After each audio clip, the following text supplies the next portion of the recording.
Obviously, it is a gang organization that does all kinds of evil deeds, but it has been praised as a spiritual civilization unit for punishing evil and promoting good. Even the local police have to ask for help from the organization. Just because you crossed over to the body of a gang leader and awakened the system of evil, every time you kill an evil person, you can devour their physique for your own use. At this moment, in a luxurious hotel room, you, who have just crossed over, look at the trembling girl on the bed and casually ask, "Are you a virgin?" Lee Ziyun trembled and replied, "Yes." You paused for a second, licked your lips, and said, "I don't like virgins. You can leave." Upon hearing this, Lee Ziyun was stunned. Seeing you putting on your clothes again, she suddenly turned pale with fear, quickly got up from the bed and untied your clothes. "Brother Zhang, please let my mother go. I'll do anything you want. I'll serve you every day in the future. Please have mercy and let her go." You pushed away the wandering hand on your body, frowned, and said, "Put on your clothes and go home. I won't cause trouble for you."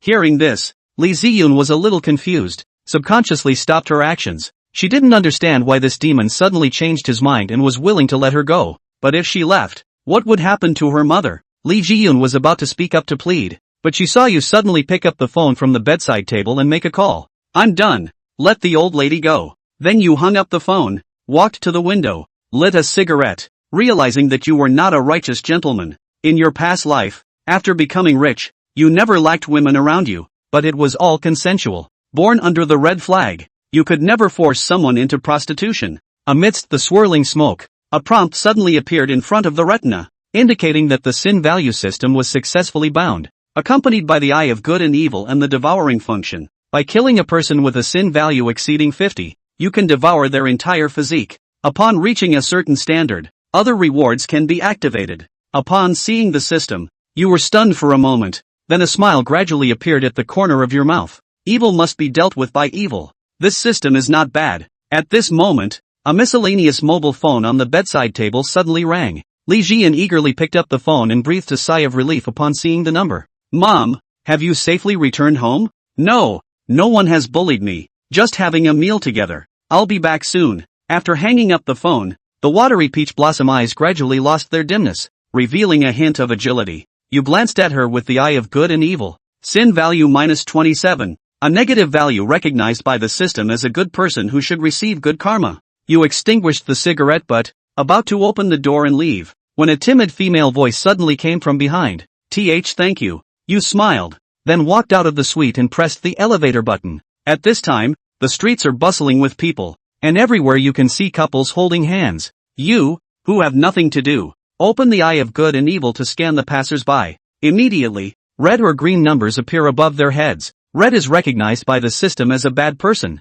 while green is recognized as a good person. The values of most people fluctuate around 0, with good and bad being equally balanced. The boundary between good and bad is not very clear, and you have already figured out the system rules. Its criteria for judging evil values are somewhat different from current laws, and the system rules are closer to the moral level. At this time, a few big men who are good at drawing dragons and painting tigers are walking towards you with laughter. The one leading them has a gentle face and a middle parting hairstyle. He walks up to you, hands you a cigarette, and winks as he says, "Boss, there are 4 new girls in the factory. Do you want to go and give them some guidance? These people are all original horsemen. The one with the middle parting is called Zhu Laolu. He looks more refined and wise than the others, belonging to the group's intellectual type. Standing next to him is a strong man named Zhang Meng, also known as Mingzi. He is loyal to you, but a bit single-minded." You blew out a smoke ring, laughed and cursed, saying, "Forget it, my back hasn't recovered yet." Out of curiosity, you opened the eye of good and evil again, scanning the 6 henchmen. Immediately, above the heads of the 6 men, blood-red numbers appeared like light bulbs. With the strange addition of a green light bulb, the values of the first 5 people were around 20, but the last one, nicknamed Sang Biao, was actually -24. In a gang like the Li Fire Gang, known for bullying and oppressing, how could the sin value be so high? You glanced thoughtfully at Sang Biao. In his early 20s, a tall figure of 1.85 meters, a shiny bald head, wearing a large gold chain that could float on water around his neck, and a tattoo of a python on his body, almost as if the words mafia were missing from his forehead. Yet, he was the one the system recognized as the good guy. This guy's an undercover agent, right? Odds are it's still a fresh graduate, untainted by society, hence the -24 sin value. Fang Zhang had a hidden suspicion in his heart, but he didn't say much. looked at the time, and proposed, "Have some late-night snacks." The boss gave the word, and the minions responded enthusiastically. A few people walked into the alley near the hotel, and along the street were a few makeshift night market stalls, sellers of fried skewers, iced drinks, fruits, and everything in between. On the front was a fried skewer stand, owned by a scruffy young man wearing a pair of sandals and a towel slung casually over his shoulder. "This is it." A few people ordered some kebabs, asked for a couple of beers, and snuggled up at a folding table on the steps to chow down. Fong Zhang didn't like meat much, holding a bowl of stinky tofu sprinkled with green onions and doused with sauce. "Don't say it. The stinky tofu from the Baron Star tastes pretty good." "Oh crap, I forgot to take my handbag," Fong Zhang said as he slapped his head. "Eat before you go." Morning Biao nibbled on a grilled chicken claw, slurring his words. A few people were halfway through their meal when they suddenly heard a sound of chickens jumping from the end of the alley. The stall owner glanced toward the back, shook his head helplessly, and closed the gas tanks with his hands and feet, moving the guy's things in a stream toward the electric tricycle, muttering, "Here we go. Go go go." "Who's here? The protection money collectors?" Fong Zhang asked curiously. "Which one has eaten bear heart and leopard guts and dares to collect protection fees in our flaming fire gang's territory?" Zhu Laolu slapped the table and shouted angrily. The stall owner didn't have time to explain, and the movement of his hands sped up a few more points. Fong Zhang was curious in his heart and walked down the steps, looking towards the end of the alley, only to see that 100 meters away from the rear, there was a group of people dressed in navy blue uniforms, with cowhide armed belts around their waists and big blue caps, majestically walking this way. The hawkers along the street, like rats being surrounded and chased, were frightened and fled in all directions. Fong Zhang came to a realization and ate the rest of the stinky tofu in 3 or 2 bites, then helped the boss quickly fold the table and stuff it into the electric tricycle, with a warning on his lips. "Run. Thanks. Next time I'll buy you a kebab." The stallholder straddled the electric tricycle, twisted the key, man and car in one, a sliver of smoke and invisible. Zhu Laolu was eating vigorously. The table was suddenly lifted. "This is not good." The left hand cradles the beer, the right hand holds the grilled sausage, cursing and walking down the steps, then saw the group of men who were getting closer and closer and the armbands on their uniforms. His face suddenly changed, and his curses were swallowed into his stomach quite heartily, and he muttered in a small voice, "Can't afford to mess with it. Old 6. Your kid is not afraid of the sky and the earth, but there are people you are afraid of?" Morning Biao teased from the side. Lao Lu bristled. "That's easy for you to say. 3,000 people can recapture the island. Wouldn't you be afraid if it were you?" Ji Yunli got dressed, walked out of the room and pressed the elevator. In the hotel lobby, a tall, handsome boy was pacing anxiously back and forth. When the boy saw Li Ji-yun, he took 3 steps to get closer and said in succession, "Ji-yun, so you're really here. I just saw Fong Zhang go out. Did that dog bully you?" Li Ji-yun bit her lip. "No. Lu Yuxuan, who did you listen to?" Lu Yuxuan stretched his neck and said, "Don't you care who said it? Ji-yun, tell me. Is he holding you hostage and forcing you to do something you don't want?" "No." Li Ji-yun was not good at lying, so she could only explain helplessly. "We just chatted for a while." Lu Yuxuan's face was ashen and he muttered. Sure enough, he leaned back and looked up at the sky at a 45-degree angle, then saw a green dome overhead. Li Ji-yun felt helpless. She didn't need to explain to Lu Yuxuan originally, but that's just the way it is, and it's easy for rumors to fly when you hide it. Lu Yuxuan lowered his head, his face so angry that it was nearly twisted. "Do you know what kind of person Fong Zhang is? He's a scum who only bullies men and women and forces female college students into bed based on his triad status." Thinking that the goddess he had pursued so hard had her body defiled by such scum, Lu Yuxuan's heart and liver ached with anger. A hotel with a big lecture like that, and all you do is talk? Whoever believes that is a fucking asshole. Lu Yuxuan stepped forward and reached out to take Ji Yunli's arm. "Is this dog threatening you? Others are afraid of him, I'm not. I'll take you to the police." Li Ji-yun took a step back to avoid it. "It's not what you think. Fong Zhang didn't threaten me. Why would I go to the police?" One sentence will Lu Yuxuan completely hold broken defense. He unbelievably pointed at the girl. You even harbor that beast." What pissed him off even more was that the scumbag had already toyed with her body. She was all but a wreck, and he couldn't even hold his own little hand if he just wanted to. "I'm just being honest." Li Ji-yun remembered the scene in the hotel and looked a little complicated. "No more. I want to go home." Li Ji-yun didn't want to tangle with him. She just wanted to go back to see her mom as soon as possible. A deep sense of frustration assailed his entire body. The more Lu Yuxuan thought about it, the more angry he became. Suddenly losing his mind, he couldn't help but sneer. "I know your family is short of money. How much did Fong Zhang give you to let you sleep with him and still defend him so much? The humiliating words were like a needle piercing into Li Zhiyun's heart. She was furious and held back her inner humiliation to ask back. What are you to me? And does my business concern you?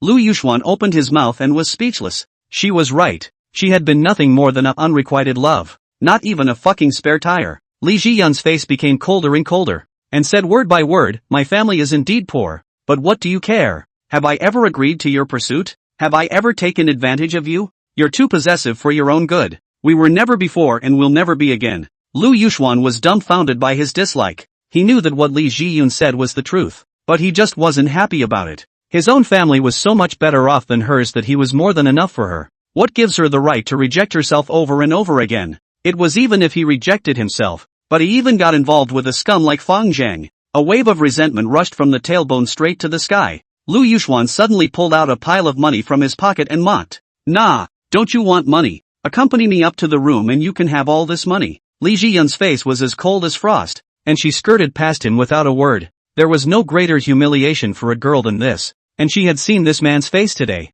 Lu Yuxuan had already been blacklisted by her, and would not be taken care of again in this life. Don't you go. Lu Yuxuan suddenly tugs on her arm. What? You think the money is too little? Not enough for me to go home and get it again. Let go. Li Zhiyun's arm was gripped in raw pain, and she fought to shake it off but failed to break free. Lu Yuxuan looked frantic and hissed. How much did that dog Fong Zhang give you? Can I double it? Li Zhiyun was also a stubborn character who was soft on the outside and hard on the inside, and without a word, she desperately tried to break away from the other party. It was at this moment that a stern voice suddenly came from the entrance of the hotel. Little pussy, who are you calling a dog? Try cursing again. A few big men dragon-walked to the near front, walked in the forefront of the inch without saying a word, raised his hand and slapped Lu Yuxuan a slap. Lu Yuxuan was smacked by Xiaoqi and the right side of his face swelled up with flesh. Glancing at the visitor, he was stunned into silence. He saw the son of a bitch leave the hotel. How come he killed him again? Fang Zhang walked over to Li Zhiyun and asked,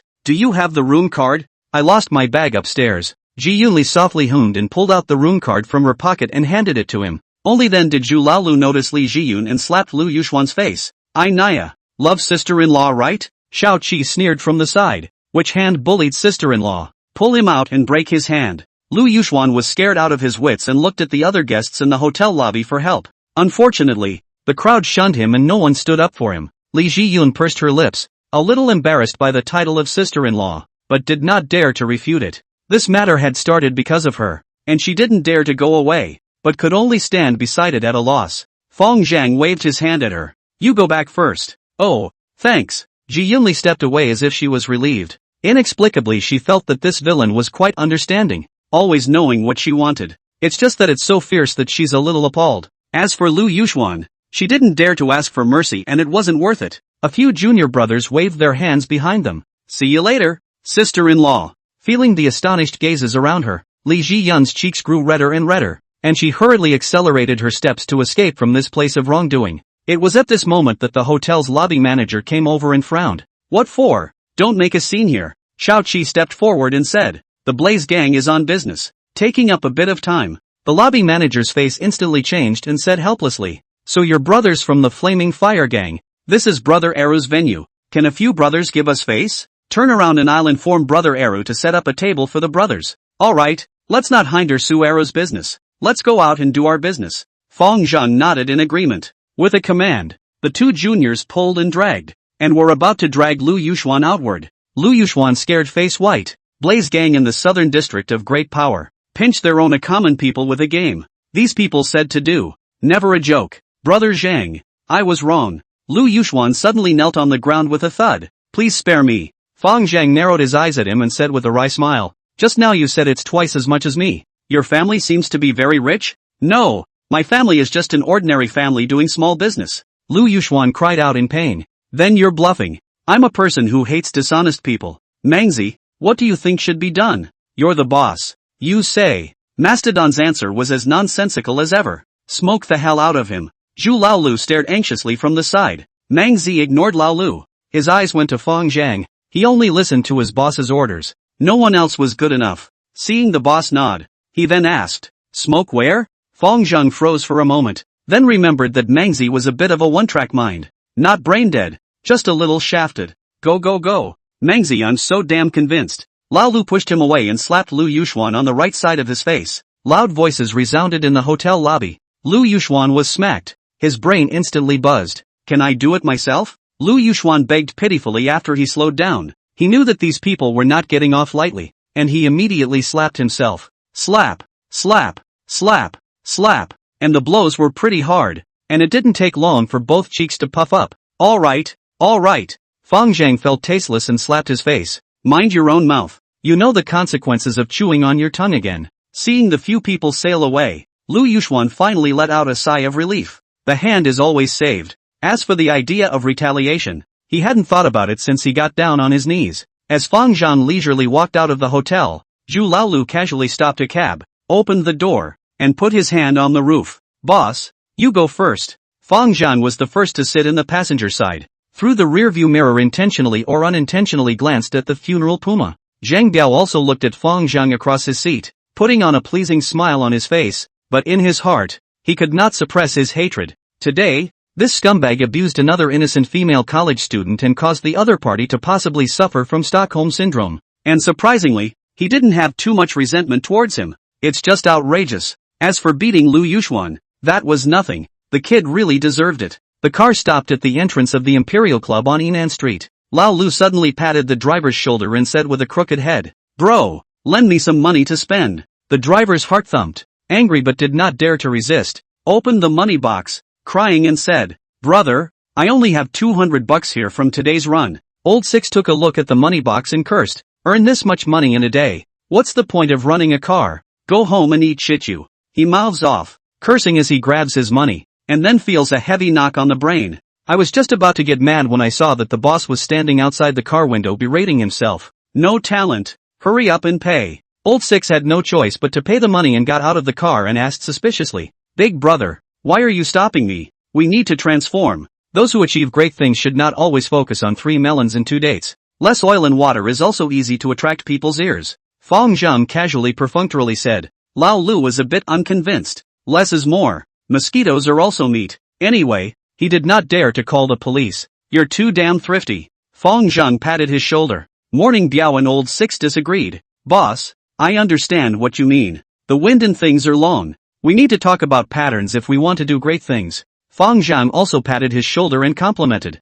Little words in a set. You should fucking go to graduate school. It's really too condescending to hang out behind me. A few people wandered into the Imperial Clubhouse. This was an industry that the Flaming Fire Gang had given to Fang Zhang to manage, and it could create hundreds of thousands of dollars of profit for the gang every month, and he could cut off 20% of it, taking 10% for himself and then dividing 10% to the horsemen, living a barely nourishing life in this world similar to the previous world of 07. Empire Club is located in the center of Yinan Street, a total of 3 floors. The first floor is a KTV. The upper 2 floors are bath centers. The decor is slightly dated and not as upscale as the downtown clubs, but business is decent. This line of work relies on the input of fresh blood, and software is more important than hardware. Whether it is a software hardening project or a hardware softening project, Yinan Street 3 kilometers west is a university town, leaning against the mountain. The Imperial Palace Club, all part of the MIS, is the nearby female college students. Practitioners come in all shapes and sizes, ranging from those who are forced to go into the sea because of the necessities of life to those who are blinded by material things and greedy for vanity.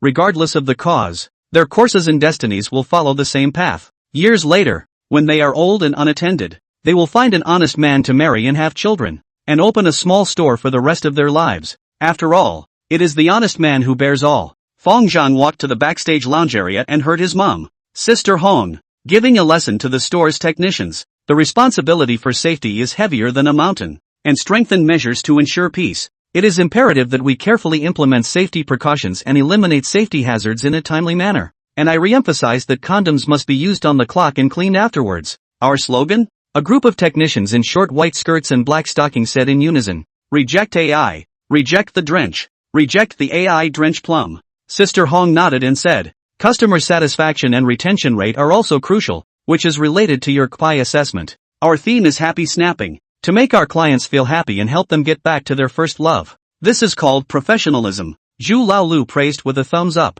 Fang Zhang also nodded his head in approval. With a gold medal mommy like Sister Hong at the helm, why would the Imperial Clubhouse not worry about prospering? Fang Zheng didn't like the particularly noisy environment too much, so he simply walked out of the clubhouse and wandered casually along the street. The four major gangs in Xinghe City, the Black Dragon Society, the Flaming Fire Gang, the Great Sword Sect, and the Brothers Alliance each occupy the southeast, northwest, and north-south quadrant areas. This is the southern suburb of the city, belonging to the Fire Gang's sphere of influence. Fang Zheng qualification is shallow, only divided into the nooks and crannies of Yinan Street. A decade or so ago it was a patchwork of farmland, but in recent years, as urbanization has accelerated, the farmland has been expropriated and the village has been transformed into a chaotic urban village. Garbage is thrown away randomly, sewage flows in the ditches, wires are intertwined haphazardly, and advertisements for old army doctors and seeking children for a lot of money are plastered on the street lamp poles. On both sides of the street are blocks of self-built facades,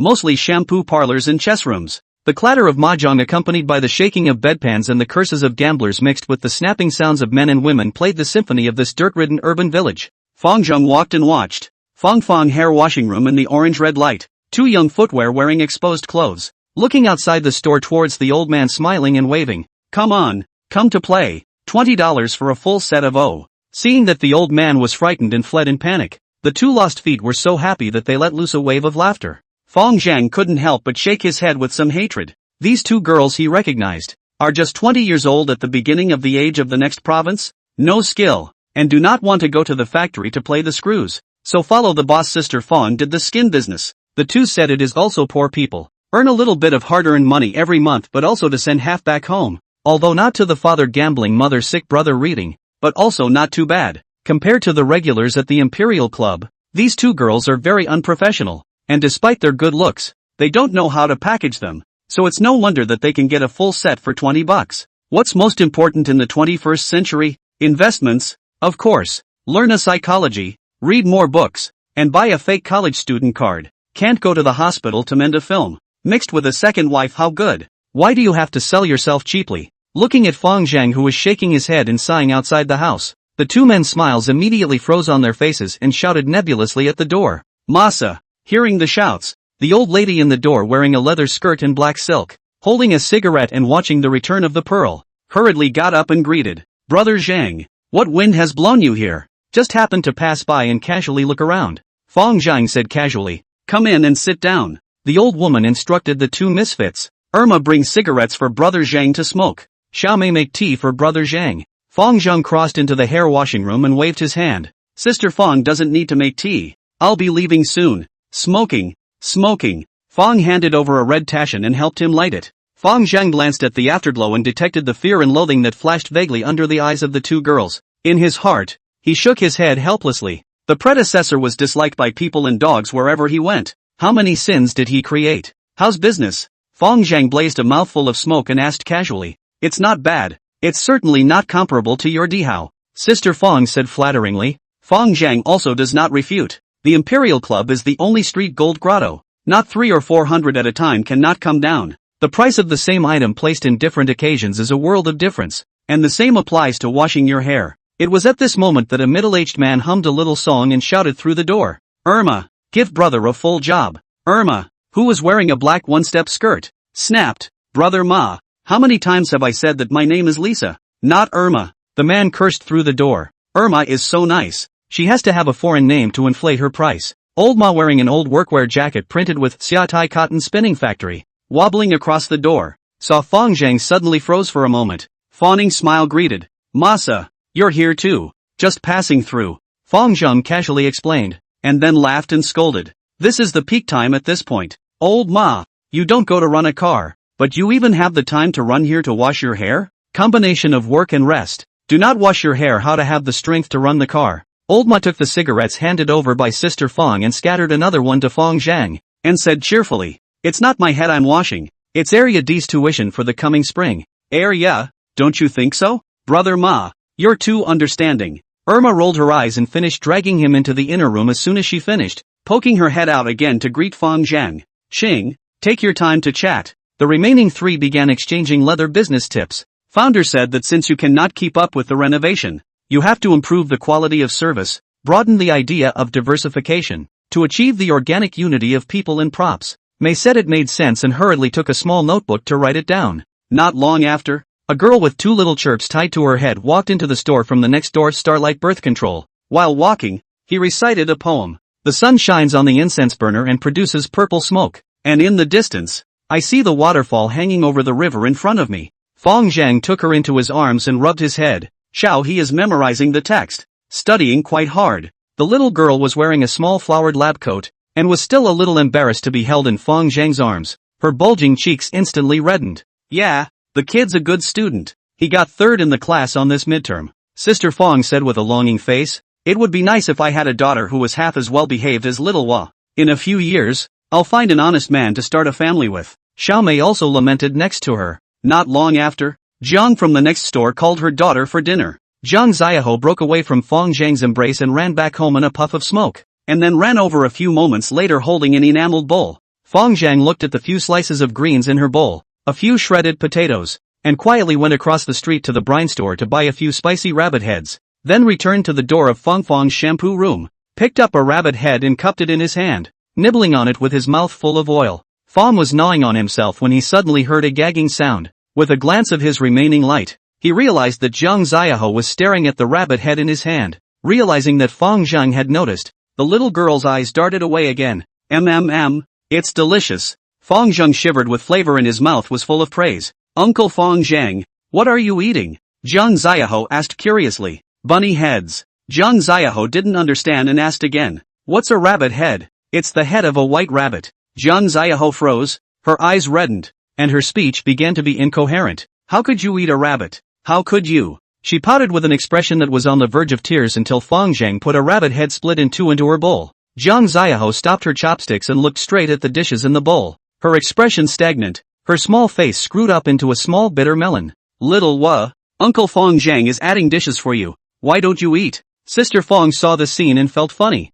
Auntie Fong, this is the head of a white rabbit. You can't eat it. Jiang Xiaoho held the bowl and explained seriously. She was so torn up in her mind that if she dumped the bowl, her mom would be cursing. But if you don't dump it, the original dish is contaminated and inedible again. Uncle Fong Zhang is teasing you. This is not the head of a white rabbit. This is the head of a piglet on the mountain. It's delicious. Sister Fong tricked the child with ease. Really? Jiang Xiaoho glanced at Fong Zhang again, and seeing that he was shivering with pleasure, she finally made a difficult decision. With a look of death in her eyes, she held a flap of rabbit head in her mouth and took a bite. There was a pause of a few seconds before a second bite was taken. Thump! Jiang Xiaoho ran into his own store in a flash, and ran out again after a few moments, with only 1 flap of the 2 flaps of rabbit head left in his hand. Founder asked, is it good? Yummy! Jiang Xiaoho nodded heavily. Fong Zhang scoffed, no wonder you eat so fast. You eat faster than me. Not at all. Share it with mom. Yo, at a young age you know how to be filial to your mom? As we spoke, a woman limped out of the Starlight Birth Control store next door. When Jiang Xiaoho saw her, she immediately ran over and shouted Mom. The woman is Jiang, the owner of the store next door, who raised her daughter alone after divorcing her husband, previously in the cotton mill as a worker. Leg and foot injuries were optimized by the factory. Laid off after the opening of a birth control supply store. In addition to the rent after the income will be little left. Is barely making ends meet. Sister Jiang smiled at Fong Zhang, pulled her daughter and said, why don't you thank Uncle Fong? Thank you Uncle Founder. The little girl's little mouth was reddened by the spice. Shivering her lips while smiling, her ebony eyes smiled into a crescent moon. Gone. Fong Zhang smiled and said hello to leave. Behind him came the sound of mother and daughter talking. Mom, what is this? It's delicious. This is spicy rabbit head ah. Foreseeing that a storm was coming, Fong Zhang couldn't help but quicken his pace. Staring at his distant background,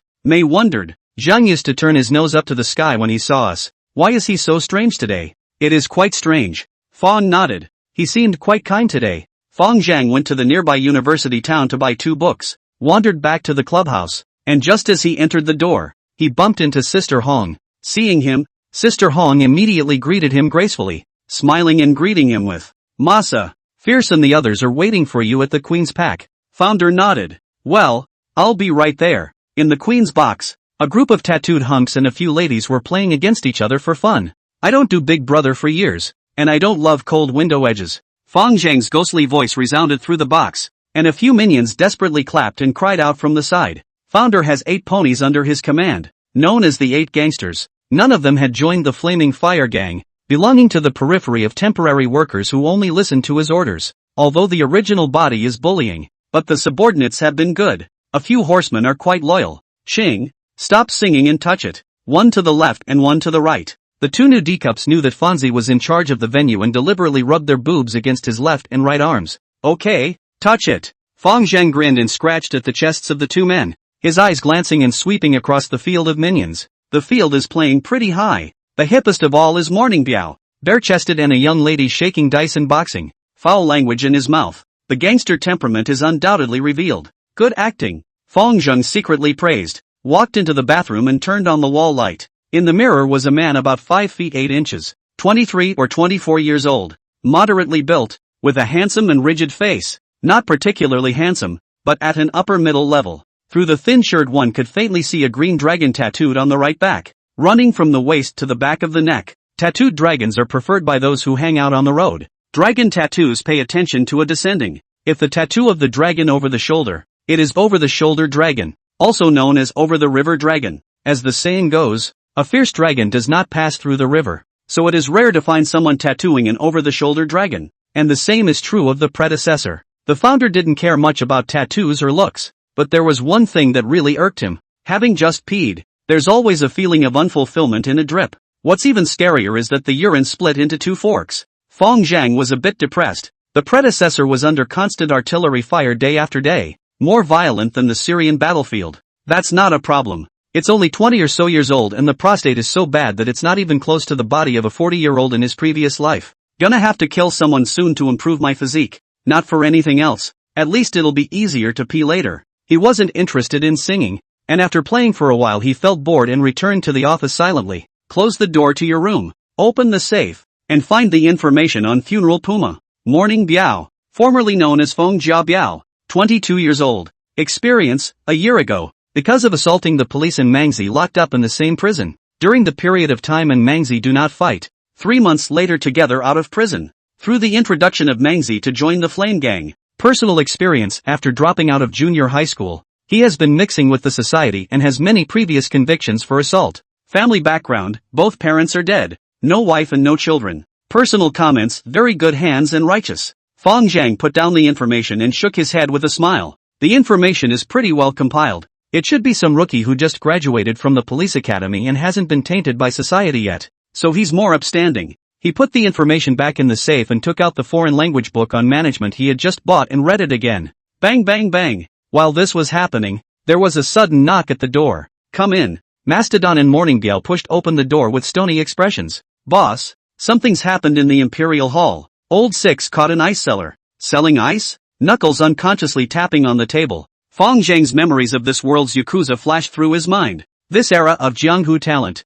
mixing Black Road can be said to be blossoming. 15 and 16-year-old half-grown kids ganging up on people and fending them off with knives for a few $. Dry earth moving will be blocking the car in front of the gate of other people's construction sites. Do not use my goods, do not want to start. There are also those who engage in pyramid schemes, fake certificates, and fairy jumps, all of which each occupy their own share of the jungle. But most people don't want to touch guns or drugs, both of which are head-killing felonies. I can't imagine that I've just taken over the original bodies industry and I've come across this kind of tricky incident. Fong Zhang closed his book and said, go meet him. Morning Biao took the opportunity to glance at the books on the table. The all-English cover made his brain a little confused. The word manage he did recognize, and he could roughly tell that it was a management English book. But if he remembered correctly, it seemed like this guy hadn't even graduated from high school. How can he read a specialized book in a foreign language? Ha, pretending. The corner of Morning Biao's mouth curled up in mockery. If Fong Zhang knew what he was thinking, he'd have to knock his head full of bags. In his previous life, he was at least a 985 University of Economics and Management, Engineering double masters, but I cannot imagine that it was underestimated as an illiterate, and he has extensive knowledge of books in all fields, except for novels like Dragon King Flunky, Imperial Hall. The box had been emptied at the moment, and a 20-something-year-old Scarface was handcuffed backwards to a chair. Zhu Laolu was watching over him with a knife next to him. The three of them walked into the box. Fong Zhang took a look at Zhu Laolu and asked in a deep voice, what's the situation? Zhu Laolu pointed to several bags of white crystals packaged in small plastic bags on the table and cursed. This little pussy sneaked into the store to sell ice, right into the head of an acquaintance, and was caught by Shao Qi and I. It's been searched and everything is on the table.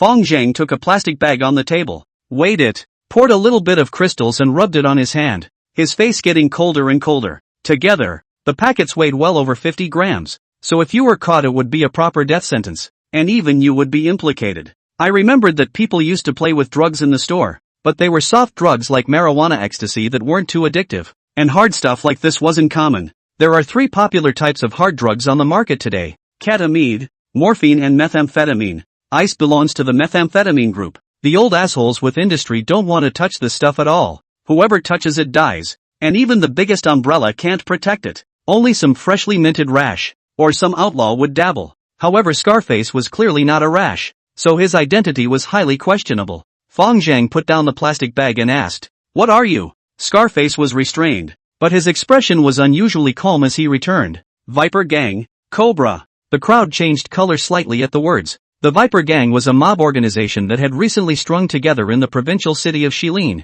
similar to the Tazai village in the movies and television of his previous life, and made a living from drug trafficking. The gang is a bunch of outlaws, with their heads in their pants, specializing in deals that others dare not do, but the risk is big and the reward is big. The Viper Gang has money and guns, and their power is far from the Flame Gang. Seeing the shocked faces of several people, Scarface became more and more arrogant. He's been caught sneaking loose goods at other yards, yet as long as he gives his name, he ends up unharmed. That's the bottom line of the Viper Gang. No one dares to mess with the outlaws. Xiaoqi couldn't stand the sight of Scarface's tugging and picked up the back of his knife and slapped his face. "What's wrong with the Viper Gang? This is Qinghe. Don't say you're a small snake. If you're a dragon you'll have to coil up for me." Fong Zhang waved his hand to interrupt Xiaoqi and said in a cold voice, "The Viper Gang doesn't have to follow the rules? You dare to use my yard to disperse goods without a word of greeting?" Scarface knew he was at a disadvantage and thought for a moment and said, "It was my fault before, and I'm not ignorant of the rules. If you agree, we can work together in the back, and I'll let a portion of the profits go to you." Bang! Without warning, Slugger delivers a sealing eye hammer to his eye. Rules are nasty pussies. You'll know the rules when you've been caught red-handed. Mastodon's brain is missing a string. Sometimes he does things with a straight face, and sometimes he's more jumpy. It's more jumpy when you see the tug, as it is at the moment. Scarface grimaced in pain as his right eye was ironed out. On the surface, he was quite hardened, glaring resentfully at Mangzi with an expression that almost wanted to choose someone to eat. "Stare at you. I'll gouge your eyes out." Mangzi made a gesture to make a move, but Fong Zhang reached out to stop him and instructed Zhu Laolu's 3 men. "You guys get out. I'll talk to him alone." Zhu Laolu thought that the boss had an idea, and came to his ear and whispered persuasively, "Brother Ching, this stuff is a thorn in the side of the sheriff's department. Dip it and you're dead. Only the worst assholes would do this kind of business. We don't need to mess with this kind of trouble." Without hitching a ride, Fong Zhang scolded in a low voice,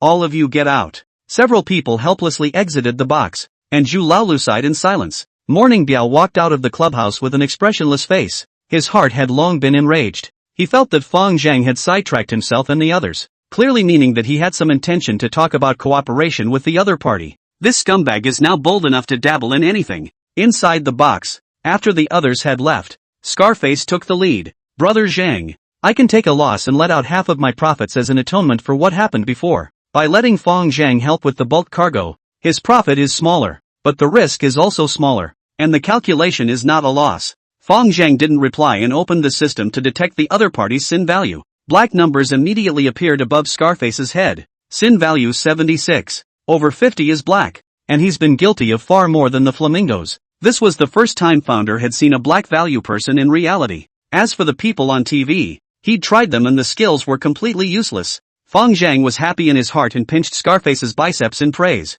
"Kinda strong. Work out a lot in general?" Scarface felt a bit puzzled, smiled and replied, "It's regular fitness. We have to run fast in this business to be able to do it. Besides, I only sell and don't suck. My physique is definitely stronger than those Taoists." Nice and principled. Fong Zhang praised and took out his cell phone to give Xiaoqi a call and instructed, "Bring a big suitcase here. Something solid, and keep it quiet." Scarface's heart sank and he said in alarm, "What are you doing?" Fong Zhang smiled and said, "For your next shipment, I purposely asked for a big one, so I can load more." That sounded distinctly wrong, and Scarface asked with a frown, "I really want to work with you. What do you mean by that?" Fong Zhang ignored it, picked up the toilet paper on the table and crumpled it into a ball, stuffing it into his mouth. After a while, Xiao Qi, carrying a huge suitcase, pushed open the door of the box and asked blankly, "Boss, what do you need this for?" "Knock him out." Fong Zhang waved his hand. Scarface looked horrified,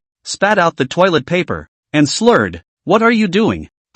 Unfortunately, he was only halfway through his sentence when he was knocked out by a hand strike from Xiao Qi. Fong Zhang waved his hand and said, "Uncuff him and put him in the box." She stuffed Scarface into a suitcase and asked, "Boss, what are you going to do about it? Roll it out and talk about it." Xiao Qi pushed the suitcase out of the box. Fong Zhang followed and smoked a cigarette, passing through the lobby and did not see Morning Biao and others. After walking out of the clubhouse, the duo lifted the suitcase into the trunk of Founder's 5 Series BMW. She asked as she got into the driver's seat and opened her mouth, "Boss, where to?" "Sinking River." Xiao Qi was shocked in his heart, but he didn't open his mouth to ask about it and started the car to drive towards the riverbank of Qinghe City. The road did not see the traffic police on duty. 20 minutes later, the BMW stopped in the uninhabited Yangtze River. The two got out of the car and lifted the suitcase out, and after a moment's thought, she asked, "Masa, did you really do him?" "Aha." Fong Zhang looked at the roaming river and returned carelessly. Xiao Qi was not without worry. "The Viper Gang,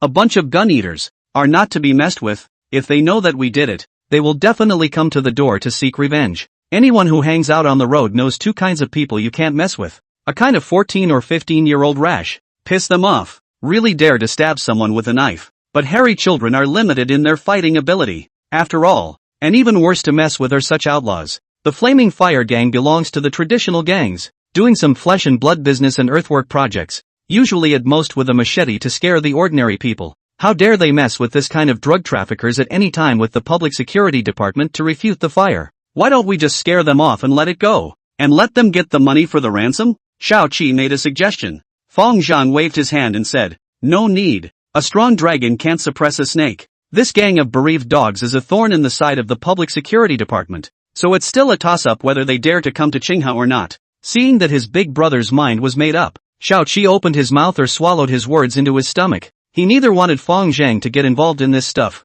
nor did he want to offend the Viper Gang. He was very torn inside. Fong Zhang's approach today was also very puzzling to him. According to the boss's previous style of action, he would definitely weigh the pros and cons, and it was impossible that he would take this risk to offend the Viper Gang. Fong Zhang's thoughts, on the other hand, were very simple. People with 50 sin values or more weren't that easy to find. The Viper Gang is all about talent, so I think there should be a lot of people like this, so it's better to lure them out of their holes.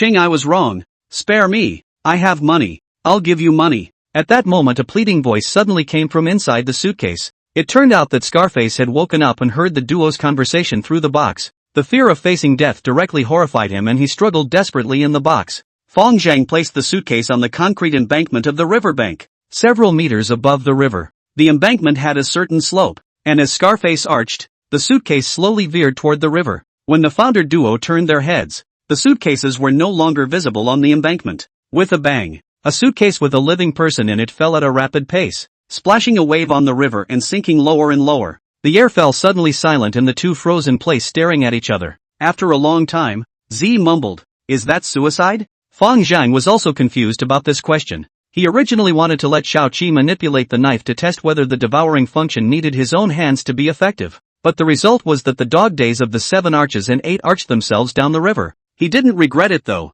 There was no rush to kill. It was more important to test the rules. A few moments later, a hot current spread throughout his body. Fong Zhang's heart was happy, so it turned out that operating in this way also had an effect. Presumably, it should be valid for anyone killed at one's own authorization, which makes it much more maneuverable. Fong Zhang soothed his hands and feet, adapting to the surging strength that his body had increased, and his chest was filled with great pride. He could feel that in addition to his strength, his defense, speed, endurance, even his eyesight, hearing and self-healing power and so on had changed quite a bit.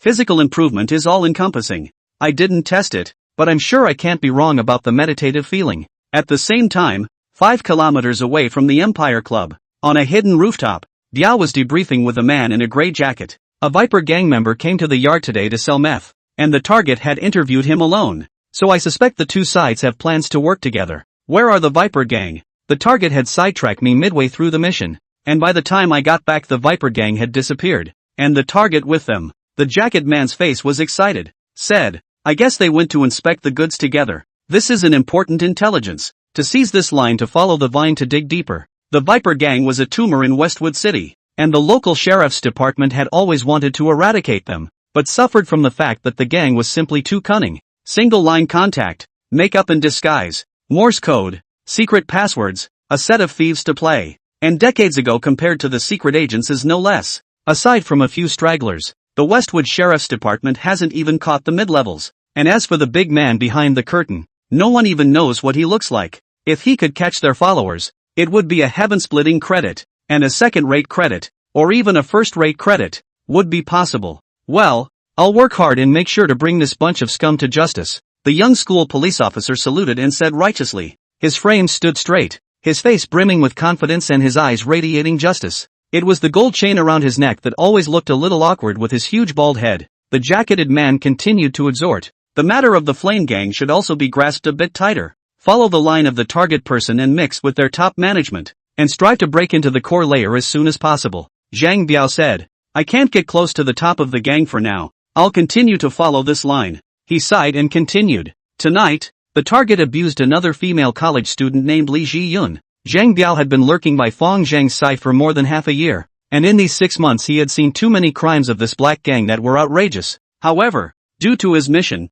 he was unable to bring the other party to justice, and this feeling made him feel very frustrated. The jacketed man was silent for a moment, lit a cigarette, and said, sooner or later, accounts will be settled in the fall. And you have to remember that putting this gang of black forces on trial early is the greatest consolation for the victims. The jacketed man patted him on the shoulder, encouragingly. Come on, you'll be turned around when this mission is done. Fong Zhang left the riverbank, returned to the clubhouse, parked his car in the parking lot, and chose to walk home to rest. The predecessor bought a 120 sq ft, 3-bedroom apartment near the Imperial Clubhouse, which happened to be cheaper than the founders. The night was uneventful, and the next day when Zhang Biao pushed open the door to Fong Zhang's office, the other party was again reading a book with great interest. Seeing that he was mesmerized by what he was looking at, a ridiculous thought suddenly surfaced in Zhang Biao's mind. Once so, twice so, could it be that this guy is really studying? He took a look at the cover of the founder's book and realized it was the same management book from before.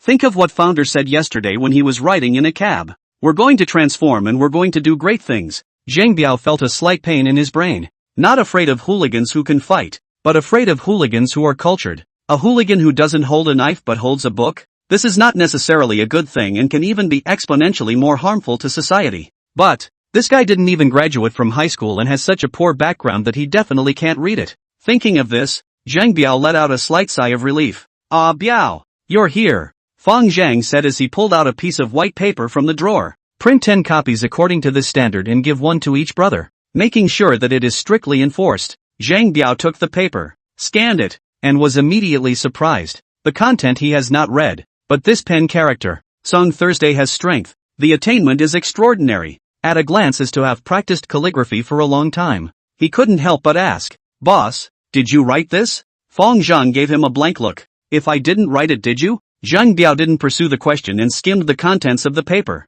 More than the font, the content inside made his jaw drop. Above are the 10 rules. Rule number 1. No bullying of the weak. Number 2. No forced prostitution. Rule number 3. No drugs or drug trafficking. Rule number 4. No raping and pillaging. Zhang Biao read the whole thing and asked blankly, Boss, what do you mean by that? Fong Zhang said solemnly, This is the rule I set, and it must be strictly followed. Boss, we're triads. Is this appropriate? Zhang Biao was stunned. His superiors sent him here for the purpose of undercover investigation of triad crimes. Now that the triads don't play the game of black, they are actually transforming into spiritual civilization units? What's the fucking point of investigating? Fong Zhang opened his mouth and scolded. How is it inappropriate? Why are you such a bad person? Is it that you can't feel good if you don't oppress the people for a day? Zhang Biao was almost laughed at. I am a soldier. You are a bandit. Who is really oppressing the people? Fong Zhang said in a serious tone. Buddha said that it is not unrewarded. The time has not yet come. The causes planted in this life will all bear fruit in the next life. So we not only have to obey the law, but also to do good deeds and virtue. Seeing his righteousness, Zhang Biao was directly confused in place. How this motherfucker changed to Buddhism again. If I hadn't known him for so long, even I would have almost believed it. Fong Zhang admonished. Since you have followed me, you must abide by my rules. Understood. I will comply. Zhang Biao hurriedly stated his position, but in his heart, He was searching for what the other party meant by this move. The possibility of proselytizing should certainly be ruled out in the first place. He mulled it over for a moment, and snapped to mind a real-life case he'd read about earlier. There is a black power organization called the Rendezvous, which cries out for benevolence and morality, but secretly engages in bloody and evil deeds. This kind of gangs whitewashes cunning with benevolence and wraps evil in morality, and is essentially more harmful than ordinary gangs. Combined with Fang Zhang's strange behavior of reading management books every day, Zhang Biao finally determined a fact. His move is undoubtedly a genuine intention to transform, through a modern management model, to create a modern triad organization that is good at learning, more covert and more diversified in its criminal methods. Seeing that he was standing still, the founder then asked, "Is there anything else?" Zhang Biao remembered the purpose of this and said, "Laolu said that 3 female college students who couldn't pay back their loans came over from the small loan company and asked you to go over and take a look." Fang Zhang then remembered that the predecessor also privately opened a Hongtai microfinance company, the business object to the university city of female college students. The original intention was to create a complete industry chain by forcing them to work in clubs through loans and fruit loans, but it's only been in business for a few months now, and it's still just in the lending phase, so I can't believe the business is coming in so quickly. Founder closed the book. Let's go together. Hongtai Small Loan Company rented a small office in the Xinda building, which was only 2 streets away from the Imperial Club. It's a small area, but the business is doing well. Each month, they are able to lend out tens of thousands of dollars in loans, cover several female college students, and have done business with 13 female students so far. There is only one criterion for the lending limit. The prettier you look, the higher the limit. When Fang Zhang and Morning Biao arrived at the small loan company, Mangzi, Zhu Laolu, Xiao Qi and others had already arrived at the scene. The 3 not-so-young girls stood in a row in fear and were being lectured by Zhu Laolu. Seeing Fang Zhang, Zhu Laolu greeted, "Boss, this batch is good. See if you have a favorite." Founder nodded and swept his gaze over the 3 girls in turn. All 3 did look pretty good since they were able to meet the company's lending standards. All of them are quite fit and have outstanding looks. Especially the one in the center in the white jumper was the best. Exquisite melon face, watery eyes under thick lashes, and a curvy, very hot body. Fang Zhang retracted his sight, grinning broadly as he sat on the boss chair and opened his mouth to ask, "What's it all about?" Zhu Laolu handed over the 3 contracts and whispered, "The one on the far left is called He Yuan Yuan, borrowed 10,000 and has paid back 13,000, leaving 280,000 with interest. The one in the middle is called Su Yao, borrowed 20,000 and has repaid 16,000, leaving 510,000 with interest. The one on the right is called Lin Xiaoxue, borrowed 16,000 and has paid back 15,000, leaving 320,000 with interest." Listening to Zhu Lalio's report, Fang Zhang was as if he had heard a heavenly book. How on earth was this interest calculated? Even Huang Shiren has to fucking bow down and call out to the Grandmaster. He took the contract and casually flipped through it while Mastodon began his customary intimidation. "This is not a small amount of money. How do you plan to pay it back? Hope ho you first." He Yuan looked up at the big man across the street and shivered. I. Pay it back slowly. Be specific." I'll pay back 1,000 a month. Okay? He Yuan said pitifully. She figured the other person wouldn't say yes, but $1,000 a month was the maximum she could afford.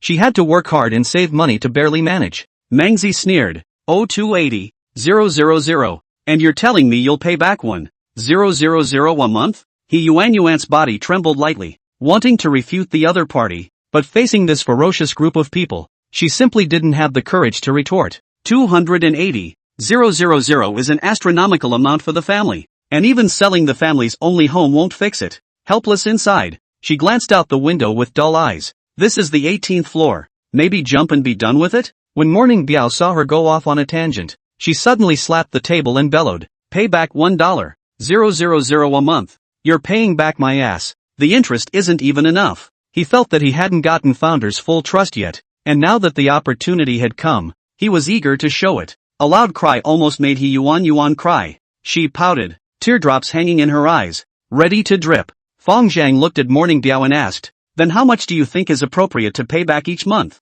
Morning Biao considered for a moment and said, "It's not easy for the little girl, so let her add a little bit and pay back 1,200 every month. What do you think of this proposal, boss?" Fang Zhang smiled and shook his head. "I don't think it's good. Piao can't see that you're quite kind." Morning Biao's heart thumped and he smiled sarcastically and stopped talking. Zhu Laolu glared at Morning Biao and interjected from the side, repaying the loan like this definitely won't work. It's too slow. He knocked on the table and asked coldly, go sit on a table. Sit for 3 years and forgive the debt. And give you 1,000 living expenses every month. Can you accept that? Hearing this, He Yuan's teeth chattered in fear and she looked at Zhu Laolu with a horrified expression. They're all 18 or 19 years old. Of course they know what a sitter is. Her mouth opened and closed, wanting to refuse but not daring to. The tears that had been swirling in her eyes could not help but drip down, and she burst into tears. Mangzi slapped the table and scolded. Stop crying. It's fucking bad luck. Zhu Laolu went on to ask the prettiest girl in the center.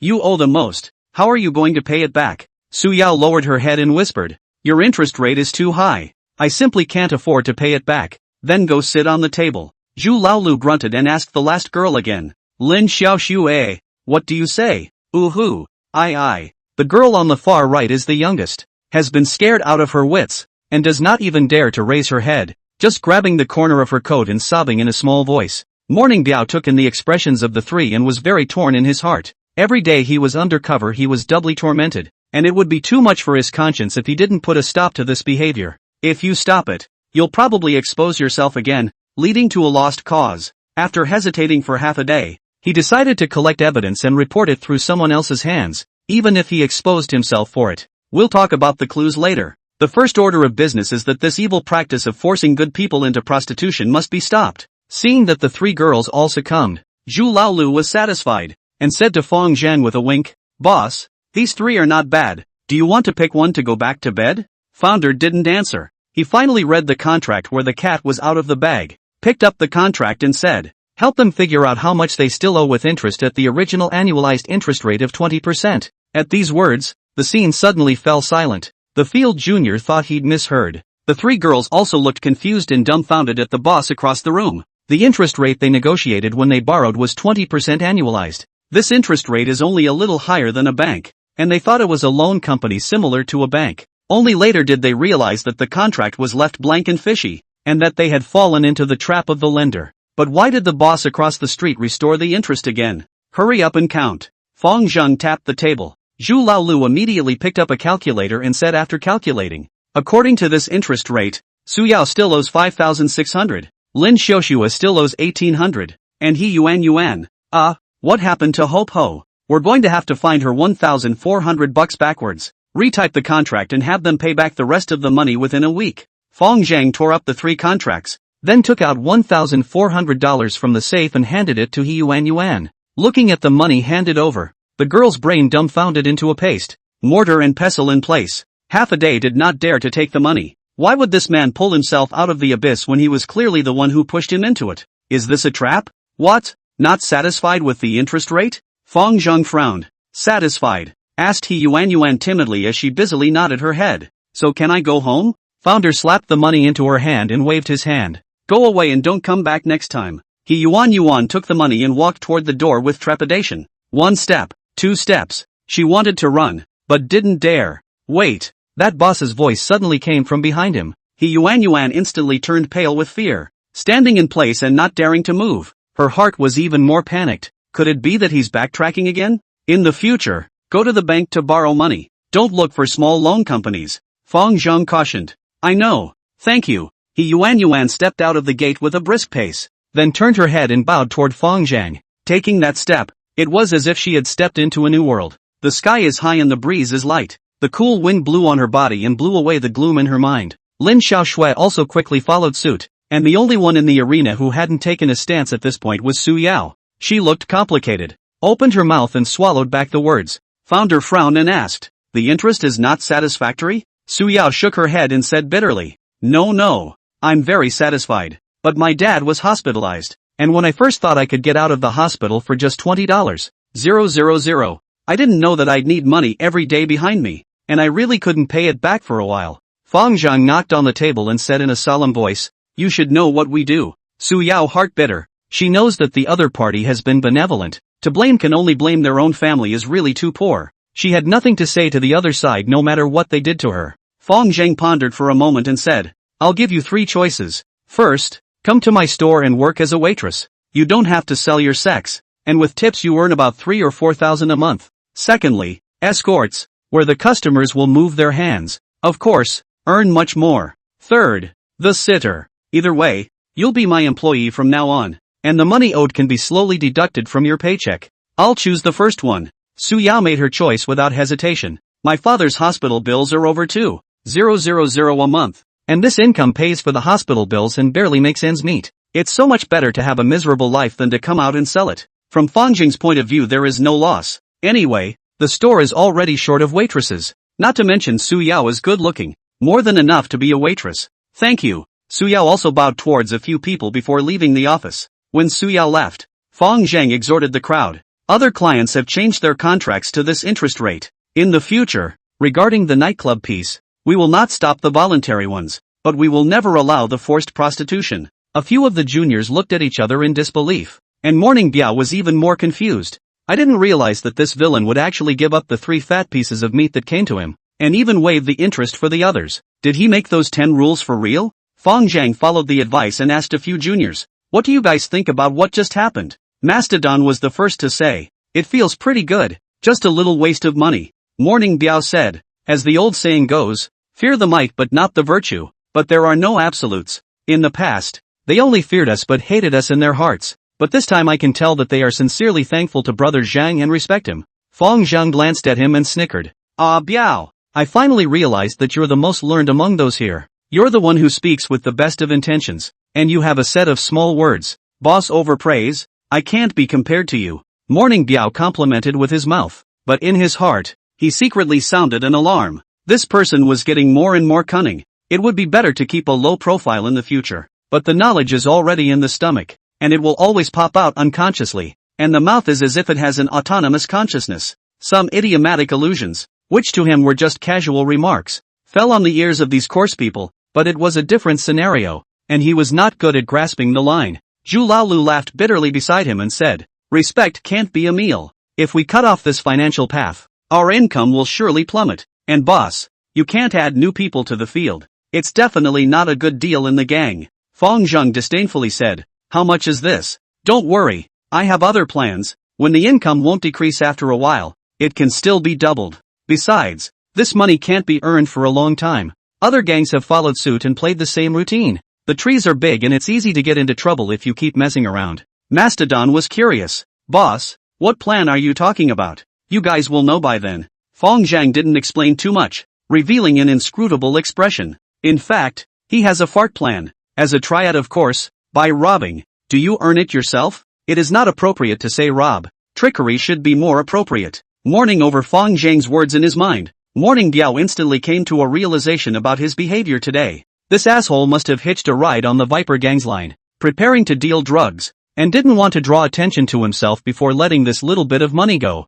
He felt like he just completely overthought it and assumed that this scumbag would actually enforce the 10 rules. Shall not be forced into prostitution. Ridiculous, just a backward step. How can a triad be reformed? And how can a dog be reformed to eat shit? Seeing Morning Biao's expression change, Fang Zhang couldn't help but knock his brain, absent-minded all day long. What are you thinking about? Morning Biao hurriedly explained, it's nothing. I was thinking about doubling my income in the future and got too excited for a moment. Fang Zhang did not break him down. There was no harm in keeping such an undercover agent by his side. Plus the two of them were actually the same kind of people, and their goals were quite the same. Fang Zhang was just about to call home when the phone suddenly rang. Seeing the caller's number, Fang Zhang screamed off the crowd, and after picking up the phone, he respectfully shouted, Master Qin. On the other end of the phone came the voice of the Flaming Fire Gang's leader, Qin Lai. Xiaozhang. Today the White Vipers of the Viper Gang came to me to ask for someone, saying that one of their brothers named Cobra has disappeared from your field?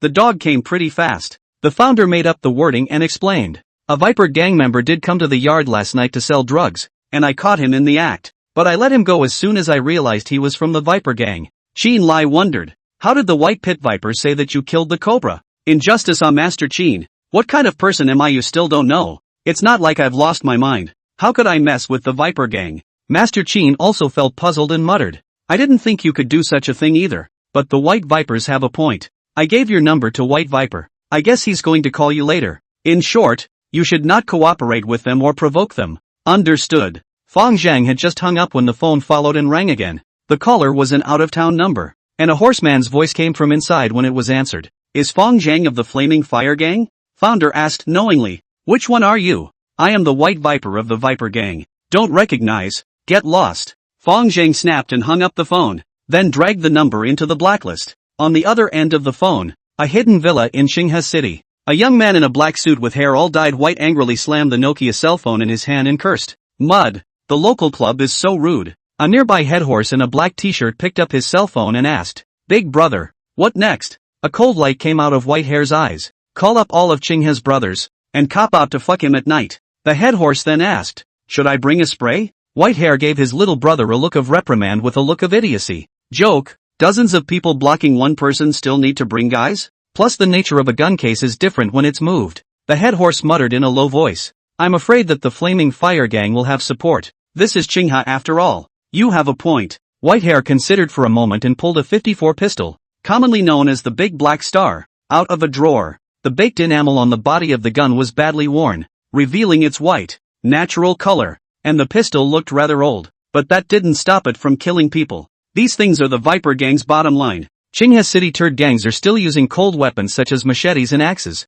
and even if they have firearms, they are some clay guns and bird cannons BB bombs. Unlike the Viper Gang, they have many M16s and AK-47s, not to mention handguns. Thinking of this, endless pride grew in Whitehair's heart. Tonight, the Viper Gang was going to make an example out of him, and he was going to let the local gangs in Qinghe see what happens when you offend the Viper Gang, starting with that little lousy kid who doesn't know how to be polite. Fong Zhang returned to the clubhouse after he was busy with the small loan company. There were a few relatives in his former home, but he didn't want to get in touch with them just yet. Late at night, Fong Zhang finished his book and walked home. Tap tap tap. Just as he came to an intersection, there was a sudden sound of neat footsteps behind him. In the sense of knowledge, a strong killing intent came to the surface. With a thought, he swiftly turned into a nearby alley without surveillance. A few moments later, Founder. Someone behind him was calling his name. Narrow alleyways with no cameras in the wee hours of the morning. An ordinary person would definitely subconsciously turn around when they heard someone call their name.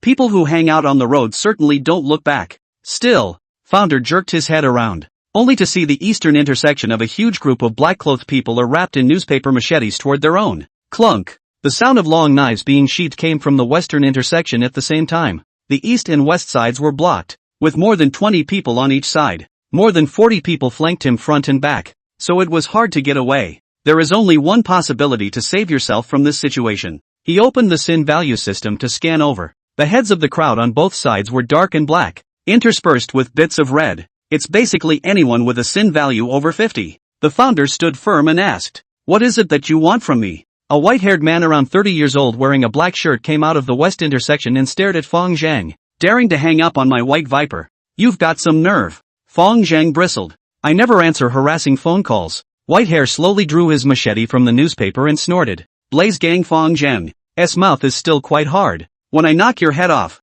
I don't know if your mouth is still so hard. Fong Zhang was prepared for this, pulling out a pair of close-fitting gloves from his pocket and putting them on, then pulling out a chilly dagger. He walked to the east in front of the crowd and faintly said, excuse me, please, I'm going home. Cut him for me. With Whitehair's command, the black-clothed man at the forefront of the east side's eyes glared as he raised his sword high and slashed down on his head. Fong Zhang grabbed his wrist, lifted and flipped his left hand, stabbing the dagger lightning fast into his carotid sinus and stirring it in a smooth motion. Blood began to spurt under the pressure. Fong Zhang sidestepped and avoided it, and a hot current instantly traveled through his body. After devouring this black-robed man, his physique strengthened by a large margin, both in terms of strength and reaction, and it felt very strong. Two machetes came from the left and right, falling in Fong Zhang's eyes like a slow-motion movie. His shoulders shifted slightly, avoiding the two slashes by a hair's breadth. Then the dagger in his left hand swiftly cut through the carotid artery of the black-clothed man on the left. The dagger switched to his right hand in the air,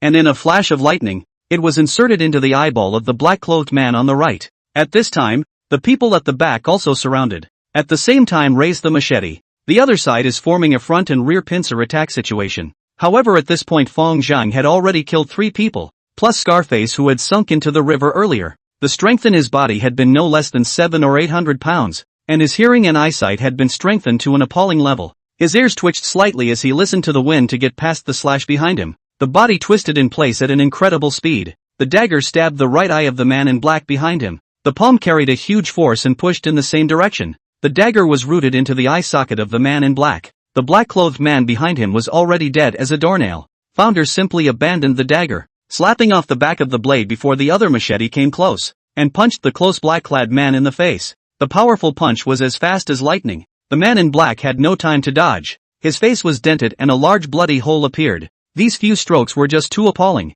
and the leader, White Hair, shouted in horror at the sight. Zingers, keep your distance. As the words fell, the east and west groups that were in an encircling position immediately made a tactical retreat to the back. But Fang Zhang rarely came across so many sinful people. How could he let them go? Immediately, he stomped the ground on his toes and bullied his way up, slamming his fist into the chest of the nearest black-clothed man. With a bang, the black-clothed man was struck with his chest dented, his ribs broken and stabbed into his heart, killing him instantly. He was like a tiger entering a pack of wolves, and after a single strike, he chased after the second person, again with a punch to the chest, a strike that directly punched a large hole in the other person's body. He had killed nearly 10 people so far, and the combined force of 10 strong adult men was at least over a ton. Under this kind of huge force, ordinary weapons were not even as good as fists to him, and non-legendary divine weapons could not withstand his power at all. The few who walked slowly were instantly killed by him. The last man couldn't avoid it and was hit with a cross-handed blow that spun his head around his neck a few times before he was finally overwhelmed and rolled to the ground.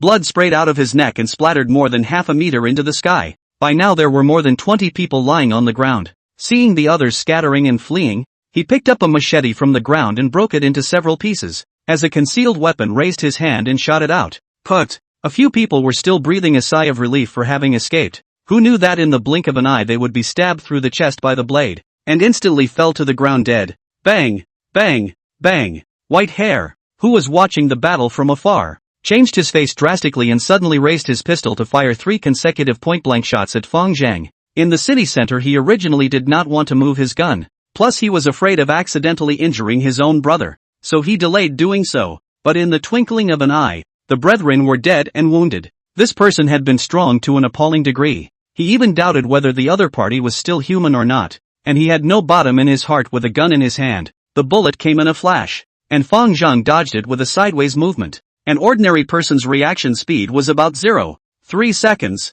and currently his reaction speed was about 30 to 40 times that of an ordinary person. Roughly 0.01 seconds. Bullets from this small caliber pistol travel at roughly 400 plus meters per second. In other words, he can react whenever the distance is more than 4 meters. He even felt perfectly capable of catching bullets in his hand, and maybe killing some more people and carrying them hard. The yield strength of human skin is around 1 MPa, and the compressive strength of an unusual pistol bullet is usually around 100 MPa, and 300 up and down for rifles. In other words, with a few hundred more kills, not even rifle bullets could break through the defense of his skin. Stop him now. Seeing that Fang Zhang had actually dodged the bullet, White Hair was horrified and roared as he ran. At this time, he had already given up his purpose of assassinating Fang Zhang and only wanted to leave this place and leave Qinghe as soon as possible. With a thought, Fang Zhang crossed a distance of 20 meters with a single stride and threw 3 punches at the crowd in a second, instantly killing 3 people. Cool, he flashed a bloodthirsty smile,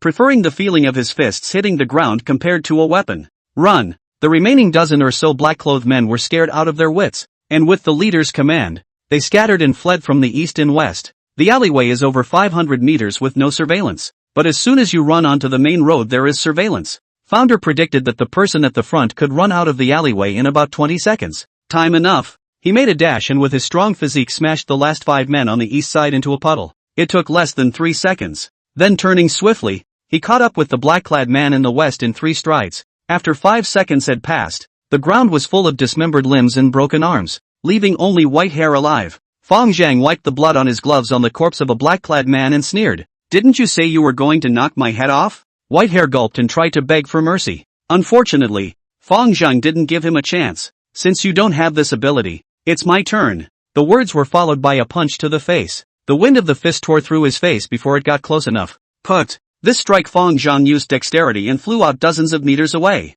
Nothing could be seen on the outside, but the inside was already a mess. Blood and flesh were flying on the ground, but he felt no discomfort, smacked his lips and laughed to himself. Seems a bit perverted? The power skyrocketed and the mindset changed. Perhaps subconsciously he had seen himself as the only god in the world from the day he obtained the system. The gloves were already broken and stained with blood. Fang Zhang repocketed them and prepared to burn them along with his clothes. At this moment, A rush of footsteps suddenly came from the mouth of the alleyway. Fong Zhang no longer stayed. A long jump to the roof of the nearby 6th floor, a few horizontal jumps, and instantly disappeared without a trace. On this side, the sheriff, who had arrived on the report of the gunshots, was almost stunned by the scene before him. Even sheriffs who have been practicing for more than a decade have never seen such a scene. Countless limbs and broken arms were scattered and piled up in this small alleyway, like a feast of blood and flesh revelry. Several of the young sheriffs felt their stomachs turn over and couldn't help but hold onto the walls and vomit. Jin Xiang, the captain of serious crimes of the Qinghua City Public Security Department,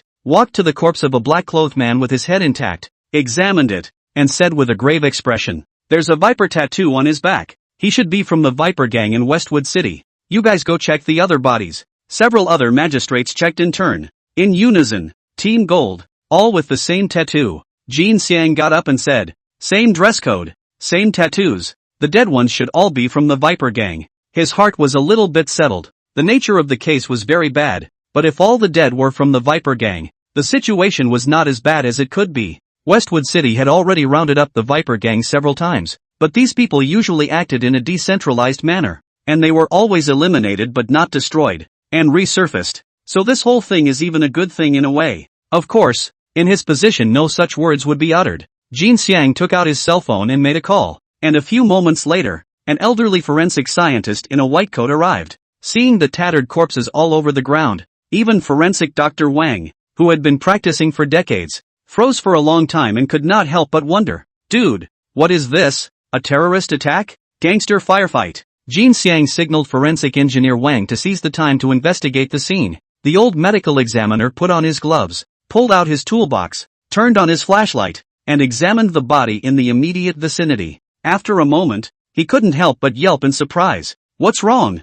Jin Xiang wondered. Forensic pathologist Wang was surprised. "The method of death is too strange. Look at the penetrating part of this corpse's chest. There is an intertissue bridge in the trauma cavity, like a blunt object injury, but there is no metal prongs. It doesn't look like a wound caused by metal. It's not metal again what caused the injury. Wood is even less so. Not a single splinter." He scratched his ears, puzzled. In a flash of inspiration, he suddenly clenched his fist and compared it to the wound, saying, "Why does it feel like a wound caused by a fist? My hands are a little smaller. Can you try?" Jin Xiang couldn't help but roll his eyes. Is this old wine crazy? This kind of nonsensical words can be said. Jin Xiang tries to corral the absurdity of this idea with him. Do you know how much strength and speed it takes to punch through a human body with your fist? Even those martial arts masters on TV may not be able to do it. And if there really is such a person, then he's not a human, but a Superman. Forensic Dr. Wang smacked his lips and said, "Team Jin, am I not clear about these truths even though I'm a forensic doctor? But these wounds do look like they were caused by a fist. Besides, maybe there really are people like that in the world. Just because you don't know doesn't mean there aren't any. I've heard of some kind of national martial arts masters that say they can punch through boards a few inches thick. Maybe they can do it." Jin Xiang felt that there were a few things that made sense and pulled him aside, asking in a solemn voice, "How sure are you? 90% or more? We won't know for sure until we take it back to the lab." Jin Xiang's face became more and more ugly when he saw his words. Lao Wang's professionalism is certainly not a problem. If there really is such a person appeared in Qinghua, compared with it, the case itself is not worth mentioning. Jin Xiang glanced at the broken arms and limbs on the ground and thought for a moment. Is this person good or evil? Is he cynical? Or is he simply addicted to killing? Forensic Dr. Wang finished and went to examine another body, primed half a day, and used tweezers to clip out a piece of tiny clothing fibers from the chest part of the body. He was instantly excited beyond belief. "Team Jin, look, there are cotton fibers in the deceased's body. It should be the murderer's gloves. Keep the evidence." Dr. Wang, the medical examiner, finished surveying all the bodies and finally came to a conclusion. It should be done by one person, first with a dagger, then with fists and kicks, killing in one blow, with a physical fitness at least dozens of times that of a normal person. Jin Xiang frowned and asked, "What you mean is that more than 40 people intercepted one person and moved their firearms, only to be killed by one person in return?" "That's right," forensic scientist Wang said with conviction. "What about the footprint situation and the fingerprints on the dagger?" There were too many pedestrians for footprints to be screened. Fingerprints couldn't be traced, and the killer was sure he was wearing gloves. The murderer was obviously prepared, and Jin Xiang didn't dare to hold out much hope for the perimeter surveillance. Be sure to determine the manner of death and what exactly caused it. Jin Xiang barked a word and walked out of the alley helplessly. At this time, The outside of the cordon was already surrounded by people watching the scene, at least a few dozen people. The common people of the Daxia kingdom especially like to watch the fun. When they find out something new, they run around and gather around and eat as if they don't have to go to work. Even two old ladies tearing up and arguing, they could watch with great interest for a long time, let alone such a vicious case. This was also because it was late at night. If it were daytime, there would have been more onlookers. Looking at the onlookers chatting and farting, knocking on melons, Jin Xiang felt a bit of a headache. This is the scene of the murder. The scene of the murder, understand? He pulled out his ID and flashed it, asking, did anyone just witness the scene? The crowd chattered. Who dares to look at so many black men with machetes? It's too late to hide. Jin Xiang's heart stirred and asked, oh, you guys saw the man in black? So many people gathered to block people. They must have seen the spread. And did anyone see who the person who was cut was? Jin Xiang asked with anticipation. No. The crowd spoke in unison. Jin Xiang helpless. If there is no witnesses can only access the nearby surveillance to see if there are any suspicious characters. If the surveillance can't find out the result, we have to start from the social relationship. But the social relationship of these people in the Viper Gang is not that good to check. Fong returned home and took stock of the night's haul. He killed a total of 47 people during the night, 4 of which had a sin value of less than 50, making them invalid kills. The other 43, not counting differences in physique, gave him roughly 43 times his adult male physique, plus Scarface and himself. Currently his physique was equal to about 45 times that of an average adult male, yet his weight hadn't changed much, so it was thought to be the effectiveness of the system. Fong Zhang's heart surged as he struck a fist in the air, and a popping sound came from the air instantly. As the saying goes, $1,000 can't buy you a sound. If one were to follow the categorization of martial arts novels, one would at least be a Hotian expert, and even an innate would be possible. It was just that I didn't know when the special rewards would be activated. Maybe it's the time of 100, or maybe it's the time of 1,000? Fong Zhang secretly pondered. Qinghe City Public Security Department overnight seconded several senior forensic doctors from the provincial capital to jointly investigate the body. After hours of testing, it was finally concluded that Dr. Wang's deduction was completely correct, and the gloves were tested for residual fibers. But unfortunately the gloves were only the most common type of cotton and linen gloves, so starting with that was like looking for a needle in a haystack. The following day, in the office of the Commissioner of Police, Department Liang, this is the forensic examination report. It has been confirmed that the wounds on the body were indeed made by human hands. Listening to Jin Xiang's report, Qinghe Security Department Liang Qingyuan eyebrows twisted into a Chuan character. So what you're saying is that there is a Superman in this world, and that person is in our city of Clear River? That's right. Just because we haven't seen this kind of person doesn't mean there isn't one. Jin Xiang repeated Dr. Wang's words again. Liang Qingyuan felt that the worldview that he had built up since he was a child had collapsed. He had seen some martial arts masters and these types of people were indeed very powerful, but they couldn't possibly stand up to 40 adult males, let alone several of them with guns, let alone punching through a human body. Could it be that they are so low level that they don't recognize these types of people? He thought for a moment and then asked, what about the case lineup?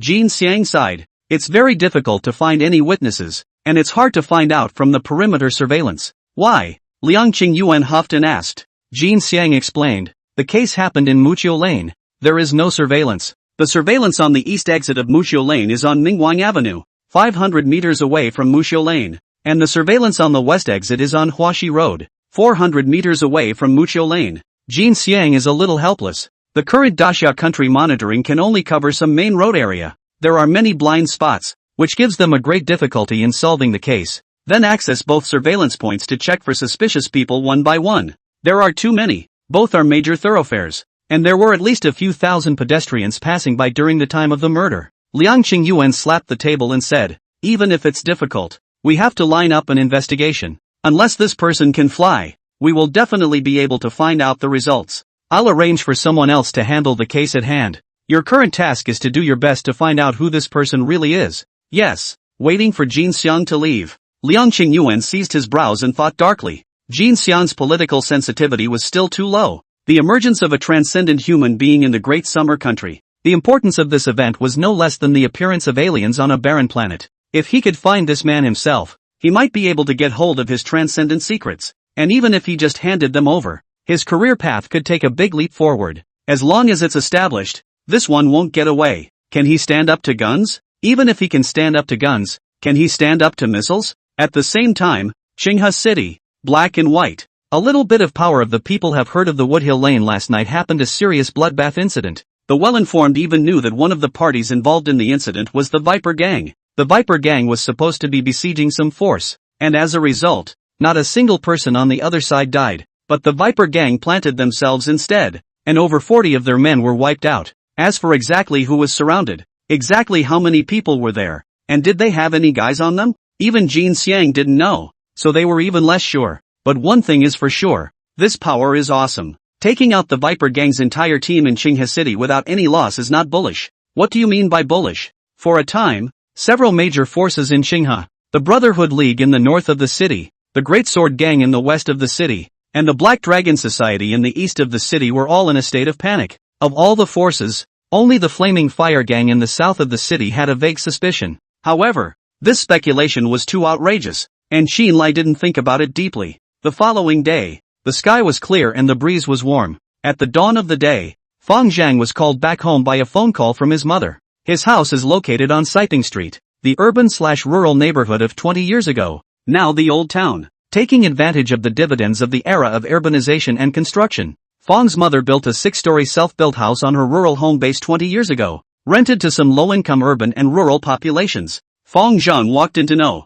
38, Siping Street. There were 3 old ladies chatting under the awning in the yard. Seeing Fang Zhang, the leader, an old lady with curly hair immediately sank her face and scolded, "Come in with me." The woman is none other than the predecessor's mother, Wang Chuntao, who was also the landlady of the rental house. His predecessor was not afraid of anything, except for a few fears of his mother. Fear is false, filial piety is true, and even the worst of bad people have a good side. Fang Zhang followed her into the house, where there was also a young man in magistrate's clothing and a young girl of 18 or 19 years old. It was the predecessor's brother, Fang Ping, and sister, Fang Wen. Wang Chuntao entered the house, sat on his butt on a chair, and said with a gloomy face, "Tell me, what did you kidnap Li for the night before last?" "Which little Li?" Fang Zhang was puzzled, and as soon as the words left his mouth, he suddenly remembered that Li Ji-yun had rented a room in his house, and that his mother and daughter knew each other. The doggone predecessor even dared to lay hands on such acquaintances. So damn incorrigible. Who said I kidnapped her? Of course Fang Zhang wouldn't admit it. Besides, this was a sin created by his predecessor. What did it have to do with him? People have seen it with their own eyes. How can it be false? You kidnapped her and you kidnapped her mom. What the hell do you want to do? To rob the people's daughter by force? Do you think it's still the old society and you're a landlord? Xiaoli is such a pitiful and understanding child. And you, an animal, have also laid your hands on him. Wang Chuantao's eyes reddened as she spoke. Fang Zhang explained, I did call out to her to go out and sit down, but I didn't bully her. Fang Ping, who hadn't said anything, suddenly said, you go and surrender with me. People like you must go to re-education through labor for a period of time before they can repent. Little sister Fang Wen also wrinkled her nose next to her. Humph, Ji Yun is my best friend. You even had to put your hands on her. Second brother, you're really a scum. Fang Zhang was laughed at by a few people. He was not so polite to the siblings. Immediately squinted his eyes and said, what for? A triple trial? If you don't believe me, you guys call out Li Ji-yun to confront her face to face. Confrontation is confrontation. Fang Wen pushed out the door with a huff right then and there. When Fang Wen went out, the old lady started lecturing again. Now you only have one choice. Listen to your big brother and turn yourself in for leniency. Fang Zhang was so angry that he was just about to open his mouth to retort when 2 footsteps suddenly came from outside the door. It turned out to be Fang Wen leading Li Ji-yun over. Wang Chuntao saw Li Ji-yun, immediately red-eyed and bowed deeply. Child, Auntie sorry for you. Auntie for this beast to apologize to you, is to report to the police or how to do it all as you wish. With a confused face, Li Ji-yun took a look at Fang Zhang inside the house and had an epiphany in her heart. She quickly picked up Wang Chuntao and said, Auntie,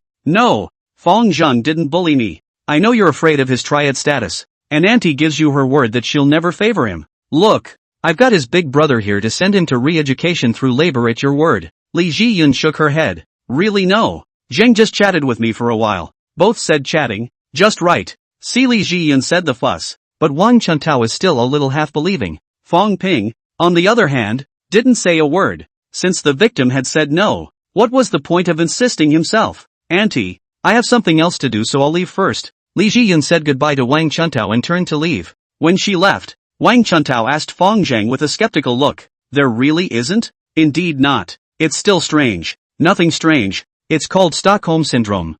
Fong Wen interjected from the side. I minored in psychology in college. And there are victims who emotionally identify with their victimizers and will speak for them. And that must be what happened in Ji Yun's case. Wang Chuntao said. Emotional identity. This is also good. You destroyed the girl's innocence. Always have to give people an explanation. As long as you quit that laborer's fire gang, from now on to change their ways, I will discuss with her mother to discuss your business. Ji Yun, this child is not easy. When the time comes, our family will pay more for the bride price. The old lady is quite feudalistic and thinks that if a woman is broken by a man, she has to live with him. He is bullying men and women in the triad society and flaunting his power. He is very dashing. You expect him to quit the flaming fire gang. How can that be possible? Fong Ping said disdainfully from the side. His character is straight, cynical. The second brother he has long been disliked. If not caught, the handle of his crimes have long been sent to him to re-education through labor. I'll go.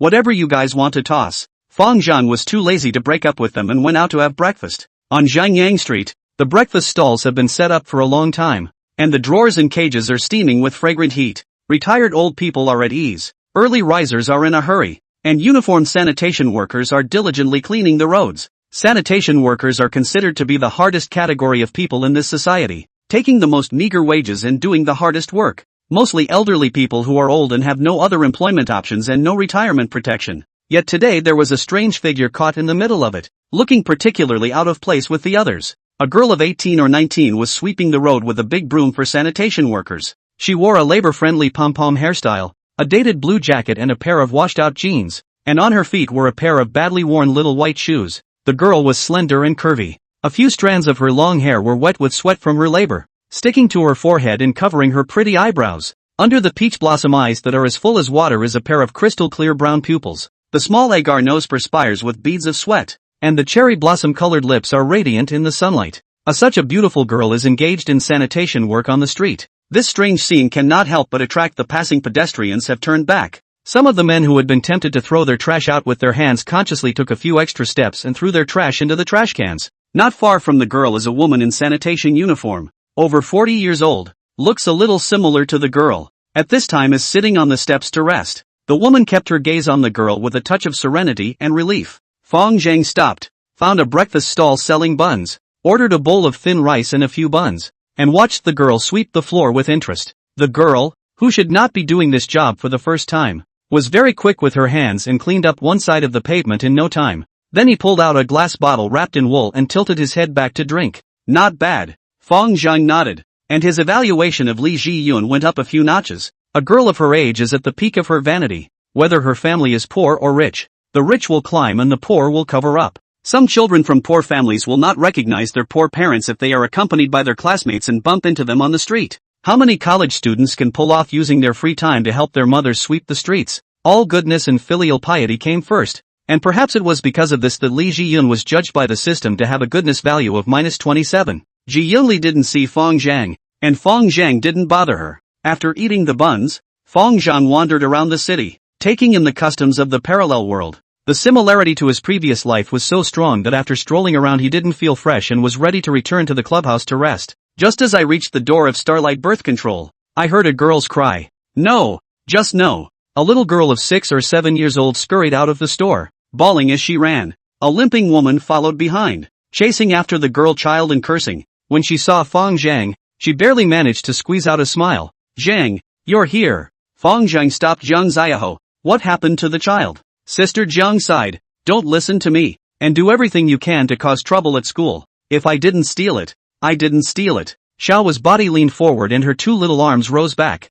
positioned and ready to rip into her mom's line at a moment's notice. How dare you be stubborn? Sister Jiang raised her hand to hit the child. Her hand raised but didn't come down for half a day. Fong Zhang reached out to stop Sister Jiang. Listen to the child finish his sentence first. Irma. Xiaomei two lost feet get up quite early. Also from the next store scurried out to pull the fight. Zhang Xiaoho saw that there were 3 people to support him. He was much bolder and said with a puckered little face, Mr. Wang wrongly accused me of stealing money. I didn't steal it. The child's logic was not very good, and after rambling on for most of the day, Fong Zhang only understood the general idea. The boy is 6 years old and in first grade at nearby Red Star Elementary School. Yesterday afternoon into the classroom teacher Wang office to get information. The results of Wang said the drawer lost 1,500 yuan. and insisted on saying that it was Xiao stole the money. Sister Jiang blustered. How many times have I told you? We have to be poor even if we are poor. Our hands and feet must be clean. She hadn't had much education and had a natural blind trust and reverence for her teachers,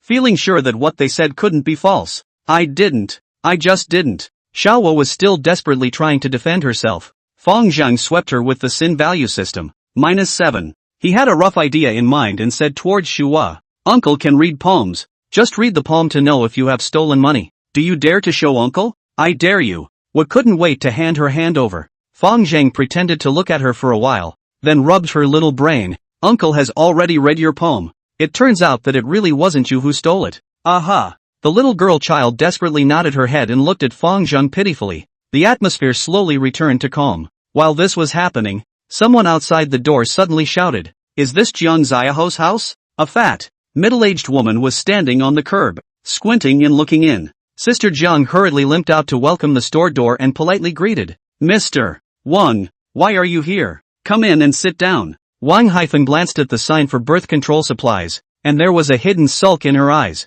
This woman really doesn't know her place. How could one's intellectual self go into such a hideout? Wouldn't it be a joke if an acquaintance saw it? Sister Jiang also realized that she had spoken inappropriately, and accompanied her with a careful and embarrassed face. Feng Zhang had been paying attention to Xiao He ever since Wang came. She was nervous beyond measure, her small hand subconsciously holding the waist of her pants. Seems to be scared to death of this teacher. Feng Zhang took her small hand and said, Don't be afraid. Go and explain things clearly. Aha. Xiao took Feng Zhang's hand, got a little bolder, walked over to Wang looked up and said, Teacher Wang, I didn't steal the money. Wang was expressionless and didn't say a word. Sister Jiang saw that the situation was not right, and hurriedly pressed her daughter's head, chiding, How dare you be stubborn? The teacher made a special trip for your sake. Quickly bow to the teacher and apologize. Wang sidestepped out of the way. This is not a matter of apologizing. You must make up for the shift as soon as possible. Jiang took out a few red tickets from her pocket and handed them to Wang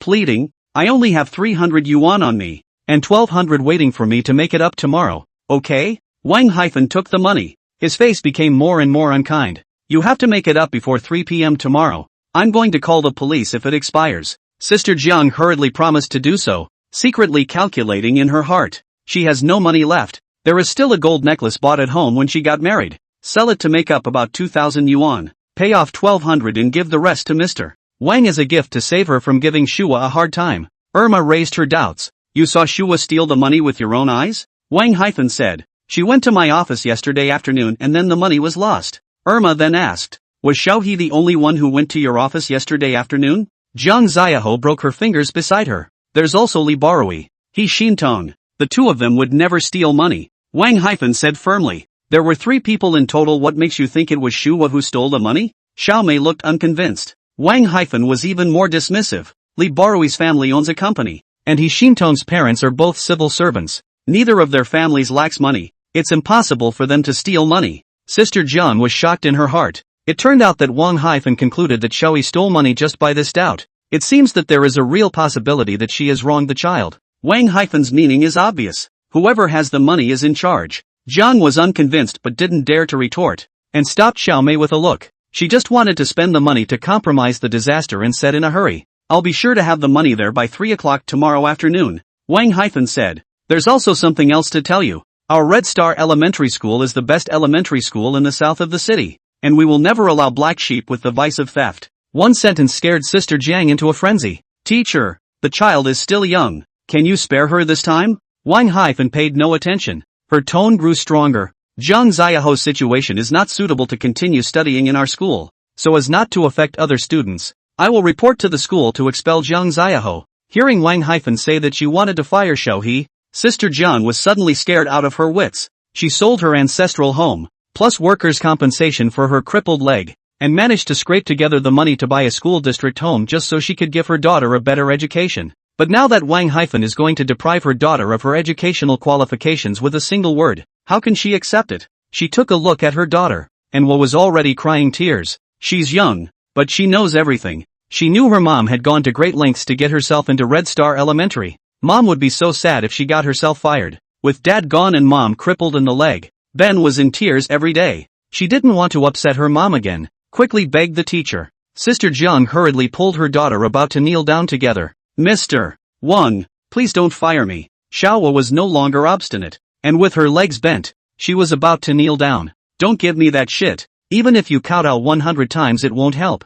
Thieves will never be tolerated in our school. Wang Hyphen twisted her head and left after saying that. Suddenly a sneering voice rang out from the side. A class teacher can just expel a student. You're not afraid that the wind will blow your tongue. Ask Su Yaoming if he has this right? Fang Zhang originally didn't want to get involved in this kind of thing. It's not something that can be solved simply through violence. After all, Shua was studying in this woman's class, and it was inevitable that he would be put in small shoes after offending her. But the woman had already put her word down, and the situation was bad enough that it couldn't get any worse, if at all. You know Principal Su? Wan Hyphen looked astonished and turned back to scrutinize the man who had just spoken. She had thought the man was just a John from the washhouse next door, so she didn't care, but now looked closely at his outfit. Armani jacket, Hermes belt, and a Rolex green aqua ghost on his hand. At first glance, it was someone with status, someone who could talk to himself as an equal. For Fang Zhang, Wan Hyphen didn't dare to go overboard like she did with the 2 lost feet,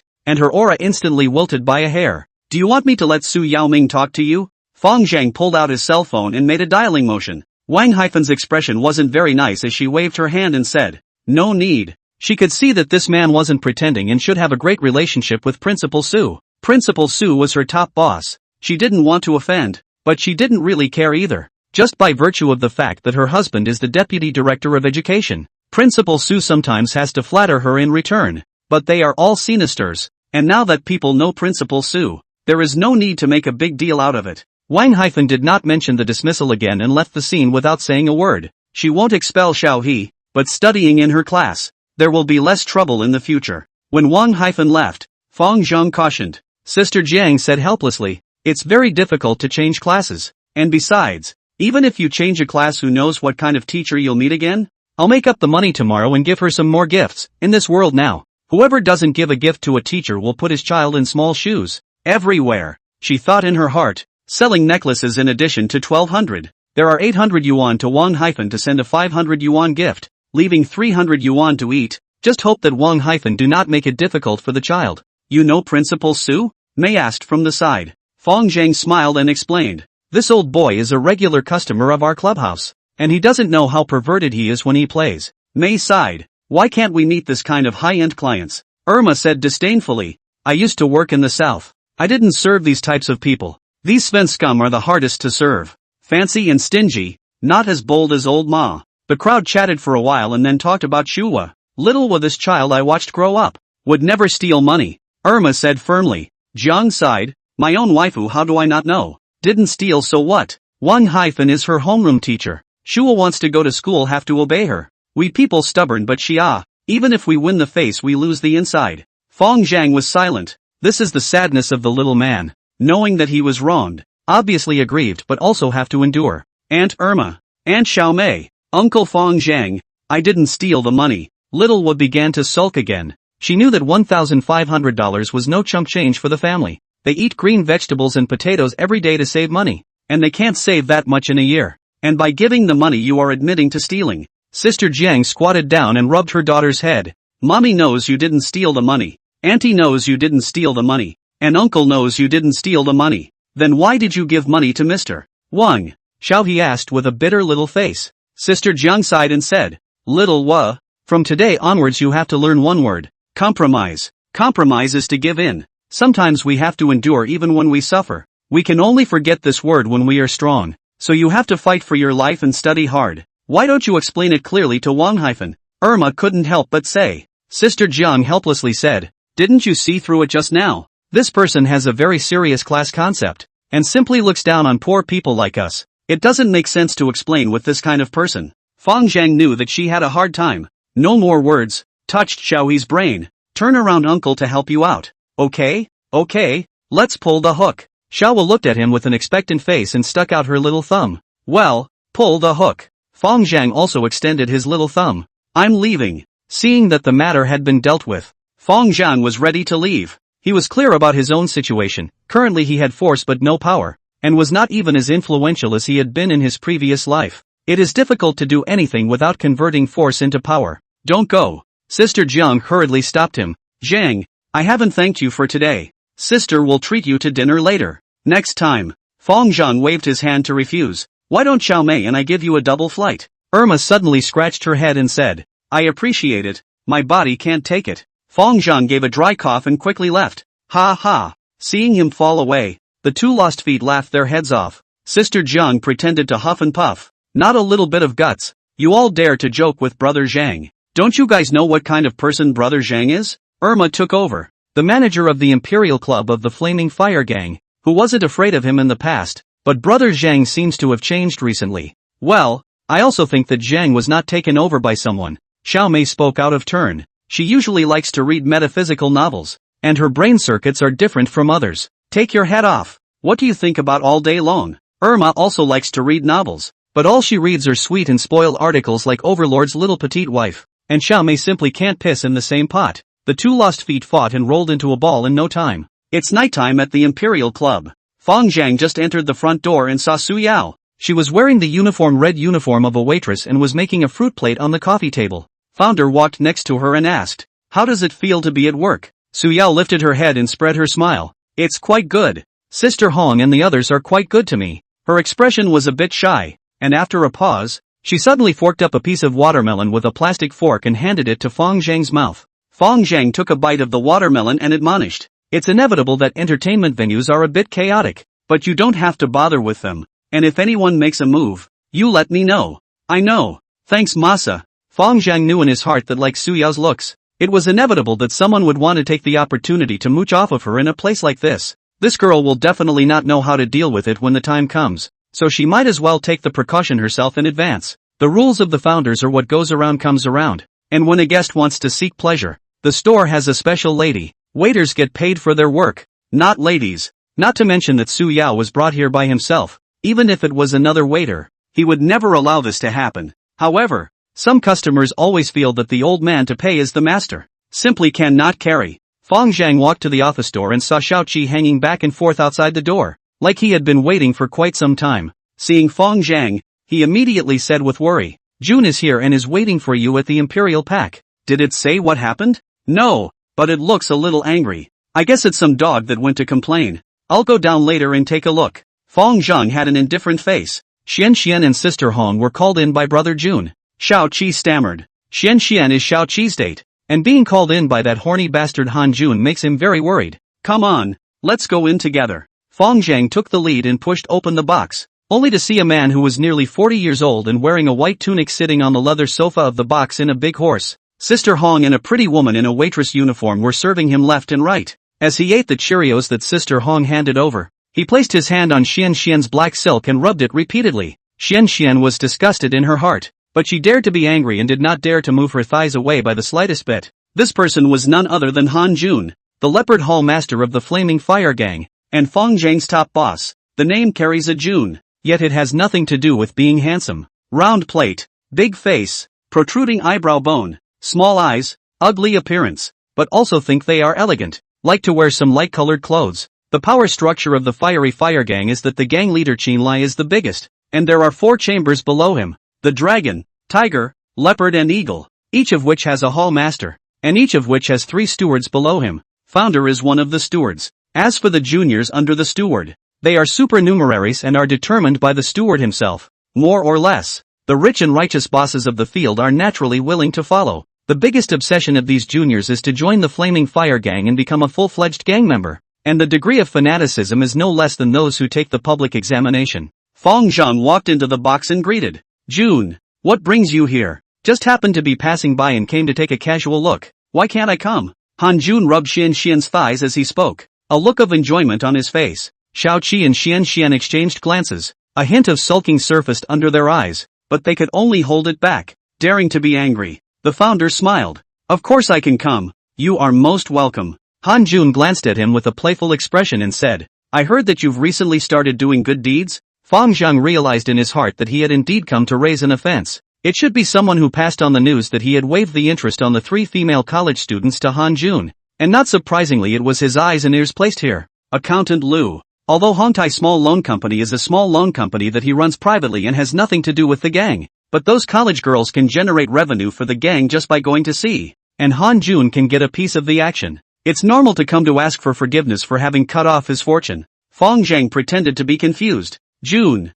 I don't understand what you mean. How do you explain the matter of Hong Tai Loan Company? Han Jun let out a cold snort, scared Sister Hong into silence, a grape pinched in her hand. Half a day did not dare to pass it. Fong Zhang shook his head. It's not possible to talk about doing good deeds. It's just that the sheriff's department is currently grasping this piece tightly, and I don't want to get into trouble. Han Jun smiled coldly. When I first promoted you up, it was because I saw that you had many means and would come to things. Now you're telling me you don't want to start a fire. So what do I want you for? Fong Zhang narrowed his eyes, lit a cigarette and said, the small loan company is my personal property. How it is run is my personal business. It has nothing to do with the club, nor does it have anything to do with you. Haven't seen you for a few days, and you all dare to call me out? Han Jun squinted at Fong Zhang, his face grim. Calling the shots can't be talked about. Fong Zhang flicked the ashes of his cigarette. But now please remove your hand from Xian Xian's leg. Good guts. Han Jun was furious, getting up from the sofa, taking a few steps to Fong Zhang's side, and said in a condescending manner, Backbone, you want to rebel? I'm just telling you the rules. Xian Xian is a waitress in the store, not a sitter lady. Sister Hong has to give the technician training. She doesn't have time to peel grapes for you. If you want to break the rules yourself, don't blame me for being unsympathetic. Han Jun was almost laughed out of anger and raised his hand to whip him, while snapping, the dog who committed the following. I'll let you know how many eyes Master Ma has today. However, in a flash of lightning, Fong Zhang pinched his wrist with 3 fingers. At that moment, Han Jun felt as if his arm was caught in a vice, and the sensation that his bones were going to be crushed drilled through his heart and pierced his bones. Let go! Han Jun shouted hoarsely, his tone vaguely carrying a hint of pleading. When you ask someone to do something, you have to say please. The founder exhaled a smoke ring into his face, choking him with snot and tears. Please, let go. With a jolt of his arm, Fong Zhang shook him to the ground and said disdainfully, if you don't listen to a good talk, you have to force me to be an ancestor man. The people in the arena didn't understand what the ancestor man meant, but the others saw it when Zhang took his own boss. Sister Hong and Xian Xian looked terrified. The rules of the Flaming Fire Gang are strict. It's a taboo to violate the rules of the following,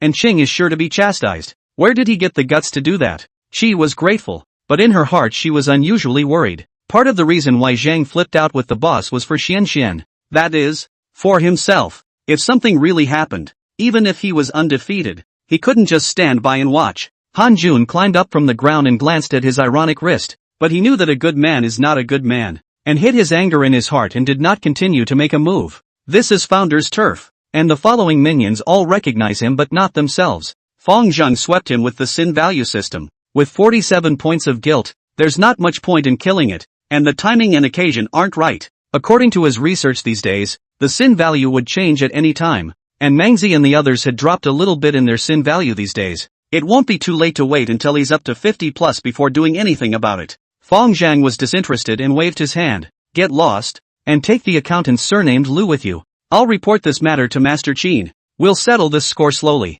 Han Jun left the clubhouse without saying a word after letting out his vicious words. When Han Jun left, Mangzi and the others also heard the news and entered the box, and they all looked worried after understanding what happened. Zhu Laolu was worried. Boss, if Master Qin convicts you of committing a below-the-line offense, he may not be able to say that you'll have to be stabbed 3 times and pierced 6 times. Shao Qi stalked his neck and said, this matter started because of me. When the time comes, I'll take the punishment for Brother Zhang. You're not an official gang member. What's the penalty? Fong Zhang had a disinterested face. Let him be. We're in the right. If we come to a hard bargain, the big deal is that I'll leave the Flaming Fire Gang and create a new gang. The following day, the headquarters of the Flaming Fire Gang. This is a small manor located in the southern outskirts of Qinghe City, covering an area of 10 acres or so, with the name of Blazing Garden. Fearing that the Public Security Department does not know that this is the lair of the Blazing Fire Gang. In the garden, the pavilions are scattered. The ponds and willows contrast with each other, and 3 villas are situated in the green plants. The largest building covers an area of more than 1,000 square feet, and is the council chamber of the Flaming Fire Gang, as well as the location for newcomers to the gang to open their incense halls. As a relatively traditional gang, many of the ceremonies within the Flame Gang were modeled after the Hong Gang, the largest gang in Daxia, and then simplified to a certain extent. The world's black gangs are out of the Hong Gang, and the same is true for other gangs. Blazing Fire Gang Master Qin Lai sat in the master's eunuch chair with a big horse. He was about 50 years old, wearing a green vintage robe, long and broad, with a four-sided face and a pair of shrewd eyes. Han Jun and another young man were standing to its left and right. Master Qin. That's how it is. Fang Zhang has no respect for his elders. He violates his superiors from below. According to the rules of the gang, he should be subjected to the punishment of 3 knives and 6 holes. Qin Lai didn't reply immediately, but was quite interested in his injuries and spoke. Lift your hand up. Han Jun lifted his sleeve, then used his left hand to lift his injured right hand, grimacing in pain from just that one movement. Qin Lai fixed his eyes on him and saw that the 3 fingerprints on his wrist were already black and purple, and his injuries looked really not light. You said that Fang Zhang pinched you like this with just 3 fingers.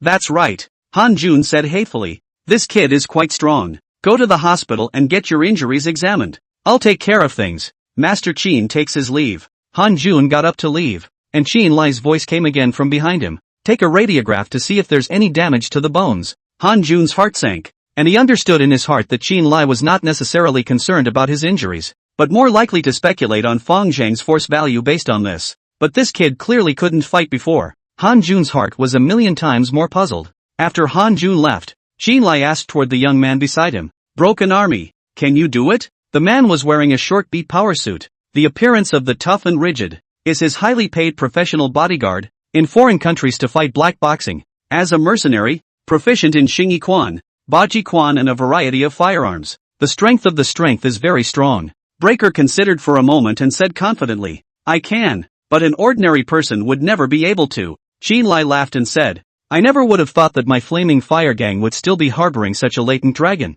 Congratulations, Master Qin. Broken army bowed, but it remains to be seen if this submerged dragon can work for me. Qin Lai then asked, is it possible that what happened with the Viper gang the night before last? Absolutely impossible. The Viper gang is rumored to be the work of a legendary Superman. If Fang Zhang had this strength, would he be willing to be a small steward in the flaming fire gang? Broken Army's tone was decisive. In a few days you join the gang to open the incense hall and try his depth. Yes. Fang Zhang knew that Han Jun wanted to take revenge on himself, but he didn't take it to heart at all. For Qin Lai, he would favor whoever was more valuable. He had deliberately shown his hand to prove that he was more valuable than Han Jun, and Qin Lai would make his own choice. In the evening, Fang Zhang just came to the clubhouse and went around the corridor, hearing a group of technicians talking about it. What a well-behaved child. How could he think of jumping off a building at such a young age? Who jumped? Founder asked curiously. A mechanic named Man said. Little Wolf from the Starlight Birth Control store jumped off a building. Dead? Fang Zhang asked in a hurry. Not dead. Jumped from the 3rd floor. He's in the city hospital. Fang Zhang let out a sigh of relief and pulled his leg towards the door. A few technicians and Mengzi and others followed. You guys are going too? Fang Zhang turned around and asked. Next door neighbors. Let's go see if we need any help. Sister Hong spoke up. Okay. Fierce and Sister Hong will take my car, and you guys will take old Six's car. Wait for me. I'll go to the office to pick up something first. Fang Zhang went to the computer and recorded a piece of information before going out with the crowd. In the orthopedic department of Qingham Municipal Hospital, Xiao He has awakened, wearing a non-invasive ventilator, looking at a few adults with tearful eyes, his mouth constantly opening and closing. Irma couldn't help but sigh. You kid, why are you so stupid? My classmates all said I was a thief. And MS. Wang wanted me to do a review in the whole school, and said she was going to call the police to arrest me, and she also said that I was a wild girl without a father. Didn't I say I'd give him the money? Why is this bitch not finished catching a child to take out her anger? Xiao Mei said with an indignant face. The money hasn't arrived yet. This is a deliberate attempt to apply pressure. Sister Fang couldn't have children and saw Xiao He as her goddaughter, and she was also furious after just learning what happened. A deep sense of remorse haunted Zhang. This child has been particularly well behaved since childhood, but is particularly stubborn. As long as the things recognized by the 9 cows cannot pull back. Should have borrowed money overnight last night to send to Wang-Hyphen's home. Perhaps she would not have made things difficult for the child early in the morning, and the child would not have jumped off the building. She didn't understand why Wang-Hyphen was making things difficult for her child when she had clearly agreed to deliver the money by 3 p.m. Today. At this moment, the attending Dr. Wu walked in with the CT film and said in a heavy tone, the situation is very bad. The patient's right leg localized bone and soft tissue serious damage. Must be immediately surgical repair. Wait until the femoral head necrosis is a problem. There's a 60% chance of recovery with immediate surgery. Jiang stumbled in fear and asked, what if I can't recover? Dr. Wu glanced at her leg inside. Just like you. Sister Jiang asked in a trembling voice. Doctor, about how much does it cost? The cost of the surgery and post-surgical rehabilitation will probably be around $60. 000. Sister John was almost paralyzed with fear. She bought a school district home last year with her workers' compensation and the money from the sale of her ancestral home so that her children would have a school. Opened this store and did not earn money. Even today is ready to lose to 1,200 yuan or sold the wedding gold necklace to get together. Where can I get $60,000 at a moment's notice? Even if I sell my house that fast?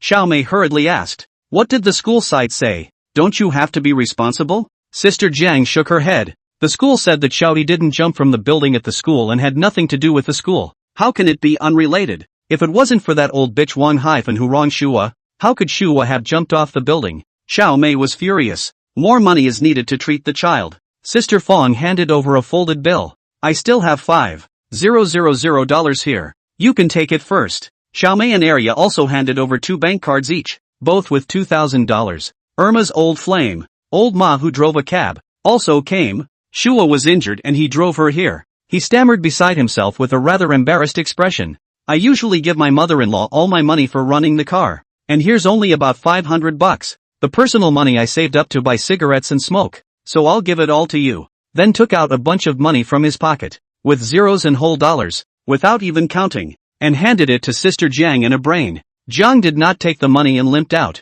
talking as she walked. I appreciate your kindness. I'm going home to sell my house. Sister Jiang, even if we sell the house now, it's too late. Irma shouted from behind. Sell it cheap, as long as it's enough for the surgery. Sister Jiang said decisively. Why would she be willing to sell her house? But other people's money is also hard-earned money. Irma picking up a customer 20 yuan. The old horse running a car 5 yuan. This kind of money, how can she reach out? Besides, even if they had the intention to help, the money would be far from enough. And where would they find the $50,000 vacancy? Mom, I won't be cured. Don't sell the house. Okay. Little Wu's weak voice came from the hospital bed. Witnessing this scene, Dr. Wu couldn't help but sigh. There is only one kind of disease in this world, and that is the disease of poverty. While the rich have millions of life-extending injections that they can take every day, the poor do not have tens of thousands of dollars to buy a leg. But he had a desire to help, but he couldn't help. Hospitals have hospital systems.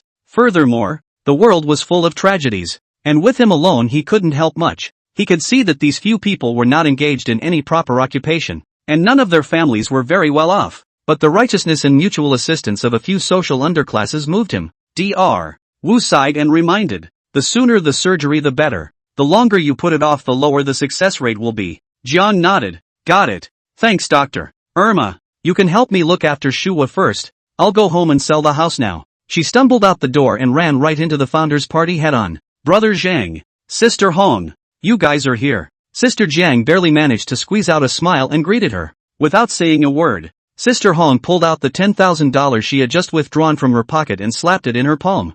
I'm usually a spendthrift. This is all I have. Several others also took out the money they had just taken from their pockets and handed it over. More than 3 or 5,000. Less than 7 or 800. Jiang looked at the several hands reaching out in front of her, and 2 lines of hot tears couldn't help but flow down both cheeks. She had been through trials and tribulations since she was a child, and was too tough inside than normal people. Even the moment she learned that Shua had jumped off the building, she didn't cry. Yet at this moment, it feels like the tears can't be contained. Sister Hong joked as if she had read her mind. It's money for emergencies, and you can't get away with it anyway, since you have a school district house. But then again, you can't sell a house in a hurry, and if you do, you won't get a good price. Fong Zhang asked, Sister Jiang, see how much is still owed. Sister Jiang took the money from the crowd one by one and added it to the $2,000 she had just sold the necklace for and took stock of it. There's a total of 38,000 and a little over 20,000 owed. I'll cover the rest. Here's 30,000. Fong Zhang took out 3 piles of money from his handbag and placed them on the table. Can't use that much. Sister Jiang shook her head repeatedly. More refunds? Go pay the fee first. Fong Zhang waved his hand. Jiang did not rush to pay the bill. Looking for the nurse borrowed a piece of paper, a pen. The crowd borrowed money and note on the paper. When Xiaohe's surgery is over, I'll immediately sell the house to pay you back. When she finished keeping score, Sister Jiang suddenly bent her legs and was about to kneel down. Fong Zhang reached out and stopped her, saying, you don't need to sell your house. This money will be paid by someone at that time. Zhang Biao also just pulled out $1,500 savings. At this time is next to the mixed feelings. No matter how bad these triads usually were, how prodigal these lost feet were, but at this moment, they were speechless. Fong Zhang walked to the side of the hospital bed, looked at the little girl covered in bandages and asked, "Shua, does it hurt? Ouch. When you get better, Uncle will take you to the playground." Okay, thanks Uncle." Fong Zhang walked out of the hospital room, took out his cell phone from his pocket, dialed a number and opened his mouth. "Principal Su. Mr. Fong, what is the purpose of calling me?" A smiling man's voice came from the other end of the phone. "One of your teachers named Wang-wrongly accused my niece of stealing money. My niece is now jumping off a building. Don't you have to explain? Fong Zhang opened the door and spoke without any politeness. At those words, Su Yaoming's heart shook with anger. "Calling out to you as Fong is to give face to the flaming fire gang. When did I, a key primary school principal, get a turn to show off for a little pony boy like you?" However, on second thought, Fong Zhang is, after all, a gangster, and it is not good for him to offend him openly. Su Yaoming suppressed his anger and said, "Wang-'s husband is the deputy director of the education department. How can I have the authority to deal with him?" Fong Zhang snorted. "You can't control the people underneath you when you're the principal. What the hell are you still doing? Get out and go home before it's too late." Su Yaoming became furious and no longer spoke politely. "Your niece is Jiang Xiaoho from 2nd grade class 3. Right. I know about her jumping off the building this morning. I can tell you clearly that since the incident did not take place in our Red Star Elementary School, according to the relevant laws, the school does not have any managerial negligence, and by definition, it does not need to bear any responsibility. But out of humanitarianism, we can give Jiang Xiaoho $2,000 in financial compensation, which is already benevolent." Su Yaoming, you need to get one fact straight. The cause of this incident is that Wang from your school falsely accused my niece of stealing money. Whether it's stealing money or not, no one can be sure. If Mr. Fong feels that your niece has been wronged, I suggest you can call the police to deal with it.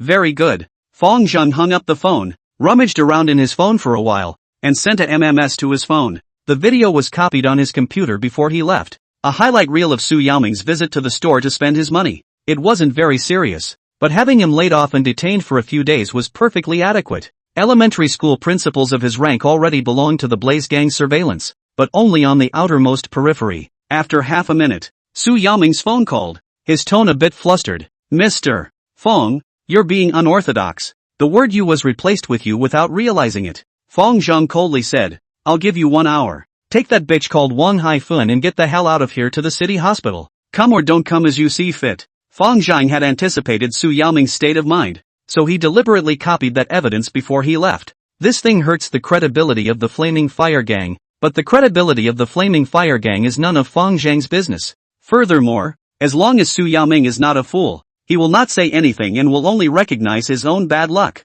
Fong Zhang had been in the business world for many years in his previous life, and he still knew a little bit about human nature. Between a gangster punk and the wife of the deputy director of education, Su Yaoming had no problem choosing the latter. The predecessor and the hand under the horseboy also bully Li Jiyun kind of ordinary people, but ran into Su Yaoming, this kind of small powerful key elementary school headmaster, cannot be easily pinned down. With Su Yaoming's position, he could already do a resource swap with some powerful people. Not to mention, the elementary school parents who attend Red Star Elementary School will certainly give him a three-way tie. As the saying goes, when you come out, you have to talk about background and power, and being able to fight is of no use. Fong Zhang didn't know who said this, but it was indeed an unbreakable truth. But it boils down to a lack of force. Also, force for fighting and killing is only the lowest of the low. It is also a resource by its very nature, and a scarce one at that. Fong Zhang walked into the hospital room and pulled old Six aside and said, "Red Star Elementary School, 2nd grade class 3 teacher Wang Haifun.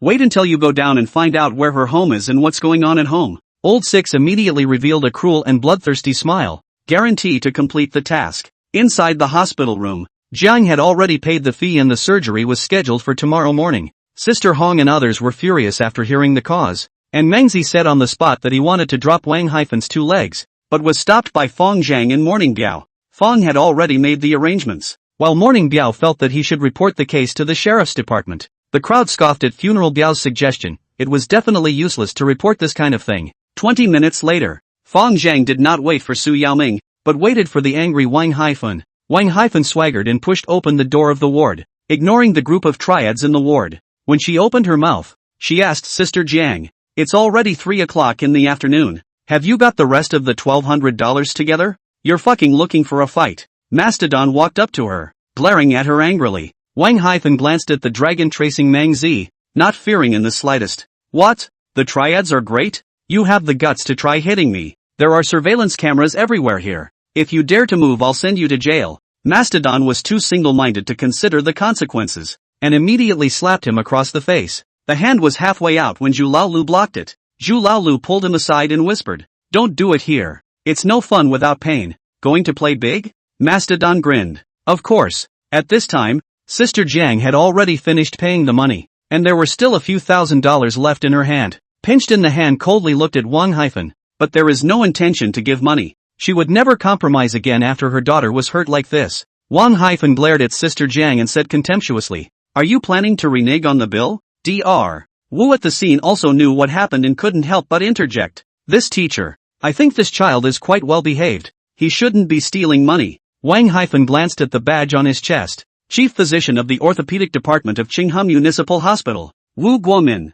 Immediately, he changed his tone and said, "Dr. Wu, you are not aware of the virtues of these people. They are capable of anything. Stealing needles when they're young. Stealing gold when they're old. If you don't educate them before it's too late, they'll end up in jail." Dr. Wu mused for a moment and said, "You're supposed to be a role model as a teacher. You can't look at people through tinted glasses." Wang was instantly upset and no longer spoke politely. "Who's wearing colored glasses? I'm just being honest. You don't know the situation, so cut the crap." Wang looked at Sister Jiang when she finished speaking and threatened, "Are you going to return the money or not? If not, I'll call the police. No need for you to report. I'll do it myself." Sister Jiang pressed the dialing button after she finished speaking. Sister Jiang finished her call and said coldly, "The sheriff will be here soon. Just wait." Wang was not willing to show weakness. "Humph. We'll see." After 2 minutes, the crowd did not wait for the magistrate, but waited for Su Yaoming, the principal of Red Star Primary School, and Su Hongqi, Jiang Xiaoho's math teacher. Su Hongqi is in the same office as Wang another party to this incident. The two of them walked into the hospital room. Su Hongqi's face was ashamed. As soon as he came in, he walked over to Sister Jiang and bowed. "I'm sorry, because of the negligence of Wang and I, we dropped the money inside the table stalls, and we just found it. Not a penny missing." Wang heart thumped, face instantly embarrassed. But in the heart is hate. This Su Hongqi is not a breaks. The money found also do not know an old lady threw a gas. Su Hongqi finished and walked to Jiang Xiaoho's hospital bed again, bowing similarly. "Little Wa, because of the teacher's carelessness, you have been wronged. The teacher apologizes to you. You are not a thief. You are a good boy." "Oh, I didn't steal the money." Jiang Xiaoho finally waited for this moment and instantly sobbed uncontrollably. For the past 2 days, her classmates have been pointing their noses at her and calling her a thief. She couldn't stand the finger pointing from her classmates and didn't know how to prove it. Then she thought of jumping off a building to prove her innocence through death. But even though she died to make her point, Mr. Wang still didn't believe her and still had to relentlessly ask her mom for money. Mom has no money left. She saw her mom last night take out the gold necklace she had hidden in the cupboard. Mom said to sell the gold necklace and give the money back to the teacher. But why should I sell my mom's necklace when I clearly didn't steal the money? She couldn't figure out how. Jiang Xiaoho bawled and cried more than tears, like a cuckoo weeping blood, as if she wanted to discharge all the grievances she had suffered these days through her tears. "Quickly go and apologize." Su Yaoming pulled the reluctant Wang to the hospital bedside. The two were interrupted by Dr. Wu before they could speak. "All go out. Don't disturb the patient's rest." Dr. Wu's voice was icy cold, his expression disgusted to the extreme. A teacher should be a teacher of virtue, and he who has no virtue is not worthy of being a teacher. Dr. Wu seemed to be talking to himself, but it was as if he meant it. Wang was burning with rage and secretly cursed in her heart. Old man, so fond of meddling in other people's business, not afraid of giving birth to a son without an asshole. Estimating Dr. Wu's age, he mentally changed it again to having grandchildren without butts. The crowd was whisked away to the veranda by Dr. Wu, and Irma opened her mouth towards the people of Red Star Primary School and asked, "Say, how will this matter be handled?" Su Yaoming said with deliberation, "The responsibility for this matter lies with our teacher. So Red Star Primary School is willing to bear all the expenses during the hospitalization of Jiang Xiaoho's classmates. At the same time, based on the subjective errors of Wang the party committee of Red Star Elementary School decided to give Wang a suspension. I don't know if you're satisfied with this result?" Su Yaoming looked at Sister Jiang. "Unsatisfied. Want to solve the problem with a light sentence of suspension? Think beautifully. Before Sister Jiang could speak, Irma immediately yelled. Wang Haifeng instantly flared up and crossed her arms and scolded. It's none of your business if I'm talking to Jiang Xiaoho's parents? She felt unusually stifled.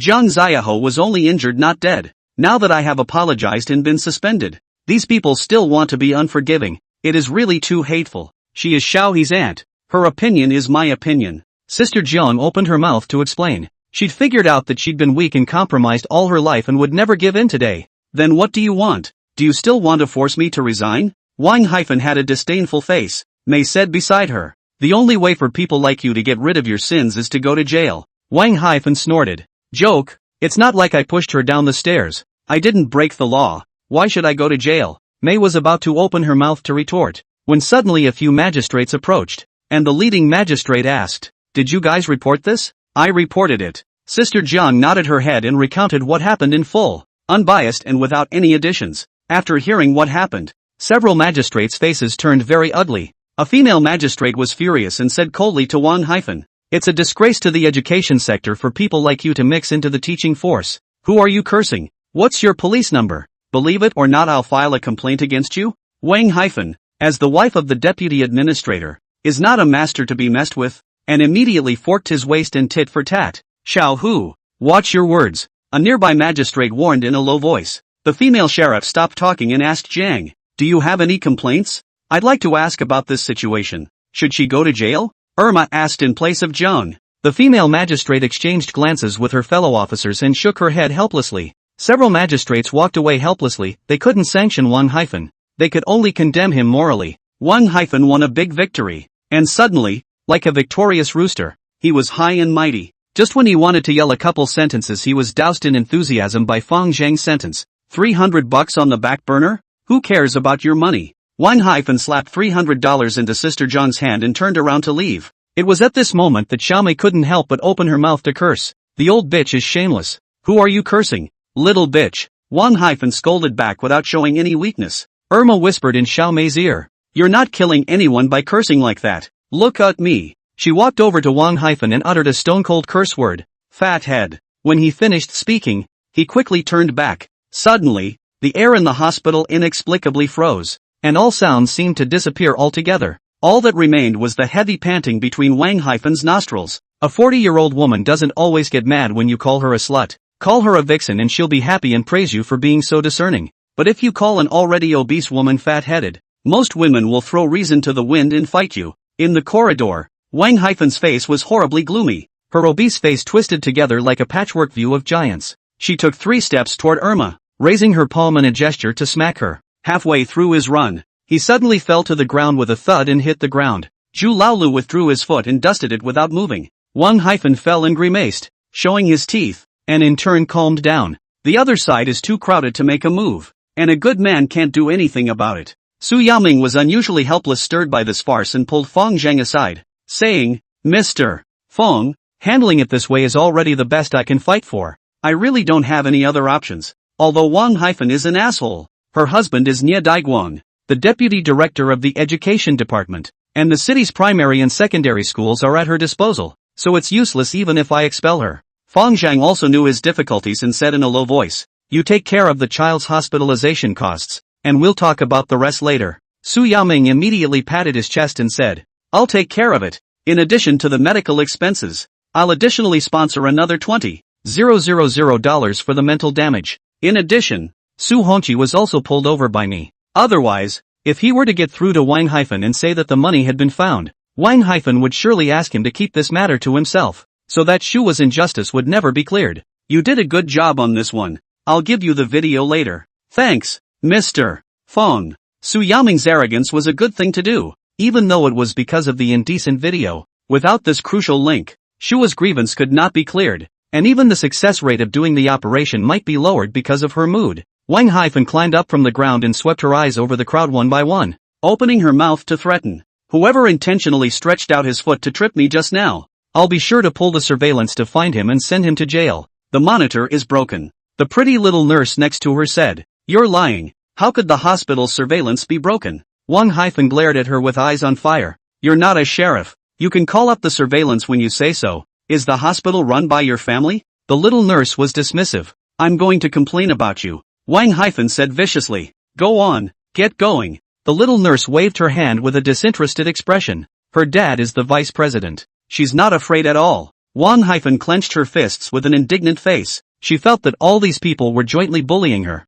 and she was both aggrieved and angry. She memorized the looks of each of these people. A gentleman's revenge is not too late. When this matter has subsided, he must retaliate back one by one. It was at this time that Zhu Laolu, with his chest open, walked up to Wang and looked at her condescendingly. Fatty, I did it. What's wrong? Glancing at the tattoo on Zhu Laolu's chest, Wang did not continue to speak. She is a smart person. A smart person does not eat the present loss. Out of this door I will report to the police. Waiting for the fall to settle scores you. Poof. She snorted coldly and was about to turn away. It was at this moment that a group of people carrying long guns suddenly swarmed around the corner of the corridor. Seeing this battle, Wang knew in her heart that these reporters were rushing to Jiang Ziyaho's matter, most likely to interview themselves. She huffed a little inside, but her expression wasn't alarmed. The female reporter of the provincial newspaper in the lead disliked the microphone toward her face. May I ask if you are Wang?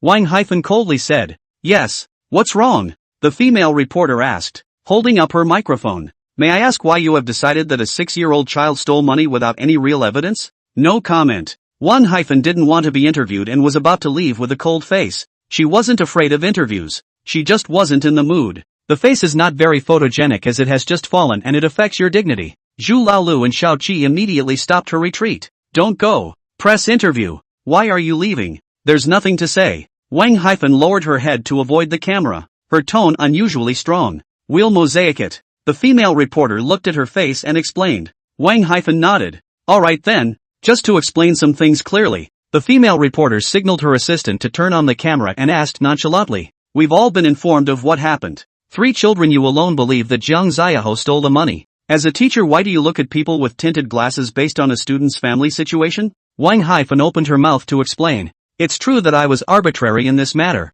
but I don't think I was wrong. As far as wearing colored glasses, that's not true. I'm just making some logical inferences based on the student's family situation. That's the way it is in this society. Don't you socialize with people without taking into account their financial situation and education? Banks also open VIP priority channel for big accounts. Why don't you go and ask banks why they treat depositors differently? The female reporter was choked speechless. Had no choice but to change the question. You are a teacher, alas. You have not thought about the students fair and just? Wang disdainfully said. You don't deliberately guide me. I am a teacher and also a human being. It's normal to have affinity difference to students. Don't you like to make friends with high-level people? Do you prefer to hang out with people of low quality? The female reporter continued. But you were proved wrong. And in the end the truth came out that the money was not lost. So may I ask, after this happened, have you ever thought of resigning? It never occurred to me. Why should I resign when I have not broken the law or done anything wrong? If I have done anything wrong, please let the law judge me.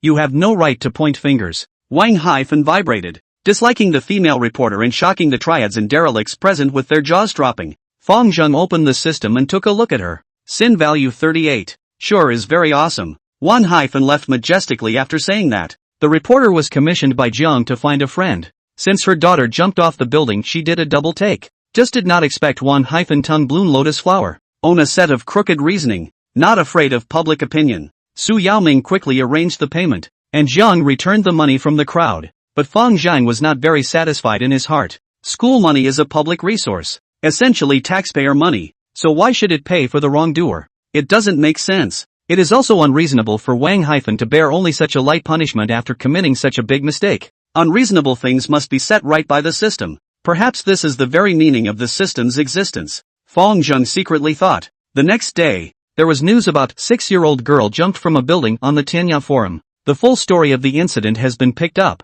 including a video of a related interview with Wang that has been converted into text and posted online. Surprisingly, the internet isn't lopsidedly bashing Wang. Surprisingly, there is still a small percentage of netizens who think she talks straight, which is the case. This society is originally divided into 3, 6, 9 classes. Wang just said what was in his heart and put it into action. There is no problem. Of course, this view represents only a small group of refined egoists. Most netizens are outraged by this incident, and a portion of the netizens are even spontaneously verbally attacking Wang in succession. Education and children's issues are already at the center of public opinion, And this matter concerns millions of families. It's only been half a day and the internet is already abuzz. Nye Daiguang also saw the relevant reports. And when he came home, he sat on the sofa without saying a word. And his face was gloomy like a dark cloud that could not be melted. Wang is very arrogant outside, but at home is a typical good wife and mother. Filial piety to the in-laws. The home is also cleaned up, well organized. She was well aware that everything she had was brought to her by her husband. This was part of the reason why Nye Daiguang had put up with the fat lady and had not gotten a divorce. The biggest reason is, of course, for the career path. A troubled marriage is not a big deal, but it inevitably creates an unstable perception of leadership. Normally it doesn't matter, but at the critical moment when superiors are considering who to put the burden on, it may be the last straw that breaks the camel's back. Nye Daiguang looked at the table full of food, but he was not in the mood to eat. His wife's outside arrogance has affected his career. It was his backbone, and it would never be allowed. Daiguang, I was wrong. Wang realized that her husband was in a bad mood and quickly opened her mouth to apologize. Do you know where you're wrong? Nye Daiguang grunted and asked with a leathery smile. I shouldn't have been too arbitrary and mistakenly assumed that Zhang Xiaohou had stolen the money, causing her to jump off the building and giving people a hold on her. Nye Daiguang shook his head. This is just the reason, not the point. Wang thought for a moment and added, I shouldn't have accepted an interview with a reporter, leading to further fermentation of public opinion. That's even less the point. This will fester whether you give an interview or not. Paper can't hold fire. Nye Daiguang couldn't help but snort. You don't even know where the point is until now. You really are hopeless. Just teach me. Wang pampered, waiting for her husband to solve the problem. Nye Daiguang felt a bit nauseous and did not reply, turning his head to quiz his son Nye Zifeng. Peek, you teach your mom. Nye Zifeng is his only son, 16 years old this year, just read the second year of high school, smart and well-behaved. Although Nye Daiguang disliked the yellow face in the family, he held this son in high regard. That's another big reason why he never divorced the yellow face of the family. Everything is for the children. Nye Zifeng saw that his father was interested in examining and teaching himself, and then said with confidence, the point is to completely sit on the evidence of Zhang Xiaohou's theft. You and Mr. Su were the only two people in the office. And if Mr. Su hadn't gone to the hospital and told the truth, who would have known that you guys ended up finding the money again? As long as this truth isn't revealed,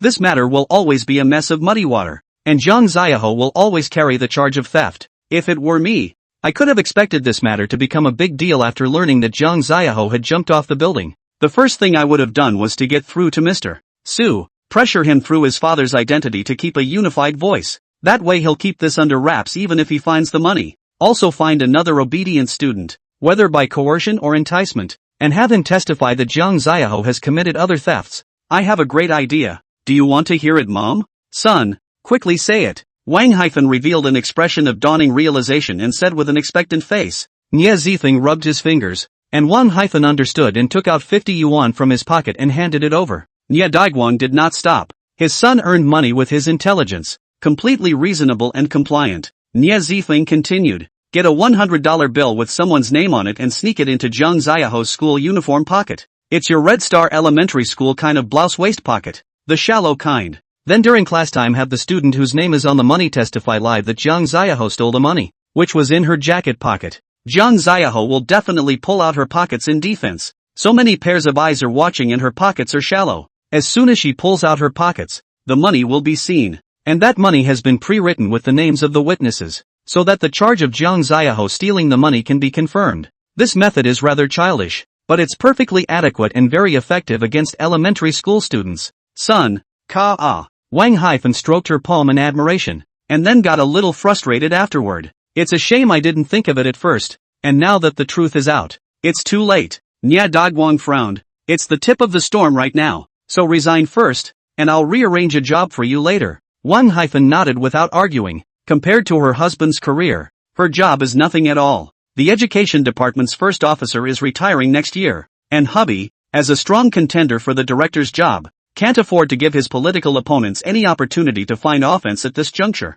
Nye Zifeng shook his head and said, this ploy is for you to use right now. It's perfectly timed, as long as it's confirmed that she has a theft behind her, and then the matter is pushed online, so that the netizens know that Zhang Xiaohou's hands and feet are not clean. The public opinion will not continue to scold you. This group of fools on the internet were to distinguish the truth. Only think Zhang Xiaohou turned out to be really a thief. You suspect her this time is completely reasonable. Just bad luck. and will even think that your previous interview statement frank and honest it. Wang-Hyphen's eyes lit up. Wonderful. Son, I'll arrange for someone to do it right away when that little bitch has recovered. The children are teachable. Nie Daguang had a pleased look on his face and couldn't help but praise from the side. My son is growing up and understanding and wise. All the years of teaching himself by word and ear had not been in vain. Today it's the jungle society of survival of the fittest, and it's the kind of character of the son that will be the winner in the end. Father and son looked at each other and smiled in harmony and warmth. Wang-Hyphen looked at the father and son. Filial piety of the two is also a face of comfort.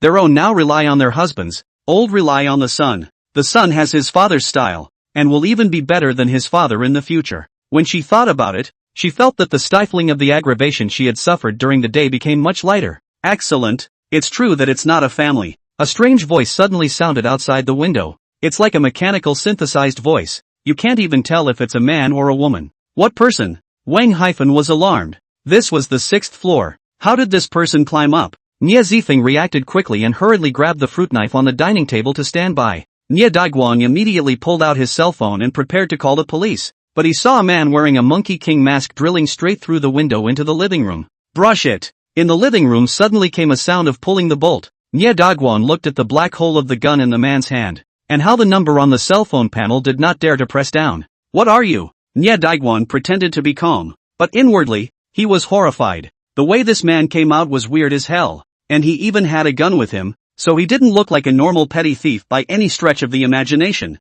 I heard that Administrator Nie is very rich. I came to borrow some money to spend. Fang Zhang said with a light smile. The Black Star was the one he had snatched from the Viper Gang's white hairside, along with 5 bullets, and in addition to that a Colt M1911. Nie Daguang forced himself to calm down and smiled bitterly. Friend, you might be looking for the wrong person if you want to borrow money. If I had money I wouldn't be living in this kind of environment. My wife and I only make $3,000 or $4,000 a month, and after family expenses we have less than $10,000 in savings, so if you're tight, I can give you all of it. Fang Zhang looked around. 90 square feet of small 3 rooms. The decoration is old. The furniture is also very simple, and it really looks rather strained, like a cleaner. If he hadn't been so knowledgeable in his previous life, he would almost have believed it. Fang Zhang sneered and held up his pistol, pulling out handcuffs to bring the 3 under control. Carrying a gun is mainly a deterrent. It's not as good for him as his fists. Furthermore, this gun was fired at Woodchuck Lane and is not fit to be used again.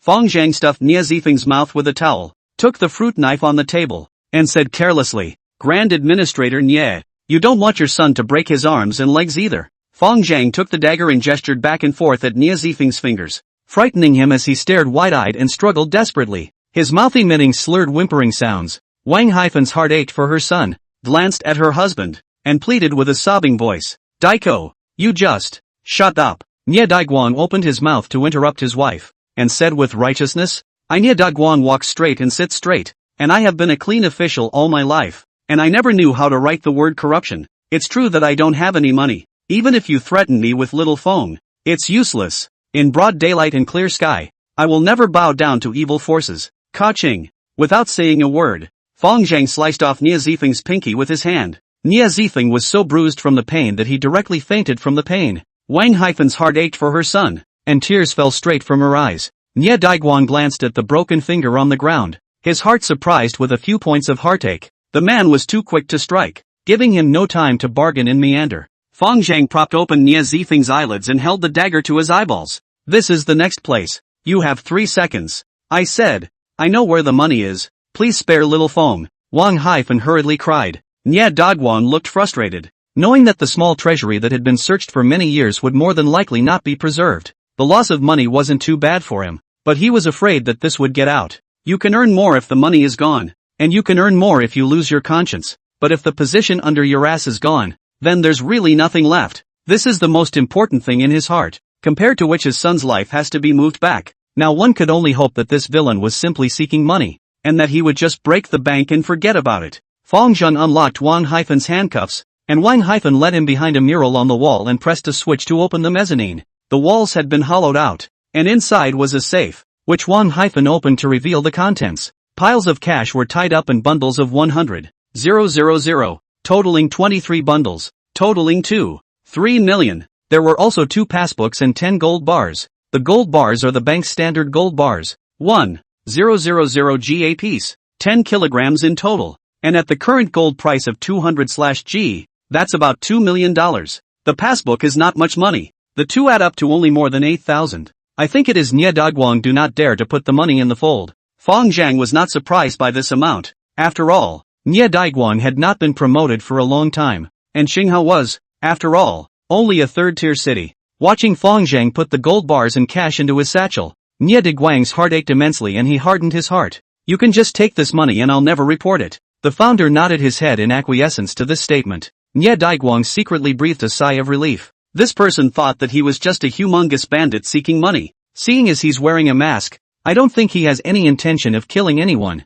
Not many bandits are willing to kill unless they have to. After all, a murder is a must. Hooray! Lives and positions should be saved. This is just my appearance fee. Founder zipped up his satchel and continued. Warrior? What do you mean? Wang Haifan asked timidly. Warrior? Fong Zhang couldn't help but smile. This title was quite interesting. It seemed that Wang Haifan was quite conscious of her position. He glanced out the window and said lightly, I wonder if you can fall to your death on the 6th floor. Nye Dagwang scared to silence. The 6th floor is about 20 meters high. How can it not fall dead? The chance of death is at least more than 90%. Fong Zhang carried Mr. and Mrs. Nye Dagwang to the window and proved his mouth towards the window. Jump down. Warrior, all my money has been given to you. And Jiang Ziaho is fine. Please spare us. Nye Dagwang's legs bent and he hurriedly knelt down to beg for mercy. Nye Dagwang is worthy of the deputy administrator. The brain is more flexible than the average person. Si Fong is about to jump himself. Instantly guessed his intention.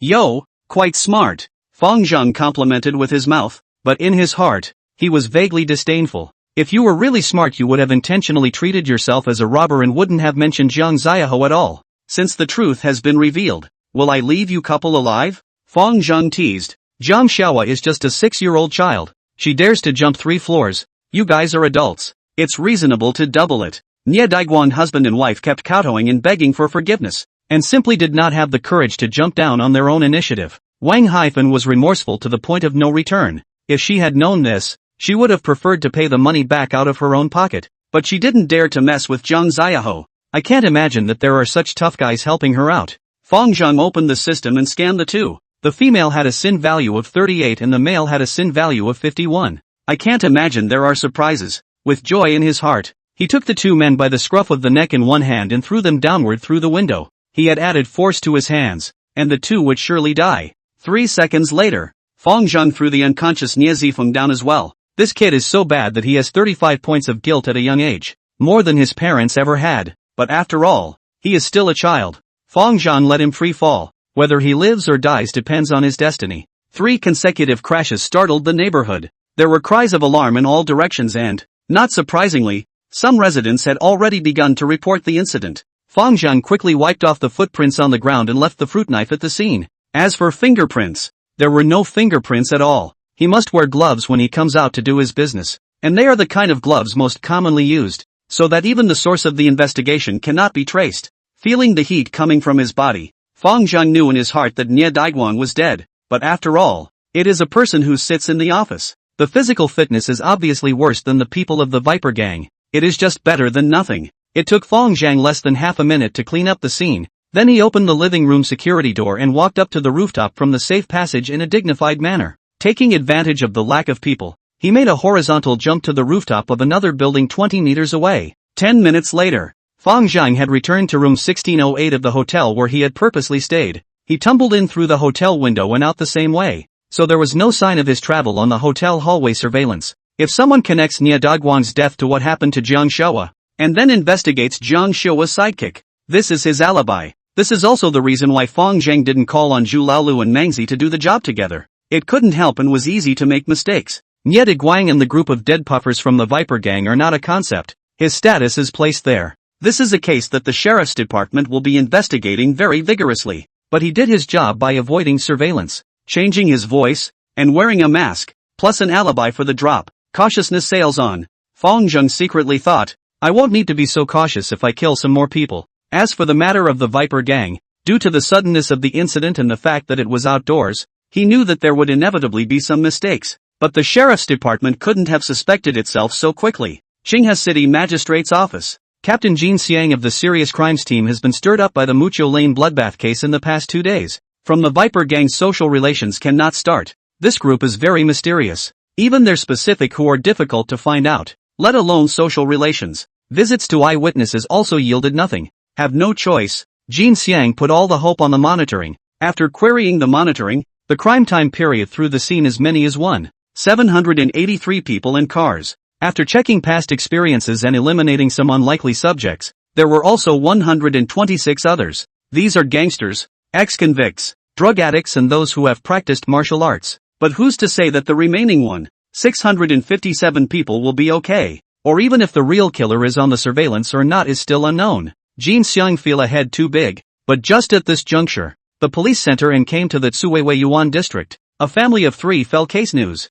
Jin Xiang now specializes in the Makshu Lane case, and this case had to be left to his deputy. After 2 hours, the deputy sent word that the victims were the family of Nip Tai Quang, deputy director of education. The 2 older ones are dead and the younger one is a vegetable, unconscious and unable to provide any statement. Based on the trajectory of the body drop, and the residue at the scene, suicide has been ruled out. A hidden safe in an open state was found at the crime scene and the property was ransacked. The deputy speculated that the case was mostly a home invasion homicide or possibly a revenge killing disguised as a robbery. No physical evidence could be found at the crime scene. No witnesses could be found. There were no signs of prying at the door locks, and there were no signs of climbing at the rear window, and there was no way to climb it. Like the Woodchuck Lane case, it appears to be another unsolved case, but the absence of marks is sometimes a form of evidence, and the deputy surmised that the murderer was most likely an acquaintance who lured the victim into opening the door, which is why the lock was free of any signs of prying. If it is really an acquaintance,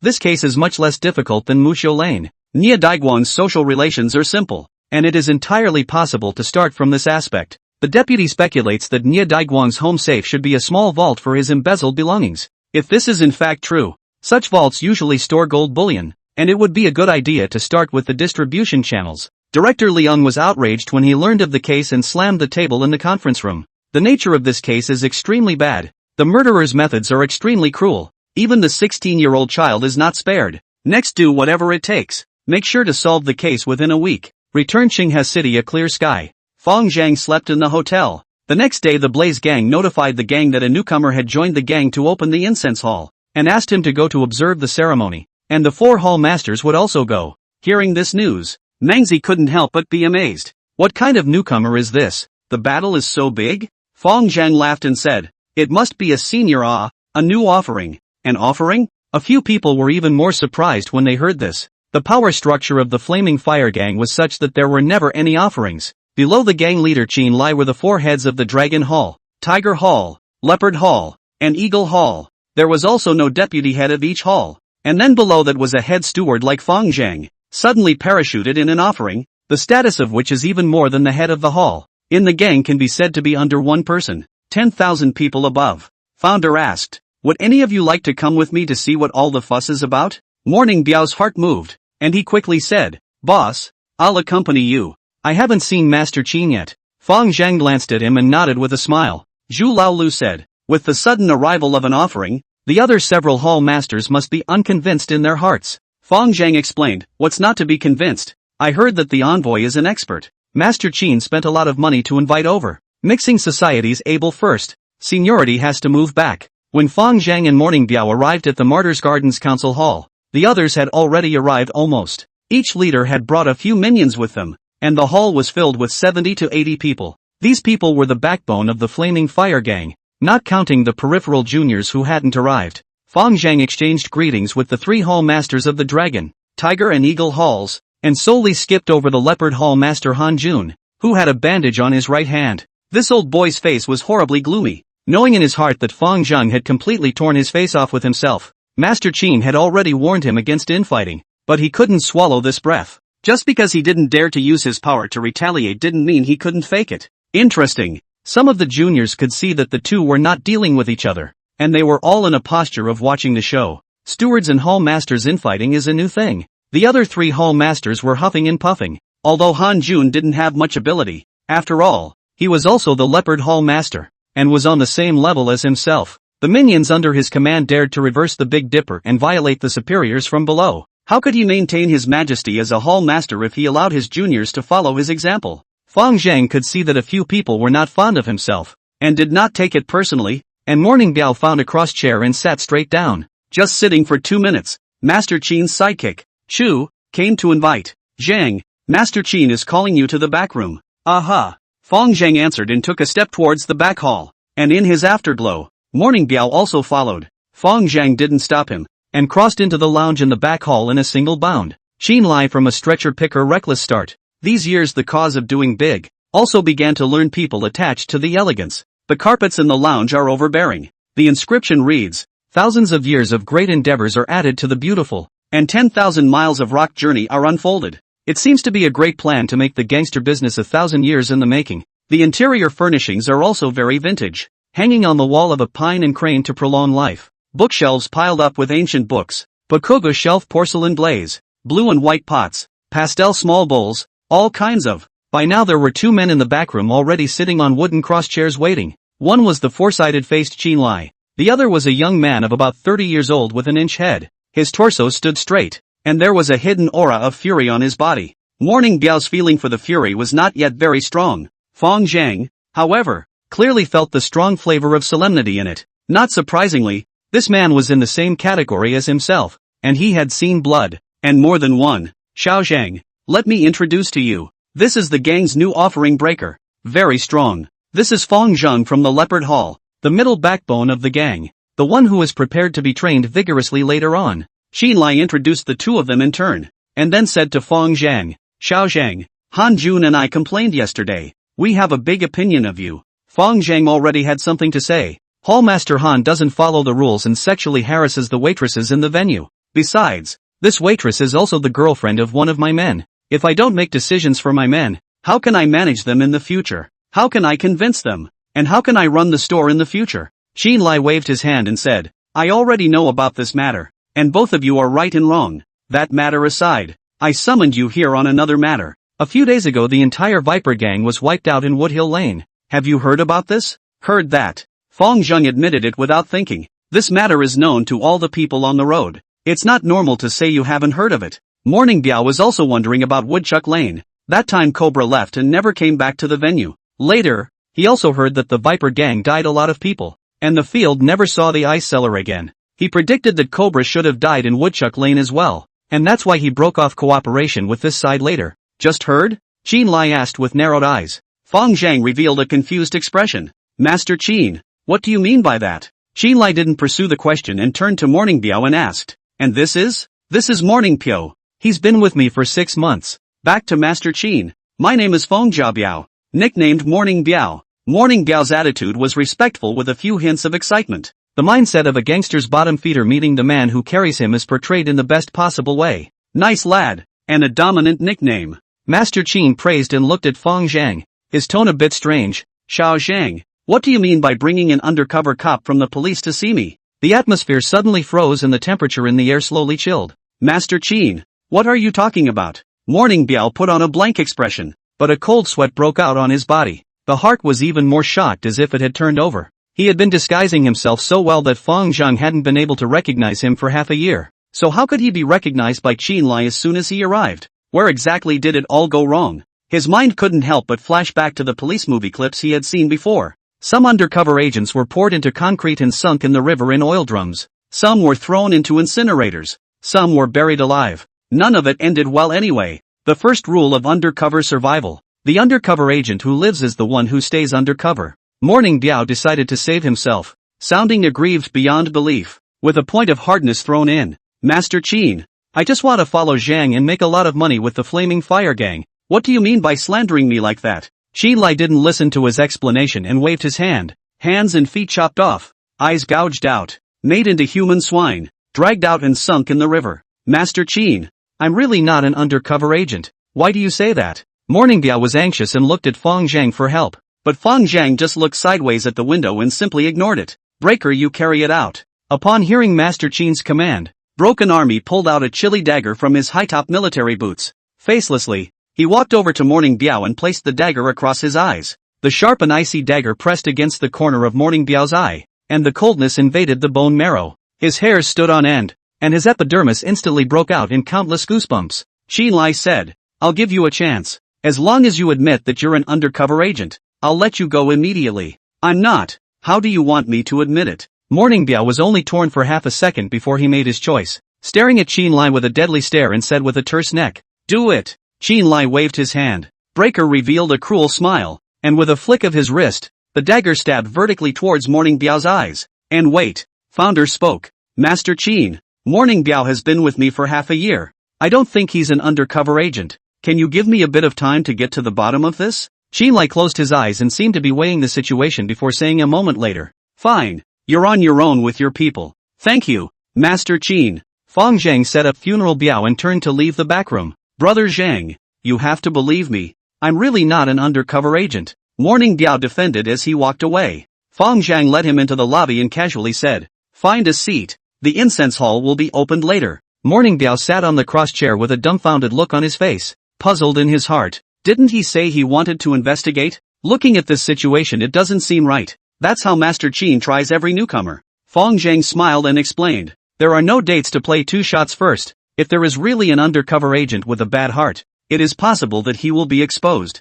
There's another reason. By leaving you in my hands, I'll naturally plead for you, and you'll be grateful. It's a simple means of harnessing you." Damn! This old cunt. Morning Biao was furious. If not for the special training he had received, he would have almost confessed just now. Afraid of what? Fang Zhang patted his shoulder and teased, sweating, "You're not really an undercover agent, are you? Don't joke around, Brother Zhang." Morning Biao looked indignant, as if being misunderstood as an undercover agent was a matter of great shame. The Blaze Gang opens an incense hall imitating the largest gang in the Great Summer Kingdom, the Hong Gang, throughout. However, the ceremony is not so cumbersome. The worship sticker and everything is omitted. As long as you go through the procedures of bathing and washing hands, incense, and taking blood, the ceremony ended quickly, and Qin Lai sat down on the eunuch's chair, sweeping his gaze over the people under the hall and said, "Broken Army joins my flaming fire gang today. From now on, we are all brothers who eat from the same pot, so we should cooperate with each other and share our livers.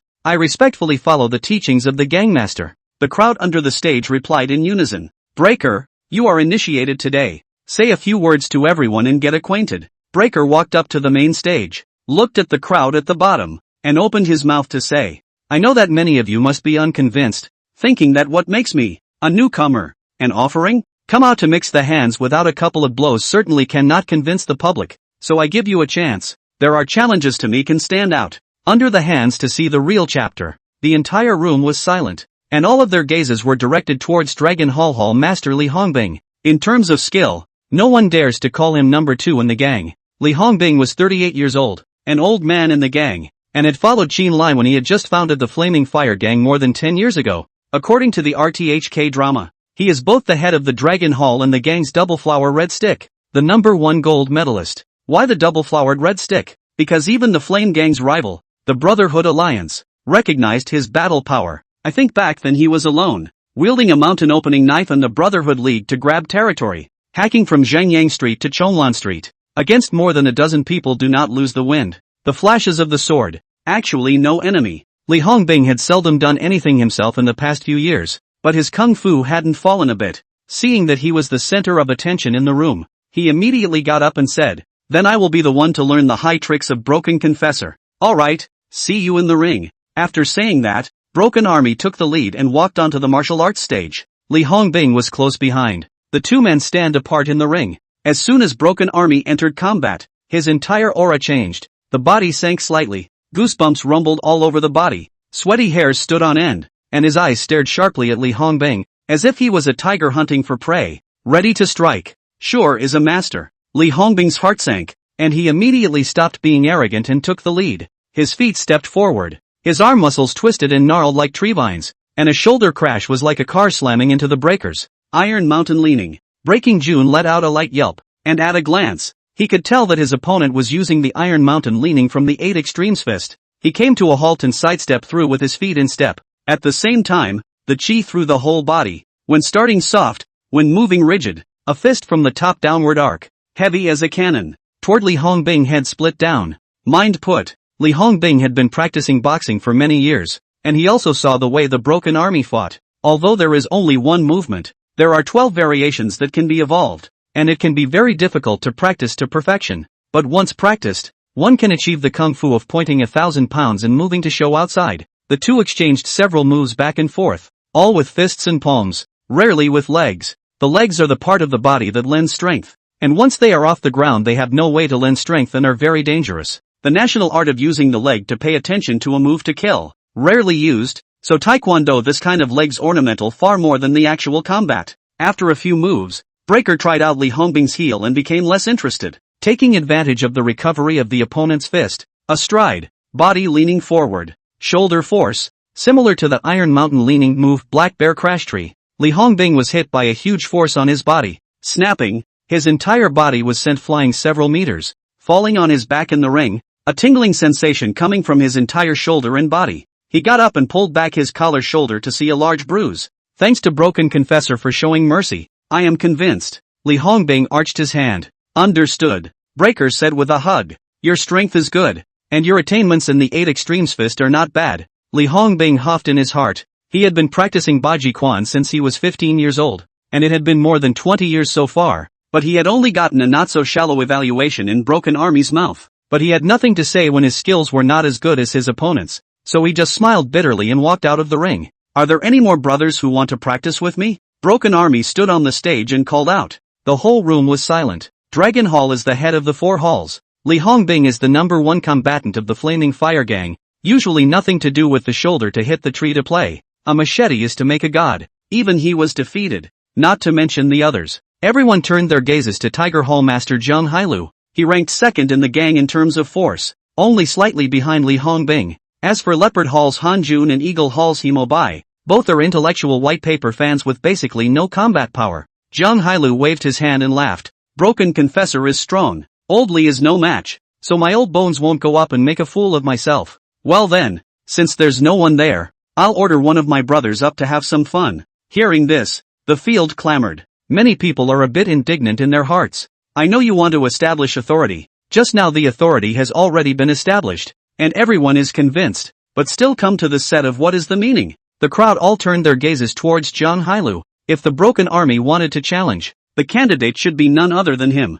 Founder, let's come up and give us a hand. Broken Army hooked his finger toward the stage. As soon as Broken Army's words fell, the eyes in the arena shifted from Zheng Hailu to Fong Zheng again. Fong Zheng belongs to the white paper fan type of talent in the gang, relying on the pitfalls of female college students to go to sea, coupled with licking skills, licking the big brother above very comfortable, before mixing a steward position, completely out of touch with the red stick type of fighter. His body and bones have long been sucked into a human stem by the red powdered skeleton, and his hands are not even as good as those of the minions below him. It's estimated that he can't even carry a single punch from the Broken Army. Why did Breaker challenge him? It's still baffling. The steward of the Tiger Hall next to him flirted. You didn't offend Boss Broken, did you? And he just happened to take this opportunity to take personal revenge? How would I know? Fong Zheng said without any good humor. He knew in his heart that the Broken Army had gotten Qin Lai's authorization to test his strength. Try to protect your face when you get beaten up later. It won't be good to hook up with a female student if your face is broken.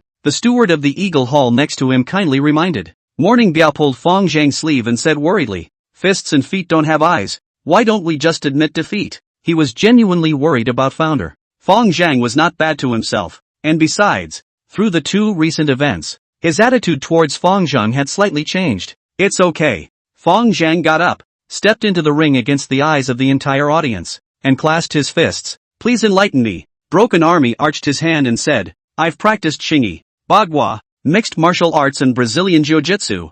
I wonder which craft brother Fong learned. Fong Zheng said indifferently, there is no sect. Only Street King's fists, please. Breaker held out his hand. Good. Fong Zheng was not modest, and with a stride across several meters he attacked at the Breaker's chest. Sure enough, it's the King's fist. With a single glance, Broken Army could tell that his opponent hadn't orthodoxly learned any boxing skills. There were 1,000 ways he could have defused that mediocre punch, yet it wasn't until the sandbag-sized fist suddenly accelerated, zoomed in on his pupils at a rapid pace, and then there was no more. 2 silhouettes touched and split, a silhouette body in the air to spit out a blood arrow. Breaker is bounced back by the ring guard ropes and falls motionless to the ring floor, alive or dead. With a sin value of 13, Fong Zheng wasn't enough to kill him, but since he had provoked himself, he had to pay a small price. He was quite interested in masters like Breaker, who could have 3 to 4 times the adult physique just by practicing martial arts. That's not the same concept as piking 3 or 4 adults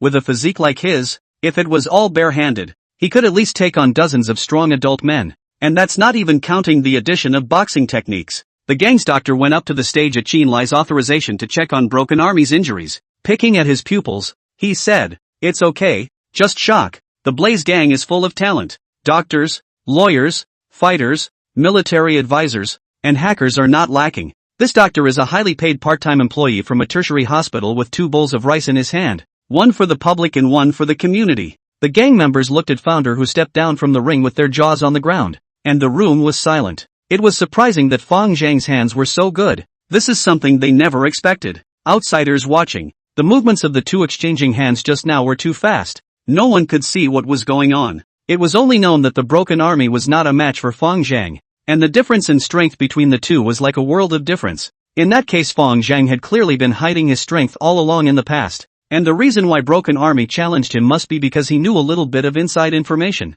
But he still underestimated him. This is intriguing. Only Li Hongbing and Jiang Hailu in the field could see the general picture. Li Hongbing didn't say a word, but his heart had already sunk in. He was known as the #1 expert of the Flame Gang, but now he was surpassed by 2 juniors one after another. Where could he put this face?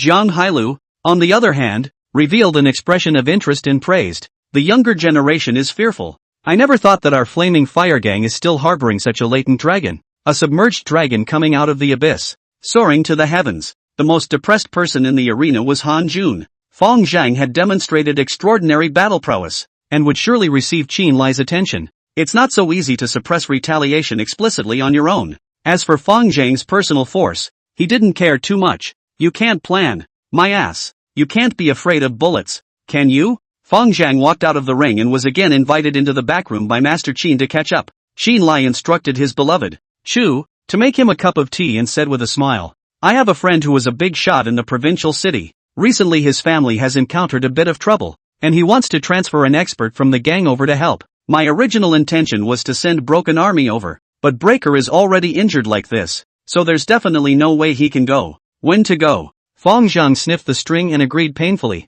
The old fox's calculations had snapped, deliberately making such a mess, but he didn't care. There was no harm in making upper-level connections and exchanging resources through force. 3 days later. "You shouldn't worry too much. Young Li has already hired a specialized security team, and the Axe Gang will also step in. Sending you over there is just to assist the Axe Gang from the sidelines. Just in case, we'll definitely go all out." Fang Zhang nodded his head and responded. After the incident, Fang Zhang returned to the Imperial Clubhouse. In the evening, Zhu Laolu knocked on his office door and said, "That poisonous woman Wang Hyphen is dead." "Oh, got it." The two of them were unspoken, and Zhu Laolu left with a reverent look on his face, and also thoughtfully closed the door for him. The boss is just awesome. If he doesn't make a move, he destroys people's entire family. Not a moment later, Zhu Laolu walked in with a dozen more young men and said, "This is Masa. Good day, Brother Zhang." A dozen people shouted in unison, their voices quite strong. Fang Zhang took a look at the crowd. Other than the 3 slightly older, they were all half-grown hairy children. "Old 6, what's going on here? We all want to follow you," the group said in unison. Fang Zhang put down the book and asked with a smile, "Why do you guys want to follow me? Tell me your reason." A leading half-grown kid said, "We're all from the nearby Tsinghua Technical School. We heard about Jiang Ziaho, know that you're a righteous person, and want to follow you to fight the world." Fang Zhang shook his head and laughed. "Not for those under 18. Come back to me when you're adults. I'll definitely welcome you. For now it's better to go back and study hard." After a bit of sifting, the half-grown kids reluctantly left, leaving only 3 20-somethings in the field. Zhu Laolu handed over 3 pieces of paper. "Boss, this is their information. All of them are clean." Fang Zhang received the information while scanning the 3 young men with his sin value. 2 red numbers plus 1 black number. Su Hao, sin value 2. Hong Zabin, sin value 1. Meng Chang, sin value 73. Fang Zhang's heart stirred as he looked at the man named Meng Chang, 25 or 26 years old, white and clean looking. Without the system, it would be impossible to tell that this is a man of great sin. "Old 6, you will first arrange a box for them to amuse themselves, and come to me when you have arranged it." After Fang Zhang instructed, he picked up the information in his hand and scrutinized it. Meng Chang, 25 years old. Personal experience, graduated from the Electronic Information Department of Tsinghua Vocational College. No criminal record. Introduced to the gang by Zhu Laolu because he and Zhu Laolu are neighbors. Family background, only child. Both parents deceased. It's very simple. and you can't tell much at all from the profile alone, but 73 points of guilt hanging there in plain sight certainly isn't normal. It was at this time that Zhu Laolu pushed open the door and said, "Boss, set them up." Fang Zhang asked, "Old Six, do you recognize this Meng Chang?" Zhu Laolu nodded. "I've known Meng Chang since I was a kid. He's my neighbor, but he sold his house and moved places in the first half of this year, so I see less of him now. But don't worry, he's clean. He'll never be undercover." Founder then asked, "I see that his family background says both parents are dead?" Zhu Laolu looked sympathetic. Chang is also a poor man. He lost his father when he was young, and his mother left in the first half of the year. It seems to be gas poisoning. Fang Zhang's heart stirred as he pursued, "Gas poisoning? Well, it was just in May, and the insurance company came to survey the accident scene, and I think they paid out over $300,000. Fang Zhang vaguely guessed why Meng Chang, an ordinary person, would be a sin value of 73, killing a mother to cheat on her insurance. In Daxia, unless it was a serial murder case, or some very brutal body-splitting cases, the death penalty would rarely be applied in other cases. Using this as a reference, it is clear that his 73 sin value is highly unusual. Only this kind of violation of human decency would have such a high sin value. A rage rose steeply in Fang Zhang's heart. If this was really the case, he felt that Meng Chang deserved to die even more than the people of the Viper Gang. Meng Chang wanted to go home after sitting in the box for a while. He was more interested in gambling than in yellow. He felt an itch all over his body when he didn't get to the casino for a couple hours a day to play red and blue. He got hooked on gambling 3 years ago. He didn't gamble originally, but once at the urging of a friend he had a small game. He won many battles that time and won over $10,000, buying his mom a lot of things she wouldn't normally buy. He lied to his mom that it was a bonus from the company. Mom is very pleased. Hard-earned son finally competed, worked to earn no less than others. He was also happy beyond belief, seeking to make his mother's life better in the future even if he didn't work. He thought that mother and son would have a better life, but he did not know that it was a step into the abyss, falling into the hell of abyss. Soon the tide turned and he went from winning many battles to losing many. The family savings lost. You can only borrow. First borrow the bank after borrowing loans. Cannot borrow, only cheat. Cheat relatives, cheat friends. Eventually it came down to selling the house, with mother and son crammed into a small house of less than 20 square feet. In the end, he could not get money, could not borrow, could not cheat. All the people saw him as if they had seen the plague. He's the one who dragged mom down when she had a good reputation. Having lost more than $700,000, he is really not happy. He just wants to win back the money he lost, even half of it. Couldn't get any money to gamble. His whole body itched. He had never done drugs, but he found the feeling worse than drugs. Finally, one day, he hit on his mom. But the $350,000 insurance money that was traded for my mother's life was lost in one night. After losing the money, he finally regretted it. It turns out that the one life of his mother, who raised him through thick and thin, is just one night's indulgence to him. He remembered that before he had gambled, he had originally been the filial son that everyone talked about. He didn't know why he was like this, but the creditors are still asking for the debt, and working part-time won't pay it off. He suddenly remembered that his hairy friend Zhu Laolu seemed to have joined the famous Flaming Fire Gang. He could also join a gang so that other people would have something to worry about when they ask him for debts. Meng Chang retrieved his thoughts, greeted the others, and left the box. He's going to be stuck in time for the last bus. The bus is only $1, but a cab is 17. So you can save $16 and go to the casino and develop slowly and maybe win a few thousand. Even though he's already lost over $1 million, he still cares about the $16. He sometimes felt ridiculous, saving food and money, and giving all the money he saved to the dealer. Gambled, borrowed, cheated and killed himself. Gambling until everyone hates it, until the family is ruined. Giving away his mother's life, and yet he doesn't know to stop. Fang Zhang followed the address on the information and found Meng Chang's home. Meng Chang currently does not have a house and rents a one-bedroom studio in the city center village. The environment is very poor and the market price is only $300 to $400. The two left back and forth, and Fang Zhang waited upstairs for half an hour before he saw Meng Chang walking alone on the street. He was like an old man on the verge of death, hobbling along. His figure was stretched long under the street lamp, with an inexplicable loneliness and depression. When Meng Chang went up the stairs, he happened to meet Fang Zhang, who was coming down the stairs face to face, and was immediately surprised and said,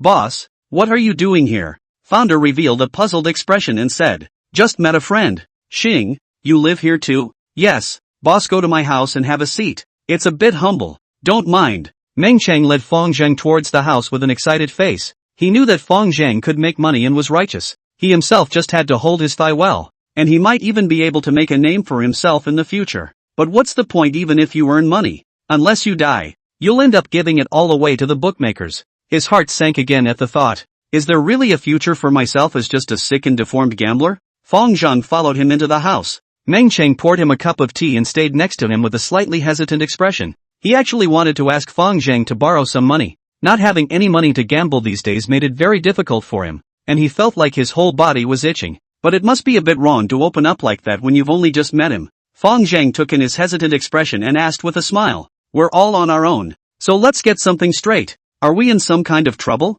Fong Zhang's words undoubtedly gave Meng Cheng confidence. He deliberated and said, Boss, can you lend me some money? I know it's not good to ask on the first day we met, but I really have no choice. Fong Zhang blew a mouthful of tea and asked, how much? I want to borrow $1,000. Meng Cheng originally wanted to borrow 10,000, but he felt that it wasn't quite appropriate to just meet. No problem. Fong Zhang nodded his head cheerfully. Meng Cheng was secretly happy in his heart, but he saw the other party then asked, but you'll have to tell me what the loan is for. I used to owe a little bit of money from gambling, but I don't gamble anymore. I just have a little bit of debt left to pay. Fong Zhang understood in his heart, put down the teacup and said, because of gambling debts, you killed your mother to cheat the insurance? A sentence shocked Meng Cheng's face changed greatly. He panicked and argued. You, who did you hear that from? I didn't. The sheriff's department investigated it all. It was an accident. Founder shook his head and sighed. You know, we socialites never tell other people about our homes for fear of harming our families. Even people like us can't imagine how ruthless a person would have to be to murder their own biological mother. The two words evoked Meng Cheng's deepest and most painful memories. He met Fong Zhang's gaze, his expression changing from puzzled to contrite. A few moments later, he suddenly bawled his eyes out, crying tears of sorrow and sadness. You're right. I killed my mom. I'm the only son in my family and my dad died when I was 9. It was my mom who raised me through thick and thin. She didn't study and couldn't earn easy money, so she had to carry cement and move sandbags. She's short, only 5 feet 5 inches, and has less than half the physical strength of a man, so she has to suffer more than others. Maybe it's been suppressed inside for too long. And finally there's someone to listen to you. Meng Cheng cried bitterly and choked out. My mom has to work 10 hours a day and only makes $2,000 or $3,000 a month, which isn't even enough for me to win or lose for a minute. She has lost all the money she has earned over the years, not a single penny of savings. She doesn't want to eat or wear anything, and when she's sick, she carries it hard. He suddenly pulled his hair hard and muttered, my sins are too great for a man like me to live in the world. Fong Zhang let out a breath and silently pulled out his cell phone. Compared to Scarface, he felt that it would be more appropriate to leave this situation to a legal trial. Brother Zhang, are you calling the police? Seeing the cell phone in Fong Zhang's hand, Meng Cheng opened his mouth and asked, exactly. Meng Cheng wiped away his tears and with a firm gaze, said, Brother Zhang, you don't need to call the police. I've already thought about it. My mom must be lonely down there. I'm going down to keep her company. I wrote the suicide note a long time ago. Meng Cheng pulled out a letter from the drawer and handed it to Fong Zhang, saying, Ching, before I die, can I ask you 2 things? You say, when I die, can you bury me next to my mom? There's another letter in the drawer of my room. It's a confession I wrote to my mom. Can you burn it to her for me? I want to tell her that I truly know it's wrong. If there is an afterlife, I will honor her. Founder nodded. I promise. Meng Cheng closed his eyes. I'm afraid of pain, so I've never had the courage to kill myself. Can you help me? Fong Zhang didn't rush to kill him and rescanned him with the system, only to see that his sin value had dropped from 73 to 55. In this moment, he did repent, and he was bent on death. Fong Zhang spoke up and asked, where did you lose the money? Chonglan Street, the underground casino under the sea moon. Oh, who took you there? A friend I used to know, who also hangs out on the road. Seems to be from the Brotherhood League in the north of the city. The founder handcuffed him to a chair and walked into the room to pick up the letter in the drawer. There are 2 letters in total. One is a confessional letter he wrote to Meng Cheng's mother after her death. There was also a letter from his mother, a suicide note. The handwriting was crooked and there were multiple blurs that should have been wet with tears many times. Sungjia, Mom saw the accident insurance policy you bought for Mom, and Mom understands what you're trying to do. Your dad died early, and Mom was too busy with her part-time job to educate you well, setting you on the path of no return to gambling. Mom has always wanted to save you, but she's too old to do it, and she won't be able to help you anymore. She'll just drag you down. Mom is not afraid to die. Just want to beg you one thing. Mom kneel down to beg you, get the money to pay off the debt. and live well in the future. Mom begs you not to gamble anymore. In the end, you will really bury your life. Chang'er, you're the flesh that fell from Mom's body. Mom doesn't want to see you die. She only wants you to pay off your debt, marry and have children, and live a good life in the future. Promise Mom, okay? Wake up, Sungja. If Mom's death can't make you wake up, there's really nothing Mom can do. Fong Zhang folded the letter paper and slowly exhaled a mouthful of turbid air, feeling blocked in his heart. So his mother actually committed suicide? Meng Chang did move, but gave up when it came time to do so. While Meng Chang didn't do anything, his mother hoped to pay off her son's debt with one of her own lives and wake him up to return to his prodigal son. Unfortunately, Meng Chang didn't pay off the debt and lost her death benefit. From the legal point of view, Meng Chang belongs to the crime suspension, and the punishment for the crime is not very heavy. Yet the system still set his sin value at 73, even more than the average murderer. If Meng Chang really did commit matricide himself, Fong Zhang estimated that his sin value might exceed 200 like never before. The system's sin value determination is closer to the moral level, considering such things against human decency to be a great sin, even if it's just the thought of it. Similarly, both are capital murderers, and in the system's judgment, the difference in sin value between those who avenge the murder of their mothers and those who kill innocents indiscriminately is worlds apart. Drugs and gambling are really the most harmful things in this world. Fong Zhang had never been so angry in his previous life plus this life. He wanted to go out and kill that scum. But Meng Chang's mother's suicide note makes him hesitate. Who was the mother to end her son's life when she wished him well in his next life at the cost of one life? Fong Zhang put the letter back into the drawer, walked to the living room, opened the handcuffs on Meng Chang's hands and said, "I'm not going to kill you.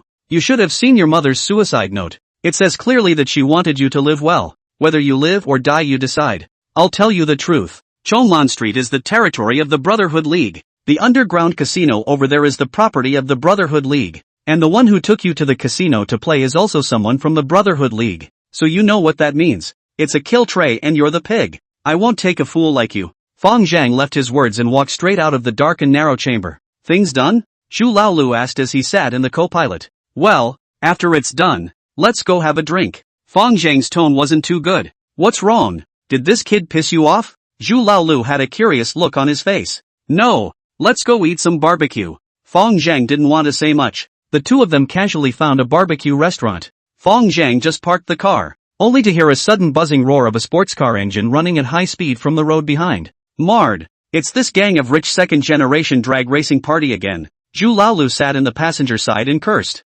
Fong Zhang looked back. A few dozen meters behind was an intersection. At this time it was the green light time. Some pedestrians were crossing the crosswalk in an orderly manner. A blue Ferrari sports car, showing no signs of slowing down, ran a red light at over 100 yards, roaring towards the pedestrians on the crosswalk. Fortunately, the pedestrians heard the sound of early preparedness, scared to avoid in a hurry. No one was injured. Without stopping for a second, the sports car crossed the street. The sounds of men and women's cries and the strong smell of cigarettes and alcohol coming from the half-open windows. Chase. Fong Zhang's eyes went cold as he rebuckled his seatbelt and stepped on the gas. At the same time, a black A8 next to it also fired up and started, chasing in the direction of the blue sports car's escape. Founder, this 5 Series BMW is powered by a turbocharged inline 6-cylinder engine mated to an 8-speed manual transmission with 177 horsepower. In terms of acceleration, it's certainly no match for the Ferrari in front of it, but his refined and subtle handling makes up for it. This is a stretch of road close to the outskirts of town,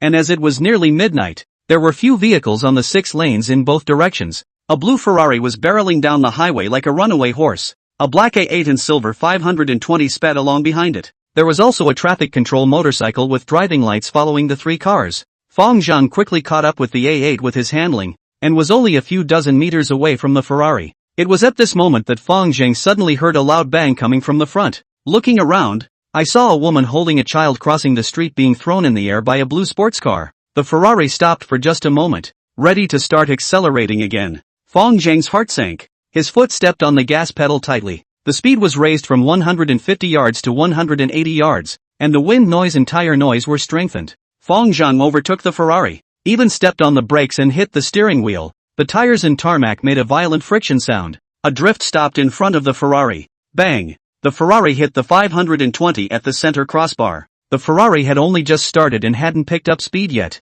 and neither car was on its side. After a violent shaking, Fong Zhang and Zhu Laolu pulled open the driver's door and stepped out of the car with frosty faces. At this time, the The Ferrari car has been surrounded by a lot of people. A black A8 parked close. From the driver's seat stepped down a young man wearing a TAD sharkskin punching jacket, Tyrannosaurus sunglasses. Fang Zhang walked towards the accident scene with a heavy face, and the man in sunglasses followed. A number of people had gathered around the scene of the accident. Scattered on the floor were 2 high-heeled shoes and a flattened piece of birthday cake. On the cold asphalt, a dying woman lying in a pool of blood kept convulsing. Mouth issued indistinct whimpering. Gradually lax pupils reflected a 2-year-old child. She fought to reach forward to touch her child one last time, but ultimately hung back in vain. The founder knew the woman had breathed her last. This was confirmed by the outstretched hand of a man in a navy-colored punching bag next to him. The man shook his head and said in a heavy tone, "It's hopeless." An older woman on the sideline sighed. "Such a small child has no mother. How can we live in the future?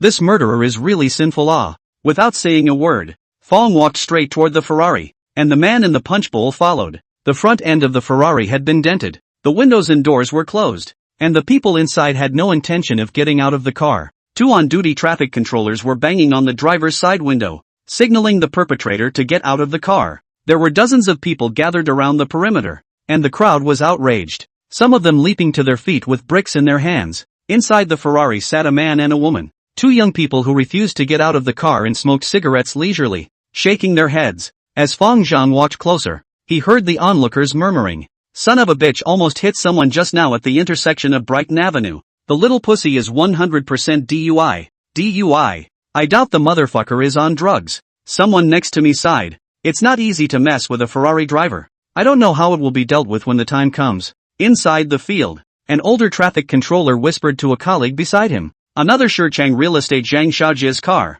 We must seize the evidence, or like last time when they dredge up the relationship will be too late." The 2 men's voices were very soft, but Fang Zhang's power was dozens of times that of a normal person. Yet he heard them clearly. Mentally, he nodded. There are a lot of bad people in this world, but there are a lot of good people. The young traffic controller went back to knocking on the window of the car in a solemn voice. "Please step out of the vehicle and cooperate with the inspection." Zhang Xiaojie glanced at him, pulled out a phone from his pocket, said a few words and hung up again. Then he exhaled a smoke ring through the car window at the young traffic controller and raised his middle finger in an arrogant manner. Zhang Xiaojie's phone call was to his mother. Chen Shunning. Chen Shunning is sleeping at home. Received a phone call from his son, was shocked, and immediately gave her husband, Shichang real estate chairman Zhang Shichang, a phone call. Zhang Shichang was currently lying in the apartment he had bought for his mistress, sleeping with his arm around a female college student from Tsinghua Art College. After hearing what happened, he became furious on the phone. "Unproductive thing,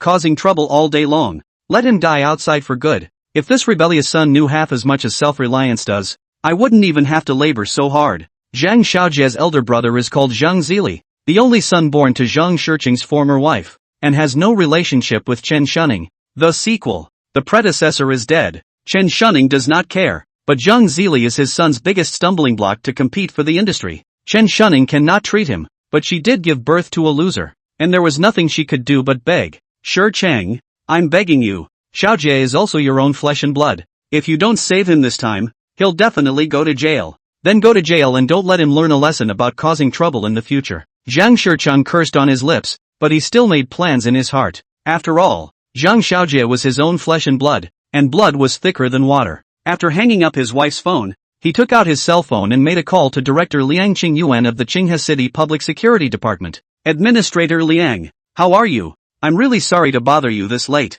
"No big deal. I have a painting and calligraphy here that I would like to invite you to taste. Then set it for tomorrow night. I'll welcome you with open arms." Zhang Shichang breathed a sigh of relief. Liang Qingyuan is a hand of the security department, and the 2 of them have a close personal relationship. Since he is willing to come, this matter will become a big half. After hanging up, Zhang Shichang made another call to his assistant. "Less outstanding, a little situation. You immediately go to the scene to deal with. From the company to find someone to cover the cylinder. The price you decide. Within 300,000 do not have to report to me. Contact Director Chen Yongxin of the Castle Peak Psychiatric Hospital again in my name and ask him to prepare a medical record for Xiaojie. The family of the deceased must be ascertained as soon as possible, and the family's understanding must be obtained by whatever means. Zhang Shichang can do from a contractor to the assets of nearly a billion real estate tycoon, relying on doing things cautiously. Everything will do a few plans. With his status and position today, his son, even if he was just a loser,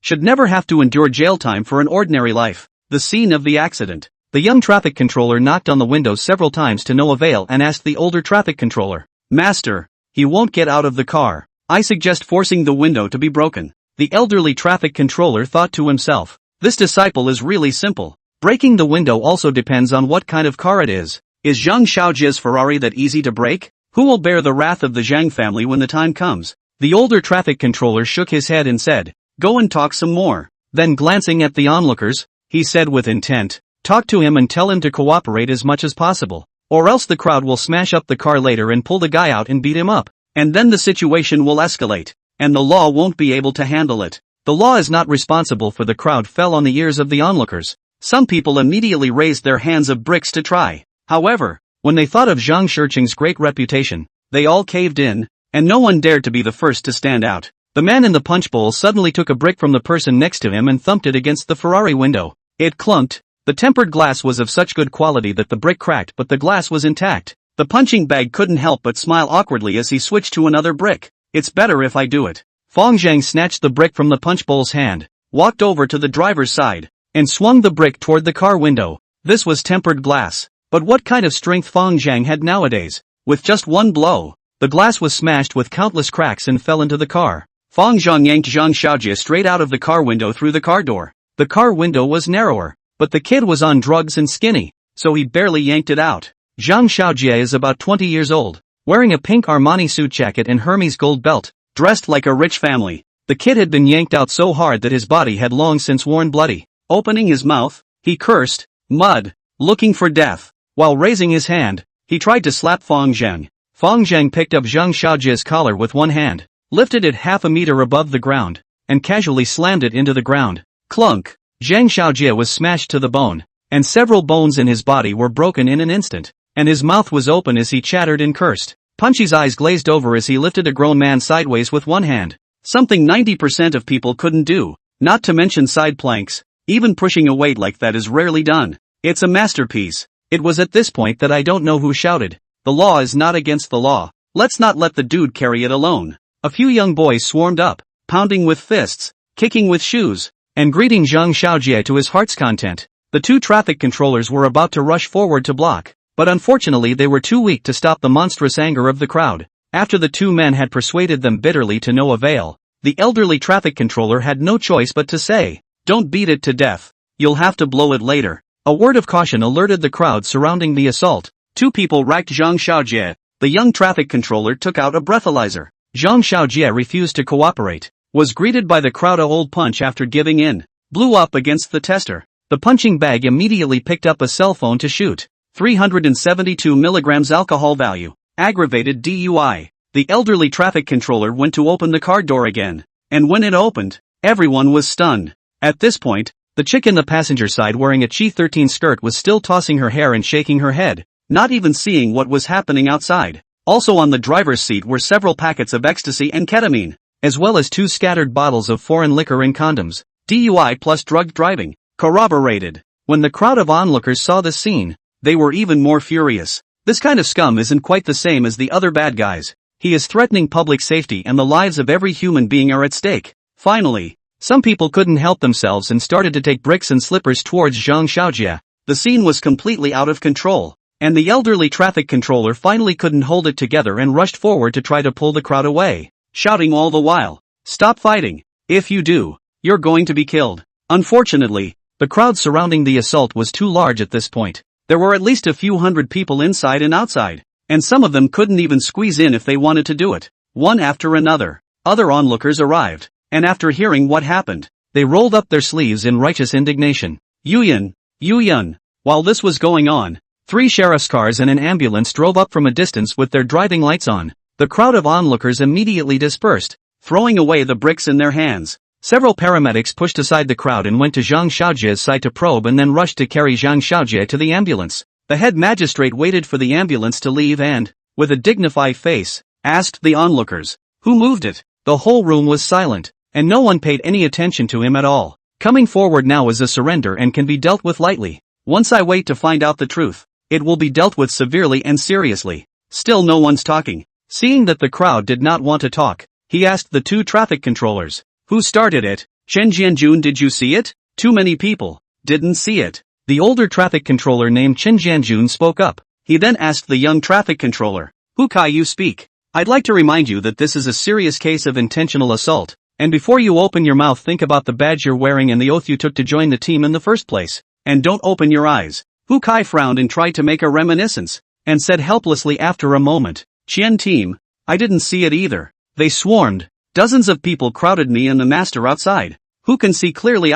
Law enforcement recorder here. Do you want to open it to see?" He wasn't telling lies either. There were too many people in the huddle to really watch. The law enforcement camera he only captured images of the outer 3 layers of the crowd huddled together and the contents of the car, and it was impossible to see what was going on. Also, there's no surveillance on this suburban stretch of road, and the AV evidence thread is kind of a total waste. Seeing that the money team could not ask the result, they went to ask the chick in the car, but unfortunately, the chick K too much powder and was in the illusion that she was weaving, completely in the clouds. Don't say what happened. Probably didn't even react when they forced her. At this time, a Porsche Cayenne drove close. A middle-aged noblewoman separated from the crowd, walked to the side of the Qian team, and anxiously asked, "Where's my son?" Qian Gang sighed and said, "Mrs. Zhang, your son's injuries are more serious, and he has just been sent to the ambulance of the municipal hospital." Chen Shunning stumbled at the words and almost went limp. Turning around, he was about to visit his son in the hospital.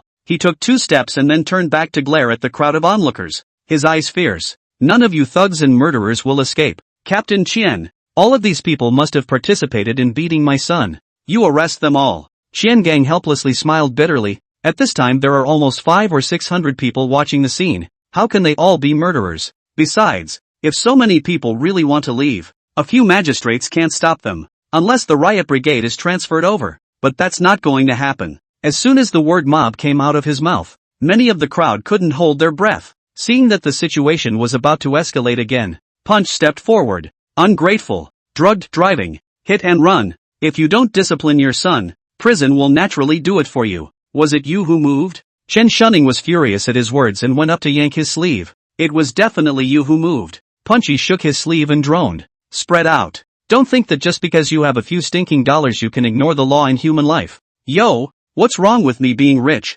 People like you are just rich haters who can't see the good in others. Team Qian, this kind of person is psychologically twisted and hates society. Hurry up and arrest him." Qian Gang was a bit helpless. In public, this woman was too unaware of the rules. Bossing around, what did she take herself for? He walked over to Chen Shunning and whispered, "Mrs. Zhang, you'd better go to the hospital to take care of your son first. We'll take care of this side. It's definitely not realistic to arrest all of these people, but I promise you that the people leading the charge will be brought to justice." Chen Shunning swept her gaze over the crowd, purposely lingering on the punch bowl, and said, "This man was the first to pick a fight, and he must be the leader." Qian Gang said, "We can't be sure yet. Anyway, we'll investigate." Chen Shunning suggested in a low voice, "Capture a few onlookers, separate the torture to force confessions. A pair of confessions will know who the leader is." "Mrs. Zhang, please be careful with your words." Qian Gang huffed in his heart. How can such words be said casually? When is it your turn to tell a businesswoman what to do? If it wasn't for the fact that the Liang department had greeted him, he wouldn't have wanted to take care of people like Chen Shunning at all, even if she's rich. Chen Shunning knew that she had lost her words and drilled into the Cayenne without saying a word. The 2 traffic controllers stared at the speeding Cayenne with undisguised disgust. Last month they dealt with a traffic accident case. It was also Zhang Xiaojie who drove, and it was also this woman who came to the scene to deal with the aftermath. The young ones are still arrogant and bossy, and the old ones are still high and mighty. When Chen Shunning left, Qian Gang shouted with a megaphone, "Those present who participated in the murder, I urge you to surrender voluntarily and come back with me to be investigated." No one paid any attention to him, and the crowd dispersed, evacuating the scene one by one. Qian Gang hesitated for a moment, wanting to block but feeling powerless. Punch walked over to Founder and held out a hand. "Brother, what's your name?" Fong Zhang reached out and shook his hand, saying, "Fong Zhang." "Young Storm." The 2 of them looked at each other and smiled, and Yang Storm suddenly said, "Going for a couple drinks? Where to? Second Sun Barbecue?" "Could be." Fong Zhang and Zhu Laolu walked to the front of the BMW. Fong Zhang checked around the car, except for the center crossbeam area collapsed to piece. The other parts are not a problem. Can still drive. Qian Gang narrowed his eyes at Fong Zhang who was drilling into the BMW. From the angle at which this car was parked and the collapsed part of the body, it was obvious that this person had intercepted Zhang Xiaojie's Ferrari. The license plate is local. 520. With a little bit of strength but not a lot, he glanced again at the punchy A8, a car that should have been involved in the chase, with a provincial license plate. The number is just an unusual blue plate, but some of them are so low profile that you can't tell exactly from the top of the plate. The person who can afford to drive an A8 should not be so simple, and he did not want to mess with it before he found out the identity. Seeing the two car owners talking and laughing and leaving together, his original intention to interrogate Fang Zhang also subsided. Everything will wait until we find out the identity of the two owners. Fang Zhang's trio drove the car to Air Z Barbecue, found a table and sat down, and ordered a bunch of mutton, cashews, oysters and so on. Before long, Morning Biao, Xiaoqi and Mangzi also arrived. Yangstorm took out a piece of wulianya from the trunk and opened his mouth. One bottle each, and order some beers later. No problem? Founder gestured. Okay, not to be outdone. The crowd all copied the bottles in front of them to fill their glasses. Ouch. The wine and food were warm, and Yangstorm opened his mouth. In my life, I hate these profiteers the most, taking advantage of the dividends of the times, making a little money by illegal means, and then thinking that they are among the upper class, and then turn around and bully the commoners, forgetting that they came up from the bottom too. Morning Biao took over and said, this kind of person should be sent to labor reform. Fang Zhang shook his head and smiled bitterly. Money can make God. As long as there is money, it is not difficult to open a psychiatric certificate, then compensate some money to obtain the victim's understanding, and then finally look for relations to operate, so that the big things can be minimized, and the small things can be minimized, and in the end, there is no shit at all. She was puzzled. A psychiatric certificate is that good? Zhu Laolu snorted. What's this? There's also changing the age. Changing it from 20 to 15. Directly exempt from criminal punishment. You mean 15 isn't that old? Anyway, believe it or not. I'll just believe it. A human life and take some money to get rid of it? If I were his husband, I definitely couldn't accept it. Morning Biao opened his mouth. Fang Zhang said, you're still too young. Biao, what can you do if you don't accept it? Children have to go to school. Parents have to retire. There are old people and young people. And life has to be lived after the death of your wife. Talk to you about compensation today. Tomorrow you can block your door. Bet on lock holes. Splash paint. Set off snakes. Who's playing at being a flatfoot? Yangstorm nodded in agreement. That's a good point. Criminals are taking advantage of the inequality of resources between the two sides to be so rampant. Fang Zhang glanced at him, thinking that this person's tone of voice was quite interesting. Yangstorm then asked, Brother Fang, I see you have good hands. Have you practiced before? No, just a handful of strength. Fang Zhan laughed. We are all social mixers, just helping people look at the scene. Yangstorm held up his cup and said, reckless heroes, drink, drink. The three continued to drink,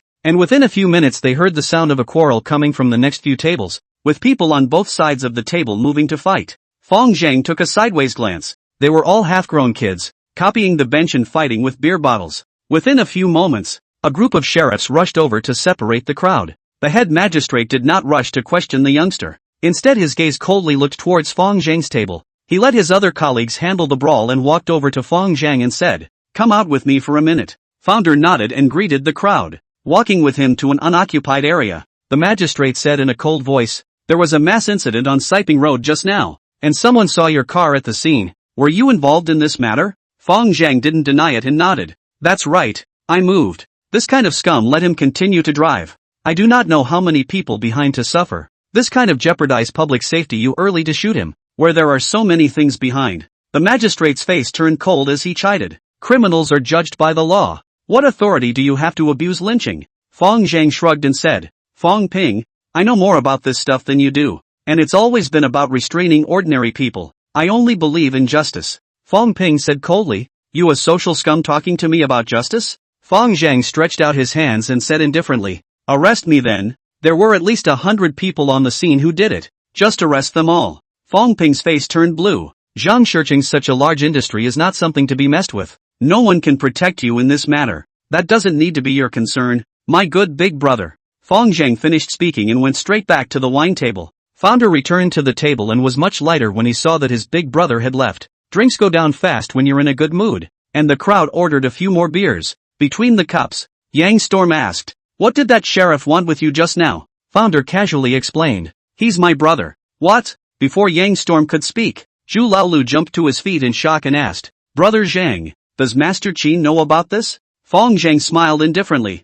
I know, he's him and I'm me. Yang Storm laughed. You two brothers are quite interesting. Ha! Yang Storm finished off a full glass, threw a few points of alcohol to open the box of words. Are drugs more prevalent in places like nightclubs? Shao Chi took over and said, bath centers are rare, but KTVs and bars are indeed more serious. A bunch of guys get together and suck on a curling iron. And when they're done, they all take off their clothes and get high together. And it's better than a fucking romantic action movie. But Zhang is more strict in his management, and will never allow the demolition of the family to enter the field. We are not earning this money. Yang revealed an approving expression and said, Brother Fong is quite principled. Founder laughed. I studied the Opium Wars. Yang Riot raised his cup and laughed. To that, let's drink a toast. Fong Zhang finished his drink and sighed. I can stop the demolition of the house, but I can't help the guests to bring their own This kind of situation is inevitable in every nightclub, and we can't keep an eye on them 24 hours a day. Yang Storm then asked, what is the current market situation in this part of Qinghe? Seeing that he was deliberately inquiring, Fong Zhang did not hide it. Clear River had more morphine play in previous years, commonly known as white powder and white flour. White faces are injected intravenously, and people who inject for long periods of time have wasting bodies and brittle fingernails that can be seen at a glance. And the industry is extremely rife with AIDS due to the number of people who share needles. But now Taoist friends also with the times, changed to play ice. This thing is not natural. It is a new type of drug improved on the chemical structure of ephedrine. The addictive properties are also very strong, more than the white noodles ever. Zhu Laolu took over the conversation and lamented, touching these things is a dumping and a broken home. The men have no money, so they go to steal and rob. The women have no money, so they come out to sell. Drug addiction up to their own parents even dare to kill. This kind of people have completely lost their morals. All of them are all heartless things. Seeing that several people were willing to tell, Yang Storm went on to inquire. I'm kinda curious as to what the current situation of the mob in Qinghe City is.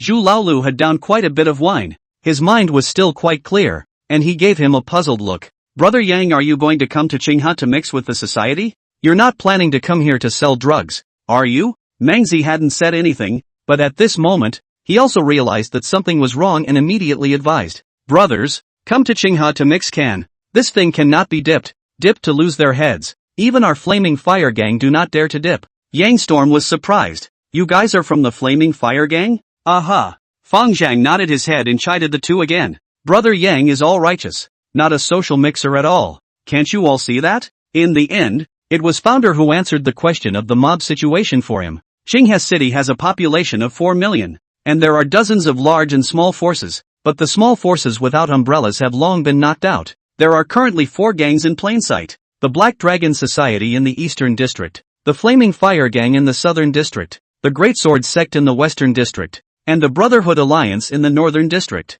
I won't mention the Blaze Gang. The other few are engaged in some business of harboring prostitutes and avoiding gambling, and each of them has an umbrella. There are also some big businessmen who have some unspoken connections with them. Yang Storm nodded. This situation he already knew before he came to Qinghe. What he actually wanted to know most was who the umbrella was behind them. Unfortunately, this is a problem that these guys are certainly unaware of. Zhu Laolu suddenly said with a sigh on his face. Alas, in our Qinghe, even the triads are divided into several classes. Nothing to do but like to cause trouble, scare people with a pocket knife, and collect protection money belongs to the lowest class. In the second bracket are bath centers like ours, bar management, well at least a little bit of our own industry. The third gear is the 4 gang leaders and some big bosses who have been bleached from the jungle. Zhu Laolu closed his mouth when he finished speaking. Yang Storm laughed and asked, what else? Fong Zhan laughed, unspeakable, unspeakable, as the crowd began to mingle again. Fong Zhan was quite curious about Yang Storm's identity and opened his mouth to ask,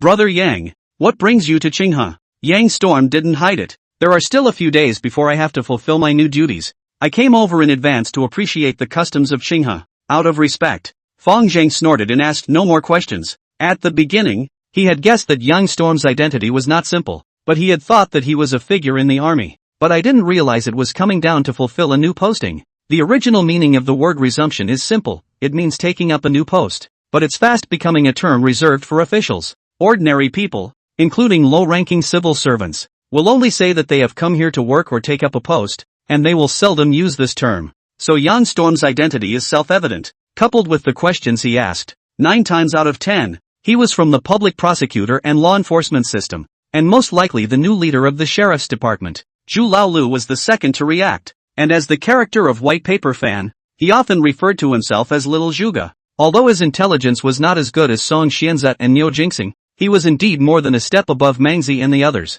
As for Funeral Puma, he couldn't hold his liquor. He was already so drunk that he couldn't straighten his tongue and didn't react at all. The crowd continued to push their glasses again, and Fang Zhang answered as many of Yang Storm's questions as he knew how to. Between the seats, Yang Storm pulled out his cell phone and made a call. Not a moment later, there came an inch-haired, lean and strong guy who thought he should be the driver who helped him drive. Yang Storm looked at the time and then bid farewell to the crowd, leaving only a few people from the Imperial Club in the venue. When he left, Founder asked the men, "Any recent personnel changes in the sheriff's department?" A few people shook their heads, saying they weren't quite sure. Fang Zhang sighed and thought to himself, these people of their own level are still too low. With a thought, he woke up Morning Biao, who was resting on the table, by patting him awake and asked, "What leader of the sheriff's department retired some time ago?" Morning Biao rubbed his sleepy eyes and said with a bewildered look on his face, "Last month, Executive Deputy Administrator Huang Anmin retired sick." "Ah, what happened?" "Oh." Fang Zhang and Zhu Laolu exchanged glances, revealing expressions of sudden realization. This Yang Storm is in all likelihood here to take over from the Executive Deputy Administrator. Combine that with his 30-ish years. This guy's not easy. Zhu Laolu took a surprised look at Morning Biao and said in astonishment, "Ah, Biao, your kid is quite well informed regarding blackness and poison." Yang Storm knew more than Fang Zhang, but that was only limited to the macro level. For Qinghe he was in two minds. Originally, a punk like Fang Zhang couldn't get into his eyes, but being new to the city, he desperately needed to quickly understand the situation in Qinghe through someone in his circle. Fang Zhang was the steward of the Flaming Fire Gang and was undoubtedly a more suitable candidate. This man is bold and has some sense of justice, and will be a good informant when used well. The executive deputy director of the Qinghe City Public Security Bureau is an extremely crucial step in his personal career. If this is the right move in the right direction, he'll likely be at the hall level before he's 35. Some ZCs like to find a young girl PC at such critical moments, implying a harmonic poem for good luck. Young Storm, however, did not have this quirk and resented the behavior. Want to move up both by political performance and background, but never by these crooked ways. Qinghe City Municipal Hospital. Chen Shunning looked at the dying Zhang Xiaojie on the hospital bed, heartbroken, a hateful face to her husband. "Sure Cheng, I want those thugs to bury Xiaojie with them. What's all the yelling about? Xiaojie isn't dead yet." Zhang Shichang was also enraged when he saw his son's tragic condition, and immediately made a call to the serious crime captain Qian Gang of the security department's Changnan subdivision. The case has been referred to him for action. Shen just received a call from Zhang Shichang is also a headache. Today he went to work as soon as he found out the identity of the owner of the BMW 520 and Audi A8. The owner of the 520 was named Fang Zhang, a steward of the Flaming Fire Gang. This person is good to deal with or not to deal with. This man has a brother who is a deputy sheriff, but that's not the point. If it was just this background, it would be totally unintimidating. But if the Blazing Fire Gang's leader Qin Lai wanted to stand up for it, it wouldn't be so easy to hold. As for the A8 owner, he was even more surprised. The owner of the car is a woman named Xin Bing, who is the daughter of a well-known wealthy businessman in the province. But that's not the point. Qian Gang followed the melon to check down, only to find that this Xin Bing is the female family of the Yang family in the provincial capital, the wife of Yang Storm. The Yang family is prosperous and has a certain influence in both the political and business sectors in Handong province. And Yang Storm himself is about to come to Qinghe to take office of the executive deputy director, his top boss of the top boss. In the security bureau rank can be ranked third. Real power is only under Liang Qingyuan, coupled with the strength of the family behind it. Even Liang Qingyuan had to treat it solemnly. As for the relationship between Founder and Young Storm, the two hadn't crossed paths before, and should have only established a connection because they stopped a car together yesterday. This relationship isn't much different than a stranger. After hanging up Zhang Shicheng's phone, Qian Gang quickly made a decision.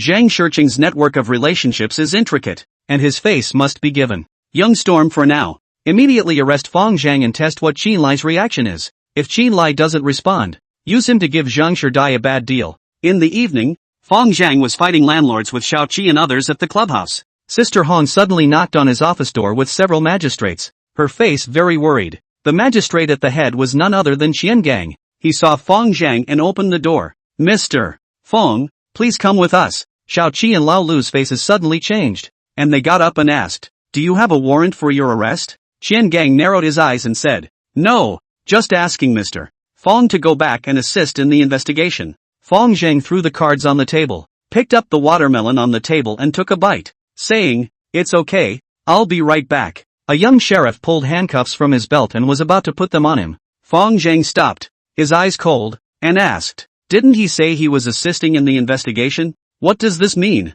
Qian Gang waved his hand. Ding, no need. Seeing Fong Zhang sitting in the security car, the crowd roughly guessed that it was because of what happened to Zhang Xiaojie yesterday. Funeral Biao's heart sighs. This scum is caught but he can't be happy. In terms of yesterday's events alone, the founder wasn't wrong. Even if he were to be arrested, it must not be for that reason. Mastodon and the others were anxious. It's called assisting in an investigation, to put it nicely. But if you don't assist well, you won't get your people back. A few people immediately had to call Qinlai for help, but no one had Qinlai's phone after searching for half a day. These little minions of theirs couldn't hang with a big shot like Master Qin at all. In the end, it was Morning Biao who slapped his head and said, "I've been to the Martyrs' Garden a few days ago. I'll take you guys to find Master Qin, South City branch of the Sheriff's Department." Fong Zhang looked at the sign on the door and laughed. "Shouldn't assisting in an investigation be an inquiry? Why did you bring me to the interrogation room?" "Yo, you know quite a bit?" Xiao Ding, who was just about to handcuff him,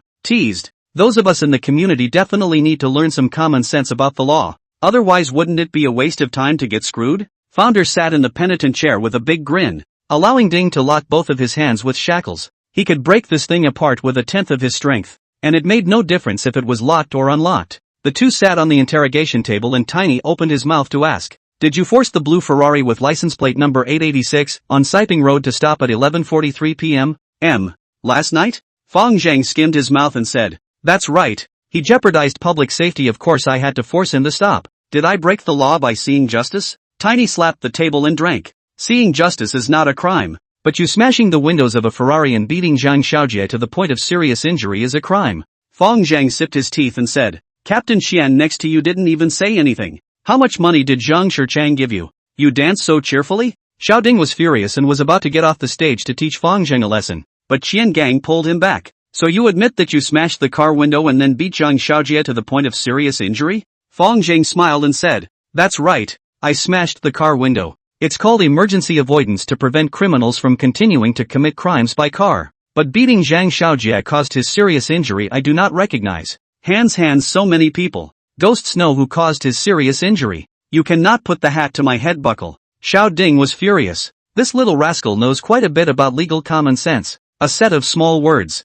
They all made a little sense, and I couldn't find the words to refute them for a moment. Qian Gang did not say a word and looked at Fong Zhang on the stage with a smirk. What's the point of memorizing the terms? It's all for naught if no one wants to save you. It was at this moment that the phone Qian Gang had placed on the table rang. Sharp-tongued. You reflect on that for a moment. After glancing at the number, he left a message and walked out of the interrogation room with Ding. The call was from Mrs. Chen Shunning, Zhang Shichang's wife. "No big deal. Just that I think the beauty salon opened by Mrs. Xian has good service, and I just filled up a $100,000 diamond membership. Then sidestep in to take care of the thugs who hurt his son." Xian just did not agree. Nor did he refuse. Just said that people are outside. Wait for the return to say. When he hung up and returned, Tiny flung himself next to him. "Team Qian.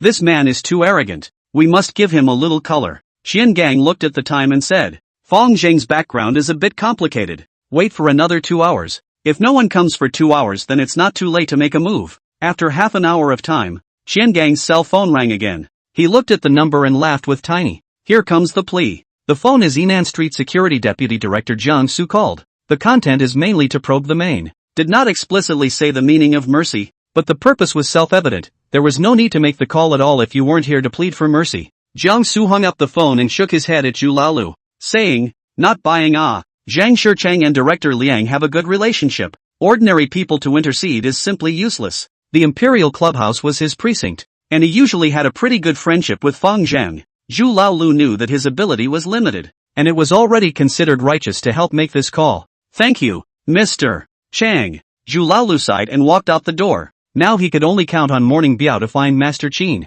Fong Ping also received a call on his side, informing him that Fong Zhang had just been arrested by the City South Branch for the case of Zhang Xiaojie. He hesitated for a moment but drove to the South Branch of the city. He knew yesterday's events by heart, and his second brother's behavior was incorrect, but righteous, and he had to save him. 2 hours flew by, and Qian Gang and Ding returned to the interrogation room. As soon as Tiny entered, he handed over a statement and spoke. "Sign this." Fong Zhang laughed and scolded. I'll sign your mom. Very good. Ding rolled up his sleeves. Your mouth is still hard. Wait until I loosen your muscles and see if it's still that hard. This time Chen Gang's attitude was obviously different and did not speak out to stop it. After waiting for 2 hours for a subsection to intercede, this Fong Zhang is not enough to be feared. Go ahead. Punch it in the face. Founder said as he wiggled his neck. Got balls. Ding laughed, took out a pair of thin gloves and put them on. And without a word he threw a vicious swinging punch towards Founder's cheek. Ah! A scream suddenly came from the chamber.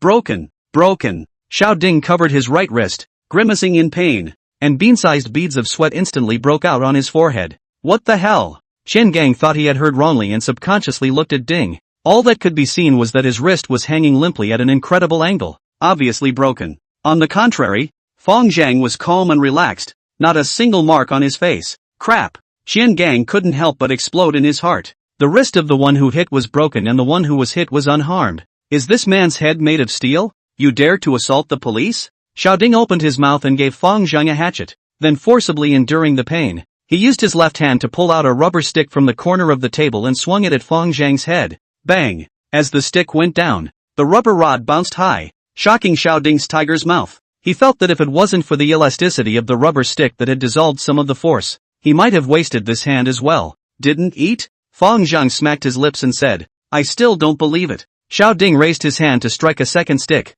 Stop. It was at this moment that a loud cry suddenly came from outside the door. Fong Ping pushed the door in, his face cold and his tone unkind. Team Qian, are you guys going to torture? Qian Gang said nothing while Ding jumped to his feet. The suspect attacked the police. My hand was broken by him. Didn't you see that, Fong? Even if he's your own brother, you can't talk with your eyes open. Qian Gang sighed. This Ding was really a stupid person. Such a person cannot be taken as a beloved even if he is loyal. Fong Ping said, pointing to Fong's hands that were chained to the table stopper shackles. Ding Chang, who opened his eyes? His hands are locked. May I ask by what did he attack you? What are you doing with gloves and a stick? Ding Chang was momentarily speechless. He was so excited just now that he forgot about it. Qian Gang waved his hand and said, let's leave this matter aside. Deputy Director Fong, what is the purpose of your visit to our City South branch office? In his words, he bit the word vice very heavily, meaning that it is clear that you are a vice section and I am a section. It's not your turn to tell me what to do. Fong Ping evaded the issue and said with a cold snort, what's to keep this matter quiet? I don't come. How do I know that you assaulted the suspect? This is something I will definitely report to the Inspector General's office. Ding Chang said as he removed his gloves and kicked the rubber stick aside. Deputy Director Fong, talk with evidence. Which eye did you see me hit him? Although he is only a section officer, but his top boss is Qian Gang. It is not yet Fong Ping's turn to tell him what to do. Fong Ping was also helpless in his heart. He was just scaring him. Surveillance is off. There's no way to get evidence. Besides, it was Ding Chang who was injured, and the second brother was not hurt at all. So who would believe it? It was at this moment that Fong Zhang suddenly spoke. I have the evidence. I've always been a cautious person, and when I know someone is trying to get at me, I usually have pinhole cameras ready ahead of time. Big brother, come and get the evidence. Ding Chang was stunned at his words. He had only searched his cell phone, but he didn't think that he had left such a hand. Fong Ping was about to step forward when Qian Gang suddenly said coldly, Officer Fong, we're working on a case. Please get out and don't obstruct our normal work. Fong Ping showed no weakness. Normal case management? Ridiculous. I have nothing to say if you are handling the case normally, but now that you are interrogating by illegal means, I have the right to interfere. Even though Fong Zhang had many faults, he was right in this matter. It's okay to force a vehicle to stop and smash a window. The only problem is the assault on Zhang Xiaojia. But there were at least hundreds of people who had struck out. So what made them say that Fong Zhang had seriously injured him? This time even if he gambled his future, he would protect his second brother. The atmosphere in the arena dropped to freezing point as both sides drew swords. It was at this moment that a bright laugh suddenly came from outside the door. It's pretty lively. A tough man in his mid-30s, dressed in a sharkskin soft-shell assault suit, strides into the chamber, accompanied by Director Han of the City South Precinct. Seeing the duo, Qian Gang immediately walked closer and greeted. Administrator Han, what brings you here? He purposely pretended not to recognize Young Storm. Everyone knows that the city department is about to take on a new executive deputy director, but no one has ever seen one. If he exposed that he knew him at this time, Yang Storm would inevitably suspect that he had investigated him. Administrator Han immediately introduced the few people. This is the new department Yang from our city department, who will soon take over Director Huang's position. Fong Ping was dumbfounded. As soon as Yang Storm entered the door, he felt a little familiar. Isn't this the guy who had dinner with Ernie last night? I can't believe he's the new executive vice. How could RD, a punk, know such a character? Yang Storm waved his hand and said, I haven't taken office yet. It's too early to address the administrator. Administrator Han smiled and harumphed. It's not just for tomorrow. Fong Zhang glanced at Yang Riot and thought that this person was interesting. There was a big difference between him today and last night. Last night he was very casual when he drank. But today there was a sense of nonchalance. And the man's dress code was interesting. Unlike the usual white shirt and black suit pants of a leader, it was more like a military enthusiast instead. Yang Storm then said, You guys are busy with yourselves. I'm just taking a casual look and getting to know everyone in advance. Administrator Han laughed. Director Yang still has his heart in his work during his vacation. This spirit is worth learning from. Yang Storm laughed and snorted. His eyes glanced at suddenly saw Fong Zhang, and he was shocked. Mr. Fong, why are you here too? Last night you called someone Brother Fong, but today you called him Mr. Fong. Fong Zhang knew in his heart that this kind of address was only appropriate on such occasions. It shows a certain amount of respect and distance at the same time. As for what exactly is the relationship between the two, it is up to others to comprehend it on their own. Yeah, why are you here? Department Yang? Fong Zhang raised his head, revealing an unexpected expression. What's going on with Mr. Fong? Yang Storm asked Shin Gang as he pointed to the shackles on Fong Zhang's hands. Shin Gang thought to himself that you were there last night, and this is not a knowing question. Shin Gang saw Hanji's puzzled face and had no choice but to recount last night's events. It's not fooling around, Yang Storm said with his hands in the air. Last night, Zhang Xiaojie endangered public safety by driving dangerously, and Mr. Fong was completely righteous. I was involved in the interception. Why don't you arrest me too? Hanji frowned and scolded. Quickly release the people. Qian Gang hesitated and didn't move. This matter was explained by Liang Qingyuan, and his order was no different from a holy decree for Qian Gang. Compared to that, Young Storm had to move back, but he also did not dare to explicitly defy Yang Riot, and only had to pestle and mortar in place, revealing a difficult expression, and stammered. I'm afraid it's not appropriate to just let this man go on suspicion of serious injury. Captain Qian is impartial and stubborn. It seems that I have still overstepped my bounds. Yang Storm complimented with an expressionless face. The word unauthorized is very interesting for Yang Riot's identity. Qian Gang sighed in his heart. It seems that he is completely offended by this new executive deputy director. However, when you hang out in the officialdom, the first thing you need to do is to have a clear position. And since you are Liang Qingyuan's person, you can't waver from side to side. Although Yang Storm's family line is strong, Liang Qingyuan is not no one in the dynasty. Want to be a pawn? Are you qualified? A sneer suddenly came from the chamber. Qian Gang followed the source of the sound, and it turned out to be the prisoner named Fong Zhang snickering at himself. He was shaken with anger. A small yakuza in the society dared to disgrace himself as the captain of serious crimes. It's so bold, so unbridled. Think young thug will always back you up? He'll take his time with you when he's gone. While this was happening, Qian Gang's cell phone suddenly rang again. Excuse me, I'm going to take a call. Money just walked down the hallway to an unoccupied area and picked up the phone. Liang Qingyuan's voice came out from inside. Xin Lai just called me and released the man. Chen Gang hung up the phone and couldn't help but shake his head and laugh bitterly. Why didn't this call come 2 minutes earlier? If he had come 2 minutes earlier, he wouldn't have offended Yang Storm. He returned to the interrogation room and unshackled the founder. Reluctantly, you can go home. Fong Zhang soothed his wrist and pulled out a pinhole camera from his chest, handing it to Yang Riot. This is the evidence that Ding Chang tortured me. The hand is very poisonous. To this day I still have a headache to death. I guess 80% of it is to get a concussion. Bold. Yang Storm let out a cold snort, took the camera and whisked his sleeve away, simply ignoring the crowd. When he was gone, Han Department stared at Ding Chang, his gaze icy cold to the core. How many times have I told you to enforce the law in a civilized manner and to know the law? Look at what you do every day. You'll be suspended now and undergo an organizational investigation. Ding Chang looked at Qian Gang for help, hoping that he would plead for him. Qian Gang pretended not to see it, and was caught by Yang Storm's pigtail. This person is already a discarded son, and no longer has the slightest effect. Fong Zhang nodded at Han Zhuan, completely ignoring the others, and walked out of the interrogation room with Fong Ping. Wait for me. Fong Zhang walked out of the sheriff's department, glanced at Yang Riot who was about to get into the car, and said to Fong Ping. Then he walked over to Yang Storm's A8 and spoke. Department Yang, thank you. You're welcome. Yang Storm raised the camera in his hand and said, your method is good, but Ding Chang is just a stray fish. Taking off his clothes won't do much good. Fong Zhan laughed. In the place of Qian Gang, Just by virtue of this matter will not be able to bring him down. It has to be other evidence, such as economic problems. That's true. Does this stuff interest you? This can be had. Yang Storm stared at him with interest and nodded and smiled. Fong Zhang propositioned his mouth in the direction of Fong Ping. My brother is a man of integrity. He took a bullet to become a deputy section. He has a lot of ambition but has no place to put it to use. It's really a pity. Not bad. Law enforcement is like a mountain. Cynical and bold. The sheriff's department lacks such talents. Then thank you in advance. Department Young. Yang Storm then asked. Head okay? Fong Zhang laughed. It's fine. I've practiced Iron Head Kung Fu. Yang Storm rolled up the window and started the car, secretly laughing in his heart. This punk is kinda funny. Fong Zhang waved with him and returned to Fong Ping's side with a sincere face. Big brother, thank you for today.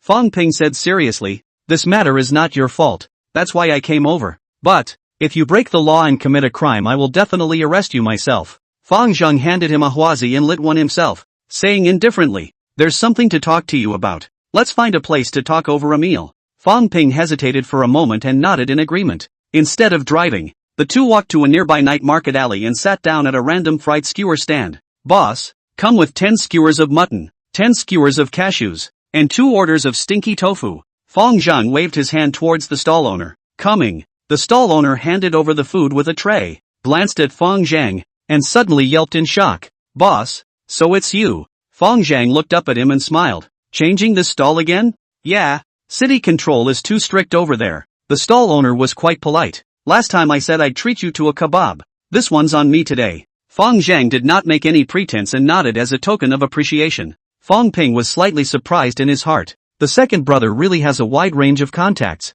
From the top to the dignitaries, down to the peddlers. There are acquaintances everywhere he goes. He looked at the stall owner. The other man looked scruffy, but stood erect and had sharp eyes. Obviously the same kind of people as yourself, both of whom have been in the military. Fong Zhang poured a glass of beer, meaning, 28 years old, ate a gun before mixing a deputy section. If to the age of 30 years old cannot be promoted to the main section, this life career is basically no hope. Fong Ping was puzzled. What are you trying to say? I'll help you with the main section. Fong Zhang said confidently. I'm not wearing this outfit to get promoted and get rich. The corners of Fong Ping's mouth were vaguely mocking. Besides, what makes you think you have the ability to do this? Just because you know Yang Storm? How naive. Fong Zhang nodded. That's right. Yang Storm and I are just casual acquaintances. I'm just an insignificant little person in his eyes. Fong Ping said with a straight face. It's good that you know it in your heart. Fong Zhang continued. The Qinghe City Public Security Department has been operated by Liang Qingyuan as if it were an iron barrel.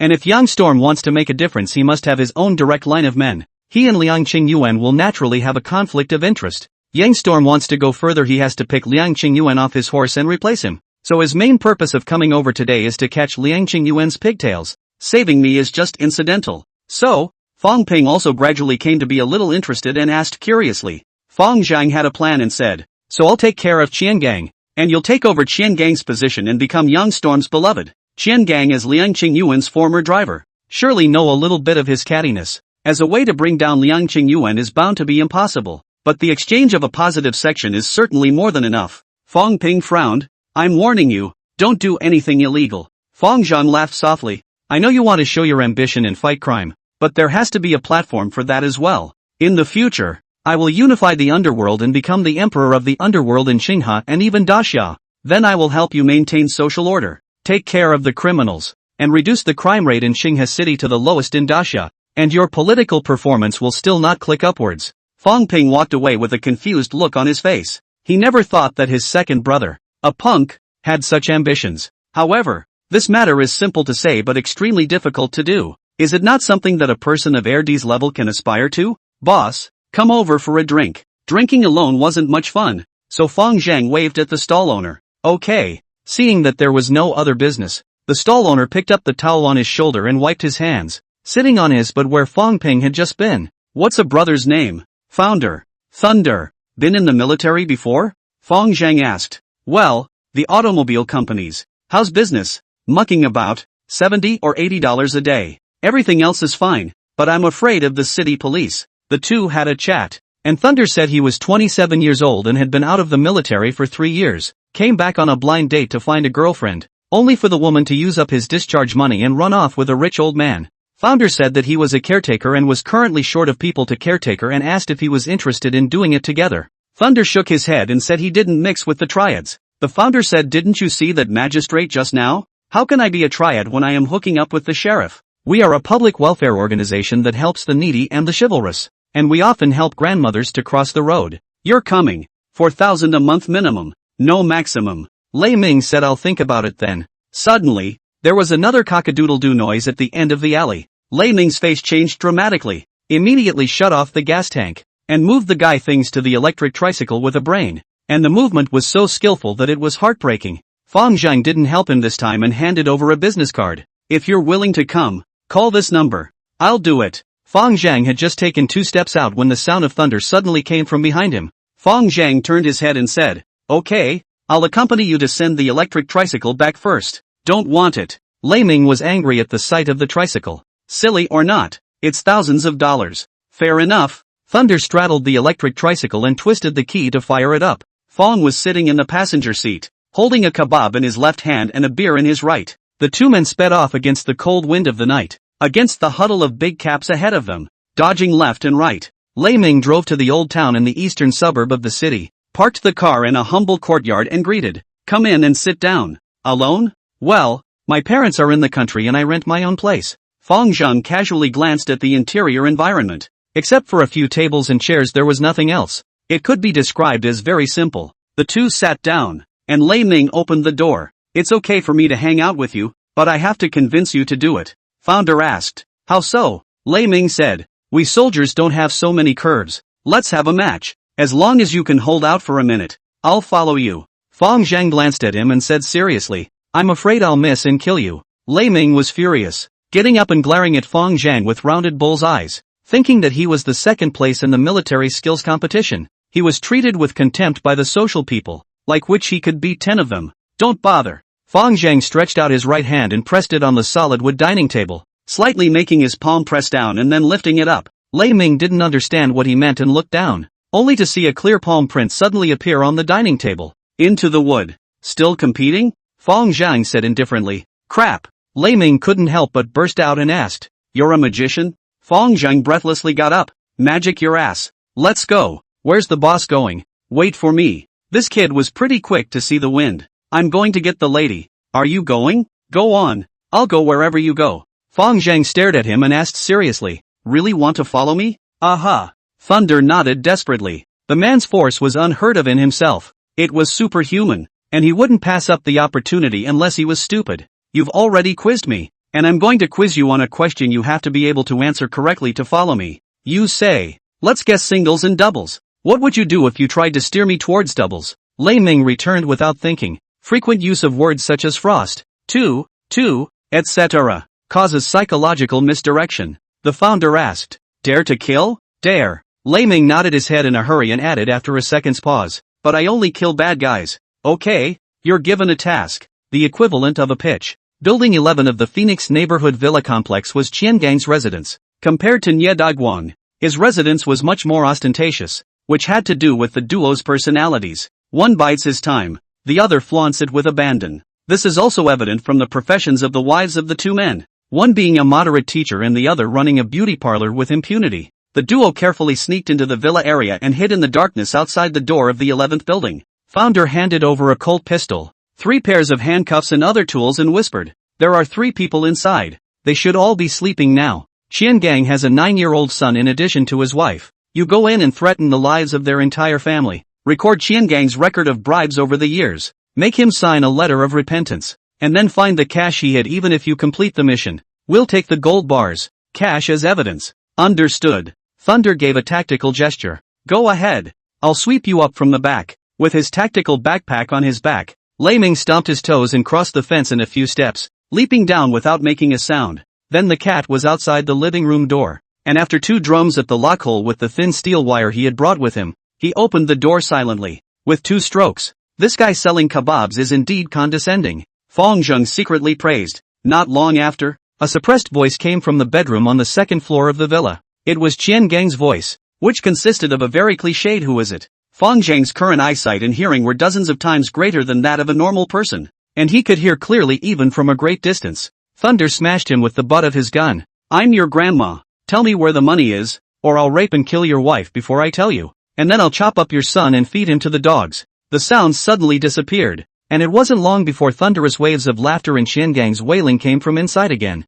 An hour later, Lei Ming opened the door of the villa and swaggered out. Seeing the founder, he immediately gave a hand gesture. Done. People are knocked out. Things have been explained. The son of a bitch would not have been willing to explain. I cut a few knives in his face, and all put down. Go back. The two returned to Lei Ming rented room, the bag of belongings out of all. Inside the bag is 500,000 meters of gold, which translates to about 3.5 million or so in Dasha dollars. And in addition to that there are 5 1-kilogram gold bars. Fang Zhang took out 2 gold bars and handed them to Lei Ming, saying, "This is your payment." Lei Ming didn't push back and sked inside. These 2 small yellow fish add up to almost 400,000. It's better to rob to get money fast. Fang Zhang had a righteous face and said, "Robbery is not the purpose. Xiangang knows the law and breaks it. Our purpose is to send him in to step on the sewing machine." Lei Ming nodded, finally understanding what Fang Zhang meant by what he had said earlier. It does seem that they are a public service organization that does chivalry and fights crime.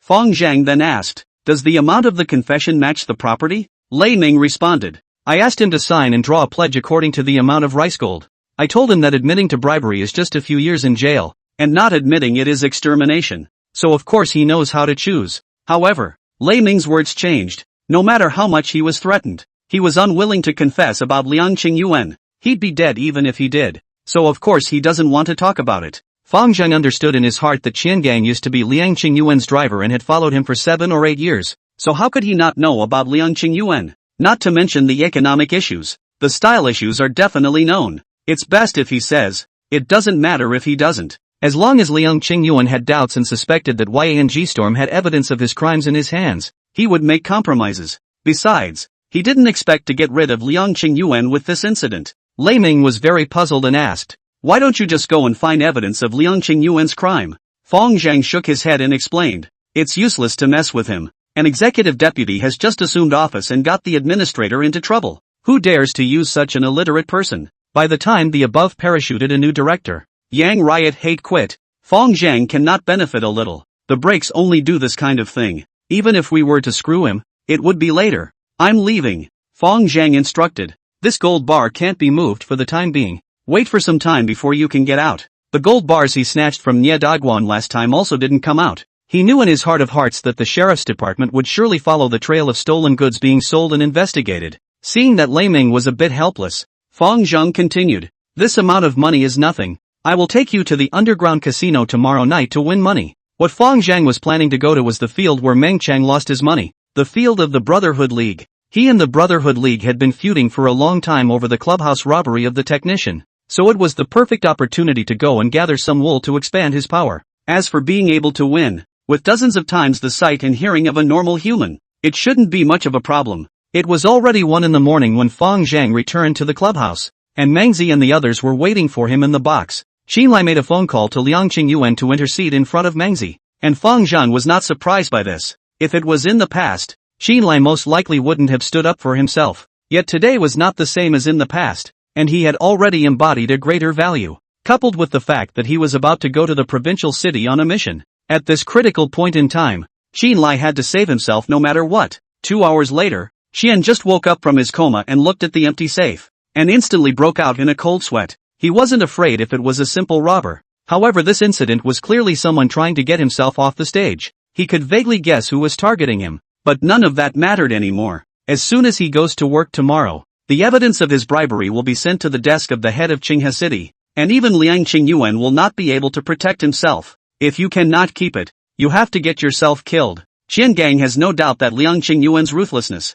Must run all night. Thinking of this, Qiangang immediately shook his wife and son awake. He'd hidden $100,000 in runaway funds for just such a day. He just didn't expect it to come so soon. Fang Zhang guessed that Qiangang would most likely abscond overnight, which was exactly what he wanted. So he slept until 8 a.m. before dialing Young Storm's cell phone. Pretty efficient. Yang Storm praised on the phone. "I'll arrange for someone to send you the stuff later. What about that Ding Chang who knocked me with a stick? This kind of person who knows the law and breaks it is no longer fit to stay in the sheriff's department." Yang Storm also had a set of official dialogues. At 9 a.m. Yang Storm, the new executive deputy director of the Qinghe City Public Security Department, accompanied by Deputy Minister Chang of the Organization Department, came to the Public Security Department to assume his duties. The vehicle suddenly crossed paths with a set of Chang and Van's moments before entering the main gate of the Sheriff's Department. Just at this time, the set van suddenly dropped a large package from the window, blocking the front of the vehicle that Yang Storm was traveling in. Vice Minister Chang and Administrator Yang were alarmed and immediately instructed the driver to back up the car to avoid the situation. The gate guard was also alerted. One term comes to mind for many: bomb. However, Director Yang was not impressed and had to insist on waiting for the arrival of the explosives removal experts. The experts examined it, only to find that it wasn't a bomb at all, but just 500,000 micron, a flash drive and a confession of guilt. The guilty plea was written by Qian Gang, the captain of major crimes of the City South Precinct, giving a detailed account of his corruption over the years, which just about matched the amount. More than $3 million is a sentence of 10 years or more, which is just enough to reach the mark. When Yang Storm finished the formalities for his new job, the evidence was also placed on Liang Qingyuan's desk. He immediately became furious, and the table was slammed with a thud, the sound resounding throughout the Sheriff's Department building. It's really audacious. I would like to ask Qian Gang what he wants so much money for. Our power is given by the people, not a glove for him, Qian Gang, to amass wealth. This kind of person has abandoned his beliefs and is corrupt. He must be brought to justice. Liang Qingyuan had vented for more than half an hour before he remembered the main event and asked Director Chiu of the office, "Where's the money just now?" Director Chiu wiped the sweat from his forehead and said, "It's been lost. I think it's necessary to arrest Qian Gang immediately." Yang Storm, who had just taken office, suggested from the side. He was wearing a brand new white shirt today, the olive branch on his epaulets gleaming in the daylight. Liang Qingyuan nodded warily and picked up the intercom to call for Kujin, the deputy chief of the city department's serious crimes team. "Team Ku, I'll leave the arrest of Qian Gang to you." Kujin saluted and said, "Promise to complete the mission." Liang Qingyuan explained the task and then instructed Director Chiu, "In the near future, we must hold a special meeting on the integrity of party and government cadres, with Qian Gang as a typical example. You to start preparing." "Yes." After the others left, Liang Qingyuan said to Yang Storm with a few apologies, "Blame my poor leadership for letting you see the joke on your first day in office."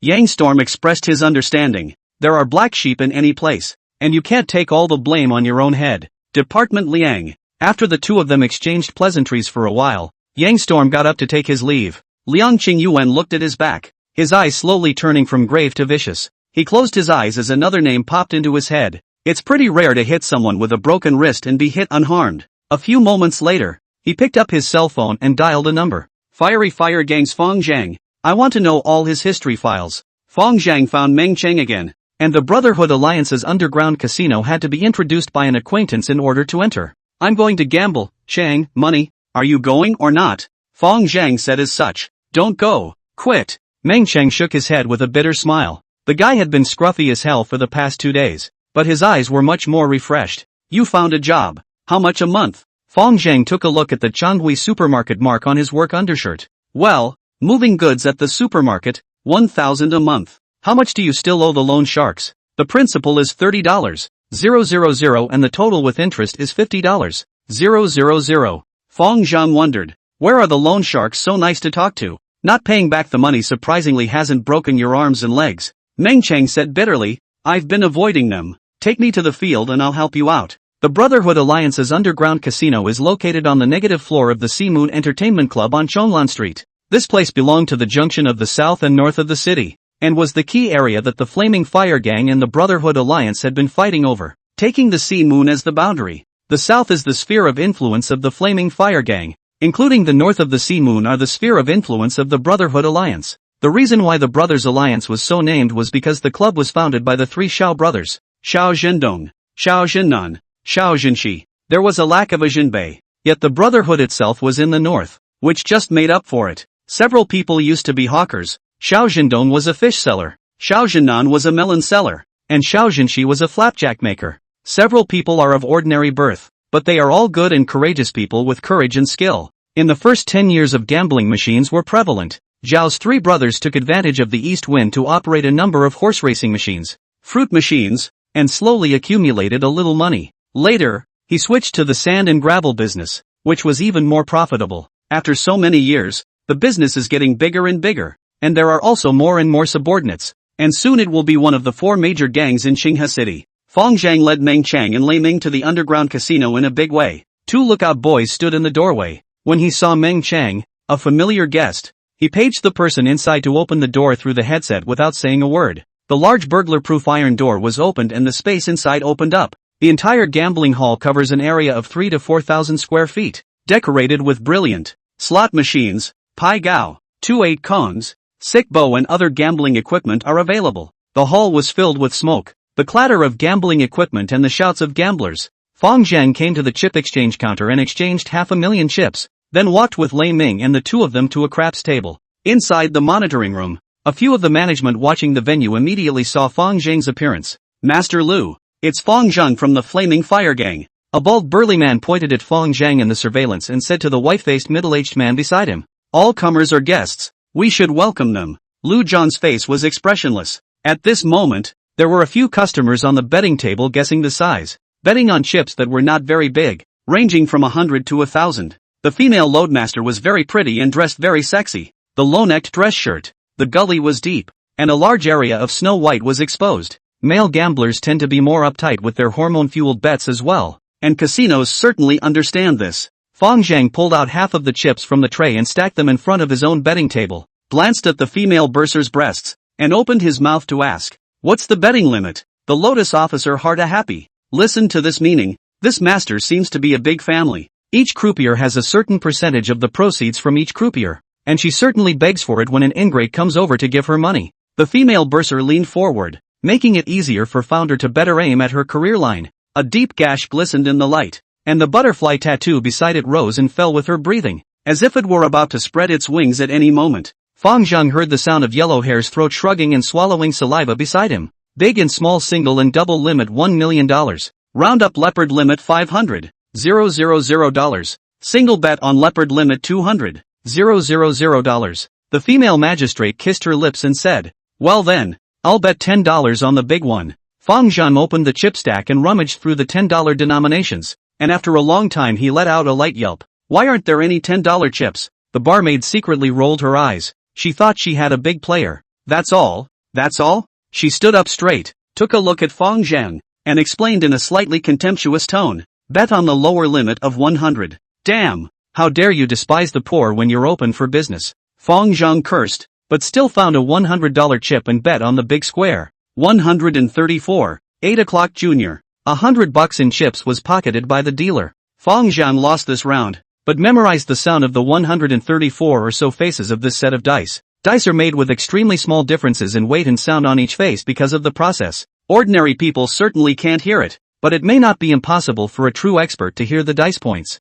Surely, touching poker points must be a joke. Next up is the 7th inning. The female bursar took a look at the piles of chips on Founder's table and started shaking the dice again. After he shook the set to leave his hand, Fang Zhang suddenly took out the 200,000 chips with the largest face value and put them on the 111 leopard. Seeing this kind of bet, the female bursar stared in surprise and asked, "Sir, are you sure you want to bet on 3-1 leopards? Why? Is there a problem? Isn't a single bet on leopard capped at $200,000? No problem." The female bursar shivered for a moment and looked for help at Lu Jiang, the casino's stewardship manager, who was walking down the steps. She didn't believe that this hand would open 3-1 leopards because she was shaking big. Although her level was not yet able to precisely control the number of points, she was still 70% or 80% sure of controlling the size. Yet the way the founder had bet had her worried. The probability of 3-1 openings was 1/216. The casino gave odds of 200 times. If Fang Zhang won,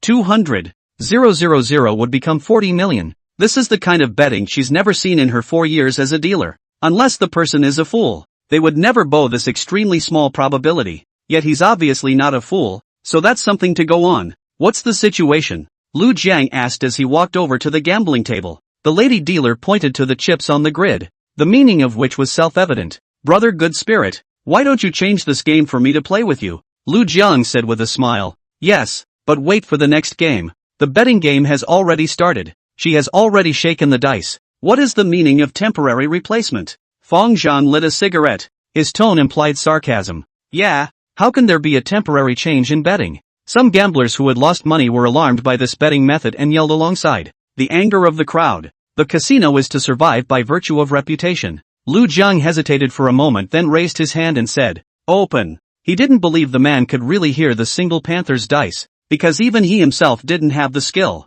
The female banshee opened the dice cup with fear and trembling, and the 3 dice were arranged in a zigzag pattern, with a bright red dot facing the sky. The onlookers were stunned, and after a brief silence they began to talk. "Crap, it's really 3 ones. God, this luck is unbelievable. Where's the luck in that? I reckon this dude must be a master." Some big smart immediately found a way to make money, and said to the companion beside him, "Why don't we bet with him later?" The companion shook his head and whispered, "Beware of having a life to earn and a life to spend." Lu Jiang stared at the 3 dice in the dice cup with a face as gloomy as water. He is the sitting master hired by Master Xiao San, and he is paid millions of dollars a year, but he let someone win so much money under his eyes. How can he explain to Master Xiao San, "Boss, you are truly divine"? Lei Ming was dumbfounded. This money was too easy to earn. $40 million.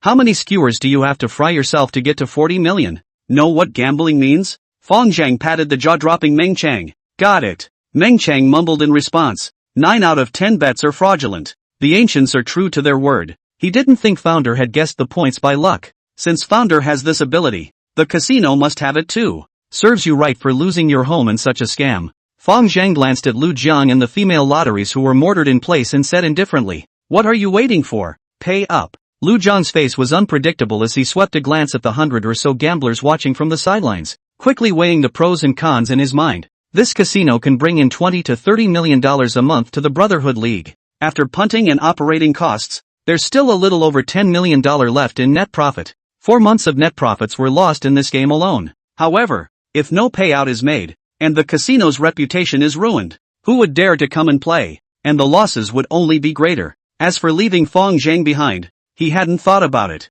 Leaving him behind would mean going to war with the Flame Gang, and now was not the time. Lu Jiang hesitated for half a minute and gritted his teeth. "Do you want cash or chips?" "Cash." Hearing that he wanted cash, Lu Jiang was slightly relieved. Luckily, this Flaming Fire Gang's man saw the good and the bad, otherwise he really didn't know how to deal with Mr. Zhao's 3 brothers. Soon, a couple of attendants approached carrying 4 large duffel bags. Fong Zhang opened it and saw that it was full of 100,000 bundles of cash. He casually picked up a bundle and weighed it in his hand, then instructed Lei Ming, "Count the number and check the authenticity. Don't worry, our Brotherhood alliance is not so bad as to steal pounds," Lu Jiang said through clenched teeth. "A brother is a brother." After Fong Zhang finished speaking, he took out another half of chips from his pocket and placed it in front of the gambling table, and said at Lu Jiang, "Go on, this time I agree with you on the dice roll." It didn't matter to him who shook the dice. The leopard just now wasn't shaken by the lady lotter either. Fong Zhang heard out the female bursar shaking 456,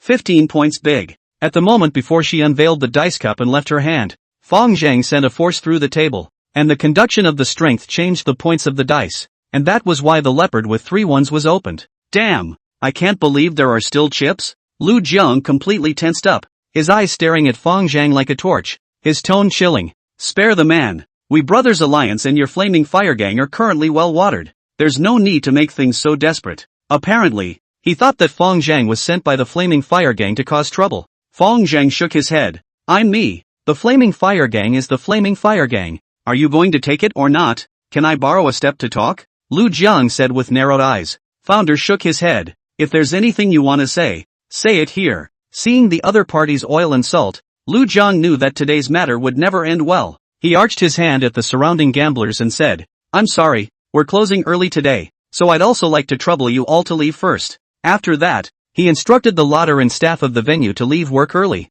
The gamblers in the arena immediately quit, stating that they had lost their money and had to make up for it. The gamblers who lost more were jumping and cursing. "Send 3,000 chips per person." Lu Jiang's next words immediately stabilized most of the gamblers. Now the crowd stopped talking and left with smiles on their faces, feeling that they had taken a great advantage. Meng Chang watched with cold eyes. Once upon a time he thought the same thing himself. However, the wool comes from the sheep and it is not unreasonable to take small advantages and lose out. That's $3,000 they'll pay back to the casino in one night. And they'll give away their savings, their parents' house. The gamblers dispersed in a flurry of activity, waiting for the big iron door to close again, along with Lu Jiang clapping his hands. Tap tap tap. Dozens of casino-bred thugs, armed with clubs and machetes, came down from the upstairs steps and surrounded Fong Zhang's trio. Lu Jiang lit a cigar and stared at Fong Zhang with interest. "Still want to bet with me now?" Fang Zhang smashed his mouth and said, "Gamble. Cash only. I don't accept chips. Bet your mom. Cut him for me." With Lu Zhang's order, a flower-armed fighter sneered morosely, holding a machete and slashing down towards Fang Zhang's head. Brush! A chilly dagger appeared in the air with a sharp edge, a black silhouette crossed his path, and a cloud of blood mist gushed out from the flower-armed fighter's neck. The sharpness was recovered. Lei Ming's eyes were stern, holding the dagger in front of Fang Zhang. Dripping blood fell from the dagger to the floor. "If you want to touch my boss, you have to ask if my sword agrees first." Thunder mimicked the tone of the TV. He was holding a dagger and his eyes were stern. The remaining fighters were surprisingly intimidated by the aura and did not dare to come forward for a while. Side by side, Lu Jiang gave the order, and the remaining fighters gathered all their courage and attacked Fang Zhang's trio in a swarm. Fang Zhang didn't make a move. He just kept dodging the machetes that attacked him. He wanted to try Thunder's fighting strength. Occasionally, he would help Meng Cheng fend off the clubs that came at him. It was he himself who dragged him here, when not to implicate him. At this time there are more than a dozen people in the field surrounded by Lei Ming. A moment later his breath began to disorganize. Physical strength gradually have not support, the body hard to get a few sticks. Fang Zhang knew in his heart that this should be Thunder's limit. He's starting to move. Bang! Bang! Bang! In less than 10 seconds, all the fighters were lying on the ground and wailing, and the only person left in the arena in a moment was the panicked Lu Jiang. Fang Zhang pulled out $50,000 from within his duffel bag and handed it to Meng Chang. "This is for you to pay off your debt. You go first." "Thank you, brother Zhang." Meng Chang didn't push back. With this money he could start his life over. Ching. Awesome. Lei Ming kicked the motionless horseman next to him, completely unresponsive. Fang Zhang took a look at the trembling Lu Jiang and said, "Call Boss Shaw. You can't carry this thing." Half an hour later, Xiao Zhendong didn't come, but Xiao Laosan did. He traveled lightly and only brought 2 of his minders with him. However, the 2 men's muscles were churning, and their eyes opened and closed with a stream of refined light, so they were obviously both masters. The fanny packs were also bulging, so they should have been carrying firearms. Xiao Zhenshi heard Lu Jiang finish what happened on the way. He didn't take it lightly but didn't take it too seriously either. Highly skilled, as were the 2 men beside him. He himself cut down a piece of the foundation with a watermelon knife, and barely counts as 1. 3 men, 2 guns. That's enough. Xiao Zhenshi opened the burglar-proof iron door, only to see a patch of injured people lying on the ground, and 2 unfamiliar young men were sitting nicely on the sofa. Xiao Zhenshi signaled his men to close the door and laughed at the 2. The brothers of the Flaming Fire Gang are not small in guts. 2 people dare to come and pick on my venue. Fang Zhang shook his head. "Mr. Xiao, that's not right. You open your doors for business and still don't allow people to come over and play?" Xiao Zhenshi was momentarily speechless and asked, "Then what do you want?" "It's very simple. You guys open the game and I'll come over and bet. Win or lose on your own merits. Talk about the sky." Xiao Zhenshi glanced at the duffel bag on the ground and said coldly, "You can take 1/10 of this money,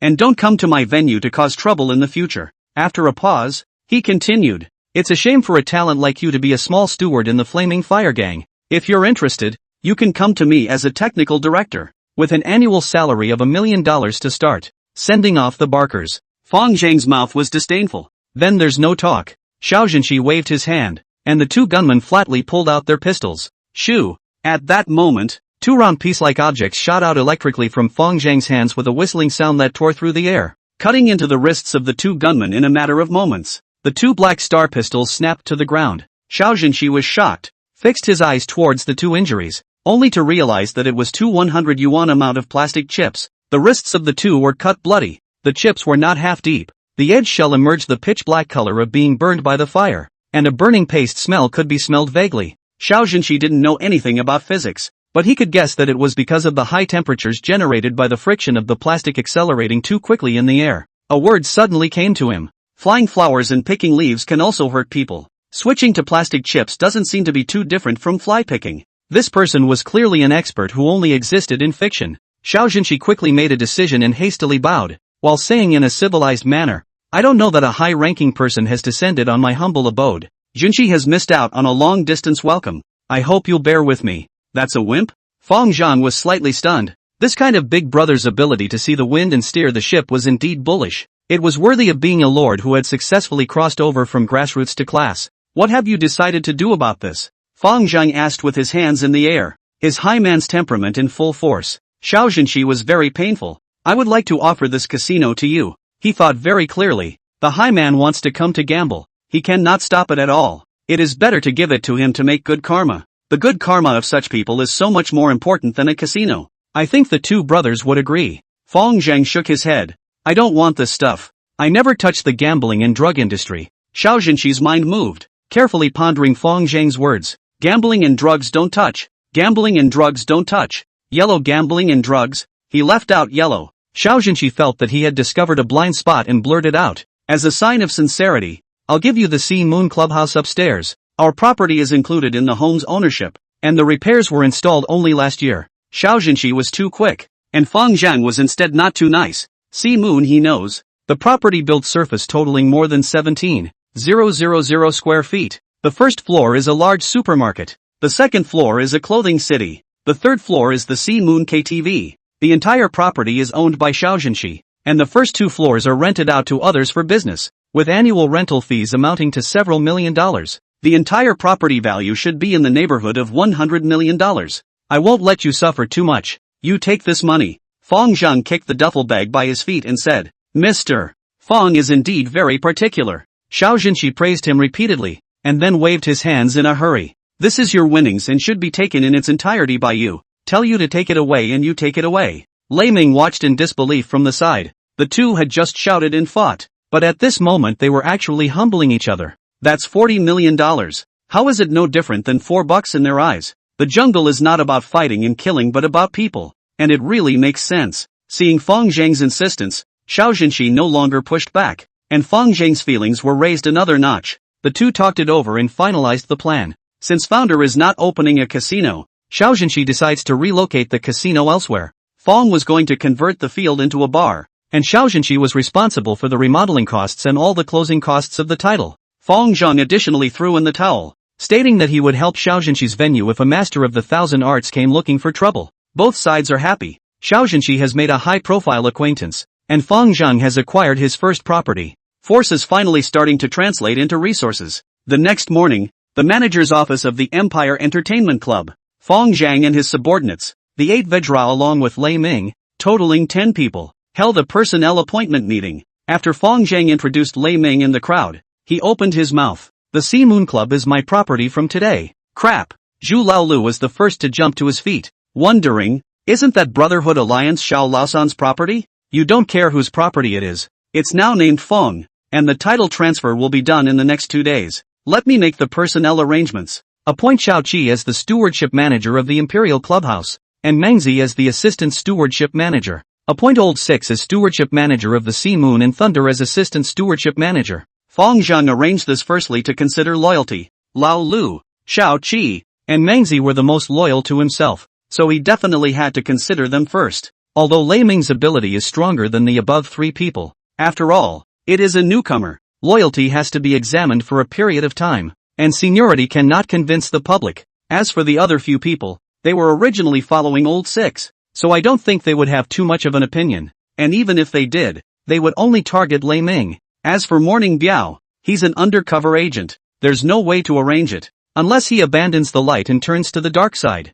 Fong Zhang finished and didn't ask for a few people's opinion. Here he is a one word. If you don't serve you can leave, but it's time to play chicken. Next we control more and more venues. In the future to arrange the manager will certainly be the first to consider your group of patriarchs. As long as you do a good job all have the opportunity. Mengzi several people finally understood what Fong Zhang meant when he said that he would bring everyone to double their income last time in the small loan company. I just didn't expect this day to come so soon. It also dawned on Morning Biao that he was not going to deal drugs, but to continue to engage in pornography. Next we need to recruit another batch of manpower. You guys look at the arrangements. But there is one thing I want to make clear in advance. Don't use the Flaming Fire Gang's banner again when recruiting people. Qi's eyes lit up as he asked. You want to break away from it, boss? Fong Zhan laughed. It's still too early to say. Identity is not important. It's practical to get the industry up first. There's also something else I want to talk to you about. We're going to do good and give back to the community starting today. Founder finished with a pause,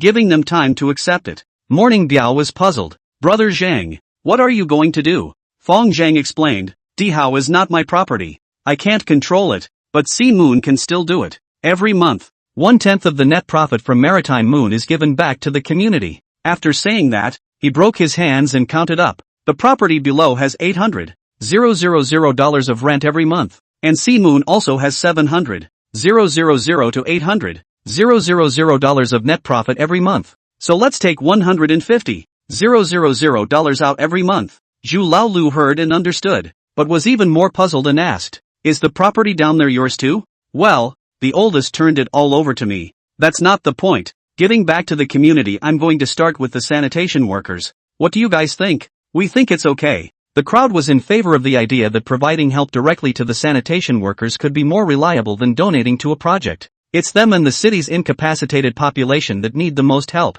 Buy a box lunch for a beggar on the street and they'll probably scoff and think the person is a douche. But when they are replaced by real hardship cases and sanitation workers, people will only be genuinely grateful. Soon after, the Giving Back to the Community program was formalized. A monthly fee of $150,000 is used to cover 500 sanitation workers at $300 per person per month, starting with the sanitation workers on Zhengyang Street. As for why they started from Zhengyang Street, this was Zhu Lalio's suggestion, and Fang Zheng agreed, because Li Jiyun was there. Prioritize acquaintances even for good deeds. No money is given directly. Only food, oil, rice and noodles are provided, which pretty much covers the expenses of a family of 3. The matter was settled, and a few men immediately set to work. Fang Zhang took 150,000 cash from the petty cash vault that he had robbed from Nie Daiguang's house last time, and instructed Zhu Laolu to go and purchase grain, oil, rice and flour. For the first time, we can only purchase from supermarkets, and then from food and oil companies when it becomes the norm. This is also considered taking from the people and using it for the people. Fang Zheng secretly thought. While Zhu Laolu went to purchase supplies, Fang Zheng decided to visit Zhang Xiaohou in the hospital. I don't know how the girl's surgery went yet. Fang Zheng walked outside the orthopedic ward of the city hospital and heard Sister Fang and Sister Zhang talking and laughing. It looks like the surgery should have been a success. Pushing open the ward, the only chaperones in the room were Sister Fang and Sister Jiang. Irma and Xiao Mei were not there, so I thought they should be at work. Zhang, you're here. When Sister Jiang saw Fang Zhang, she hurriedly gave up the chair on her hip. You sit. I will leave in a while. Sister Zhang's legs and feet were not good. How could Fang Zheng go to sit in his place? And immediately sat down in front of the hospital bed. Uncle Founder. Zhang Xiaohou was very happy to see Fang Zhang and hurriedly shouted out. It's just that the little girl is still a little weak from the surgery she just had. Fang Zhang put the fruit basket on the desk, touched her little brain and asked, does it still hurt? It doesn't hurt. Zhang Xiaohou grinned. Fang Zhang also smiled and said to Zhang again, 100 days for injuries. Let Shua recuperate, and talk to me if you have any difficulties. There's no difficulty. Sister Jiang was grateful. Red Star Primary School took care of all the medical expenses, and Principal Su also gave an additional $20,000 in compensation, saying that it was for your sake. Fang Zhang shook his head and laughed lightly. This old Su is quite good at what he does. After the three of them casually chatted for a while, Sister Fang looked out the door and suddenly said mysteriously, I heard that Wang Haifan's family was exterminated. The two in-laws died, and her son became a vegetable. The corner of Fang Zhang's mouth sketched out a sneer. I've also heard of this. It's just as well that this kind of scum is dead, so no one will bully Xiao He in the future. Sister Jiang said, it's true that these two couples aren't good people, but I heard that the kid was only 16 years old. The kid is innocent after all. Fang Zheng secretly pondered. That's because you don't know that Nie Zifeng is bad to the point of pus. If you knew, you wouldn't think so. It was at this time that Zhu Laolu called to say that the supplies had been procured, and the supermarket had thoughtfully arranged for a delivery truck to deliver the goods. Ask him where the car is going. Drive to the square in front of Zhengyang Street. There's a big empty lot over there. Just unload the goods there. Fang Zheng accompanied Xiao He to chat for a while more, and after half an hour the three people said goodbye and drove to Zhengyang Street. Zhengyang Street Front Gate Plaza. At this time all the supplies have all been unloaded from the car. The 8 minions including Lei Ming were all in place as well, and several people were very excited about this kind of good thing to be in the limelight. Fang Zhang parked the car and flung a pack of china to the delivery driver.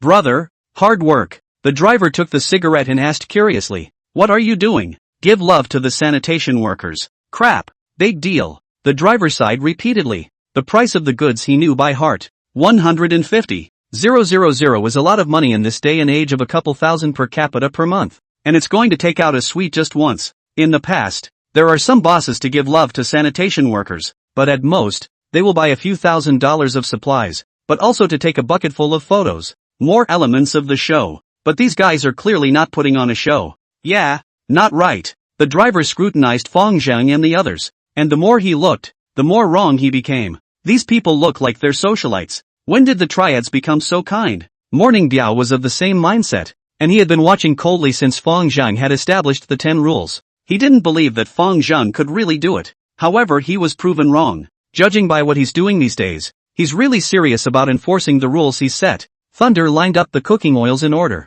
a smile hidden in the corner of his mouth. Fang Zhang's words to fool himself into joining rang in his ears again. Public benefit organizations that help the needy. Quite interesting. Zhu Laolu procured 50,000 pounds of rice and 1,000 barrels of cooking oil. Rice is $2 a pound of fragrant rice. Each sanitation worker can share 100 pounds. This piece cost 100,000 yuan. 2 barrels of cooking oil per person cost a total of $50,000. The 500 bags of rice and 1,000 barrels of cooking oil take up a lot of space, filling the 20 square meters of space in front of the front door plaza. 10 burly men with tattoos stood in front of the supplies laughing and smoking. The strange landscape drew sideways glances from passing pedestrians, and within a few moments several curious senior citizens had gathered around. A sanitation master carrying a large broom asked curiously, "What kind of activity are you doing?" "Free distribution of supplies. You can collect a bag of rice and 2 barrels of oil back later." The sanitation Moncler outlet online suspected that he had misheard, and glanced at Fang Zhang in surprise, and reconfirmed again. "You say you're getting it for free?" "Yeah, don't want a penny," Zhu Laolu interjected. "Then claim one for me too. I'll have my son drive over and move it," an older woman with a pug said from the side. Fang Zhang glanced at her. The older woman was dressed in a very rich dress. Her family was very good at first glance. "I'm sorry, this is only to be distributed to sanitation workers. No one else is eligible." The older woman choked and then grunted in a less than happy manner. "You guys are putting on a show, aren't you? Set up a bunch of stuff. Get 2 sanitation workers to take a few pictures, then move the stuff back in. I've seen this routine a lot. Whether it's for show or not has nothing to do with you." This kind of Moncler jackets outlet Fang Zhang has seen too much in his last life. Many people are HWB decades ago, and the 8 banners children of a virtue. All day to hold a dog, carry a birdcage to skate around. In the summer, when there is nothing to do, they go to the mall to rub the air conditioning, ride around on free air-conditioned buses with their senior citizen cards, and complain that the young people don't give up their seats for them. Ended up running faster than Bolt when it came to getting free eggs. Fang Zhang didn't want to ignore her, but as a result, the old woman began to be unforgiving. "Do you have permission from the city manager to pile up supplies here?" Fang Zhang no longer reply. Zhu Laolu straight to carry a copy of the supplies to the feet of the sanitation grandpa. "Move over, I'm going to start handing things out." When the old lady saw that Fang Zhang was ignoring her, she wanted to lash out again. "My son is the city manager. I'll let him come. City management is great. My son is still the deputy mayor. People, young man doing good deeds, you prefer to get in the way here." A grandpa with extraordinary temperament couldn't look at it anymore, and chided out loud. A few passers-by also spoke up. "Hurry up and leave, give your son some virtue." The old lady saw the anger of the crowd, and did not dare to continue to be reckless, sullenly left the scene. Out of a few steps suddenly thumped to the ground. The original is not paying attention to step on a banana peel, fell on his back. The old lady lay on the ground and played a rascal, beating her chest and cursing for a while, and suddenly sang. "Nowadays, people have no public morality. No one helps the elderly when they fall down. Pity me for being bullied at my age." As she sang, she looked around at the passers-by, counting on someone to help her. Unfortunately, everyone already knew her character and no one gave a damn about her. Luckily, not a moment later, there came a little boy with a tiger's head and a red scarf, struggling to help her up and then holding his head high with a look that said, "You're going to compliment me." The old woman grabbed the little boy's sleeve. "Don't go, kid. What's your name?" "My name is Pioneer," the little boy said with sunshine and confidence. "Less you paralyze, pay up, can't leave without 500. The little boy froze for a moment and commiserated. "I wasn't the one who knocked you over. You didn't hit me. Why did you help me?" the old lady said with a straight face. "Ooh-hoo." The little boy had expected to be praised for his good deeds. Who knew that he would be blackmailed by the wicked? And cried out in fear. Fang Zhan gave a wink towards Mangzi and the others, and several people came forward and dragged them before separating the two. The old lady glanced at the menacing few people, and after a moment's thought, she decided to admit her own bad luck, leading the barking mangy dog to leave quickly. At the end of the day, the word spread, and more sanitation workers came to collect the supplies from the surrounding streets. Not a moment later Fang Zhang saw a large and small 2 women walking over, and hurriedly made eyes at Mangzi. "Come on. A few days ago it was Mangzi and his 2 little brothers who kidnapped Li Zhiyun's mother. and it's definitely not good to see it on this occasion. Li's mother rented a room in Fang Zhang's mom's house, so she must have known him. However, she didn't realize that it was Fang Zhang who kidnapped her last time, and was surprised to see his face and said, "Ching, you're here too? Auntie, hello." Fang Zhang smiled and greeted. These supplies were prepared by brother Zhang. Of course he's there, Zhu Laolu said with a proud face beside him. I'd better not. Then, Li's mother beat a retreat. She did not know what Fang Zhang meant by this move, but Fang Zhang what virtue she knows by heart. Plus he is just a watchman. The financial strength cannot afford. This kind of thing is very important to her. But holding hot, the founder said, take it, everyone has it. Zhu Laolu had the good sense to place something at Li Zhiyun's feet, and did not forget to add a sentence. These things are specially prepared for the sanitation workers. Everyone has one. You are 2 people can receive 2 copies. I will send you back. Without any further ado, Zhu Laolu pulled the 2 of them into the car and then stuffed a brainful of things into the trunk. Li Zhiyun glanced at Fang Zhang through the car window, seeing that he was moving goods in a feverish manner. His expression was slightly complicated, and after a moment, he suddenly guffawed. Soon the stuff was all handed out and the founder told them there would be more at the same time next month. The sanitation workers in the southern part of the city basically encompass all of them. He couldn't be bothered with the other regions for the time being. If you are poor, you are alone. But if you are rich, you can help the world. What's the point of having a system if you can't realize your ideal ambitions with it? The sanitation workers who received the goods went from incredulous to thanking profusely, and each one of them left satisfied, chanting Living God over and over again. The sanitation workers in Xinghua are paid only $700 a month, and these things, though not much, are very important to them. After the incident, a few horsemen looked at the crowd of people who were happily leaving, and their faces vaguely had the pride of being honored. The human mind is so complex. A person who is free of evil will hate other bad people when he sees them, and he will be angry when he sees the underclass being bullied. And it's not the same feeling as drinking or picking up a horse. The pleasure that comes from the accomplishment of doing good belongs to the higher levels of Maslow's theory of needs. It includes both respect and self-actualization, a sense of refreshment that is different from, and in some sense exceeds, physiological needs. While Fang Zhang's side was peaceful, Zhang Shiqing's side was a cloud of worry. His son has 7 broken ribs, a ruptured spleen and severely damaged lungs, and after he is cured, he will immediately face criminal detention and public prosecution, and if he is more serious, he will start out with more than 10 years in prison. The good thing is that the psychiatric certificate has been taken care of and jail time should be escaped. The only thing I have to worry about is that young Storm has to hold on to it. Zhang Shiqiang suddenly felt much older for a moment. Money can't beat power in fists after all. The 2 murderers who brutalized his son, one of whom was the deputy commissioner of the public security department, could not afford to offend themselves. The other was caught and released, and couldn't do a thing with the other guy himself. Blaze Gang Qi Lai since he stepped forward, he had to sell his face. His own kind of orthodox businessman after all,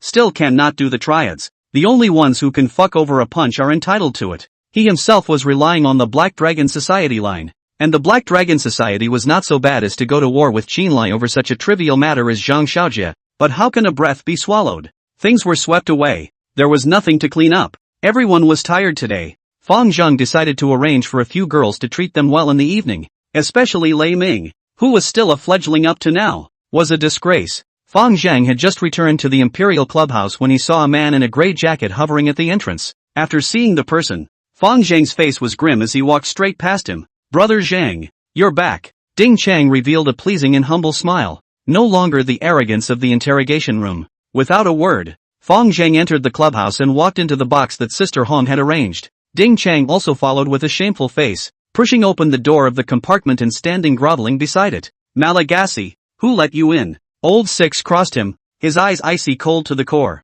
Puff. Ding Chang suddenly bent his legs and just straightened up and knelt down. Brother Zhang, there were a lot of people outside just now, so now I'm kneeling down for you. Founder opened his mouth and asked, Sheriff Ding, what's the matter? Ding Chang laughed bitterly. I'm no longer a magistrate. And Director Yang said that unless you're willing to forgive me before I can be allowed to return to my post, I'll have to be dismissed, and I'll have to be dealt with on the charge of extorting a confession through torture. Fang Zhang waved his hand. He's no longer a magistrate. Drag him out. By the way, I remembered. He knocked 2 sticks on my head yesterday. Ding Chang was just a small person. Fang Zhang didn't have the energy to take care of him at all, and instructed Old Six to break one of his arms and one of his legs, the kind that couldn't be picked up. Then it was thrown out. He had taken off his clothes and was just a common villain, and Old Six was also a villain. so he had no qualms about doing it. The next day, Fang Zheng rushed to the provincial city of Shilin to carry out the mission arranged by the gang. Shilin City is the capital of Handong Province,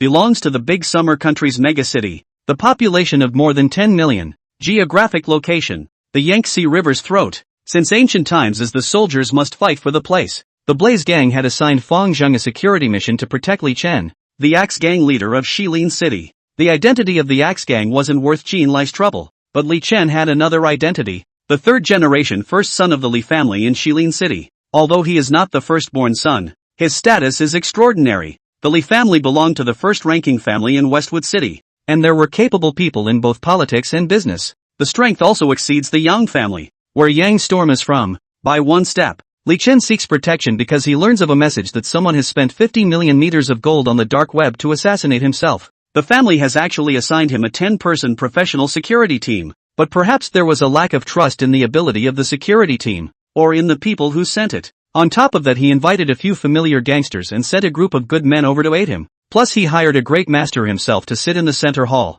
The Axe Gang, as the first-class gang in Shilin City, was more powerful than the Flaming Fire Gang, and the hall was located in the eastern suburb of Shilin City, which was also a small manor house, twice the size of the Flaming Garden. At the entrance stood 2 neat rows of on-duty gate guards, 4 in each row, for a total of 8, all dressed in black suits, all taller than 1 meter 8, all muscular, tiger back and waist, ears uniformly hung with earphones. These people are Li Chen's private bodyguards. The ability should be a little more modest than professional security. Otherwise there was no need for Li Chen to hire professional security. Guess that's the first line of defense. Fang Zheng took out his cell phone and made a call according to the agreed upon number. And not a moment later, a big man in a black suit walked out from the manor with a smile on his face and said, "You're a brother from the Flaming Fire Gang, right?" Fang Zheng pulled out a token. Blazing Fire Gang Fang Zheng. The black suit took the token and verified it, waved his hand to signal the gate guard to release him, and spoke, "My name is Kuan."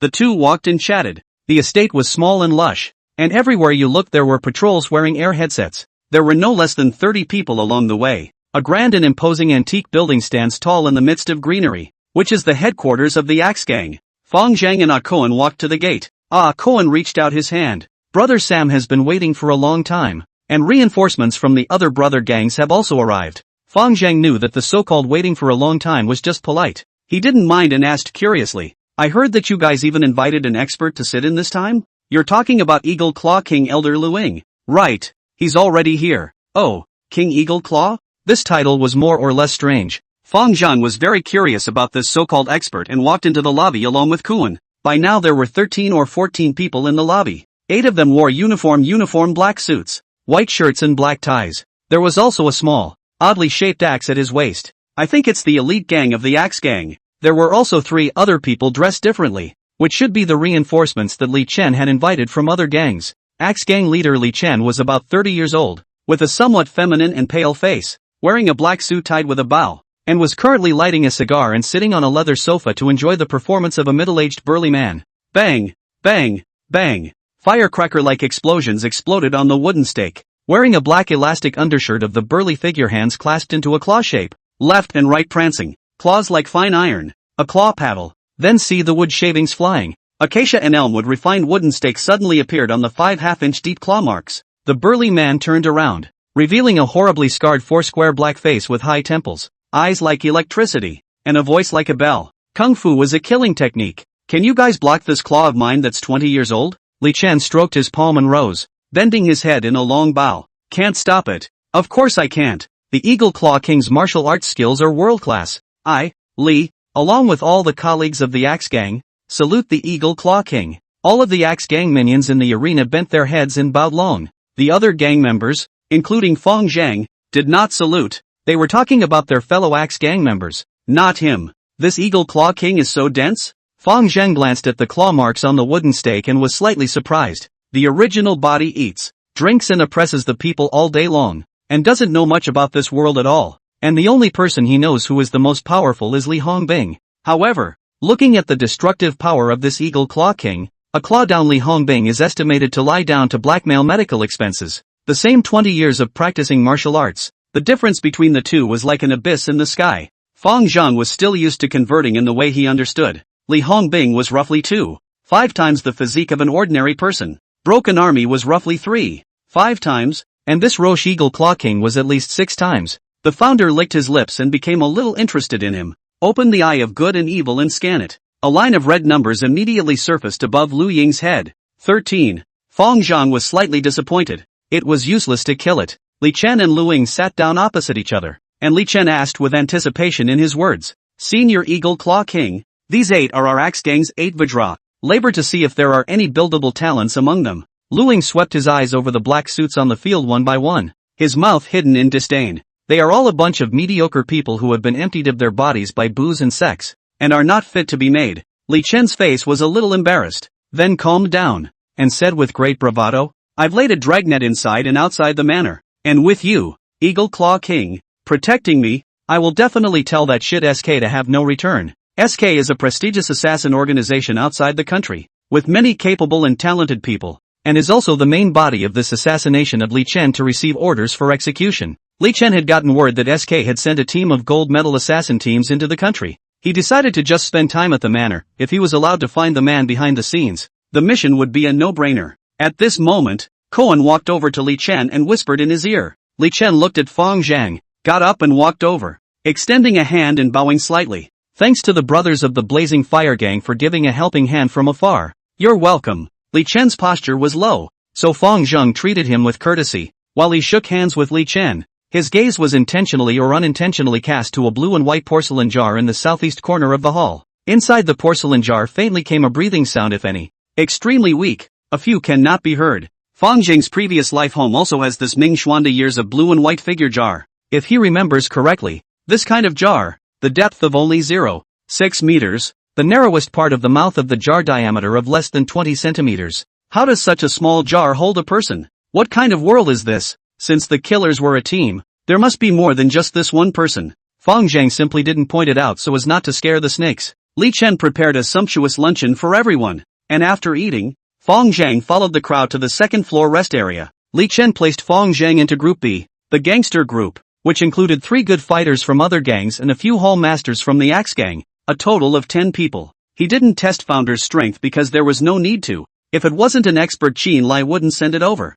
The same was true for the other 3. Group A is a security group made up of defense company personnel. In terms of professionalism, Group A was definitely more professional. But in terms of trust, Group B was the one more worthy of Li Chen's trust. The security team that the Li family sent him this time were professionals sent over from a defense company called Golden Shield in the Great Summer Country. Outside the patrol is the Axe Gang's gang. Take a machete to cut people is okay. Perform close protection task is certainly not compared to these professionals. There is certainly no mention of firearms in the contract. Yet contracts are just contracts after all. It's what's under the table that's at the heart of it. The guest room that Fong Zhang had been assigned was a large suite upstairs, separated from Li Chen's room by one room. Before he even entered the door, Fong Zhang heard a few teasing voices coming from the chamber. Isn't it a joke to send some gangbangers to play match with us professionals? I'm guessing these crooked bastards have never even seen a real gun, except for a machete to scare the people and a few BB shots. That's not always true. Some gangsters have still seen real guns.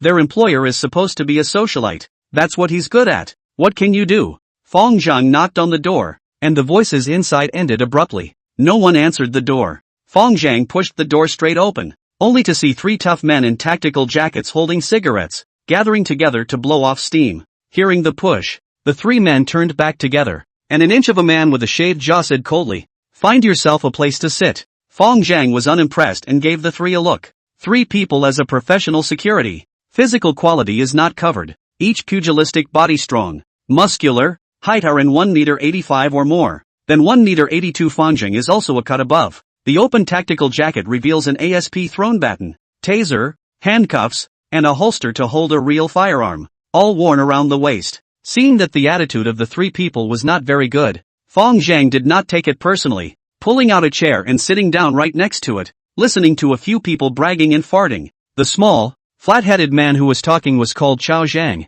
and his words revealed that he was a champion in sparring. He said with slight frustration, "Lousy now smokes and drinks every day. His physical fitness is much worse. He can only do 5,000 push-ups in a row, and he has to run 100 meters in 9 seconds and 8 seconds, and he only runs 5 kilometers in 12 minutes. The other one with short, thick eyebrows was named Guo Wei. He said he used to work abroad as a mercenary, and talked about his historical war record with vague amusement. Alas, the last time I went to northern Burma on a rescue mission, it was really a pocketknife scratching my ass to open my eyes. The drug dealers nowadays are bullish, and there is no difference between them and the army. AK-47 and single rocket launcher are nothing. People can even get tanks and armored vehicles. Last time I was surrounded by 50 drug dealers. These people have a lot of firepower. If it wasn't for the fact that I'm a good shot, one shot at a time, I almost couldn't come back. The man with the shaved, ironic chin was called Chubo, supposedly the leader of the trio, and he looked up at the sky at a 45-degree angle,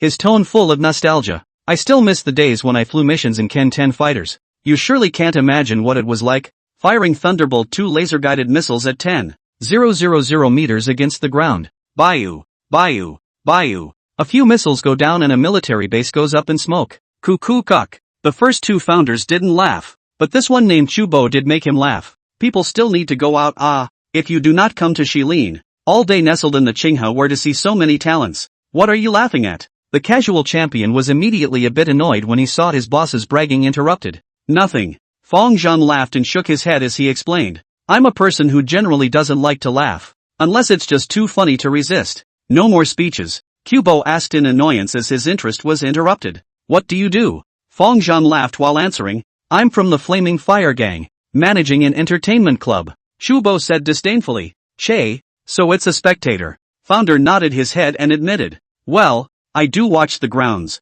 The mercenary was a bit curious about entertainment clubs. Are there a lot of beautiful women in your kind of clubs? And how much do you get in a month for watching the floor? There are certainly a lot of beautiful women. From imperial sisters to lolitas, from white-collar workers to college students, everything is available. And the income is about $100,000 a month. Damn, old me is only 15,000 a month. The casual champion stubbed out his cigarette, his tone full of defiance. Fong Zhang said, do you think it's nice to watch the venue? Every day there are guests who come to cause trouble. Without some skill it's impossible to cover them. The champion of sparring gave him a sidelong glance and said provocatively, so you mean you're good? How about we have a match? Fong Zhang looked at him and said seriously, you're no match for me, but you can hang out with me. And as long as you pass the strength test, your income will definitely be higher than you are now. I just can't hold back this tantrum. The casual champion got up and was about to spar with him when the pilot stopped him. Chubo handed over a gun and 2 magazines to Founder and said in a nonchalant manner, Beretta 92F. Don't say you won't use it. Founder took the gun and nodded. It was true that his predecessor was not very familiar with firearms, but Fong Zhang had played with handguns many times in the shooting club in his past life. Combined with his current reaction speed and eyesight, it was certainly no worse than the average sharpshooter. The gun is fitted with a 9mm bullet with a muzzle velocity of 333 meters per second and an effective range of 50 meters, making it a very classic semi-automatic pistol. By semi-automatic, I mean that only one bullet can be fired at a time with each pull of the trigger, and that it is not fired continuously, even after prolonged pulling of the trigger. The founder held the empty gun to his ear and pulled the sleeve frequently, shook his head seemingly not too satisfied, then pulled the hammer again and put it to his ear to continuously pull the trigger, repeatedly listening to the firing pin's excitation effect, and finally squeezed the sleeve with one hand to repeatedly check the sleeve's reset strength. The whole set of moves confused the loose cannon champion and stupidly asked, "What are you doing?" Founder said lightly, "I'm checking the reset speed of the sleeve. This gun's reset speed is too slow. The spring must add 2 pounds. Chubo nodded and said, "This kind of semi-automatic pistol can't be fired continuously, so it's necessary to increase the firing speed. The faster the sleeve resets, the faster the bullet is loaded." This brother seems to know his stuff very well. After saying that, he extended a hand towards Fong Zhang. "Sorry, I was the one who underestimated you before. Brother, reacquaint yourself. My name is Chubo, Founder." It's a simple truth that anyone who has ever played with a gun basically knows, but it's hard to hear the gaps in it, and you have to have a lot of experience. Fong Zhang didn't have enough experience, but his hearing and senses were far superior to normal people. All young men in security, everything is on the line. A few people quickly became acquainted. Pilot Chubo introduces himself and Mercenary Guowei as veterans, and the sparring champion is really a champion, but only at the provincial level. One of the two veterans was in charge of scouting, one was in charge of long-distance offense, and the casual champion was in charge of melee combat. The sparring champion was already convinced of Founder's firearms level. However, he was still skeptical of his close-quarters ability and proposed that the two arm wrestle for fun. As a result, he was completely convinced after he couldn't break his opponent's one hand with both of his own. Not a moment later, The target, Li Chen, was going out, but he didn't call on many people, and only brought Lu Ying into attendance. Founder wondered, isn't he afraid of being assassinated out there? Chu Bo explained. No, Mr. Li's car is completely bulletproof, installed with armored steel plates, not to mention rifles, even RPG attacks won't leave a scratch. The tires are also blastproof, and as a joke, even the gas attack is accounted for, and there's even an oxygen tank in the car. This kind of protection gives the killer no chance to strike. Plus our Dasha law and order has always been relatively good, and it's unlikely that the killer would bring weapons of mass destruction into the country. So the biggest possibility would only be to sneak into the manor and sneak in. Even sniper rifles are out of the question because there are no sniper points around here. It wasn't until dinner time in the afternoon that Li Chen came back in the dust. As soon as he returned he called the crowd downstairs and said, according to the intelligence, the assassin on this inbound mission only has 2 days. So the assassination is either today or tomorrow. The words just fell. Rumble. Outside the door. A cold bolt of lightning tore through the sky, and raindrops followed, soon forming a thick curtain of rain that hung in lines under the eaves. The atmosphere in the room was suddenly silent. The moon was dark. It was rainy, and it was a good night for killing. If the killer is going to make a surprise attack, it's probably going to be tonight. For the dinner, Li Chen had likewise prepared very rich dishes. Plates of delicacies were brought to the table, and Founder, being a guest, sat at the main table with the other 3 foreigners. Because of the mission, most people didn't drink. Only Lu Ying didn't care. Li Chen also thoughtfully arranged for 2 beauties to serve on his left and right, constantly adding wine and food to him. Others did not have this treatment. After 3 rounds of wine, Lu Ying spoke. I expect the attack should be tonight. The crowd also felt something and were silent. There is a high possibility that someone will lose their life tonight. And although the people who came here to help are fighting for their lives for glory and riches, some of them can't help but be a little timid when it comes down to it. Lu Ying, perhaps the wine has been on the head, perhaps next to the beauty in the side. The words began to more. Sweeping a glance at the people on the table, he said at Li Chen, in fact, it makes no sense at all for you to arrange so many people and guns. Oh, what does Master Lu mean by that? Li Chen wondered. Soldiers in the essence and not in the many. The real master is not afraid of guns at all, because his reaction speed is faster than you. Your hand moves. He has long since dodged. More guns cannot hit the enemy is also easy to accidentally injure their own people. Lu Ying used his chopsticks to point towards Feng Zhang and the other gang outsiders while he was chucking food. The ones with guns are just fine. They can hold them back a little bit. What's the point of calling these gangbangers? Li Chen's face was a bit embarrassed as he explained. These brothers are all gold medal red sticks of their respective halls. Although they are not as good as you, Master Lu, they are all experts. Lu Ying disdainfully said. What gold medal red stick? Silver medal red stick? Beat 2 ordinary people is okay. Encounter us this Mingjin national art experts to how many deaths? In the place of the Tiandi Association from a few hundred years ago there were indeed many more experts. But let's forget about the gangsters nowadays. I guess they don't even know how to stand on stakes. Several of the foreigners didn't look too good, but they didn't retort. Lu Ying's words are hard to hear, but he has that strength. Feng Zhang was pondering over the meaning of the words Mingjin National Martial Arts Master. It seemed that the martial arts circle had also divided Kung Fu into realms. Lu Ying fixed his eyes and swept over the 4 people one by one, and after a pause, he pointed at the 3 people other than Feng Zhang and said, these 3 have practiced boxing, but their Kung Fu training is not good enough. Oh, how do you see it? One of the named outsiders asked. Lu Ying bristled. Of course I can tell. Your hand bones are flat, there are no nests on them, and there's a layer of hard skin, which means you've been practicing boxing a lot. Your obliques are also well developed, plus you have dumpling ears, which is a characteristic of people who get dropped a lot, proving that you've practiced wrestling, but you get beaten up and dropped a lot, so your Kung Fu isn't very good. The foreign aide who asked the question nodded his head in acknowledgement. Senior Eagle Claw King, what you have said is very accurate. I am heartily convinced. Lu Ying finished and pointed at Feng Zhang with his chopsticks. This one is very strange. No calluses on his hands, and his fist bones are not flat. He hasn't practiced boxing at all. I don't know what your hall has sent you for. To send you to your death? As the words fell, the gazes of the people at the table all turned to Feng Zhang. Li Chen also felt a bit strange. The Eagle Claw King's gaze was certainly not wrong.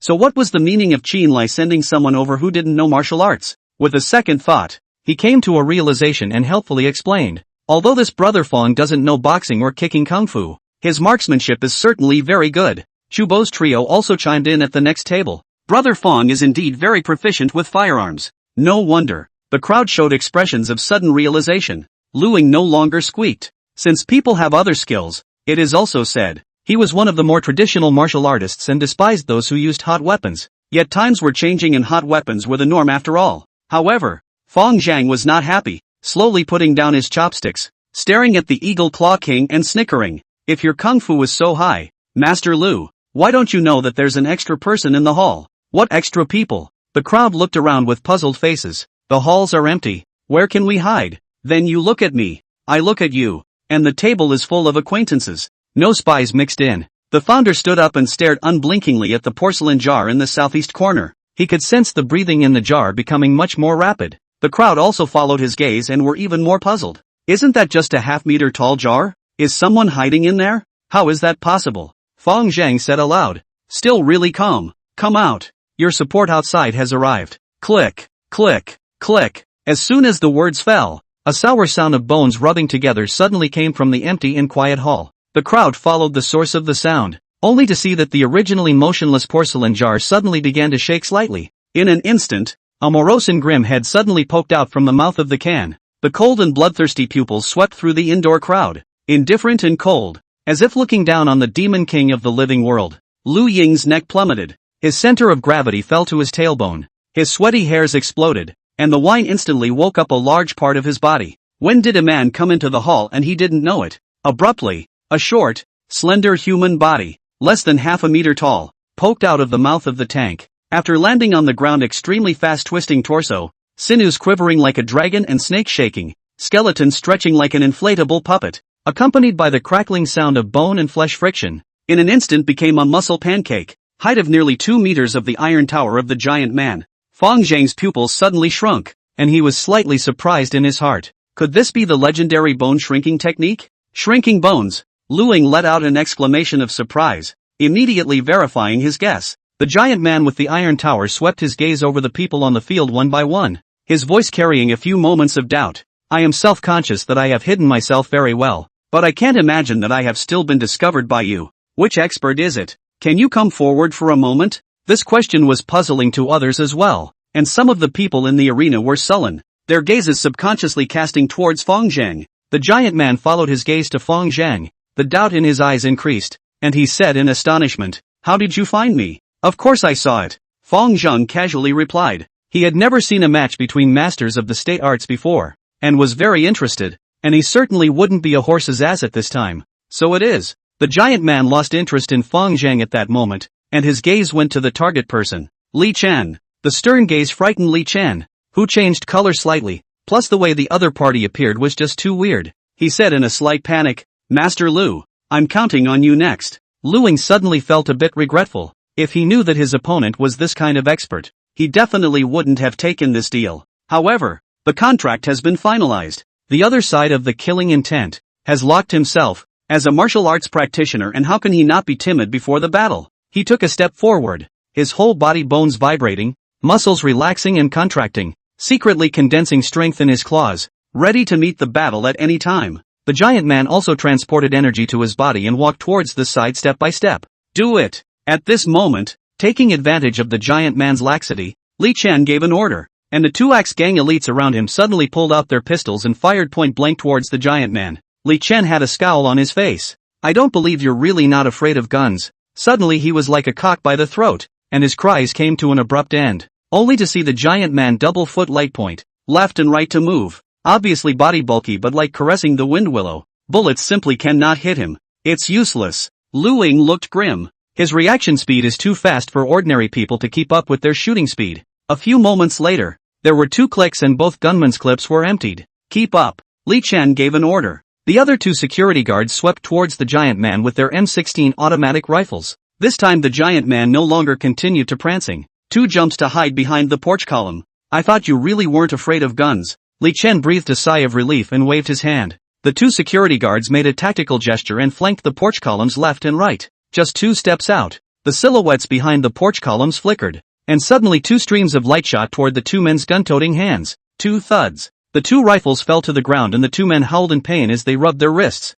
2 thistles were set right on the wrists of the 2 men holding guns. Boom boom boom. Outside the villa suddenly came the sound of crackling as if firecrackers were being set off again. From time to time, you can hear people wailing before they die. Li Chen was flabbergasted in his heart and hurriedly signaled his men to go outside to check the situation. It was at this moment that the giant man took a few steps and leapt out, pouncing on Li Chen as if he were a tiger pouncing on a sheep. The two gun-toting axe gang elites at the front immediately raised their pistols and tried to shoot. Tai! Tai! Two bone-cracking sounds rang out. The two gunmen's throat bones were dented by the giant man's two hand slashes, killing them instantly. Lu Ying took a step out to stop in front of Li Chen, utilizing his energy in his hands. His claw shadows filled the sky, quickly exchanging hands with the giant man while saying, "I'll take it from here. You guys go outside for support." Li Chen made an immediate decision. You guys go outside for support. Two of the Group A security team had already been injured, leaving only 8 people able to fight. Group B, the Triad Group, had even died 2 deaths,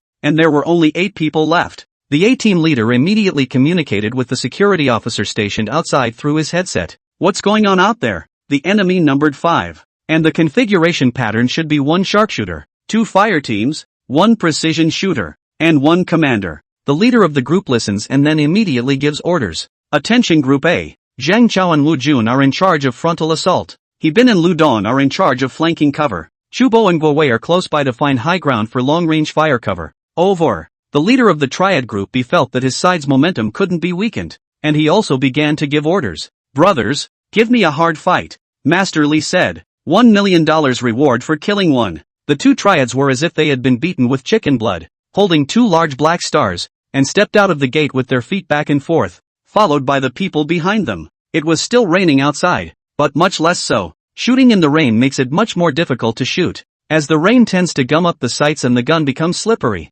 But it's not too much of a problem for expert shooters. The Triad Group screamed fiercely, but as soon as they left the house, they turned into shrunken turtles and quietly followed the security group. Inside the hall, in the blink of an eye, the Eagle Claw King had already exchanged several moves with the giant man. Giant man body like a troll, fist shadow flipping, hit Lu Ying unusually hard, gradually show fatigue. Suddenly, the giant man's tongue blossomed into spring thunder, and his iron tower-like body stepped forward, and a great sage chopping hanging chopped towards Lu Ying's shoulder. Lu Ying also did not show any weakness, and an iron claw probed towards the giant man's heart. The fight is spelled out as an injury for injury fight. Boom! Put! The 2 silhouettes were separated at the touch of a button. Lu Ying's entire right shoulder scapula was shattered, and a bloody arrow shot out of his mouth in shock. Child's Kung Fu. Bone-shrinking Kung Fu. Exactly. Although the giant man and Lu Ying hard to fight a hit, but only the chest clothes were torn. The chest at the reveal a scratch, and did not suffer too much injury,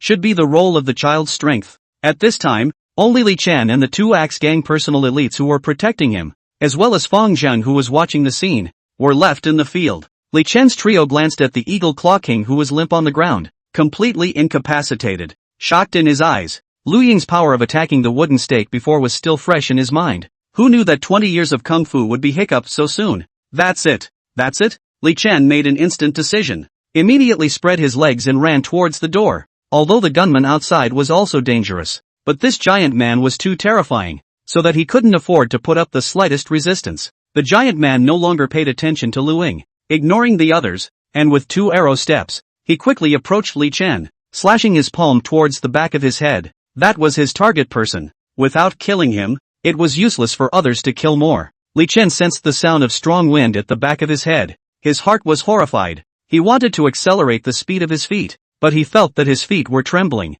and he couldn't raise his speed. Just then, boom! A loud noise suddenly came from behind him, like the dull sound of a heavy object being struck, accompanied by a muffled human grunt of pain. Li Chen subconsciously twisted his head. Then in an instant he stopped and turned around, looking ahead incredulously. In his line of sight, the giant man who was previously rigid and uncast was now inexplicably weak on the ground. Blood spilled from the corners of his mouth, and a large chunk of his chest collapsed, revealing broken ribs and white organs. The red stick of the flaming fire gang named Feng Zhang was standing with his hands behind his back, condescendingly standing 5 meters in front of him. The fountain is full of high people. The giant man looked up at Feng Zhang and muttered under his breath, "I can't imagine that the small gangsters hall still has an expert like you. No wonder you were able to spot me." Feng Zhang did not reply, but instead looked at him with interest and said, "Child's Kung Fu is true to its name. Your defense is indeed strong." This giant man had about 9 to 10 times the physique of an ordinary human in his estimation, and he had used about 30% of his strength to not kill him with a single blow. The giant man he was bound to kill. This man had a sin value of 143. more than anyone he had ever seen, and he thought that it was because he had been on assassination missions for a long time and his hands were covered in blood. The giant man braced himself on the ground and struggled to get up, and Fang Zhang didn't stop him. The reason why he didn't kill the giant man in the first place and had to wait until Lu Ying was defeated and Li Chen was about to die was to maximize his benefits. This helping hand is most valuable only in the most critical times. You didn't come here to be a horse's ass after running hundreds of kilometers on your own. Seeing the giant man get back on his feet, even though he knew that he had been seriously injured, Li Chen was still alarmed and shouted, "Brother Fang, please help me kill him, and I can promise you whatever you ask." The giant man also spoke up. "This brother, our group's reward for this mission is $50 million.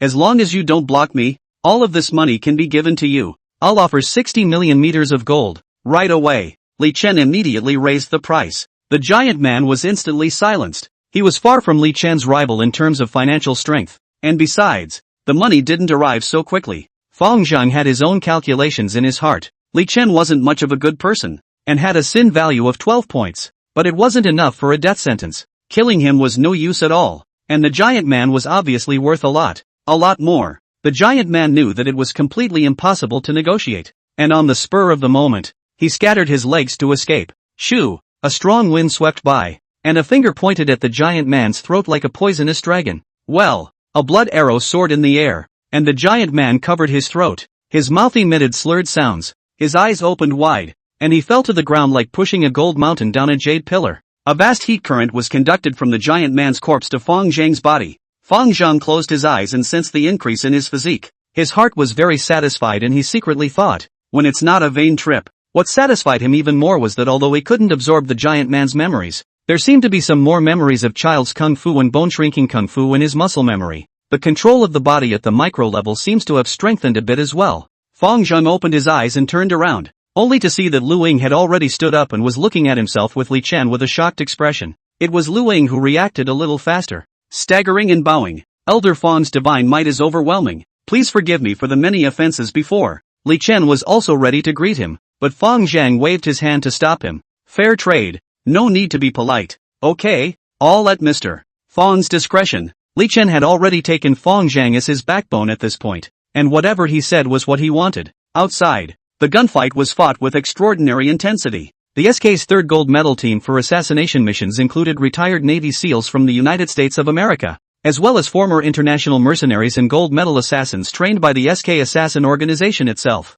Originally, the mission to assassinate a black boss of the Great Summer Country didn't even require the third team to come out in full force, but the reward given by the commissioner was simply too much. Everyone wants a piece of the action. The SK's operational philosophy is more focused on modern special forces combat standards, covert and clandestine operations, precision strikes, and one-strike kills. Their original battle plan was not a frontal battle at all, but to let the Cha-Chai, who knows bone-shrinking skills, to sneak in advance and carry out the beheading operation, while the remaining 5 people were hidden outside to provide countermeasures. However, what I did not expect was that Cha-Chai was recognized in advance, so they had no choice but to take a strong attack. Who knew that this black boss's security team was not weak at all, and even fought back and forth with himself? Each side had suffered damage, with 4 of the other side's security members dead, and 2 dead and 1 wounded on their side. If it wasn't for a group of large men with tattooed dragons and tigers getting in the way, maybe a few of them would have to stay here. The longer it dragged on, the more anxious the 3 remaining men became, and if it dragged on any longer, the local sheriff might be on his way. George said over the comm channel, "Hanson, you go snipe the targets. I'll hold them off over here." "Copy that." Boom, boom, boom, 2 times. George hid behind the car and raised his hand to put down 2 black suits with 2 shots, himself grazed in the arm by a bullet fired by a security member in a tactical jacket. Fuck, such a quick reaction. George looked at the wound. It was just a scratch, not too much of an effect. The captain of Team A looked at the bullet holes on the foreheads of the 2 Axe gang minions. His heart sank, and he cursed, "Mard, the shots are so accurate. This is the other side's precision shooter. Chubo, Guo Wei, he's already been wounded by me. You guys go around the back. Xiao Guang and I will use crossfire to suppress." At this moment, a message came from the security team's communication channel. The assassin inside the house has been eliminated by Mr. Fang. Who Mr. Fang is, the captain doesn't know, but employer Li Chen should be in little danger. He couldn't help but let out a sigh of relief. Currently the other party still had 3 people left, and one of them was injured, so they were no longer enough to be feared. The exit had been heavily barricaded, and as long as this precision shooter behind the car was taken out, the remaining two would be unable to fly, and this security mission would be accomplished. If only we had grenades, the captain thought darkly. Indoor, Li Chen and Luing carefully served Fong Zhang to the left and right. Fong Zhang looked at Li Chen and said, Go out and take a look. He also wanted to take a few security members as juniors to help him watch the scene, so naturally he wouldn't want them to lose too much. What is most important in the 21st century is, of course, talent. It's not easy to find a champion sparring champion and a veteran who flew fighter jets. After Fong Zhang finished speaking, he went outside first, and Li Chen followed behind. Two Axe Gang bodyguards padded at the very back. Luing could no longer fight at this point and had to stay indoors. Li Chen originally did not want to go out, but Fong was about to leave. He hesitated for a moment or felt safer following behind. By now, the rain had stopped outside and the sound of the gunfight was much quieter. Fong Zhang had just stepped out the door when he suddenly felt a chill in his heart. A faint breathing sound came faintly from the flowers about 60 meters away to the side. As a few people went out the door, the breathing suddenly sharpened a touch. Subsequently, boom, boom, the sound of two bullets discharging suddenly came from within the bush. Li Chen's heart instantly rang alarm bells. The enemy was lurking here, and it was self-evident who the target was. Fong Zhang gazed at his concentration, and out of the corner of his eye, he saw two bullets being shot towards the side, one after the other, at an unhurried speed. The bullet was fast, but it was unhurried under his dynamic vision. The target was not himself, but Li Chen. One shot to the forehead, one to the heart. If it was before killing the giant man, Fong Zhang wasn't sure if he could take the two rifle bullets. Yet at this moment in the underworld he felt he could do it. Fong Zhang made a move, stretching out his right hand to probe in the air. It seemed to be very slow, but in fact it was very fast. The 5 fingertips seemed like they had a quasar to catch 2 times in a row, and then they flew back quickly. My God! With infrared night vision, Hansen saw the most incredible scene of his life, as 2 of his own 5.56mm rounds fired from his M16 seemed to be caught by this Oriental. Impossible, absolutely impossible, Hansen exclaimed again and again, and was about to resume firing with his gun, when he saw the Oriental suddenly smile wryly at the bush where he was concealed. Then with a raised hand, a bullet sped under his pupils hidden behind night vision. There was a muffled grunt from the bush, followed by silence. Fong Zhang spread out his palm, and only one of the 2 bullets was left at the moment. Li Chen stared blankly at the bullet in Fong Zhang's hand. The surprise of the aftermath of the robbery had already been put behind him. His eyes were full of unbelief. How in the world can someone catch a bullet with their bare hands? Is this still the world he knows? Just now when Fong Zhang defeated the giant man, Li Chen's perception of his force wasn't very clear, only knowing that it must be far higher than Lu Ying's. After all, not being a martial arts practitioner, he had little concept of what Ming Jin and Dark Jin national arts masters were, but catching bullets with his bare hands was different. This isn't a master of statecraft, this is clearly a Superman. He had previously been a little bit fleshless at the cost of 60 million meters of gold, taking out 1/10 of his assets in one fell swoop, but at the moment he felt that the money had been well spent. The 2 junior brothers of the Axe Gang were even more horrified, and even Lu Ying, who was recuperating inside the house, was startled. Going out the door, he asked, "What happened, Mr. Fong just caught the bullet." A junior brother pointed at Fong Zhang's hand and said in a trembling voice, "What are you blindly pushing for?" Li Chen immediately chided, "Quickly go and see what's going on." He knew very well in his heart that this matter would be a stone-cold event when it was spread out, and it was Fong Zhang's business to be willing to say it, but it absolutely could not be revealed from the mouth of the Axe Gang. The horseman trotted over, trotted back, and leaned into Li Chen's ear and muttered softly. The bullet hit him squarely in the forehead. Li Chen's pupils shrunk slightly, but on the surface, he didn't move. He is a jaded person. His family siblings in business, politics, he preferred to play the black. Very insightful and very aware of the times. Otherwise it would not have been possible to create a huge gang in his prime. Li Chen ordered his subordinates to tidy up the hall, and invited Fong Zhang to take a seat. His attitude was put very low, and he was even more respectful than he was to Lu Ying before. Lu Ying's heart is vaguely a bit unhappy. This little brat still brought his fellow Axe Gang members to salute the Eagle Claw King a few hours ago, and now that he has a thicker thigh he's not even willing to tell himself the truth. But he had seen people catching white blades with their empty hands. Catching bullets was really a new thing. Even people in the national arts circle like him had never seen it before. It is indeed a thigh. Thinking of this, Lu Ying, like Li Chen, looked at Fong Zhang with a slightly pleasing look, a four-sided black face blossoming as bright as a chrysanthemum, and complimented, "Senior Fong's divine might is overwhelming. Mr. Lu is truly impressed. King Eagle Claw is polite. Just address me as Mr. Fong. Fong Zhang smiled and asked, where does Eagle Claw King currently reside? My humble self is currently working as a chief instructor at a boxing gym. Lu Ying's heart rejoiced. Could it be that he has plans to recruit himself? This is a great thing, to help such a great master. Money is not important. If he can teach himself a move, maybe his power can even be advanced a layer. Who knew that? Fong Zhang just smiled faintly and didn't say anything else. After a while, the security team on duty outside all returned. The security team died 4 people. Chu Bo and Guo Wei were wounded in the arm, but also killed 4 people on the other side. The gangster group died with 5 dead and nothing to show for it, cursing in anger. Within a few moments, both groups spread the word that Fong Zhan was the one who had defeated the giant man, and the arena erupted in shock. Seeing that he had become the center of attention, coupled with the fact that the mission had been completed,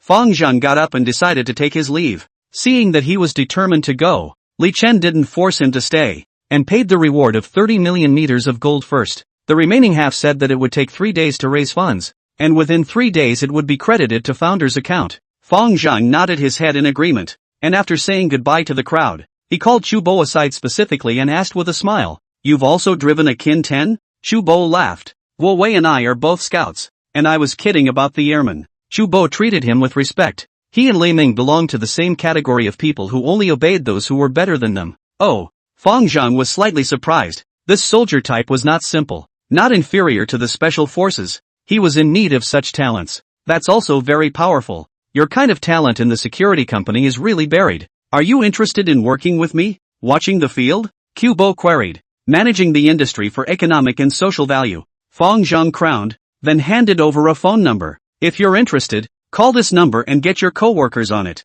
After Fong Zhang finished speaking, he left straight away, leaving only Chu Bo, who was holding the number with a dumbfounded look on his face. 3 hours later, Fong Zhang returned to the Imperial Clubhouse. Just after stepping through the door of the clubhouse, Yang Storm suddenly called, his tone a bit somber. Zhang Shicheng submitted proof of psychiatric evaluation that he is currently a psychiatric patient who is completely criminally incapable of criminal responsibility, and it was determined that he was driving in a completely uncontrollable state at the time. Where was the certificate issued? It's prescribed by Qin Yongxin, the director of the Castle Peak Psychiatric Hospital, and has been approved by the Judicial Appraisal Center. Good. Fong Zhang hung up the phone and gathered all of his men together. After waiting for people to arrive, Fong Zhang opened his mouth and said, I went to the provincial city to earn a little money. Money is something that should definitely be used to generate money, so I've recently wanted to dabble in some other industries. Do you guys have any good ideas that you can talk about? Boss, how much did you earn? Zhu Laolu asked curiously. 100 million. Fong Zhang casually said a quarter. The crowd was shocked at the words, and after a while they slowed down, and Mangzi proposed, open a casino. This is fast money. Founder shook his head. I don't dabble in this stuff. Zhu Laolu proposed, then loan sharks. Since there is so much money, we can absolutely put it to those business owners in the development zone to help them bridge the gap when they pay back the bank loan, or a mortgage will do. When the time comes they can't pay back the money, they'll be forced to sell their industry to us cheaply. The others also agreed. This is a good way. By the time you have a physical industry, boss, and transform into an entrepreneur, you might even be able to be recognized as an XX representative and member. It's not like this can't be done, but you can't be so rough. Think of something else first. Fong Zhang secretly shook his head in his heart. Although these motherfuckers had done a few good things, they still couldn't change their nature of trickery. The crowd fell into thought again. Xiaoqi suddenly patted his thighs and said, dry earth business. We mixed on the road in addition to gambling and drugs is not earth to money fast. I have a friend has a sand factory and mud fleet is trying to transfer. Fong Zhang thought for a moment and said, this can be there. You call him. If the deal is done, the earth business will be yours. Half an hour later, a small, flat man wearing a gold necklace, carrying a crocodile handbag, with a bandage on his head and a swollen nose pushed open the door to the conference room. It's none other than Xiaoqi's friend, Hong Sanjun. The 3 guns are very polite. Enter the door to spread the smoke. Spread a circle to help Fong Zhan light the fire. Politely asked, Brother Zhang, is it you want to disc my gravel plant? Founder nodded and asked, what's the situation on your side? 3 guns explained. I have a river sand plant in Qinghai River, a medium to large sand plant, with more than 18 million cubic meters of reserves, which is still silting up every year, and the river sand in Qinghai River, as you know, is of very good quality, and is very popular in the market. Then why do you want to transfer it? Fong Zhang asked curiously. The connections aren't hard enough to find business. Three Guns helplessly said. I'm not your flaming fire gang, wealthy and powerful. The network of relations is hard enough. And those real estate company owners are familiar with this line of business, rely on their own to run business, which is so much business. Founder questioned. So how do you conduct business? Three Cannons explained. Blocking the door. I have 7 or 8 little brothers under me. As long as I see a new construction site opening, I will take my little brothers to block the door with a dump truck and force them to buy. And then? Founder asked as he looked at his face. Three Guns sighed and cried. If you run into a tough guy, let them beat you up. If you run into a goon, consider yourself lucky. Local development companies I do not mess with now. Usually looking for the kind of foreign development company plate blocking the door. But this world, fucking everywhere is a dragon over the river. Alas, a few of the little brothers under me have been beaten up and scared. And now they say that they don't dare to go out and dish out. It's hard to lead a team when the people are scattered.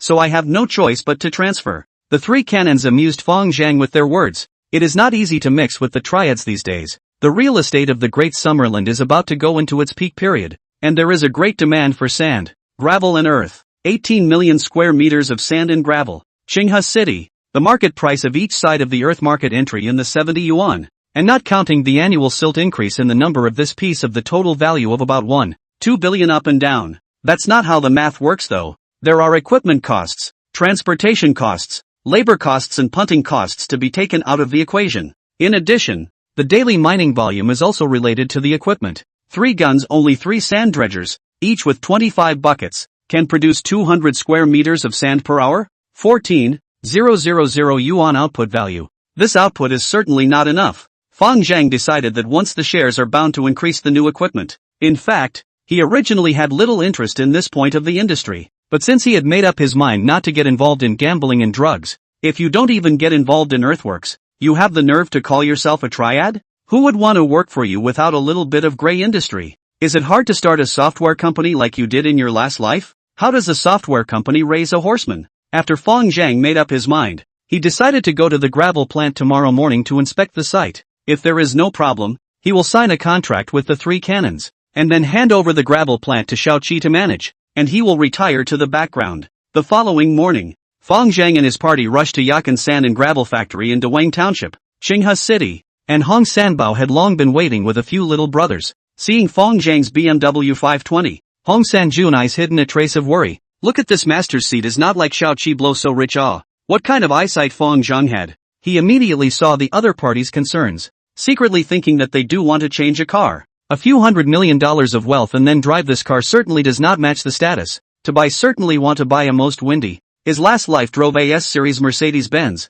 always wanted to buy a Night 15, but feel that doing business with this car is too high profile. This life does not have to worry about so much. Hong Sanbao still hid his concerns and led Fong Zhang on a tour of the gravel plant. The quality of river sand in Dawang Township is really good. The water in this section is clear and unpolluted, and the sand and gravel are low in mud content and hard, making them good building materials. Fong Zhang brought a professional with him, and after surveying, he nodded and said that as long as there is a sales outlet, it is perfectly fine to invest. Sand and gravel plant Hong Sanjun only mining rights, and Dawang Township signed an 8-year mining contract. Now there is a year and a half. The annual contracting costs 1 million. In addition he bought 3 sand dredges and some sand washing and drying machines. As for transporting a fleet of dump trucks, they are all leased with a professional company. And the thing wears out so much that it's not cost effective to buy it yourself. The total opening price of $6 million for the complete set plus transfer fees is a fair price. Founder was agreeable to the price, but had one requirement,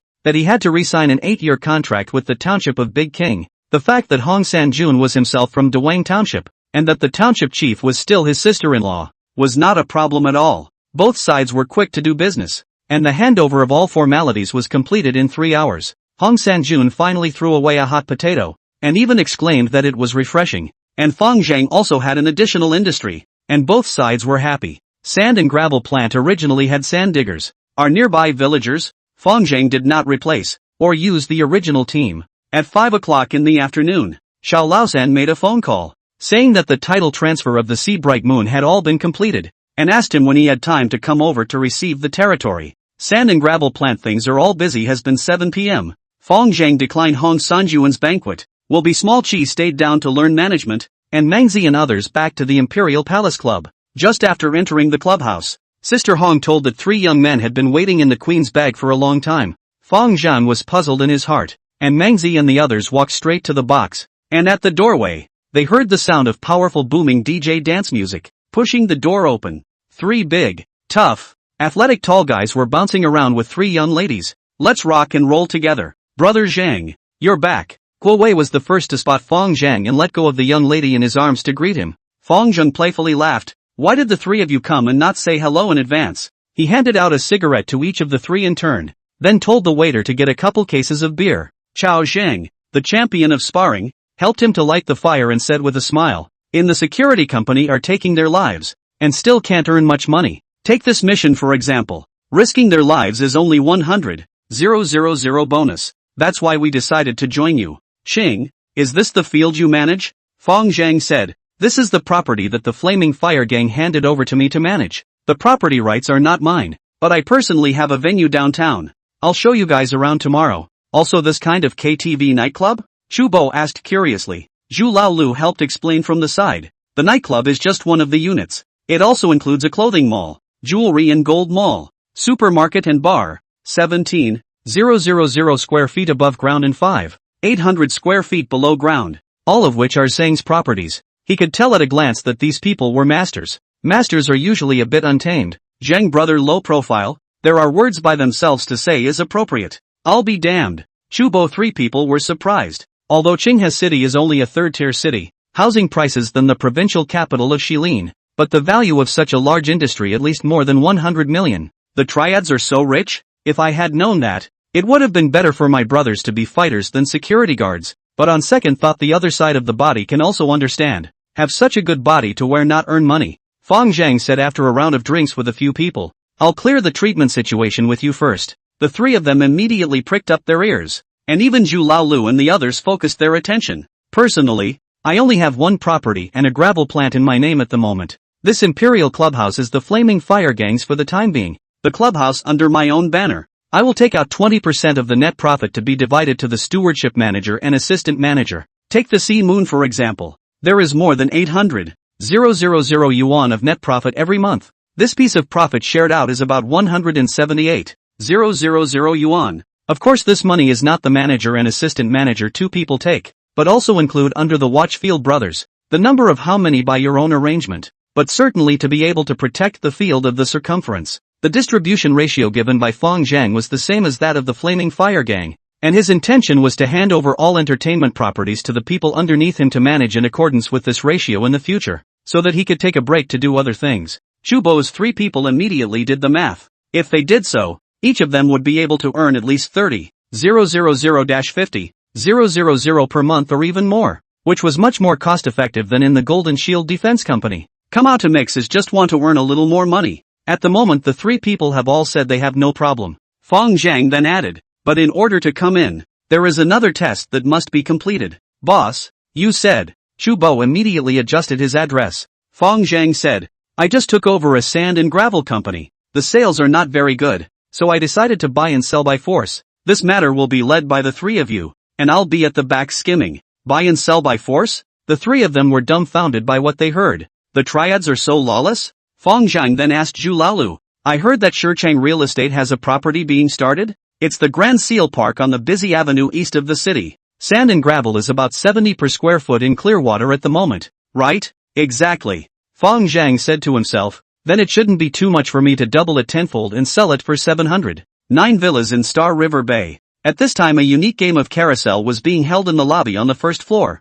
6 masked girls knelt in a circle on a large movable disc with their heads facing inward in a circle. Outside the roulette wheel stood 3 young men in suits, chatting away nicely. Zhang Zili, the vice president of Shichang Real Estate, cut open 2 cigars and handed them to the 2 people around him, laughing. Young Lu, Mr. He, what do you think of this game? The man named Lu Xiao took the cigar, burned it back and forth with his lighter, and complimented. Not bad, very good. He was in his early 20s, his eyes were puffy at a young age, and his essence was insufficient. So he thought that he had been indulging in sex for a long time, and he had a look of overindulgence. Zhang Zili explained, this thing is what I learned the other day when I went to the southern coastal cities. Don't say, the south is really better than we can play. The game is indeed good. Lu Xiao swept through the girls on the scene one by one and asked, what's the quality like? Zhang Zili said with a proud face, "This batch is my hand-picked dance students in the Qinghe Arts Academy. Each disc is beautiful and smooth. A word horse, towards the sky stirrups all good. The most crucial thing is that all of them are chick-o. All are He Gongzi's favorite type." The man named Duke He, who was about 25 or 26 years old, dressed slightly older than the duo and a little more reserved, smiled and said, "Or you guys can play." "I can't. The old man is too strict and I don't have the financial means." Zhang Zili hurriedly complimented, "He Gongzi, see you say this. You do not have the conditions who have the conditions. In this acre of land in Qinghe, we do not have to rely on you in order to make a living?" Duke He didn't argue and lit his cigar with a proud face, his eyes sweeping back and forth over the 6 girls. "Well, enough of the small talk. Tonight is the night of indulgence. So let's happy." Zhang Zili finished throwing a pile of cash on the ground. $50,000 ahead. And the show is officially on. Lu Xiao took the lead in taking off his clothes, placed his cell phone on the table, and smiled at Duke He. "Old He, you've come. You're still dawdling." Duke He hesitated for a moment and followed Lu Xiao's example of taking off his clothes and being honest. Zhang Zili stood back and watched the duo, a hint of smugness flashing under his eyes. His own stupid half-brother only does drugs and alcohol all day long, keeps young models and causes trouble everywhere. This time, when he hit someone with his car, Zheng Shicheng spent $3 million to help him settle the matter, and he just spent $300,000, even coaxed and threatened some poor female college students, and was able to enlist the male son of Lu Qiqiang, the leader of the Black Dragon Society, and the male son of Minister He, who was ranked No. 6 in Qinghe City. This is a very good deal. The night's fun was so crazy that the 2 guests left exhausted before long. Zhang Zili dismissed the crowd, recalled and invited a female college student who could Thomas back, snuggled up and fell into a deep sleep. In his sleep, Zhang Shicheng, that old man, suddenly died, and he took over Shicheng Real Estate in full. In just a few years, he had single-handedly nurtured the company from a medium-sized real estate company covering 4 cities around Qinghe to the No. 1 leading real estate company in Daxia. While he was on his way to the top and in high spirits, a sharp phone ring suddenly rang. Zhang Zili casually picked up the phone, and the voice of Xin Jianye, the person in charge of the Juanxi Park site project, came from inside. "Mr. Zhang, the construction site has people blocking the door. Hong Sanjun works with a dirt bike fleet transportation company called Prosperity. Business was originally very poor. Heard that there is a business demand. Early in the morning arranged a dump truck from the lower sand ship, transported a truckload of sand, hoofed it to the front door of the Juanxi Park site. The Grand Seal Park project covers more than 200 acres, which is considered a medium-sized disc, and is currently in the foundation construction stage. The site is relatively busy, with workers wearing helmets and roaring machinery everywhere. At the moment, the person in charge of the construction site, Xin Jianye, looked at the dump trucks that were horizontally blocking the entrance to the gate, and his face was a bit ugly. He had been working at Saesung Development for more than 10 years, and in the beginning things like this blocking the door happened every now and then. But ever since Shicheng Real Estate hooked up with the Black Dragon Society, no one has dared to block the door with a dump truck. Xinjianya held a cigarette in his mouth and silently recalled that the most recent time he blocked the door seemed to be 5 years ago. A dozen or so yellow earth pit out of the brats. In the name of the 12 Luohan, learn others to run the jungle to do earthworks. As a result, they were taken by Lu Xiao of the Black Dragon Society with his brothers in a pot, and all 12 Luohan became one-armed Luohan, with one arm falling off under one person. I can't imagine that another ungrateful one will come to my door today. Xinjianya put out his cigarette and went straight around the dump truck. He knew that the dump truck was just the driver of the delivery and that the main man must be in the back. As expected, it was followed by a battered Wuling light. Seeing the model, the corners of Xinjianya's mouth twitched, and a trace of disdain hung on it in a moment. Who's a good family man to drive a car like this? Looks like some more little punks who don't know any better. With this thought, Xinjianya walked to the front of the car and glanced at the people inside. In the driver's seat was a burly man in black tights, with an iron-shaved jaw and an inch of hair, looking very spry, with a gold and jade guanine hanging below his neck and a jade trigger finger. He squinted and tapped his fingers rhythmically to the music of the car stereo. I'm looking up, over the moon. There were a total of 3 people in the car, 2 more in the passenger and back seats in addition to the driver's seat. What do you guys do? Xinjianya asked with a mischievous look. What are you doing again? Chubo opened his eyes and looked at Xinjianya coldly. Xinjianya's heart flinched as he was swept by the gaze. He was a man of many acquaintances, and this man was dressed to look like a typical socialite, and one of the bottom of the barrel kind. However, once its eyes opened, its aura became overwhelming. Even if it was just calmly looking at itself, it was more appalling than a punk with a machete. Xinjianya suddenly recalled a saying, Guangong doesn't open his eyes, but opening his eyes will kill. This man should have seen blood, and more than one. Then survey the two people behind. The same as also inch head big gold chain dress. Aura is also cold and fierce. Xinjianye decided to be courteous first, lowering his posture and saying calmly, "My name is Xinjianye. I'm the person in charge of this construction site. You can talk to me about anything." Kubo looked him up and down, sipped his teeth, and said, "Are you the fucking man in charge? Know the rules?" The very classic rogue opening line. Xinjianye has heard it no less than 10 times, and immediately asked, "What rules are you talking about?" Kubo pulled out his earwax and gave him a sidelong glance. "Who told you to start work here?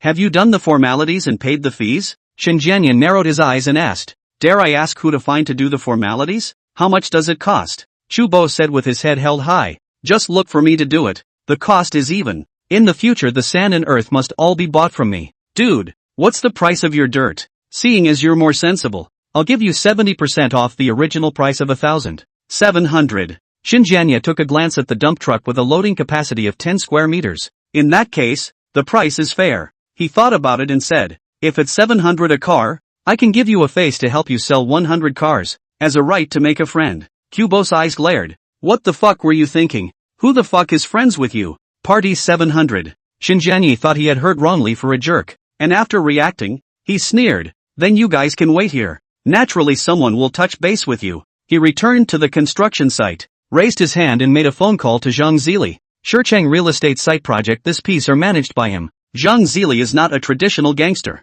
but this piece of Shicheng property also has hundreds of security guards. Not many dare to fight, barely a dozen people can still come up with. Hearing that there were only 3 people on the other side, Zhang Zili wasn't prepared to call for help from the Black Dragon Society, and rushed to the construction site after gathering a dozen or so security guards. The progress of the construction site will be affected when the vehicles block the door and the materials cannot get in. The interest rate of the bank loan is astronomical every day and must be solved immediately. He was also not prepared to tell his father about this matter. If he couldn't even solve this small matter, Zhang Shicheng would inevitably doubt his ability to do his job. Half an hour later, a Range Rover and a Buick commercial vehicle were parked at the site gate. A young man in a suit and 12 security guards wearing Shicheng Properties security uniforms and carrying rubber sticks came down from the 2 cars. Across the road in the BMW, Zhu Laolu stared at the scene with interest. "Boss, do you think the 3 of them are covered?" Fong Zhang bristled. "If this can't be covered, what do I need them for? Just watch." Zhang Zili got off the car and went straight to the Wuling window to deal with Chubo.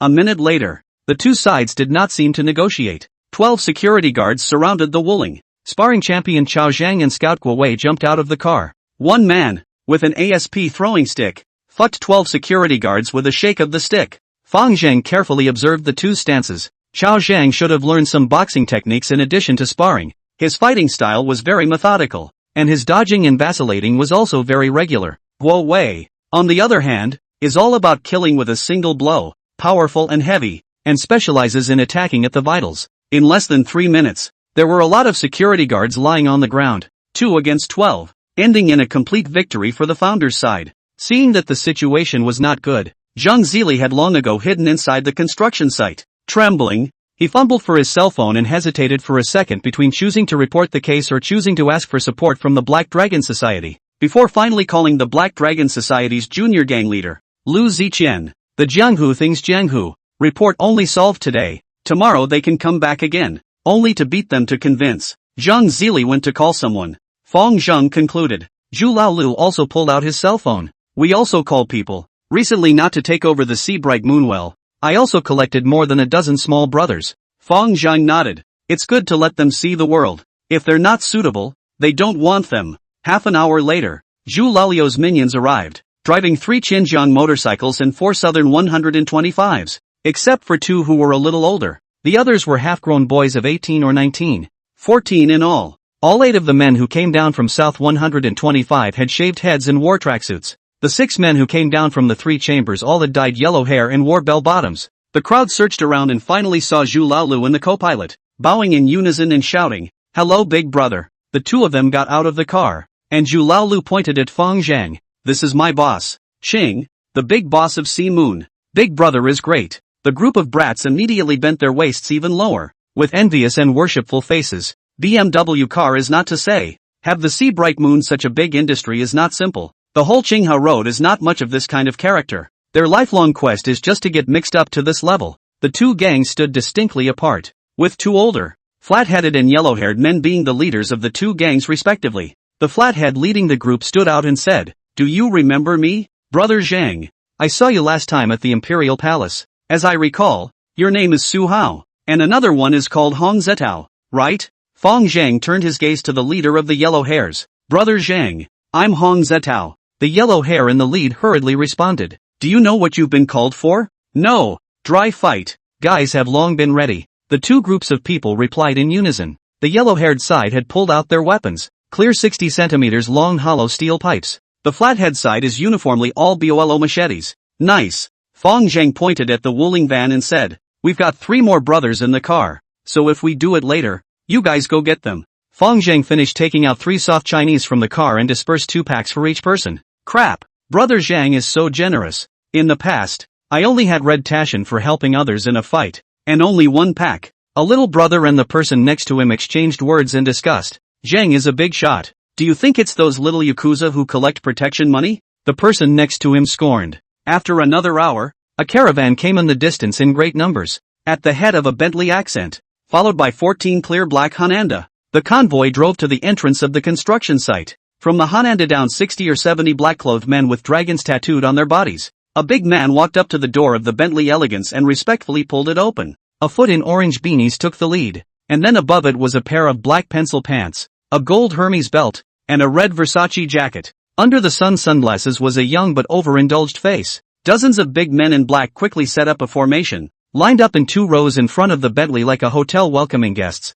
and the security guards of Shirchung property were also dragged out from the ground, standing straight and bowing together. "Good day, Lu Xiao." "Aha." Lu Ziqian asked aloud with a nasal hum. "Which ungrateful one dares to come to my brother's field and cause trouble?" Zhang Zili scurried out from the construction site again and pointed at the Wuling van. "Just these 3. Lu Ziqian oversaw his mouth towards Fong Zhang's side. "Isn't that idiot over there?" Zhang Zili said uncertainly. "It doesn't seem to be a group of people. It should be people watching." Lu Ziqian nodded. "Damn, driving this kind of shitty car dares to block the door. Really fucking crazy thinking about money." He waved his hand, and a group of big men immediately copied from the car. The equipment of the Black Dragon Society was very distinctive. Most of them held metal weapons similar to the medieval Morning Star hammers. The hammerheads were covered with nail spikes, powerful and heavy, and the kinetic energy of the strikes could pierce even armor. There were also 2 men with shotguns with sawed-off barrels. Dozens of people quickly surrounded Wuling. Seeing that the situation was imminent,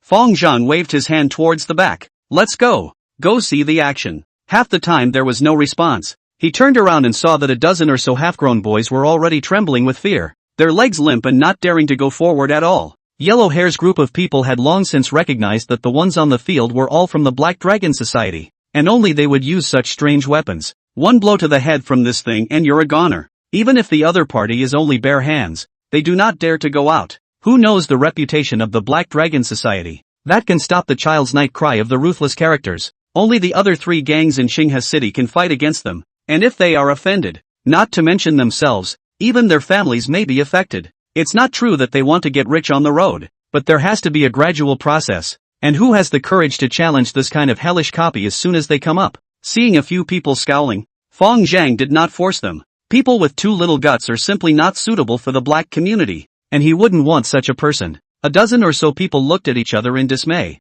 and some even threw away the sticks in their hands for fear of causing misunderstandings across the street. Perhaps after struggling internally for a long time, the 3 flatheads and the 2 yellow hairs finally mustered up enough courage and walked over to Fong Zhang. "Brother Ching, we'll do it with you." Fong Zhang glanced at the 2 leading big brothers on both sides who were still there. He was quite satisfied with this elimination rate and said to Su Hao and Hong Zitao, "Tell the others that they're not fit for society and send them back." The duo didn't argue and walked into the crowd to say a few words, and a few moments later the crowd dispersed. Su Hao returned to Fong Zhang's side again and asked, "Brother Zhang, we're all set. When do we start the whole thing?" A few drops of cold sweat seeped out of his forehead, and his legs in bell-bottom pants trembled slightly, so it was obvious that he was very scared inside and was just holding on. Hong Zetao and a few others were no better. In fact, even Zhu Laolu was a bit appalled. Fong Zhang understood this very well. The difference in power was too great, and these few people had already outperformed most of them by not running away from the battle. "You don't have to do it.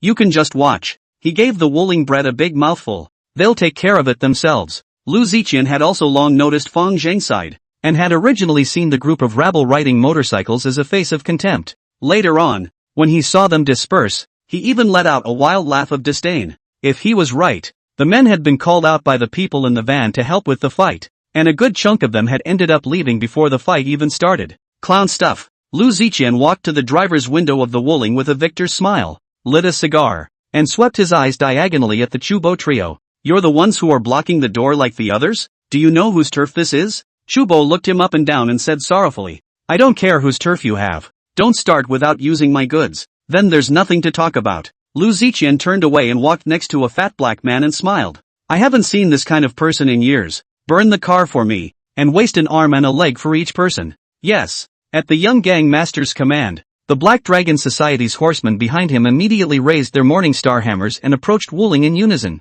Two holding a shotgun is pulling the bolt, a left and a right in the side of the pressure. The momentum of this piece of Take the Bar. Zhang Zili helped Lu Ziqian light a cigarette and watched the performance of the Black Dragon Society's crowd with a good deal of praise on his lips. Young Lu, in terms of strength in Qinghe City it has to be your Black Dragon Society. Even the Flaming Fire Gang they are a long way behind. Lu Ziqian had a winning face. If it wasn't for the above wanting to maintain the balance, I would have long since annexed the Flaming Fire Gang and the Brotherhood Alliance. Zhang Zili concurred. That's right. Before the Flaming Fire Gang Qin Lai started out, he was just a picker picking out flat burdens, and the three Shao brothers were just stinky fish in melon cellars. Their heritage is too shallow. How can they be compared to you, brother Lu? Lu Ziqian was very flattered by Zhang Zili's bragging. After all, he is also considered a billionaire's successor, in charge of a real estate company with a size of more than $1 billion.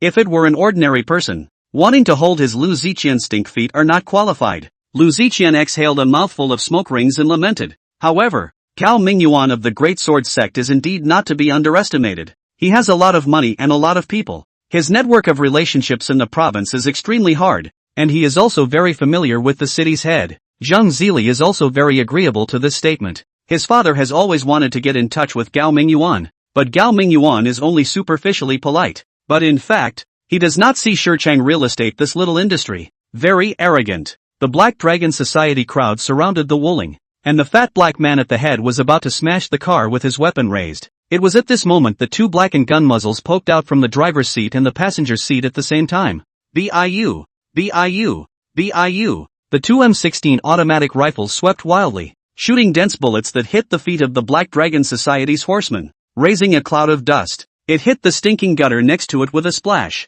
Lu Ziqian was confused. The cigar in his hand was held in his hand and he forgot to smoke it, gulped and was dumbfounded. Zhang Zili also froze, pupils suddenly contracted, just wanted to open the words hard to hold into the mouth. Automatic rifle M16. These people have this kind of mass murderer? The power of this thing exceeds that of the 5-rounders in the hands of the Black Dragon Society's horsemen by a few degrees, not to mention the cold weapons. A group of Black Dragon Society's horsemen didn't dare to move, and some smart people secretly started to retreat. Drop your weapons and put your hands on your head. Shouts came from the Wuling van. The horsemen didn't do as they were told, and in unison, they turned their gazes towards Lu Ziqian. Lu Ziqian finally slowed down, threw away the cigar in his hand, and said with eyes wide open, "Grass fuck. What's the big deal with a broken gun? Give me to continue on." This construction site was in the middle of nowhere and there were no pedestrians, but even so, he didn't believe that these three really dared to shoot. The henchmen exchanged glances, and a few bold ponies who wanted to hug their thighs walked forward again.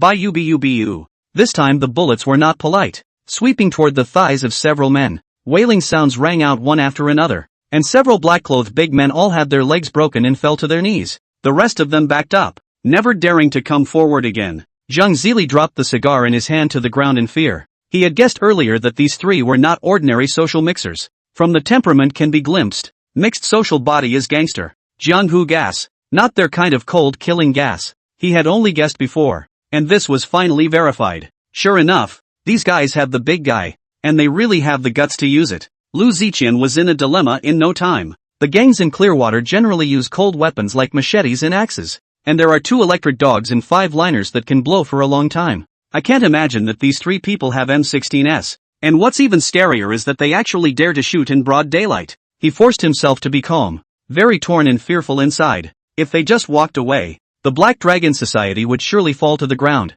and then any cats or dogs would dare to follow their example. holding a few sprays and daring to shit and piss on their heads. If you don't leave, you won't be able to do anything with these two automatic rifles, and they look like they might actually dare to mutilate themselves. Just then, Chu Bo, Guo Wei, and Xiao Zhang pushed open the car door and got out in turn. The three of them stood in a line, each of their hands holding an M16 aimed at the Black Dragon Society's people. Their gaze is cold and their tones icy cold. You have 10 seconds to drop your weapons and put your hands on your heads, and all violators will have their legs broken. Brother Zhang, where did you find these brothers from? They don't even look like short mules who mix with the society. Instead they look more like bank-robbing brigands. Zhu Laolu watched in disbelief from the opposite side. Fang Zhang smiled faintly. They are all professional special security guards from the defense company, performing security and rescue missions abroad all year round, equivalent to international mercenaries, and have killed more humongous bandits than you've ever seen. The remaining yellow hair and flat head showed a dawning realization.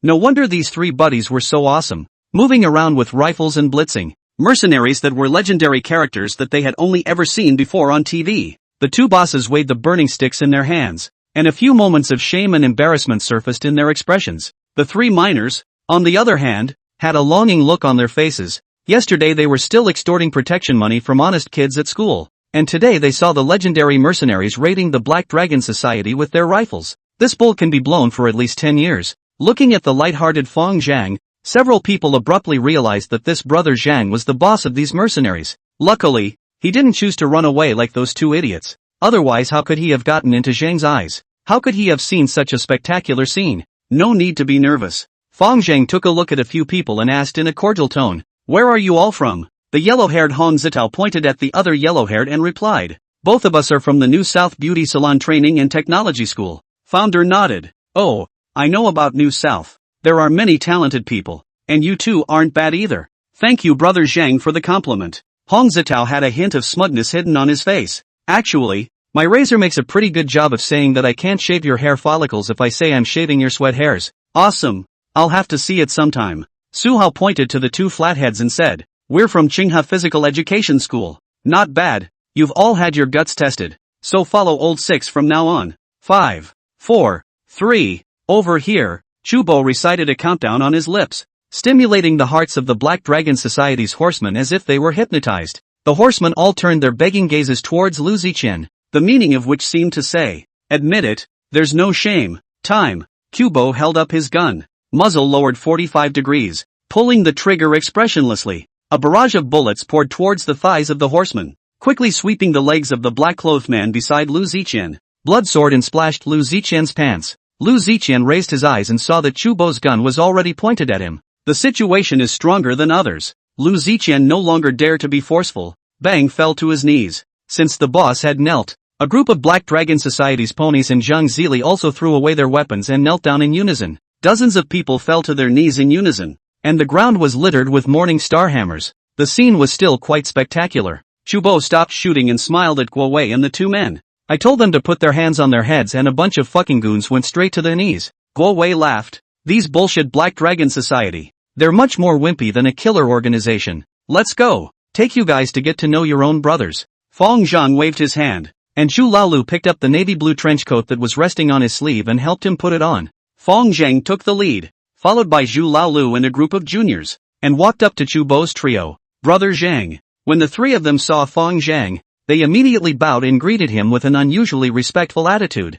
The main reason that prompted the three to defect to Fang Zhang was not because he had defeated the giant man who could do the bone shrinking technique. Instead, it was a tidbit of information circulating among the security team that Mr. Fang had caught the bullet with his bare hands. The three of them originally didn't believe such outrageous news at all, but the others had spread the word so convincingly that even the captain was convinced. Plus, with the emergence of all the bone shrinking skills, it might not be impossible to catch bullets with your bare hands. Since Fang Zhang had thrown out the olive branch, the three of them immediately decided to defect, first helping their teammates to explore the path and bringing out the weapons that Li Chen had supported. With such a thick thigh not to embrace, the fool is almost. Brother Zhang? Lu Ziqian and Zhang Zili both looked up at Fang Zhang. This person had just been watching the fun from the opposite side. Lu Ziqian had thought that he was just the boss of that group of battle scum, but he had never imagined that even these three bruisers were looking up to him. When did Tsinghua City produce such a fierce man? Why don't you know that yourself? Fang Zhang walked over to Lu Ziqian's side,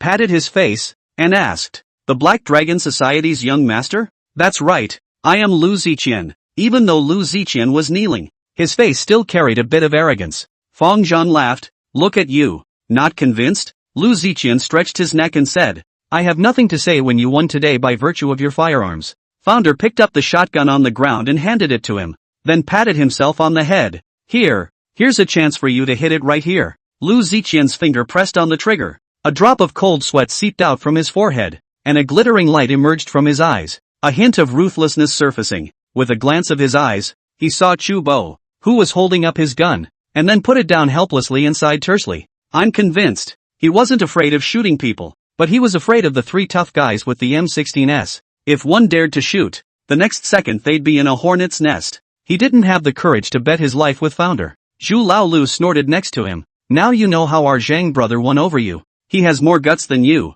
You can't afford to get involved in this matter. If you don't have the strength, just get out of the way. Lu Ziqian was burning with anger in his heart and forced himself to say, I will never get involved in this matter in the future. Zhu Laolu received a sign from Fang Zhang and waved his hand. Get lost. Lu Ziqian stood up and turned around without saying a word. His gait was unusually calm, showing his mindset of not being afraid of danger, but his face was twisted to the point of horror. Today, he had lost his face to the Pacific Ocean, and the Black Dragon Society had lost its face. Sooner or later, this scene will have to be recovered. Masa, he memorized the name. Idiot, don't get out yet. The sound of a gun burst suddenly came from behind him. A barrage of bullets swept the dirt floor behind him. Lu Ziqian couldn't help but speed up his pace and went straight to a nearby Honda, not even caring about his own Bentley. It was only when he got into the car that he finally breathed a sigh of relief and touched his forehead, which was already covered in cold sweat. Seeing his ugly face, the subordinate horseman whispered indignantly, if we had known that we would also go abroad to buy some automatic rifles,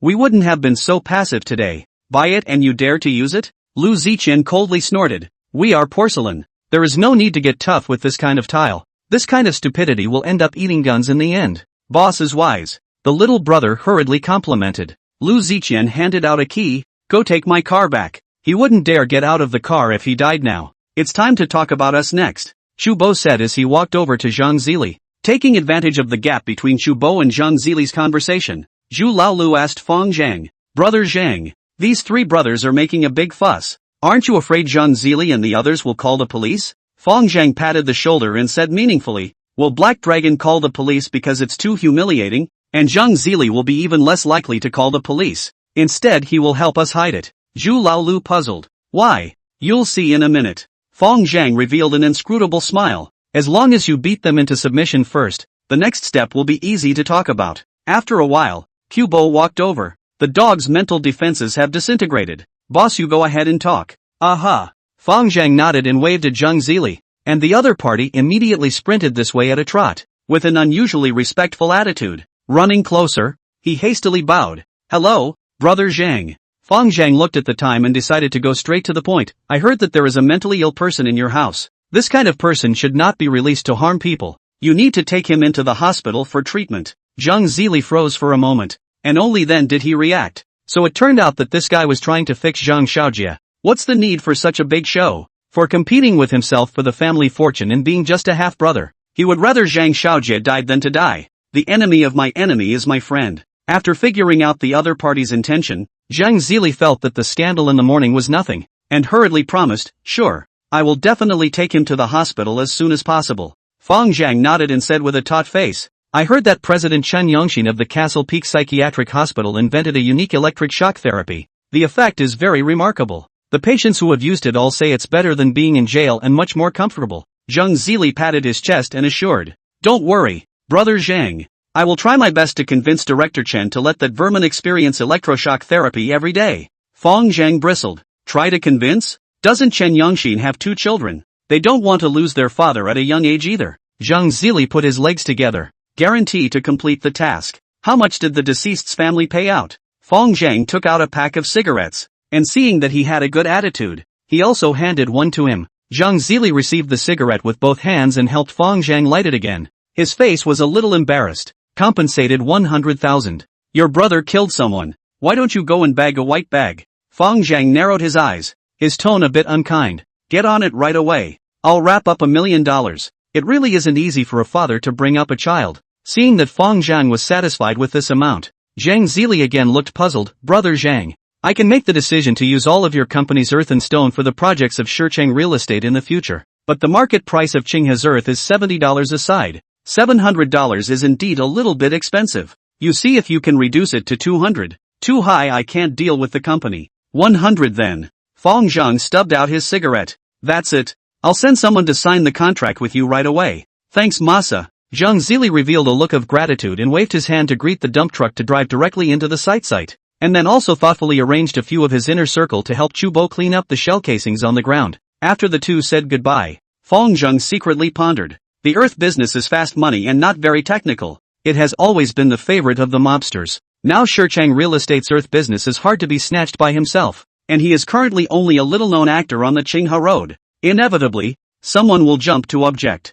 The only way to suppress these disobedient people was to temporarily leave the three Chubo people at the sand and gravel company. After informing the three, they were happy to do so, and with a big earth business, they were sure to earn more than a nightclub. Anyone who comes out is still in it for the broken silver and a few taels. When he sat in the car, Zhu Laolu asked him, Brother Zhang, didn't he promise to give 200 aside? Why did you lower the price yourself? People are setting you up. Fong Zhang knocked him on the head with a tone of hatred. At the expense of calling yourself Little Zhuge, I think you're just a Zhu Xianzi. The crime of forced trade to understand. Like gravel, this kind of differentiation is not big goods. 70 things sell 100 can still be said to be good quality. Sell 200. The price is tripled. How do you explain? Big brother is wise. Zhu Laolu scratched his scalp, rather embarrassed, and then asked, where to now? Take you to receive the moon over the sea, and call thunder too. Zhu Laolu was overjoyed. This is the first industry he managed, or the scale of such a large industry.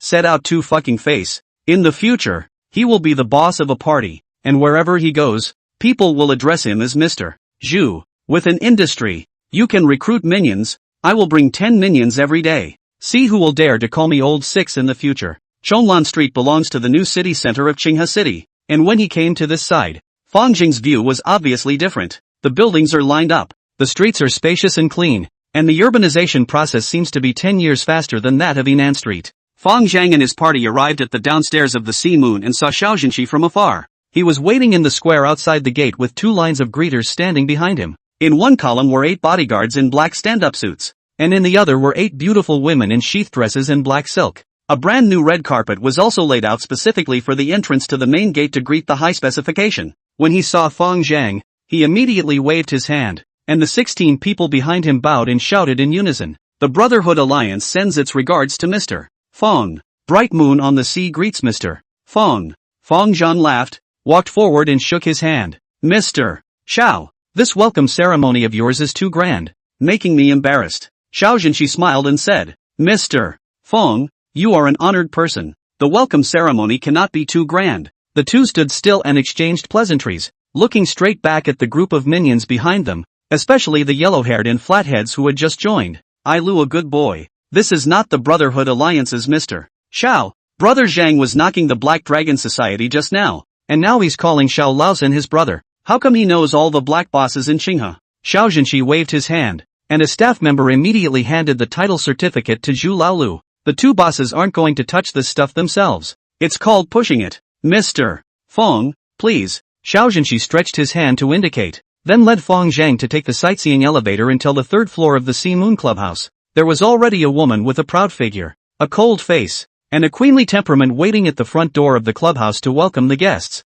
There were some staff members behind him. Xiao Jinshi introduced, this is clubhouse manager Han Bing. The founder smiled. It does look pretty icy. Many men aren't good at this. Xiao Jinshi laughed and introduced Han Bing to Fong Zhang. Ice. This is Zheng. He'll be your new boss from now on. Han Bing blinked her peach blossom eyes and gave Fong Zhang a delicate look, then naturally walked forward and took his arm. Brother Zhang, in the future, Xiao Bing will be depending on you, cold on the outside, but still quite flirtatious on the inside. This kind of woman is a killer. Fong Zhang gave her a comment and pointed behind her. This is Manager Zhu and Manager Lei. The other few are their little brothers. They will be in charge of the venue's security from now on. As soon as Han Bing made a wink, several flirtatious beauties behind him immediately pounced on the crowd and hugged their arms. Brother long, brother short shouted. 2 yellow hair. 3 flat heads, eyes on the spot drifted. Footsteps also messed up. The heart is happy. Eat meat with the wolf. Eat shit with the dog. This big brother did not follow in vain. Lei Ming secretly clenched his fists. This is the life a man dreams of. Frying skewers? Fuck frying skewers. Fong Zhang walked into the clubhouse and was instantly enlightened. Sea Moon is a new store that was decorated only last year and has a very high style. The hall was streaming with color and gold, and it was by no means comparable to the kind of shabby decoration of the Imperial Clubhouse. Han Bing introduced as he walked. The Sea Moon has an area of 356 square meters, including 88 themed private rooms and 273 staff members. The original security staff consisted of 20 people. Founder sighed. After all is said and done, there's still a shortage of people. Putting the numbers together, he only had 12 serviceable men at full strength. Add to that the 5 half-dozen kids who just joined, and even maintaining a bright moon over the sea seems understaffed. Little brother is very easy to find, by virtue of the name of the boss of the bright moon on the sea, as long as to set up a pole flag out. Immediately there will be a large number of want to join the horsemen, but with a pile of scraps and a hard-to-find talent. What he needs is someone who dares to fight. Each of the 4 major gangs in Qinghe City has hundreds of minions. How many people are you? Is it possible that in the future and other gangs to seize the territory, you do not want to take a machete to charge into battle? Wouldn't that be a laugh? Thinking this way, Fong Zhang admonished Old Six. It's important to recruit a good group of people, mainly veterans, as soon as possible. Lao Lu pointed to Su Hao in the distance and proposed. There's a group of young brothers at Qinghe Sports School who have pretty good physical qualities. I think it's usable. Founder nodded. Okay, but be careful with the balance. Got it? Xiao Laozan had arranged it very thoughtfully. First bringing Fong Zhang to know the management of Sea Bright Moon, and then bringing him downstairs to know the other tenants. The second floor was a clothing city and jewelry city, and when Fong Zhang strolled to the southeast corner, he saw an empty room, probably more than 200 square feet, and then asked, "This room is not rented out?" Xia Jinshi said, "No, it's subdivided and the place is too remote to rent." Fong Zhang's heart moved, turned back and said to Old Six, "This room will be your training room from now on, both recruiting good fighters and keeping up with your own training. I hope that all of you will be unique talents in the future." After a busy round, Xiao Jinshi took him to the nearest sheriff's office to recognize him again, and then offered his farewell. Fong Zhang knew that he was busy with his affairs and did not stay. Taking advantage of his free time, Fong Zhang decided to go and turn in the Axe Gang's mission with Qin Lai first. In any case, at the moment, he hadn't broken away from the Flaming Fire Gang, and Qin Lai was still his nominal boss. He was in no hurry to disengage for the time being, and there was one advantage to retaining this identity. When he's out there doing good things he's the good guy Fong Zhang who helps people in need, and when he's doing bad things he's the thug Fong Zhang of the Flaming Fire Gang. When he returned to the Sea Moon, it was already 7 p.m. Han Bing arranged the most luxurious moon hall for Fong Zhang, and called out the most beautiful group of beauties in the store to accompany him. Taking advantage of the fact that the beauties hadn't arrived yet, Fong Zhang opened his mouth and asked, "Does anyone in the field sell drugs?" Han Bing froze for a moment and quickly realized what he was talking about and nodded. Yes, there were ecstasy sellers, K-powder sellers, cough drop sellers, and ice sellers. I've noticed lately that some of the customers seem to be smoking a blue ice that they've never seen on the market before. Fong Zhang was a little annoyed in his heart. This is his own industry. Turn back to be blocked to find who to cry. Immediately, he instructed Zhu Laolu, "Hear all that, turn around and keep a close eye on me. Call me if there's any abnormality." This matter could not be rushed. Fong Zhang just gave a word of advice and made a call to Morning Biao, asking him to call all the others over to get together. Receiving a new industry, surely we must show everyone around, and in the evening we can't help but set a table on a hidden rooftop somewhere 5 kilometers from the Imperial Club.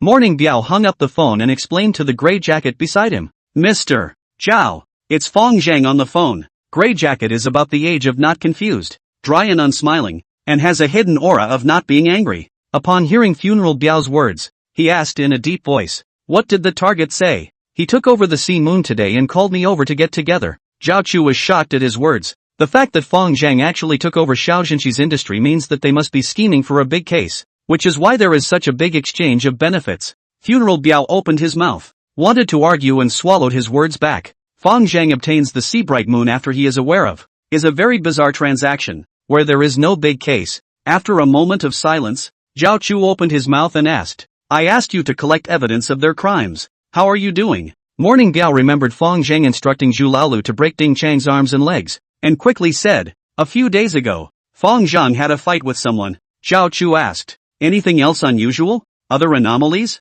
After pondering for a while, Morning Biao said, "There are indeed 2 things that are quite unusual. Fong Zhang previously opened a small loan company to engage in loans, and then for some reason, He actually forgave the debt of those female college students. Morning Biao didn't notice Zhao Chu's face getting uglier and uglier as he lowered his head and continued. There's another thing that's also quite unusual. Fang Zhang also paid out of his own pocket to distribute free supplies to the sanitation workers. Several truckloads of supplies. It cost 150,000. I accompanied Zhu Laolu to make the purchase. There are retired old ladies who want to receive it but can't. It's only given to sanitation workers. Zhao Chu's face suddenly turned ironic, wrinkling his eyebrows. I want you to collect evidence of their drug trafficking. Evidence of their killings. Even if it's evidence involving guns. What do you mean by telling me this useless information? Morning Biao was startled and mouthed. But they really haven't done anything bad lately.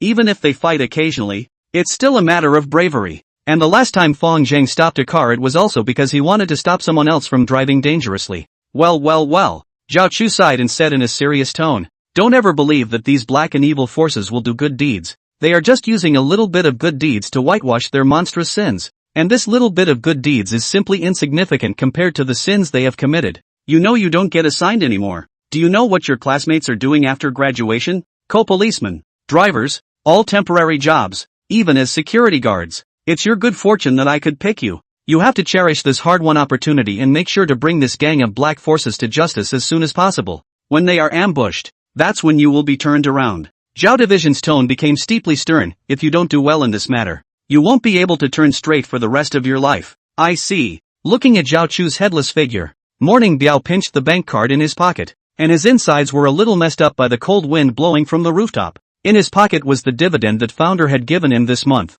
a whole $30,000. An hour later, in the Bright Moon box of the Sea Bright Moon Club, Fang Zhang and all the ponies under his command were gathered. Han Bing had thoughtfully arranged a little sister for each of the ponies, while he himself was serving around Fang Zhang. She picked up a grape with a plastic fork and handed it to Fang Zhang's mouth, a fresh and light fragrance permeating his nostrils between her close-ups. Fang Zhang gave her an interested look. 23 or 24 years of age and years of hanging out in windy places without much windiness in her appearance. The pretty face is as cold as frost but as colorful as a begonia, exuding an uninviting, indifferent and detached queenly temperament. Han Bing handed over another Cheerios, her full puffy breasts under her black evening gown unintentionally brushing against his arm. I'm on fire when you're like this. Fang Zhang looked seriously at the iceberg beauty beside him. Fire has to be lowered when it's high. Han Bing's expression was equally very serious. He. Forget it. Fang Zhang shook his head and laughed. I'm very jazzed. Han Bing exhaled against his ear, her tone unusually seductive. Fang Zhang pressed down his lust and pulled out a few piles of money from his handbag and placed them on the coffee table. I'll forget about it. Let them keep their brother's company. He really wasn't too interested in this kind of windswept woman who had been through several hands. I'm a virgin. Han Bing threw out the killer. Fang Zhang sniffed a bit confused and looked at her with a black line. Li Zhiyun admitted that she is a virgin, he believes. But this woman. I won't easily give my first time to just any man. But you're different. Han Bing explained in a low voice, her aura under the neon lights growing colder and colder. Fang Zhang thought for a moment and said, I won't promise you anything. The other guy wants to sell it for a good price. Very normal psychology. But beyond the price point, he won't accept it. I'm not greedy, and I'll never tell anyone else. I just want to find someone to rely on. In the flowing light, Han Bing's face was beautiful beyond compare. You guys play first. Han Bing and I have some work-related things to talk about. Fang Zhang greeted his brothers, then took the lead to walk out of the box. The general manager's office, which has a lounge in addition to the office area, is exceptionally luxuriously decorated. At this moment, even though he hadn't been drinking, Han Bing looked like he was drunk. Cheeks flushed, eyelashes fluttering slightly, a butterfly mark under the evening gown with the rise and fall of the chest as if at any moment to spread its wings and fly. As her lips touched, Han Bing's eyes grew more and more misty, and she let out a murmuring sound of unknown significance. A few moments later, clothes slip. Hong Zitao felt that the most correct thing he had done in this life was to grossly recognize Zhu Laolu as his boss, thus getting to know big brother Fang Zhang. Look at this class. This row, Qinghe City. The four gangsters' leader is estimated to be just so. Just now, under the arrangement of the boss, he had a hard time, but he was a little out of his depth. He himself surrendered in 3 minutes, while his henchman next door, Yellow Hair, was still plowing away. Hong Zitao felt a bit embarrassed about his face and decided to take the lead in leaving without waiting for his little brother. Humming a little tune, he staggered out of the hotel, and had just turned into the side alley when a machete was suddenly on his neck.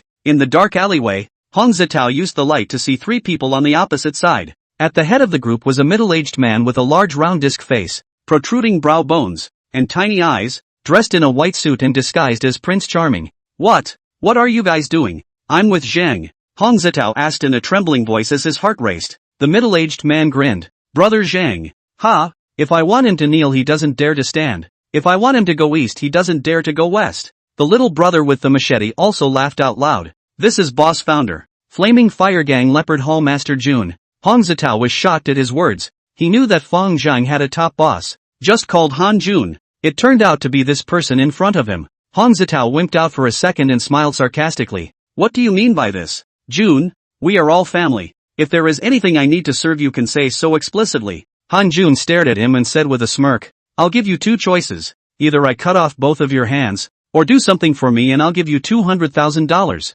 Hong Zitao looked at the machete on his neck and hesitated for just a second before making his choice. I'll choose the second one. Han Jun waved his hand, signaling his junior to remove the machete. You're a smart man, and the first thing a smart man needs to do is to know what's going on. And meet me here tomorrow night at 8 p.m. Don't try to trick me. I know where your house is. Yang Riot recently was a headache. He just took over the position of Executive Deputy Director of the Public Security Department. Qinghe City appeared a number of unknown ice. Unlike the ice previously circulated on the market, this batch of ice is blue in color, very high purity, but the price is almost the same as the previous one. As soon as this batch of goods came on the market, the Taoists in Qinghe City rushed to the market, running to tell each other, and were as happy as if they had died and their parents had died. Some friends of the road nothing to get together in groups of 3 or 5 in the KTV with homemade ice pot smoking, sucking on the men and women with high. The scene in the island action movie scene is still horrible. According to intelligence, the amount of ice flowing into Tanhua has exceeded 1 ton, and is gradually tending to monopolize the drug market in Tanhua. The provincial department attached great importance to this and ordered the Qinghe City department to investigate the source as soon as possible. However, this group of people are very experienced in counter-surveillance. Do not use cell phones at all. There is no fixed landing point, but also all single-line contact. It is difficult to investigate. Bang, bang, bang. Yang Storm was rubbing his brow and pondering over the fishing program when a young man wearing glasses suddenly knocked on the office door. This was his subordinate, Zhang Bin, the only confidant he had brought to Qinghe from the province. Zhang Bin walked through the door, holding the information in his hand and said, 2 big things have happened in Qinghe in the past 2 days. First thing, the founder you told me to keep an eye on has taken over the territory of the Sea Bright Moon. The second thing is that the Great Sword Society's investment company in Gao Mingyuan has injected capital into a trading company on Hong Kong Island. A bright moon on the sea. A bright moon on the sea. Yang Storm's fingers unconsciously tapped on the desktop, and a ridiculous thought suddenly popped into his head. Dusty floating in the light, the founder glanced at the sleeping beauty next to him. Her eyes were closed, her long eyelashes casting faint shadows on the contours of her eyes, and her white skin was as warm as the most precious Hetan jade. Walking out of bed and glancing at the blood-red plum blossom marks on the sheets, Fong Zhang smiled slightly. A very unexpected experience that makes sense for one's current status. This was a very smart woman and he liked dealing with smart people. Just after washing up, Fong Zhang received a call from Yang Storm. Brother Fong, how have you been? Yang Storm's voice was as usual, majestic with a hint of cordiality. Fong Zhang laughed. As long as you address me as Brother Fong there will be no good things. Speak up, Grand Administrator Yang. What is it that you need my services for? Come to my office and talk. Jan stormed out an invitation. Okay, half an hour or 2. Fong Zhang hung up the phone and looked at Han Bing, who had awakened, and said, I'm going out to run some errands, so you continue to rest. Aha, Clear River City Sheriff's Department. Fong Zhang scrutinized the white shirt and olive branch on Yang Storm and sked. It's still this outfit that's handsome. Yang Riot smiled, personally helped him make a cup of tea, and spoke, congratulations. The industry is getting bigger and bigger, and will soon be on the same level as the 4 gangmasters. Fong Zhang snorted. When the industry gets bigger, we will have to rely on you, Director Yang, even more in the future. Yang Riot smiled faintly and didn't argue. Fong Zhang gave him a bit of a strange feeling. Slippery, not like the road to mix, but more like a businessman. Fong Zhang sipped his tea and asked, by the way, how are things going with my brother? It's being put in place, and the Liang department has agreed that the appointment document can be issued after the meeting next week. Then I'll thank you on behalf of my brother, and I'll have to trouble you, Department Yang, to take care of me in the future. Fong Zhang said while handing over a bank card. No need to come with me on this one. Yang Storm waved his hand. This time, I called you over because there is something I want to ask for your help. Fong Zhang did not force himself and took back the bank card as a listening gesture. A new batch of methamphetamine with a blue appearance has appeared on the market in Qinghe. Do you know about it? That's right. We've got people peddling in our field too. Yang Storm said painfully. This new type of methamphetamine is very harmful. At present not only the city's entertainment venues,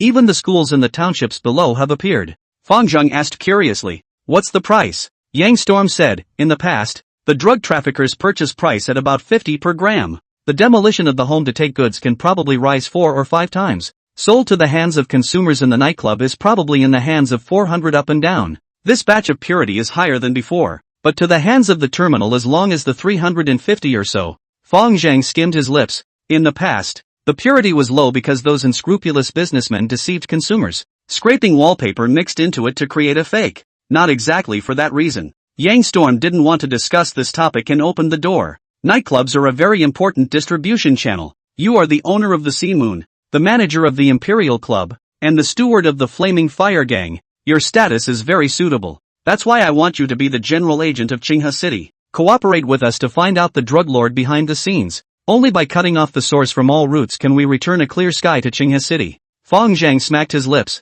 You won't be able to do much good in this matter. And in the end, it's still Liang Qingyuan who will take the credit. So why should you work so hard? Yang Storm rose indignantly. A face of righteousness. In the face of the great right and wrong, not to mention these small things, even if it is replaced with a career. Fang Zheng took a look at his olive branch glistening in the sunlight, and then he remembered that he hadn't yet probed his good and evil values. -29. The result made him slightly surprised. It turned out that Yang Storm was really all righteousness, and his goodness value even exceeded that of Li Ji-yun and Morning Biao. Besides, I am not a little credit cannot get. Yang Riot then said, Liang Qingyuan is just a coordinator. I am both the leader and the specific operator, as long as the success is even greater than his achievements. Fang Zheng was silent for a moment, still shaking his head. Being an undercover agent is putting your head on the waistband of your pants. I've heard that those undercover agents will be poured into cement and thrown into the river as soon as they are discovered. I won't do it without benefits. Yang Storm said with a bit of embarrassment.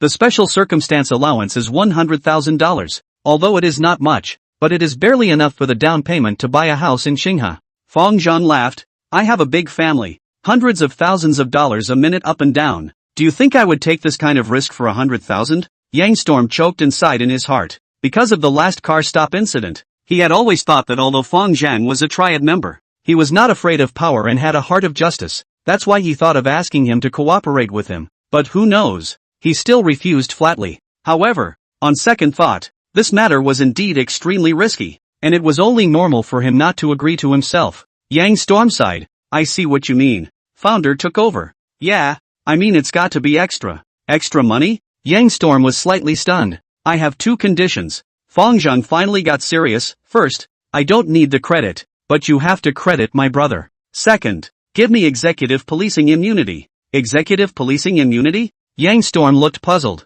Founder explained. My brothers and I can't be arrested when we're violating administrative law and order, like just fighting and stuff like that. Of course, if a crime is committed you arrest it as usual. Yang Storm thought for a moment and then agreed. Compared to uncovering the drug lord behind the scenes, this condition is not a condition at all. Fang Zheng added. In addition, you'll have to provide the transaction funds yourselves. Seeing that he promised himself, Yang Riot was in a good mood and flirted. Aren't you going up and down hundreds of thousands of dollars a minute? Ha! Fang Zheng ignored him and let out an awkward laugh. There's one more ugly word to say up front. I'll work for you. You have to provide me with security. Don't let me be arrested by your men as a drug lord when the time comes. That would be hilarious. Yang Storm was puzzled. Isn't it okay for me to know? Fang Zheng shook his head. No, you'll have to write a certificate yourself. Young Storms. After the two discussed their options, the founder continued to be stationed at the Sea Moon at 9 p.m. Zhu Laolu and Lei Ming didn't necessarily cover the new venue,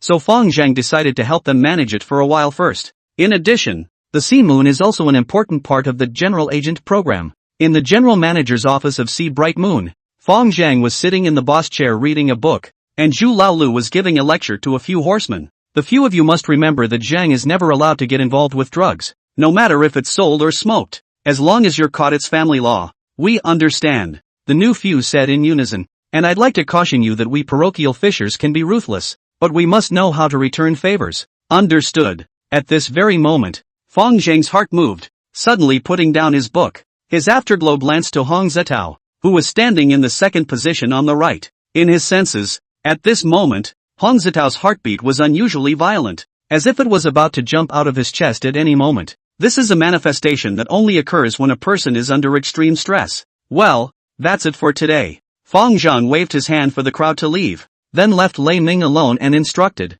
Hong Zitao, keep an eye on it. Thunder wondered, he has a problem? It's still uncertain. Fang Zhang thought for a moment and said, these new arrivals should be observed for a period of time. They don't need to be too deliberate, but they shouldn't be too casual either. The two of them walked out of the office one after the other. Fang Zhang was ready to close the door, and with a thought, he slightly deflated it and just walked straight out. Walking to the entrance of the clubhouse and seeing Zhu Laolu and Hong Zitao and the others, Fang Zhang patted Zhu Laolu's shoulder. Laolu, go out with me to do something. Okay. As Fang Zhang spoke, he glanced meaningfully at Hong Zitao. After all, only just stepped into society. Hong Zitao's psychological quality is obviously worse than the adult old bastard by a large margin. Though his gaze did not flinch, it was clearly tinged with a hint of timidity. The founder stood still, purposely lingering for a few seconds. The opportunity has been given, and if the other person is not willing to take it, then so be it. He could roughly guess who was trying to mess with him, either Lu Ziqian or Han Jun. There are only a few ways to screw up, either by assassination or by framing. Silently counting the time, Fang Zhang shook his head and turned to leave. His front foot had just stepped out of the door when a shout suddenly came from behind him. Masa. Turning back, he only saw Hong Zitao looking at himself, hesitantly. Masa, I have something I want to talk to you about. Come to my office. Fang Zhang took the lead and walked into the office. Hong Zitao followed suit, closing the door after entering and pulling out a packet of blue crystals from his pocket. What is it? Founder asked knowingly. It's a new type of methamphetamine that's come onto the market, and Han Jun gave it to me to find a chance to sneak it into your office. Fang Zhang took it in his hand and weighed it. It probably weighed 100 grams. It's already over 50 grams, and catching it is a proper death sentence. Fang Zhang was on fire. This son of a bitch is acting really viciously. Just getting off his face. He wants to get old me killed. Hong Zitao suddenly bent his legs and fell to his knees after he finished speaking. Brother Zhang, please save my parents. Han Jun has sent someone to watch my parents.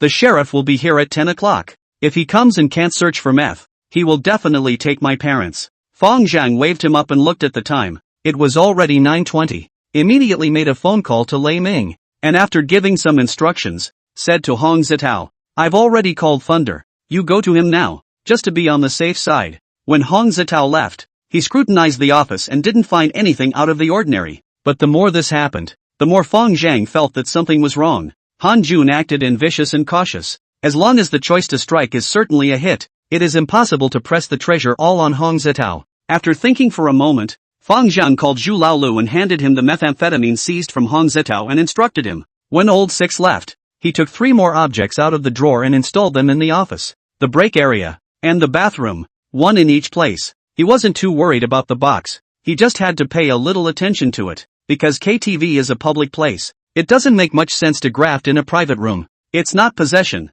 but at most it's harboring, which isn't too serious a crime. Han Jun must have chosen a private space since he wanted to frame himself, either the office or the car. With a thought, Fang Zhang closed the door and walked straight out, ready to go to the car to check and inspect. Just as I reached the entrance to the clubhouse, I bumped into Tiger on patrol. Tiger is another of his minions, belonging to the old man, a member of the original 8, followed the predecessor for more than 2 years, currently working under the old 6. Brother Zhang. Seeing his boss, Tiger hurriedly shouted, his gaze filled with admiration. Aha! Fang Zhang nodded and quickly went downstairs, walking to the BMW in the underground garage, checked along the windows for any signs of prying, then opened the door and searched it carefully, and nothing out of the ordinary. Looking up, there happened to be a camera pointed this way, so I don't think the other side would have chosen this place to strike. Fang Zhang resumed his return to the clubhouse office and called Han Bing over, handing over a number. This is the phone number of the Executive Deputy Commissioner of the Public Security Department,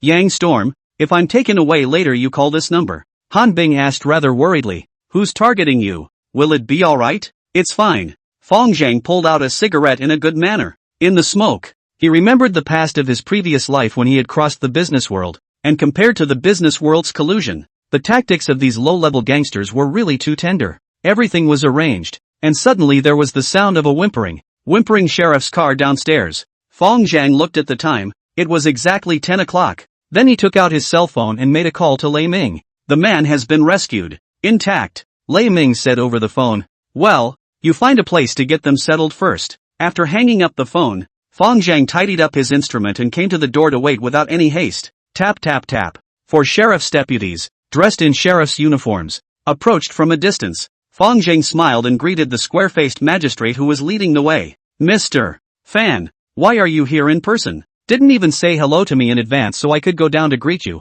The visitor is a line of Chonglan Street security office. The Sea Moon belongs to the Chonglan Street management scope. He didn't know Fan Lei before, or Xiao Laosan brought him to know him last time. Someone reported that you have drugs here. Fan Lei pulled out a search warrant and said with an expressionless face. Oh, surprisingly, there is such a thing? Fong Zhang revealed a puzzled expression and turned solemn. I will definitely cooperate with your investigation. The 4 magistrates randomly checked a few compartments and found nothing before walking straight to Founder's office. Fan Lei pointed to the sign of the general manager's office and asked, "This is your office?" Founder nodded. Yes, show me in. No problem. Fong Zhang opened the door and said, "Feel free to search. I am a law-abiding and good citizen, and will definitely cooperate fully with your investigation." After saying that, he took out a Chinese and handed it to Fan Lei. Fan Lei did not refuse, took the cigarettes, saw people watching outside the door, and immediately arranged for a sheriff torso to rush. Fong Zhang also cooperated inside the house.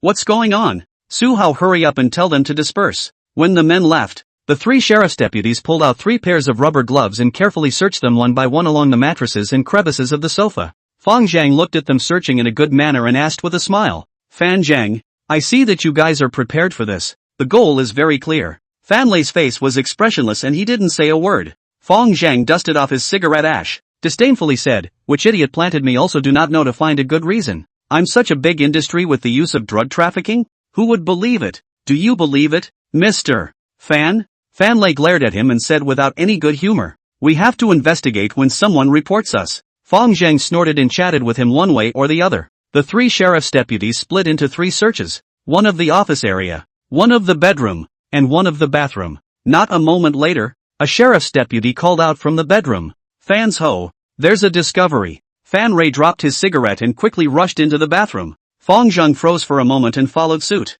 The sheriff saw Fanny Ray come in and pointed to the flush toilet. By now the toilet lid had been moved away, only to see a greaseproof paper bag slightly larger than a fist being hidden in the tank. Fan Lei quickly placed his hand on the holster on his back waist and looked sternly at Founder before instructing his sheriff, "Open it up." The 2 magistrates carefully unwrapped the tape of the oil paper packet, and inside was a packet of crystals emitting a demonic blue glow. Fan Lei looked serious and waved his hand. "Cuff them." The Founder smiled indifferently and held out his hands. A young sheriff pulled out handcuffs and put them on him. Fong Zhang saw that the carabiner had only stuck 2 teeth, so it seemed that the other party did not mean to abuse himself. "Save face. Find something to cover it." Fong Zhang made a false statement towards the outside. Fanny Ray nodded, and the young sheriff took a towel from the table and covered the handcuffs. Fong Zhang nodded his head in thanks. "Thanks. I'll treat you guys to dinner when this is over." Fan Lei sneered. "You think you still have a chance to treat yourself? If you really have a chance, you don't need to treat me. I'll treat you."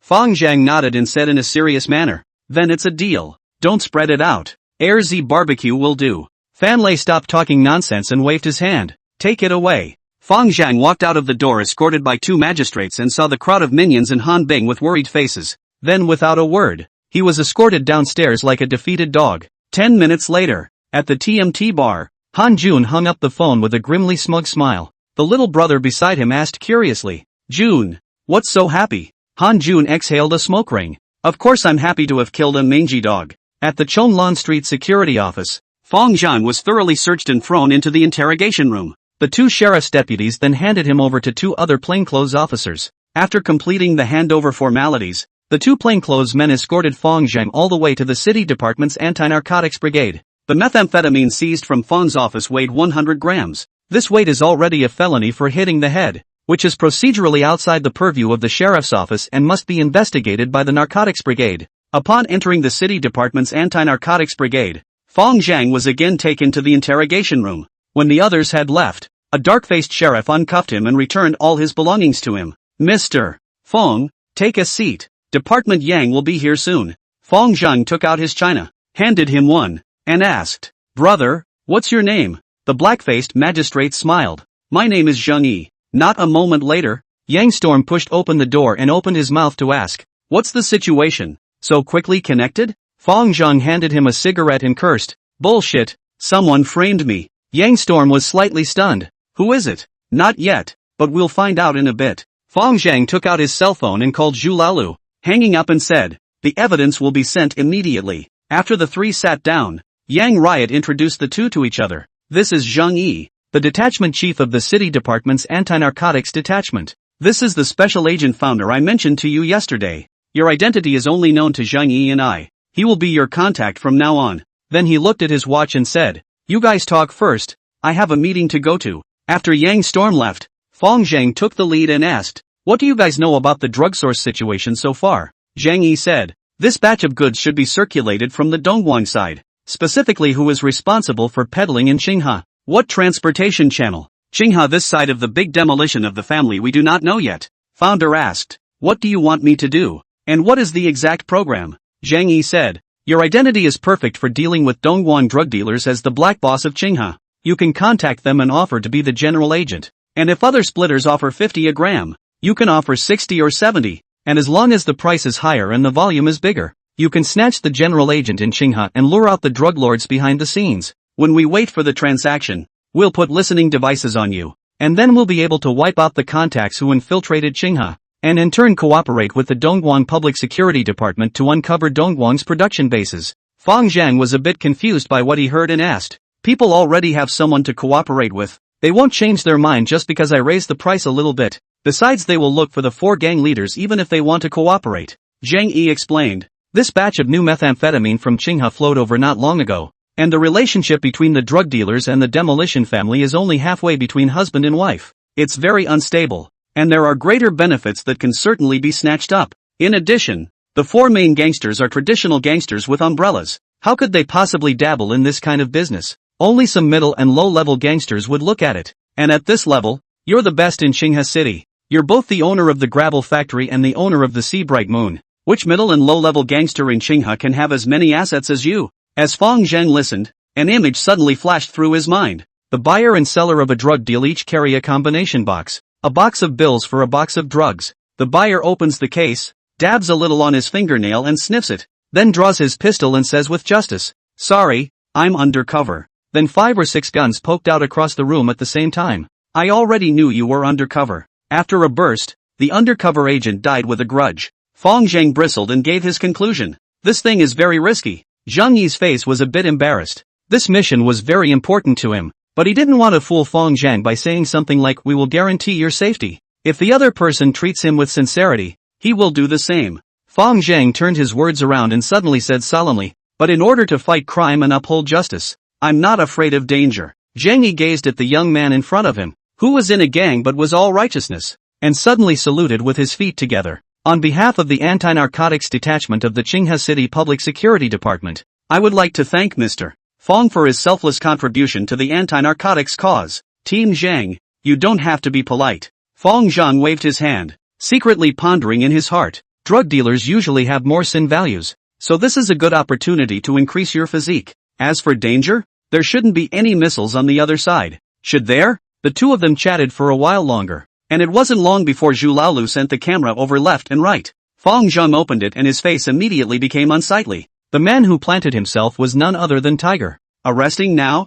Zhang Yi asked as he looked at the video. Fong Zhang shook his head. "It's best to catch it tomorrow." Zhang Yi could see that the two had something to say and nodded. "You guys talk, I'll go out for a while." When he left, Fong Zhang asked Old Six in a low voice, "Have the things been put away already?" "Put it in." And Thunder opened the car with a hook of a string and put it in the gap in the back seat. "The stuff didn't leave fingerprints, did it?" "No. You go ahead. I'm still sitting here for a while." An hour later, the 4 major ponies under Fong Zhang, Zhu Laolu, Lei Ming, Morning Biao, and Mengzi gathered at the general manager's office of the Imperial Clubhouse. The sealed office was smoky, no one was talking, and the atmosphere was very depressing. It was Morning Biao who took the lead in breaking the silence, asking worriedly, "Is it true that Brother Zhang can't come back?" Zhu Laolu shook his head inside. "The number is too large, so I guess I'll have to eat the gun and not come back." Funeral Biao felt very hard in his heart, filled with the feeling of hatred. He had just developed some good feelings towards Fong Zhang.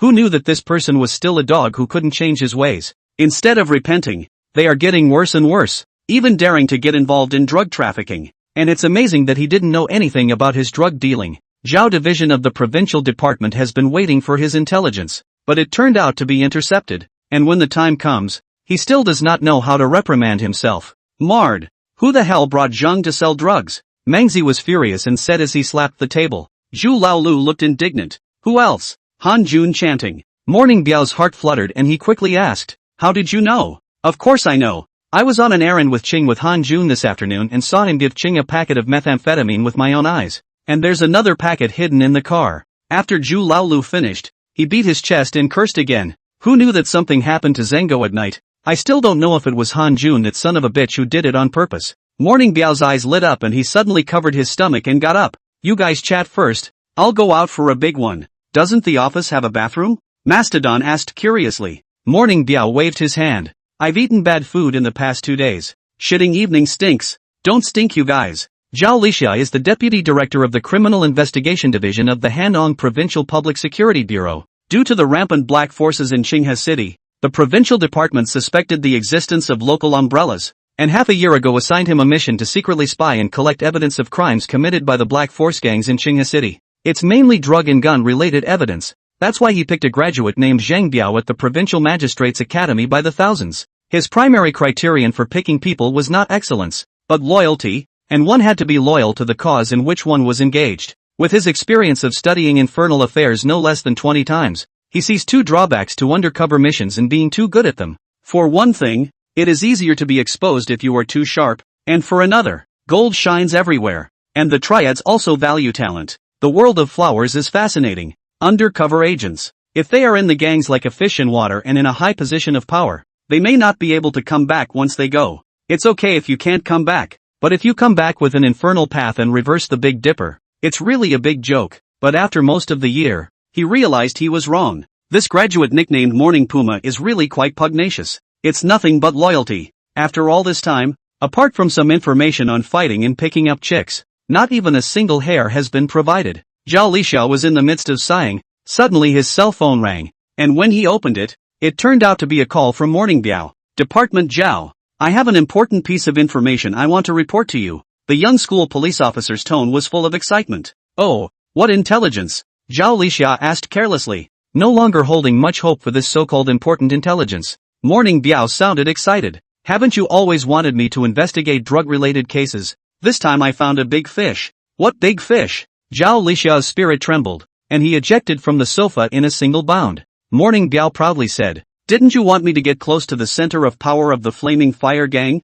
And after my tireless efforts, I finally found evidence of Leopard Hall Master Han Jun's suspected drug trafficking. You'd better hurry up and send an arresting officer before it's too late. Han Jun has been particularly depressed lately. It's just a matter of the junior members of the staff committing the following offenses. What made him even more annoyed was that this Antipodean had recently gotten a huge property from the hands of the Brotherhood Alliance, and his assets had even surpassed his own. Who the fuck can stand that? It's a good thing that the anti-boner has finally been jailed by his own design, and it's no surprise that he's going to get his head bashed in after a while. Han Jun was quite pleased at the thought. I, Han, am a man of great wisdom. If I don't make a move, I will definitely make a two-pronged attack and kill him in one blow. Hong Zetao. This damned took my money and dared to backtrack. Tomorrow I will kill your whole family. Then there's that backbone kid called Tiger. 150 pounds of meat, 149 pounds of backbone. He even dared to betray his own boss. And such a person still wants to hang out with my old man. Stupid shit. Han Jun has fun at his TMT bar from 9 a.m. until 4 a.m. during which time he also drugged and knocked out two uninitiated schoolgirls and had a double whammy in the booth. It wasn't until sleepiness got too much that this wandered into the parking lot, pushed the key and BIU. A Mercedes-Benz headlight came on. Han Jun is very dissatisfied with the seat. People drive Bentley and Ferrari. He drives a Mercedes, and it's a fucking C-Series. But I've recently hitched a ride with a small wrecker, so as long as it's loose for 2 months, I shouldn't have a problem replacing it with an S-Series. Han Jun staggered to the car and was just about to enter it when suddenly a group of brawny men swarmed up from behind the car and surrounded him. Han Jun took a look at a few people, undaunted, pointing with his handbag and spitting. Damn, what are you doing? I'm Han Jun of the Flaming Fire Gang. The middle-aged man in the jacket at the head of the group pulled out a piece of identification and shook it. We're looking for none other than Han Jun. I'm from the sheriff's department, and I now suspect you of being involved in drug trafficking and possession, so please cooperate with the investigation. When Han Jun looked at the documents, he broke out in a cold sweat, and a large part of his drunkenness dissipated. Since Chin Lai wasn't allowed to touch the poison, he hadn't touched the stuff before. This time to see other people trafficking new methamphetamine earn a lot of money, he also moved up the mind, contacted a small demolition home ready to try the water in their own field. However, the two of them have only been in contact for a week. Coupled with the limited goods in the hands of the small demolition of the family, he bought a total of 2 packages to be used to frame Fang Zhang. The drug trafficking business has not yet officially begun, and there is no stock on hand. So where does it come from to say that one is trafficking and possessing drugs? Thinking of this, Han Jun suddenly hardened and spread his hands and said, "Check it out. Feel free to check it out." Zhao Lixia pointed at the Mercedes and asked, "This is your car, right?" Han Jun held his head high. "Yeah, what's up?" Zhao Lixia waved his hand, and a sheriff's deputy suddenly took a drug-sniffing dog from somewhere and dug into the car headfirst. Han Jun was shocked in his heart. The situation didn't seem right. The other party even found drug-sniffing dogs, completely prepared. The drug-sniffing dog burrowed into the car and within a few moments was straight down. After another moment, the sheriff in the car suddenly shouted that he had found something, and then fished out a plastic bag of blue crystals wrapped in a plastic bag from the back. Zhao Lixia's heart rejoiced and secretly thought, it's not a wasted trip after all. For once, the indisputable Morning Biao finally provided the right intel. As long as you follow Han Jun's line and draw down the line, you're sure to find the supplier. A few magistrates quietly put their hands into the back waist. Han Jun froze for a second, and the wine instantly woke up all scared, yelling frantically at the top of his voice, "Mard, you guys framed me." The sheriff's deputy who found the meth angrily said, "What are you talking about? We brought a law enforcement recorder." Zhao Lixia waved her hand. "Cuff them." Han Jun took a look at the style of the plastic bag, which looked very familiar, and instantly realized who was framing him, but that's beside the point now. Caught in such numbers, it was a proper death sentence. He would never sit around and wait for it to happen,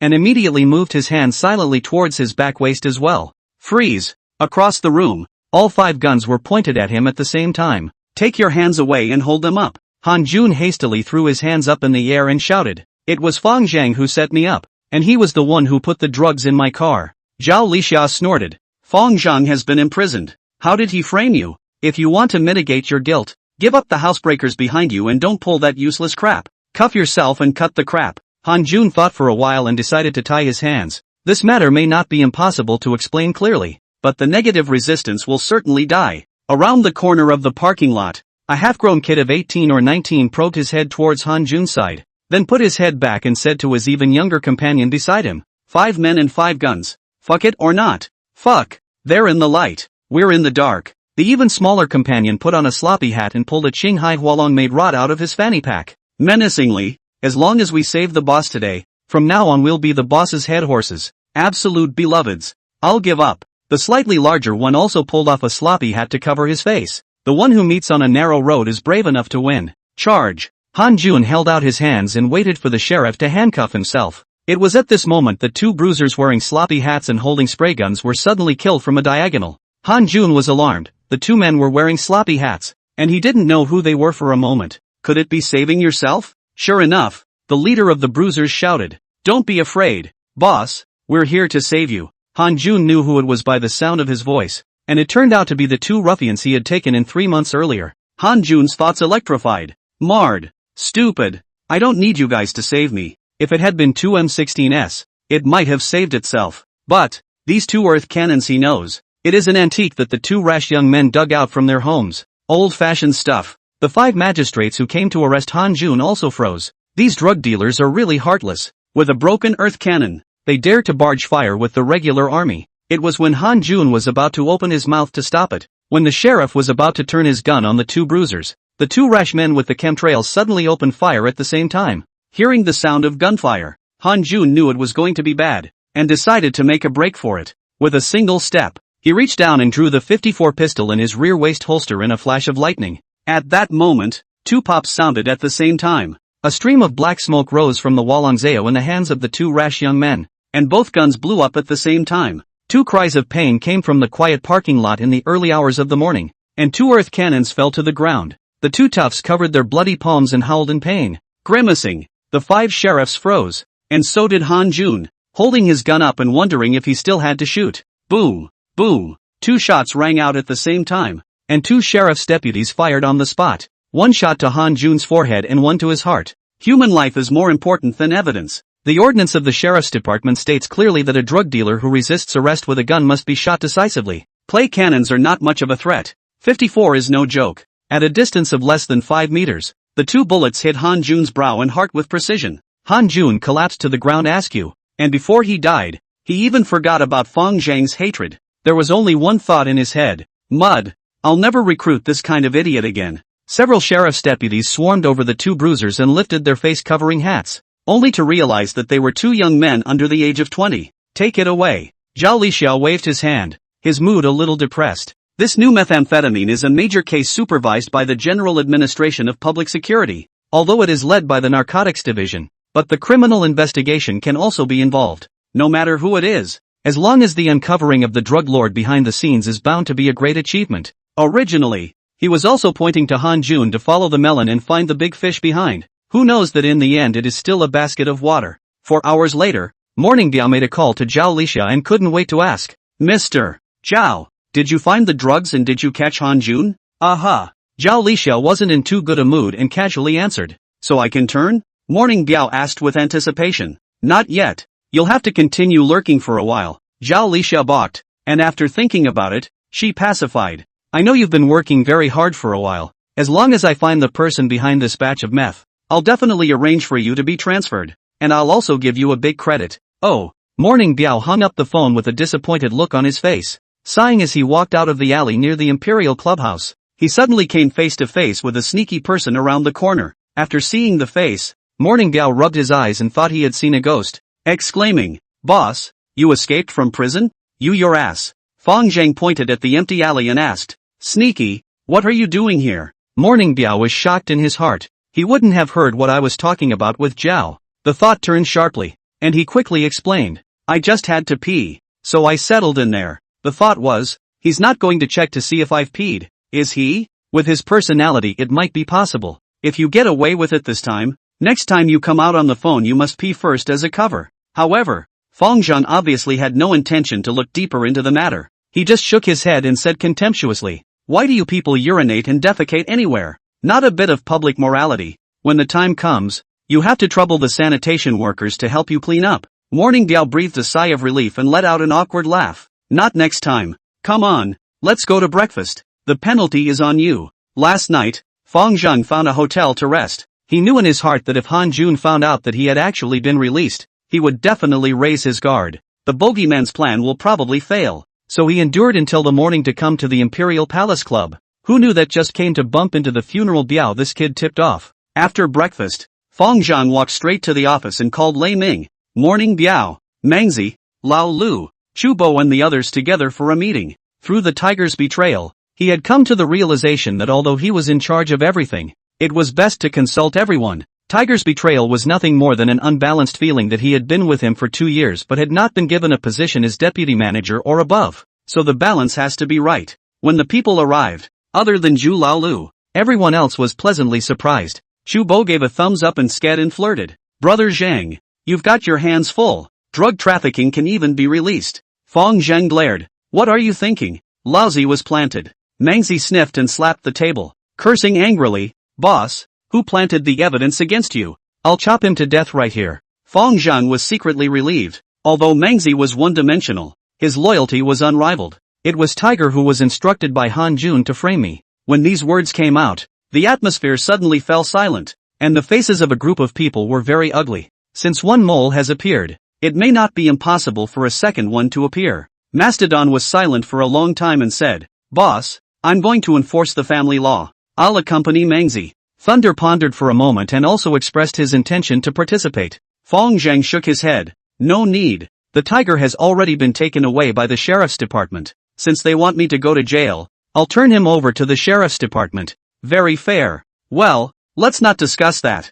The reason for bringing you all together is to ask you what you think about what you're doing behind the scenes. Early in the morning, Li Chen called the remaining 30 million meters of gold as well. Now that he's sitting on several $100 million in cash, he's bound to expand his industry. Whether you are an investor or a homeowner, the current point in time is a very good opportunity. When we wait a few more years, raw materials go up, prices go up, and you can't even do half the things for the same money. Since we are expanding the industry, we need to make staffing arrangements according to their preferences. Except for Zhu Laolu who managed the Sea Bright Moon and Xiao Qi who managed the gravel factory. No one else was considered to be formally arranged yet. The group considered this for a moment and shook their heads, saying they were not sure. After thinking for a moment, Fang Zhang decided to state it in a way they could best understand. Do you guys want to mess with money or women more? His idea is very simple. More want to get women through to send to the nightclub type of industry. Less income. Women tube enough. More interested in getting money sent to other industries.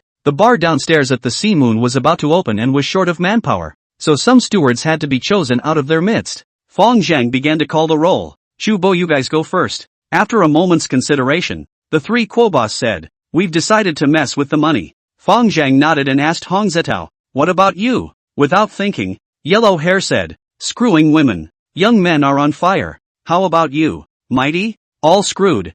Fang Zhang gave him a surprised look. Can't see that you're really fucking smart. What about you, Thunder? Thunder smacked his lips. Money for screwing women. Just you. Fang Zhang slammed the table. How fortunate is Mr. Fang to have recruited a talent like your excellency. The bar will be left to you to manage behind. Thunder was quite proud and grateful. A few days ago he was just a hawker selling fried skewers, and he was whisked away by the city police all day long. I never imagined that the gears of fate would turn just because of the word treat. A bar manager wants money for screwing women? Screwing women for money is more like it. Fang Zhang tapped the table to signal everyone to be quiet, then said, the bar is just a small plate, and don't be discouraged, everyone has a chance. Those who mix with the blacks turn to dust at the end of the day. Surely there must be a legitimate industry, so we can't focus all of our business on earth and stone and entertainment club stuff. I'm going to dabble in other legitimate industries and diversify. What are your thoughts on this? Spread sparring champion Guo Wei cleared his throat and said, Open film and television company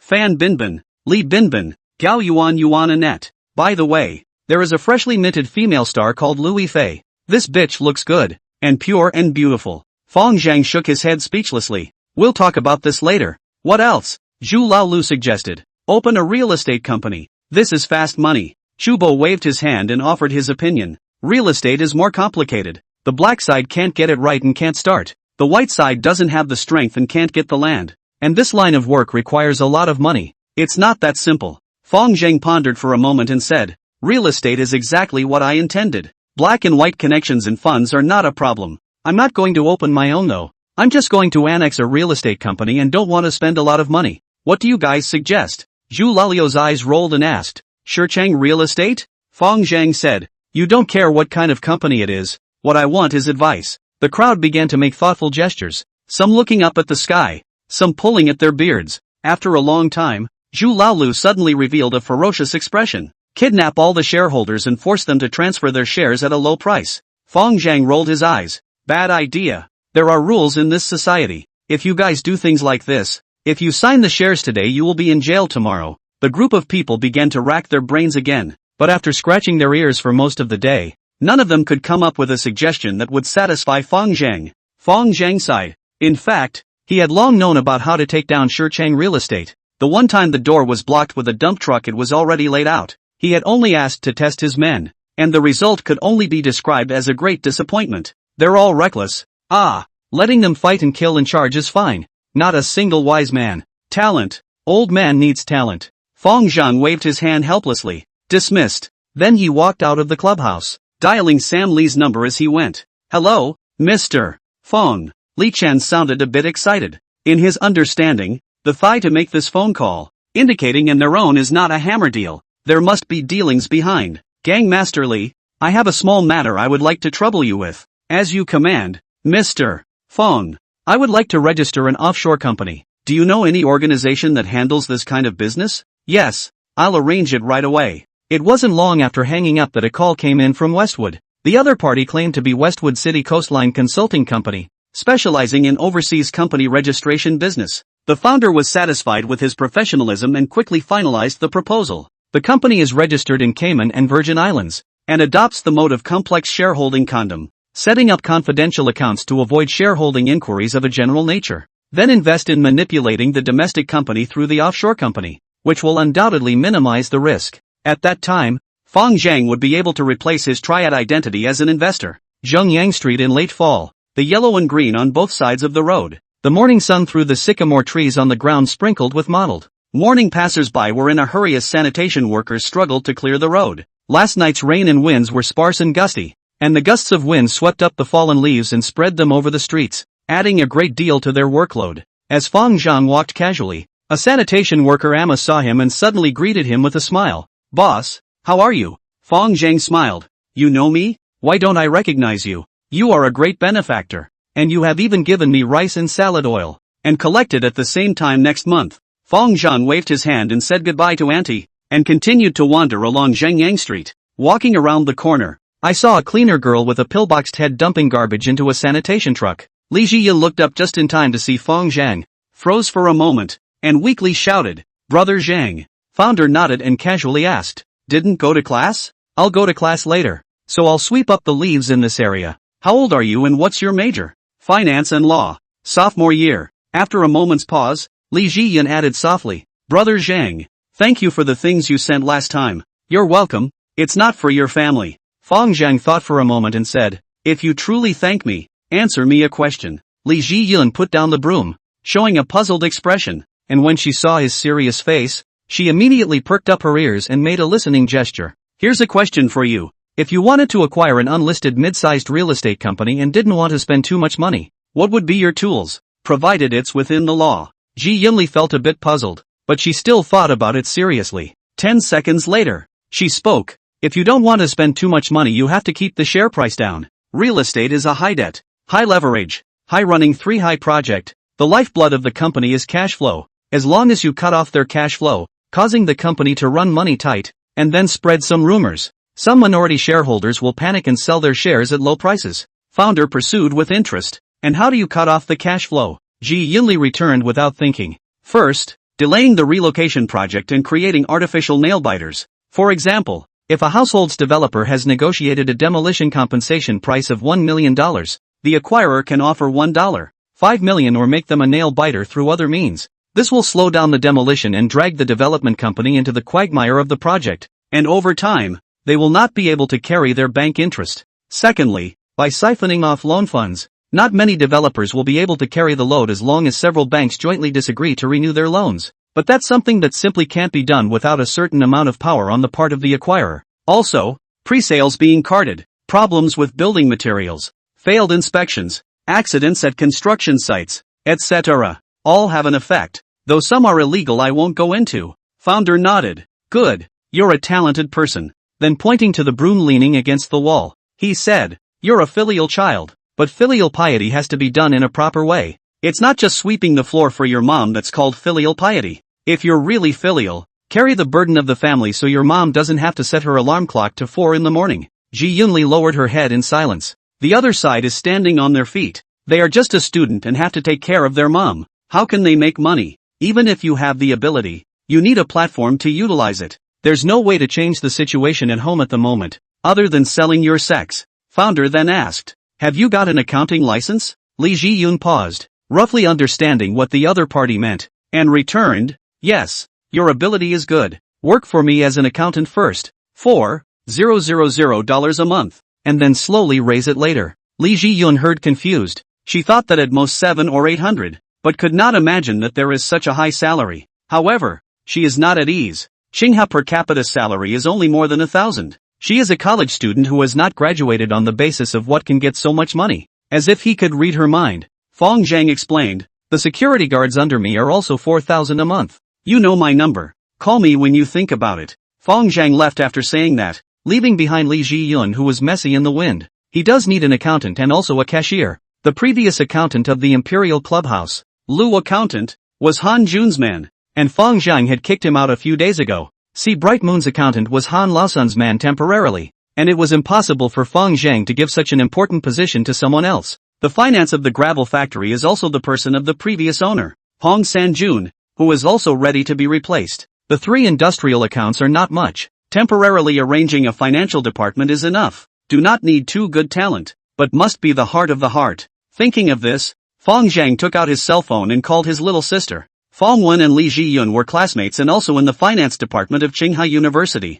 making them very suitable as organizers. "Looking for me for what?" After a few moments, Fong Wen's arrogant voice came from the other end of the phone. Make me an entry. Founder opened the door. Che, no go. Through the phone, Fong Zhang could feel the other party's disdain, and paused for a few seconds to say, $4,000 a month. Don't come and forget it. This time the person replied quickly, when do you report for duty? When Fong Zhang left, Motherly walked to her daughter's side and asked in a slightly worried manner, what did Masu want to see you about? Ji Yunli returned, asked me to be an accountant, said to pay $4,000 a month. Hearing this, Li's mother became even more worried. People who are not related to you, spending $4,000 a month to hire you, a college student who hasn't graduated, don't have something else in mind. Ji Yunli knew what her mom was worried about and said firmly, no, he would never. She knew very well in her heart that Fong Zhang wanted to eat himself. He had the opportunity last time.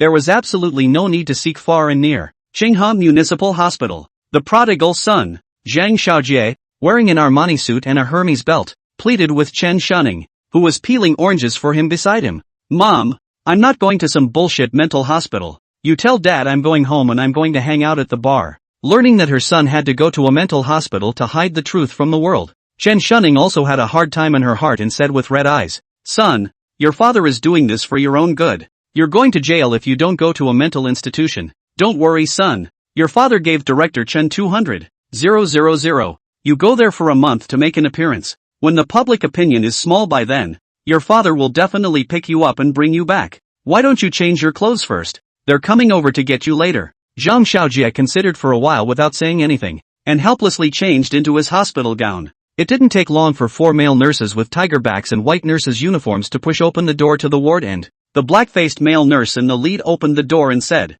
Mrs. Chen, then we'll pick up the person now haha. Looking at the 4 big men with big waists, Zhang Xiaojie felt uncomfortable all over and opened his mouth to curse. Damn, why are they all male nurses? I want a female nurse. Mrs. Chen, your son is indeed very sick. Where are the female nurses in a mental hospital? The 4 male nurses laughed and laughed so hard that the taser hanging above their waist swayed. Xiaojie, stop talking and cooperate with others. Chen Shunning glared at her son, then took out the 4 red envelopes that had been prepared long ago and handed them to several people respectively. A small token of appreciation is no respect. Please take care of my family Xiaojie more in the future. The 4 people were not polite and took the red envelope and stuffed it directly into their pockets. Don't worry, ma'am, we will definitely take good care of your son. Xiaojie, I'll walk you to the car. Chen Shunning sighed and put her reluctant son on the stretcher. Then he accompanied his son downstairs and watched the 4 men carry Zhang Xiaojie into the specialized ambulance. Don't worry Mrs. Chen, we will definitely take good care of your son,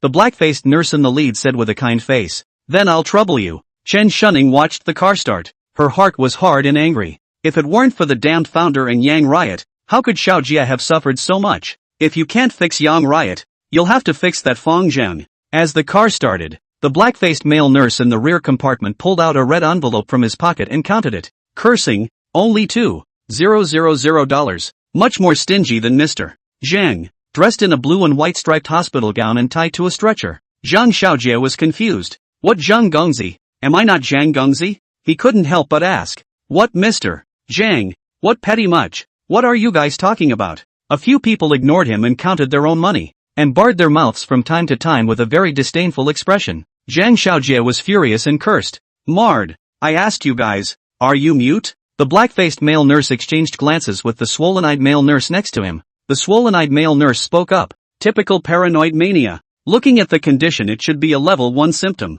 Very serious. Zhang Xiaojie was infuriated and laughed, opening his mouth to curse. Your fucking condition is the one that's serious. Your whole family's condition is serious. The dark-faced nurse at the head of the group took a look at him and said seriously, it's important to get the drugs to suppress the nervous system in time, and also to have electrotherapy right away. The other 3 nurses shook their heads. The medication wasn't there. The dark-faced nurse slipped the red packet back into her pocket. Electrotherapy first then. What electrotherapy? I'll be damned. Naya. Zhang Xiaojie's eyes were wide with rage as he twisted his body frantically. But the harness was tied so tightly that no matter how much he struggled, it didn't help. The puffy-eyed male nurse pulled out the stunner on his waist, flipped the switch and discharged it, smiling with satisfaction as he watched the thunderous sparks emanating from the stunner. Then a jab was made towards Zhang Xiaojie's waist and eye area. Put.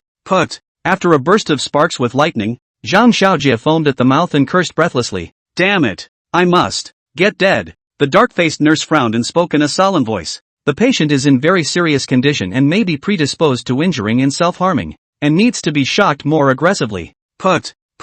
The air was suddenly quiet. Zhang Xiaojie did not speak. As if the fish out of the water fluttered twice on the stretcher. Completely lost movement. An hour later, the ambulance stopped at a hospital 40 kilometers from the city. Zhang Xiaojie opened his eyes in a daze and saw an old doctor in his 50s. The old doctor was kindly looking, wearing a neat and clean white coat, with the elegant aura of an intellectual and the holy breath of a white angel. The old doctor politely extended his hand toward him. Welcome to Castle Peak Psychiatric Hospital. I'm the director, Chen Yongxin. You can call me Uncle Chen. The division of labor is now clear at Sea Moon KTV. Han Bing is in charge of logistics and operations, and Zhu Laolu is in charge of security. Thunder cooperated with Old Six for the time being, and then managed the bar when it opened. When Fang Zhang arrived at the field, he saw Lao Lu and Lei Ming both lewdly lying on the doorframe of the training room in the back hall, looking inside with great interest. What's going on? Founder approached and tapped the two on the shoulder. Shu, class is in session. Thunder pointed to the training room. Fang Zhang looked around and saw that the mother Weiwei, who was in charge of the training of young ladies, was giving lessons to the young ladies in the store. It's not easy to come out to work, but personal hygiene should be remembered, as AIDS can kill you and your parents will be spurned. Sister Vivi is at a very high level, with a set of small words that put the importance of safety succinctly through just a few verses. Fang Zhang secretly nodded his head. It seemed that no matter which field it was, safety was the most important issue. Come here. After listening for a while, Fang Zhang called Lei Ming aside and asked, how many of your former ex-combatants can you still contact? Thunder thought for a moment and said, there are about 7 or 8 who are on good terms. What's it all about now? There are those who work as security guards, drive black cars, and work as street vendors. $4,000 a month. By Social Security. You help me find a group of people to come here. There are other people you can bring here too. They must be bold and courageous. Fang Zhang's idea was to find a batch of manpower to be assigned to each field first, and then set up a professional security company later on, and attach all these veteran relationships to the security company. Lei Ming thought for a moment and said, if that's available, I estimate that I can pull in 70 to 80 people. Founder nodded. As soon as possible then. While this was going on, there were 2 girls in their 20s walking towards box 073 in pairs, a high ponytail and a bob. Both were wearing tight halter tops, fitted hot pants, and had powerful bodies with a very innocent appearance. Fang Zhang suddenly pointed at the 2 sisters and asked with a hint of examination and teaching, can you tell what these 2 girls have in common? Thunder squinted his eyes and looked closely for a moment, smacking his lips. All 36D. Fang Zhang rolled his eyes. These 2 are both pink girls. Thunder yelped in surprise. It looks pretty pure. Not quite. Fang Zhang waved his hand. You go to the box and get close to them. Lei Ming looked at the Rolex green aqua ghost on Fang Zhang's hand. Brother Zhang, let me borrow the watch to fill up the doorway. Fang Zhang considered for a moment. Forget it, I'll go with you later. If he wanted to hook up with the drug lord behind the scenes, there were at least 100 ways to do so with Fang Zhang's current status. He didn't want to get involved in a previous relationship though. Even so, it wasn't too hard for him. Find a random skater. Follow the line to find the small splitter in the back. Then follow the small splitter to find the big splitter in the back, so that it only takes 3 levels to find the drug lord behind the curtain. The hard part of this matter is trust, or at least convincing someone that they are not undercover. There also has to be a certain amount of financial strength, otherwise people won't see it. After 10 minutes, the 2 men pushed open box 073, only to see the box in addition to the 2 girls just now. There are 2 young men, a yellow hair, a bangs cover the eyes of the non-mainstream. In front of each person's counter was a cooler made from a small mineral water bottle. There were straws sticking out of the top of the ice maker, and yellow hair and nonchalant were skillfully baking the blue crystals on top of the tin foil with their lighters. Seeing the strangers push open the door, the 2 hurriedly wrapped the tin foil into their pockets, cursing under their breath. What are you doing? Thunder spoke up. I'm the caretaker manager of the Sea Moon. Yellow hair froze, his tone eased up a lot, and asked, may I ask what you want? There's something to be said for skating at someone else's rink, after all. Plus if the other party is really watching the manager, that is the big brother level characters. 2 buddies searching for their own simply cannot afford to offend. No big deal. Brother just saw these 2 girls outside are good. Come over and get to know them. Lei Ming pointed to the high ponytail and bobblehead. The 2 girls froze and quickly reacted, looking at Lei Ming and then Fang Zhang, and timidly said, 2 big brothers, how are you? Founder grinned as he inserted himself between the 2 girls and sat down, and Thunder sat down next to Bobblehead. Fang Zhang opened his mouth and asked, what are the names of the two of you? Bobblehead said. Brother, my name is Yun. The tall ponytail said. Brother, my name is Xin. The two girls are ghostly. Lei Ming are watching the manager of the field, but still so respectful to Fong Zhang. Founder's status will surely only go higher. The two girls are quite pure on the outside, but on the inside they are little girls, and they have a natural admiration for the big brother of society. It didn't take long to fight with Fong Zhang, completely throwing yellow hair and the non-mainstreams aside. The angry yellow hair was on fire, but he didn't dare to get angry. The founder chatted with the two men and pressed the call bell. Not long after, a waiter walked in, froze at the sight of Fong Zhang and Lei Ming, and asked, Mr. Fong, Brother Lei, what are your orders? Fong Zhang said, give them 2 bottles of Chivas Regal, 2 more fruit plates, and a little bit of snacks, all on my tab. Okay, Mr. Fong. The waiter respectfully closed the door. The atmosphere suddenly quieted down, and a moment later Yellow Hair asked with a shocked face, Brother, are you the boss of Sea Bright Moon? Lei Ming hummed. That's right, Zhang is the chairman of the Sea Bright Moon. After receiving the confirmation, the two sisters' eyes were glowing, their eyes darting up and down,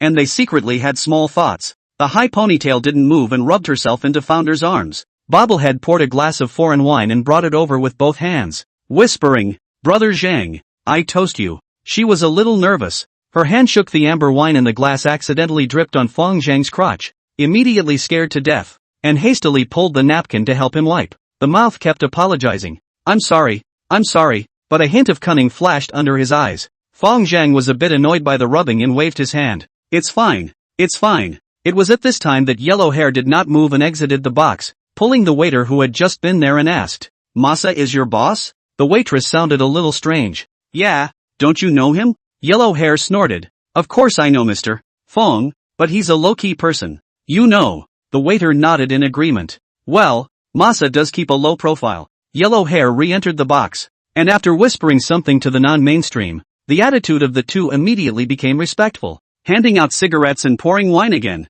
He was busy. Through exchanges, Fong Zhang learned that all 4 were junior graduates of Tsinghua Vocational and Technical College, all of whom had not yet found a job and were fooling around in society. After a few glasses of wine, a few people gradually became acquainted, and Fong Zhang asked with a smile, I see you guys were skating just now? Aha! Yellow Hair re-pulled the tin foil from his pocket and handed the ice maker to Founder. Ching, would you like a sip? Fong Zhang shook his head. I'm not playing this. You guys play by yourselves. The conversation turned, but I'm kinda interested in the business. Yellow Hair immediately replied back, Brother Zhang, leave me a phone number. I'll contact you later. After saying that, the heart began to calculate what benefits he could get by threading the needle. After thinking for a moment, he sighed darkly. The strength of the two sides was too disparate for there to be any possibility of cooperation. Might as well sell a good deal to get the other guy to take him on as a junior. Learning that Fong Zhang was a big gangster, a few people lost their guard and it didn't take long for them to start getting high.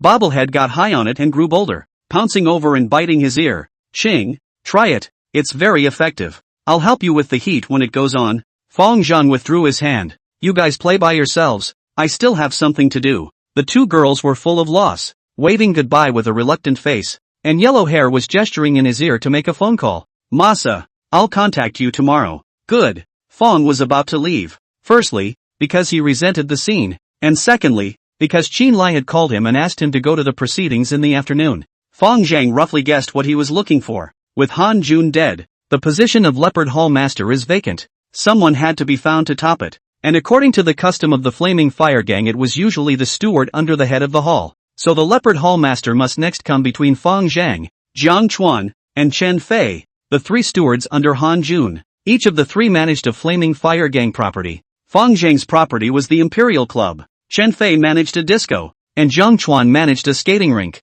It's either that skating or proper roller skating. That said, Fong Zhang also felt very strange. It's the 21st century. This kind of roller skating rink still has business? The 3 weren't particularly close, but they were okay. Similar to the likes of Thunder and Mastodon, Fong Zhang would never be a hallmaster, working for others and taking risks for them, with fewer advantages and more disadvantages, which is not as fast as a real estate company owner. When you have the opportunity to make a XX representative or member, to give yourself an official identity, that's basically how it ends for gangsters in the end. Dumb people eat prison food, and smart people wash their hands of it and become owners of real estate companies, film companies, and even investment companies. Triads don't make money, to be honest. There are only a few industries that come and go, and the ones that do make money end up laundering themselves into crooked businessmen, even a little more bullish, and tens of thousands of people involved in employment. The average person who dares to move. But just because Fong Zhang didn't care didn't mean the other two didn't care. Even if you don't want the vanity, you want to maximize the benefits. After thinking about this and weighing Chen Fei and Jiang Chuan, Fong Zhang was ready to give Chen Fei a call. Just about to press the dialing button, Fong Zhang thought about it but stopped. Chen Fei was a smart man. He should know what to do. 2 hours later, the expected call did come. Inside the box of a private restaurant, Fong Zhang and a 27 to 28-year-old man were sitting opposite each other. The man was dressed in a slim-fitting suit with a big back and an air of gravitas. Chen Fei spoke. Zhang, did you know that June died? I know. Founder pulled out a chair and sat down. I heard that he was shot by thunder? Exactly. After exchanging pleasantries for a while, Chen Fei opened the door and said, I want you to let me have the position of hallmaster. Fong Zhang was happy in his heart, but on the surface, he didn't move, secretly calculating the price. The Flaming Fire Gang has 2 yards under each hallmaster and 1 for the steward. Under Han Jun is the TMT bar and a small casino. The bar was doing pretty well, but the casino wasn't doing much business, and it wasn't even comparable to Xiao Laosan's venue. Han Jun is not as smart as Xiao Laosan, and is too eager to eat at the casino. Gamblers lose so hard that they stop coming after 2 losses, and there's not much repeat business at all. Additionally, Han Jun is the equivalent of a team manager, and can take a cut of the 3 stewardship yards under him. The dividend percentage isn't very high though, only 3%. If Fong Zhang became a hall master, it was nothing more than an additional field and a 3% share of the profits. Every month, you have to send someone to manage it, and you have to pay the count to the gang, and pay the count to Whiteface. The net fall into the hands of only 100, 000 to 200, 000. So Han Jun mixed a few years also bought a C-Series Mercedes-Benz. Yet once something happens to the field, the sheriff's department, as the first responsible party, will be the first to hit him. Fong Zhang retrieved his thoughts and said, what's the point of me letting you have it? Isn't there still Jiang Chuan? Chen Fei shook his head. Jiang Chuan can't do it. His limbs are developed and his mind is simple. You're different. You're the owner of the Sea Bright Moon. You have a great relationship with the Brotherhood League, and you're rich and powerful. It's not like before. We have both a competitive and cooperative relationship with the Brotherhood Alliance. Master Qin will consider you first whenever he promotes a hall master. Fong Zhang teased. Then why should I let you have it? Chen Fei smiled. Because you can't see it. Besides, as long as I become the hall master, I'll concede enough benefits to you. If I become the head of the hall, I can increase my profits by roughly 230,000 per month, and I can split 150,000 to you for 3 consecutive years, totaling 4 million. Fong Zhang secretly pondered. This price was quite fair. Whether the Flame Gang could survive for 3 years was still a matter of opinion. Chen Fei's desire to take over is nothing more than having access to gamblers and fancying the underground casino business. Either that or they have a channel for loose powder and want to loose it through the TMT bar. Fong Zhang thought about it and said, give me 5 million at a time and I'll promise you. $5 million to pay 50 veterans of a security company for 2 years is still a pretty good deal to give up a vanity name. Deal. Chen Fei smiled and extended his hand. In the Fiery Fire Gang's council hall, a few of the top brass were gathered together. Xin Lai said with a heavy face, you've all heard about Han Jun being shot down by thunder, right? A few people on the stage nodded their heads, and Dragon Hall Master Li Hongbing cursed brokenly. Han Jun has water in his brain. How dare he sell drugs? He deserves to die. Xin Lai said in a cold voice, I've long said that drugs don't touch, but some people just don't listen. Alright, now back to business. Han Jun is dead. I decided to choose one of Fong Zhang, Jiang Chuan, and Chen Fei to be the head of the hall. What do you guys suggest? Li Hongbing, I choose Chen Fei. Jiang Hailu, founder. Hemubai, founder. Breaker, founder. The pugnacious Jiang Chuan froze, his heart full of grievances, but not a single person nominated himself? Chen Fei and Fong Zhang are both white paper fans in the gang,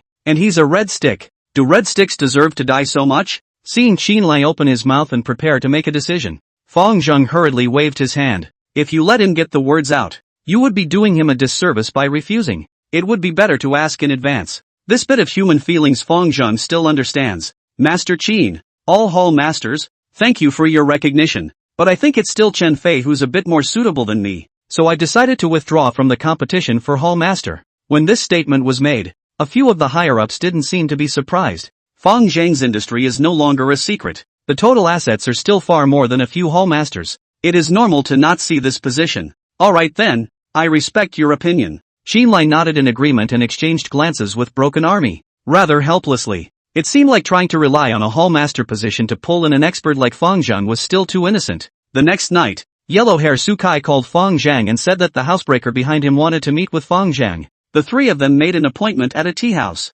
And when Fang Zhang arrived he found that in addition to yellow hair, there was another acquaintance. A fat man with a neck full of groovehead meat was sitting leisurely in a chair. Seeing Fang Zhang, he waved. Zhang, you're here. Fang Zhang smiled and pulled out a chair to sit down. Su Eru, so it's you. Inside the tea house box, Su Eru laughed. If it wasn't for our kind of relationship where we know each other, who would dare to meet with you so quickly? Yesterday I couldn't believe it when I heard yellow hair say it, wondering if it was a boss with the same name and surname. But I never thought it was really you. Fang Zhang pulled out a chair and sat down. The two of them exchanged pleasantries for a while. Su Eru waved his hand towards Huang Mao. I'll talk to brother Zhang. You go first. Yellow hair left without tears. He originally wanted to take this opportunity to recognize the two bosses, but unfortunately they did not even look at him. Su Eru was a laid-off worker of Xiatai Cotton Spinning Factory. Originally in the cotton spinning factory as a prick, under a dozen brothers. These people are bold, black, laid off in the community to hang out, to help people look at the scene, ping things. Life is more than work when the life is still happy miles. However, compared to the four major gangs they were a bunch of small ants. Any random hallmaster could easily trample them to death. Su Eru had dealt with Fang Zhang a few times before and knew his details, which was why he dared to come to the deal so quickly. When yellow hair left, Fang Zhang said, Eru, I have a few venues in my hands right now. You know it. Su Eru sked and marveled. I knew it yesterday. I haven't seen you for a while, but you've made your industry so big. Fang Zhang whispered. I seek to make this money for others rather than myself. Su Eru said. Brother, I know what you mean. How much goods do you want this time? The founder asked. How much can you offer? As much as you want. Su Eru said with confidence. Fang Zhang smiled and stretched out a finger. $1 million? Su Eru pondered for a moment. Give me a few days. I'll get it together for you. Fang Zhang had a rough idea of what to expect after the test. And despised. Do you look down on me that much? Is $1 million worth my business? Su Eru was shocked. $10 million? What do you need that much goods for? $100 million. I want to be the general agent of Qinghe City. Fang Zhang said in a serious manner. Su Eru laughed. You even if the Sea Bright Moon sold also cannot come up with so much money it. Qinghe City can pull out 100 million cash no more than 20 people. Which should be no brother you owe. Fang Zhang pulled out his cell phone and handed him the construction bank SMS balance column to see. Su Eru looked at it for a moment in uncertainty and exclaimed. 60 million? I'll be damned. You kid has made a fortune in the past 2 years. Fang Zhang corrected. 60 million meters of gold, which when converted into daxia coins is more than 400 million. Su Eru carefully looked at it again for a while and marveled. Crap, it's really 400 million. Then fondly returned the cell phone to Fang Zhang. Fang Zhang whispered. So you can't eat this deal. Let the person behind you come out and talk to me. Su Eru also did not say anything. Helped him to renew a cup of tea. His heart quickly calculated the gains and losses. Seeing his look, Fang Zhang said with a smile, Eru, you have to be clear about one thing. With my status it's not hard to get hooked up with the source party. So you're not irreplaceable in this segment. If you help introduce me, I'll naturally share in your favor. If you don't want to, you won't be able to get anything out of it when I make the connection myself. Do you understand this? Su Eru said. I understand. Brother Zhang, your status is different now. But I can't just let you have the channel based on empty words alone. You have to show some sincerity first. Fang Zhang thought for a moment and said, if I'm not wrong, there's about 500,000 goods on your side. You sell all of them to me, and I'll give you another 500,000 cash as a referral fee after it's done. What do you think? A hint of surprise surfaced on Su Eru's face. Okay, Zhang's atmosphere. When do you want the goods? Tomorrow. Okay. As things were finalized, Su Eru was in a relaxed mood and exchanged pleasantries with Fang Zhang again. After a few moments he looked like he remembered something and said with a squeeze of his eyebrows. Masa, I remember you always liked tender girls. Fang Zhang laughed. Who doesn't like tender ones? Didn't someone say that men are all equally specialized? No matter if they are 18 or 80 years old, they all like 18-year-old tender girls. Su Eru took out his cell phone and operated it before saying, since you're taking care of me, brother Zhang, I'm not cheap, so wait a bit. I'll arrange a bit of a program for you to help you out. Founder was puzzled. What program? Su Eru said smugly. You'll find out later. He was sure the other man would be satisfied with his arrangement. Fong Zhang is someone he knows very well. The flaming fire gang jade-faced little white dragon. The absolute great lecherous devil. Fetish is also very special. Do not like wood fish. Only like tender girl. Scourge a lot of good family. Very famous in the circle. After half an hour, one of Su Aru's men pushed open the door of the box with a tender girl. Fong Zhang shot a glance. The girl was very young and was wearing a whitewashed school uniform. Very skinny. Not much of a figure to speak of. The look was yet circumspect. The skin fair. The head bowed without a word. The long lashes fluttering slightly. Fong Zhang withdrew his gaze and asked in a low voice, "Where did you find this girl?" Su Aru skimmed his lips. "Bought. This girl is still a chick. Spent my $6,000. Founder asked, "Where did you buy it?" Su Aru shook his head. "That's not something I can say. I promised someone to keep it a secret." Fong Zhang did not continue to pursue the matter, and Su Aru waved at the girl to come over. When the girl approached, Su Aru took out $200 from his pocket and slapped it on the table. Pointing at Fong Zhang, he said, "This money is for you to buy books. You serve this boss well. If the boss isn't satisfied, I'll kill your whole family.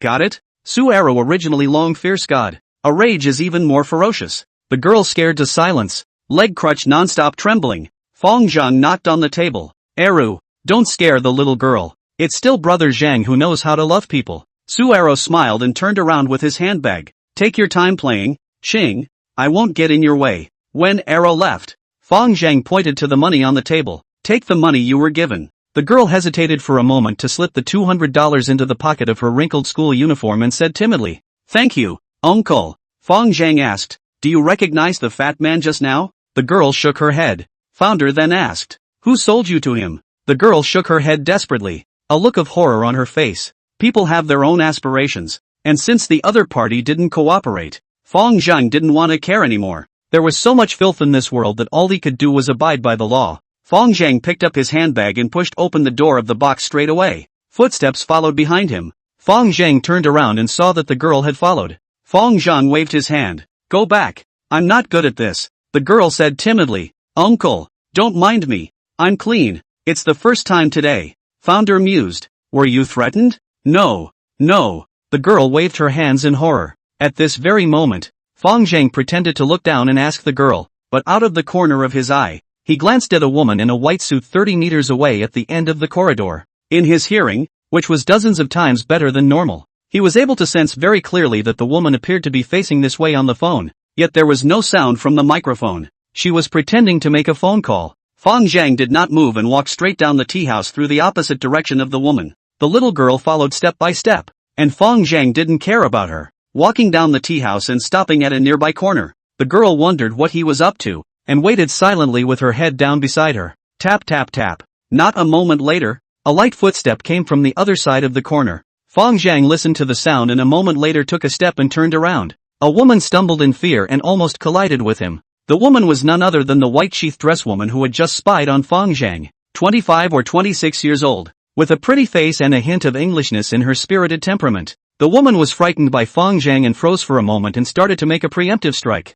"What are you doing? You scared me to death," Fong Zhang said in a cold voice. "Why are you following me?" The woman looked a little nervous and argued. "Who followed you? The road is so wide. You are only allowed to walk." Fong Zhang smiled and suddenly reached out to grope at her chest. The woman was stunned by Fong Zhang's action, and when she reacted, she hastily pulled his arm, her eyes glaring round, and cried out, "Someone come! Molestation!" Unfortunately, it is destined to be futile. This is the parking lot behind the tea house. At this point the guests are basically playing cards on it. Half a day no one passes by. Q bouncy at the touch. But Fong Zhang was not distracted, and after groping for a while, he pulled down the third button of her shirt and asked, "What's this?" The woman hastily wrapped her clothes around her and said sheepishly, "None of your business." Fong Zhang smacked his lips. "You're wearing a pinhole camera. Pretending to make a phone call when you were upstairs just now, but actually filming me secretly, and then now you're stalking me. So tell me if you care about me. Who's filming you? Are you good looking?" The woman forced herself to be calm, but her tone was pale. Founder pointed at the girl. "So you're secretly filming her? Let me guess. You must have been sent by the traffickers to keep an eye out." The woman's eyebrows went up. "What nonsense? Who was sent by the traffickers? Forget it if you don't want to talk about it." Fong Zhang pulled the girl and turned to leave. "You can't take her away." The woman suddenly stopped Fong Zhang and pulled out her cell phone. "If you take her away, I'll call the police. It was at this time that the girl who hadn't said anything suddenly said, Sister, don't call the police. Uncle is a good person. The woman scoffed. Good people? Good people do this sort of thing? Mud. Who the fuck are you? Fong Zhang suddenly took control of her, groped around her entire body, and pulled out a press card from inside his butt pocket. Glancing at it, he tossed the press card back to her and snickered. Yo, still a reporter. Shiro? Don't you have another sister named Baijie? Shiro had been slimed quite a bit, but she didn't have the time to pay attention to Founder for the time being. Walking over to the girl, he said, Fan, you go home first. Xiaofeng timidly glanced at Fong Zhang and said, I haven't finished my mission yet. Founder waved his hand. You've completed your mission. You can go home. Fanny didn't go, grabbing the corner of her coat and stubbornly staying in place. What are you afraid of? Who on earth forced you to come here? Fong Zhang was helpless and then asked again. Fanny still shook her head. Uncle, I can't say. Fong sighed and asked, how much did they pay you? Fanny timidly returned, $2,000. Fong Zhan was almost laughed at by the anger. $2,000 to buy a girl's first night. This price was so cheap that it was unimaginable. The son of a bitch Suera said he paid 6,000, and 4,000 yuan difference seems to be earned by the pimp. Founder hated his misfortune and asked, why did you do this? Xiaofeng lowered her head and said, this is my bursary. If I didn't have these $2,000 I wouldn't be able to go to school in the future. Fong Zhang sighed. It's not like studying is the only way out. Xiaofeng's tone was aggravated.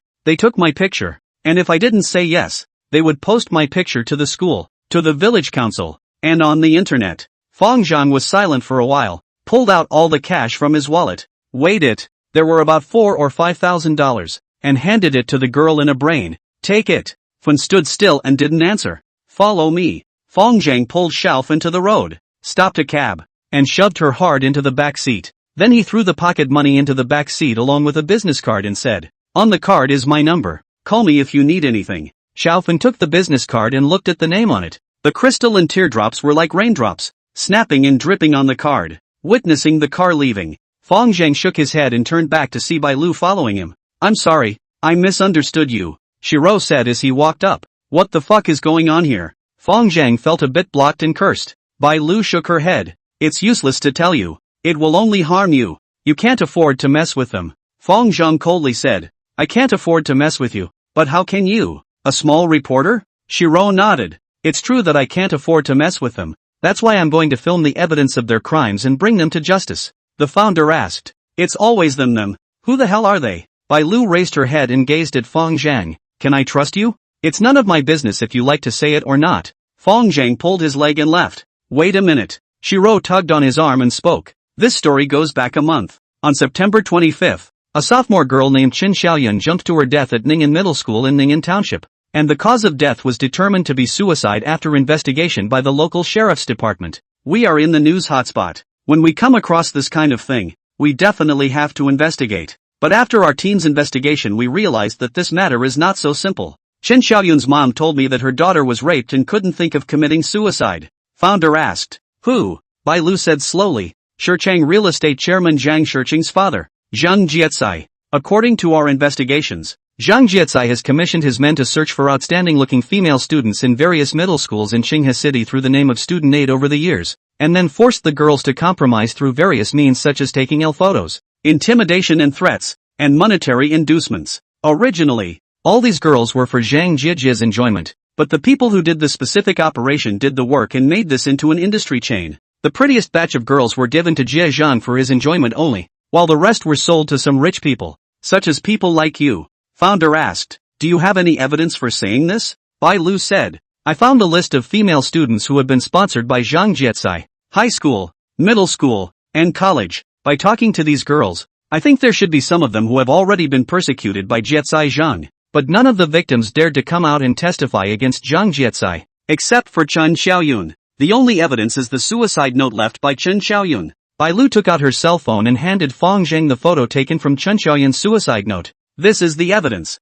Look. Fong Zhang waved his hand. I'm not looking at it. It's useless. Bai Lu frowned slightly. This is the only one. This is the only evidence I have grasped from my painstaking investigation for over a month. Fong Zhang took a look at her. The woman was very elegant on the outside and upright on the inside, with the spirit of a media person who does not fear power and does not pander to the world. But it's not that simple in this case. Fong Zhang kindly smiled. Is this video footage? Did you capture Zhang Jiecai's criminal record? This is nothing more than the victimized girl's unilaterally written account of her victimization, isn't it? It's useless for you to investigate so much. Bai Lu was indignant. I believe that as long as we find a living victim to come out and testify against Zhang Jiecai, we will definitely be able to bring him to justice. Fong Zhang bristled. Does your family have any relatives above the vice ministry level? Shiro was puzzled by his question. No, what do you mean? Founder shrugged. That's not it. Let's not talk about whether or not you can get Zhang Jiecai's valid criminal evidence. With Shichang Real Estate's assets of over $1 billion,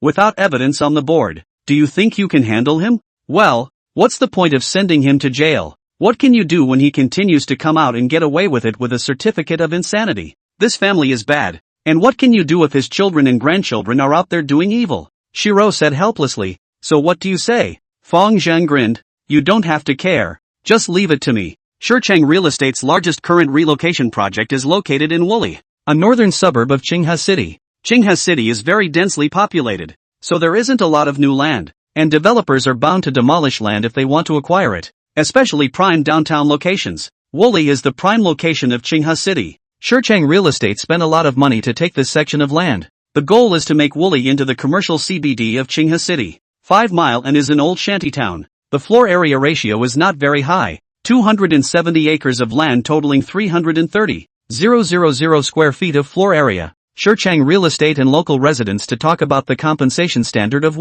250 yuan per square foot. Just demolition compensation. This piece will cost 410 million yuan. For the sake of this project, Shichang Real Estate is equivalent to pressing up its entire value. There are some residents in Wooly who were originally unhappy with the 250 demolition compensation price. But it couldn't be helped that Saesung Real Estate had enlisted the help of the Black Dragon Society. What ordinary citizen can stand it if you let snakes out, throw feces on them, and pick up your kids from school a couple of times? Plus the street director set up an eviction office. Every day, he took a group of his men to residents' homes to do persuasive mobilization work. Is your child a career, a civil servant, a state enterprise? Fine, you'll take the lead in signing. It's not too much to ask to be an exemplary activist, is it? When Fong Zhang and Lei Ming arrived at Wooly, the relocation work was in full swing. Everywhere you can see the staff of the relocation unit carrying rulers and rangefinders to measure the area, and using large brushes to write the word demolition on the walls. Fong Zhang asked as he walked,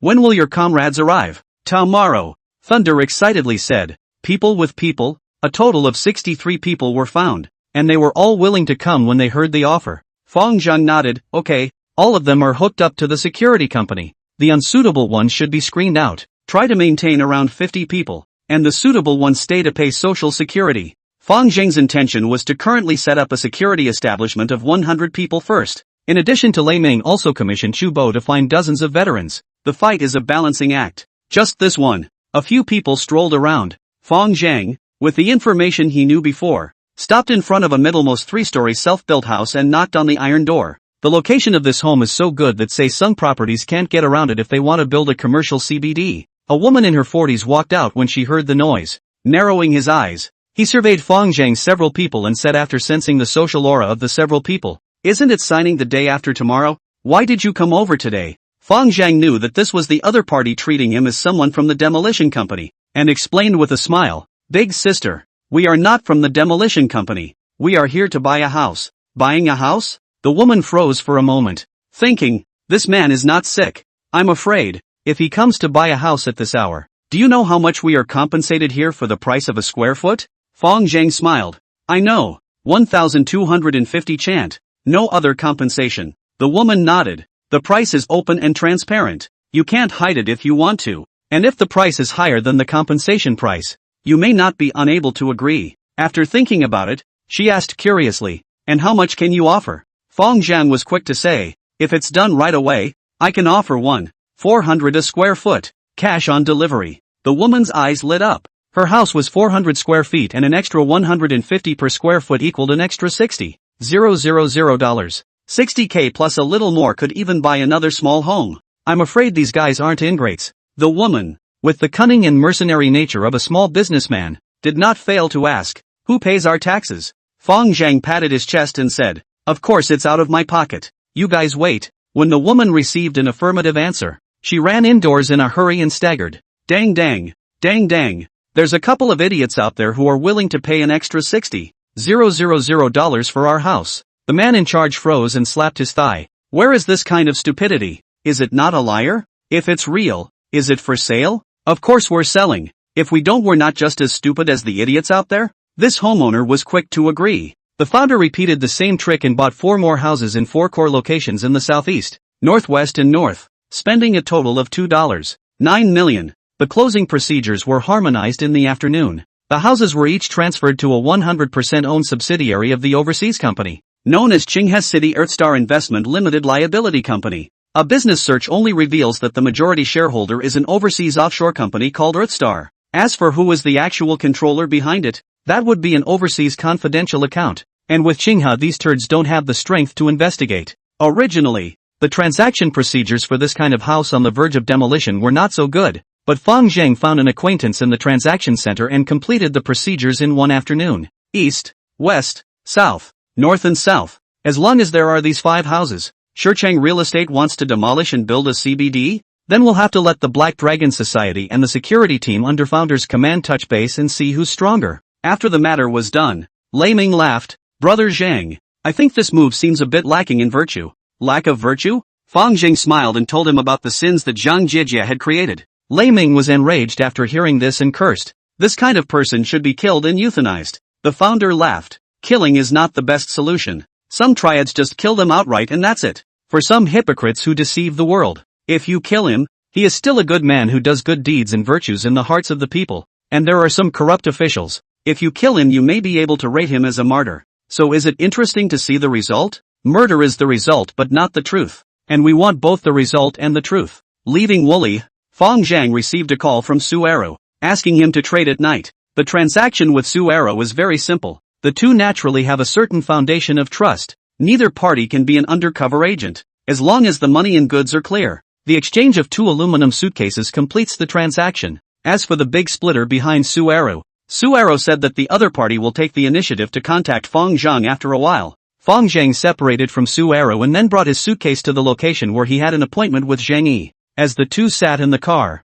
Zhang Yi couldn't help but praise. This way is indeed very effective. I didn't expect you to get on the line so quickly. I'll arrange for reimbursement of the funds for you right away. Fang Zhang nodded his head and pondered for a moment to voice out his concerns. Su Arrow behind the demolition of the family said to contact me after a period of time. I think this is the other party's further test, mainly to test this batch of goods have not flowed into the market, and in turn, try again to see if I'm undercover. You have a point. Drug dealers are very wary. I have my own arrangements in this matter. Zhang Yi finished handing him a pistol and a loaded magazine. This is a special intelligence weapon that Directorate Yang has specially requested for you. You can use it, can't you? Will. Founder froze slightly. He used to watch TV, in which the special agent wanted to ask for a weapon 1,000 times harder. How come he gave it to himself so voluntarily? Zhang Yi urged. This is for you to save your life. The bullets are recorded, so you can't use them indiscriminately. I know. Fang Zhang pulled open the empty gun sleeve and tried it.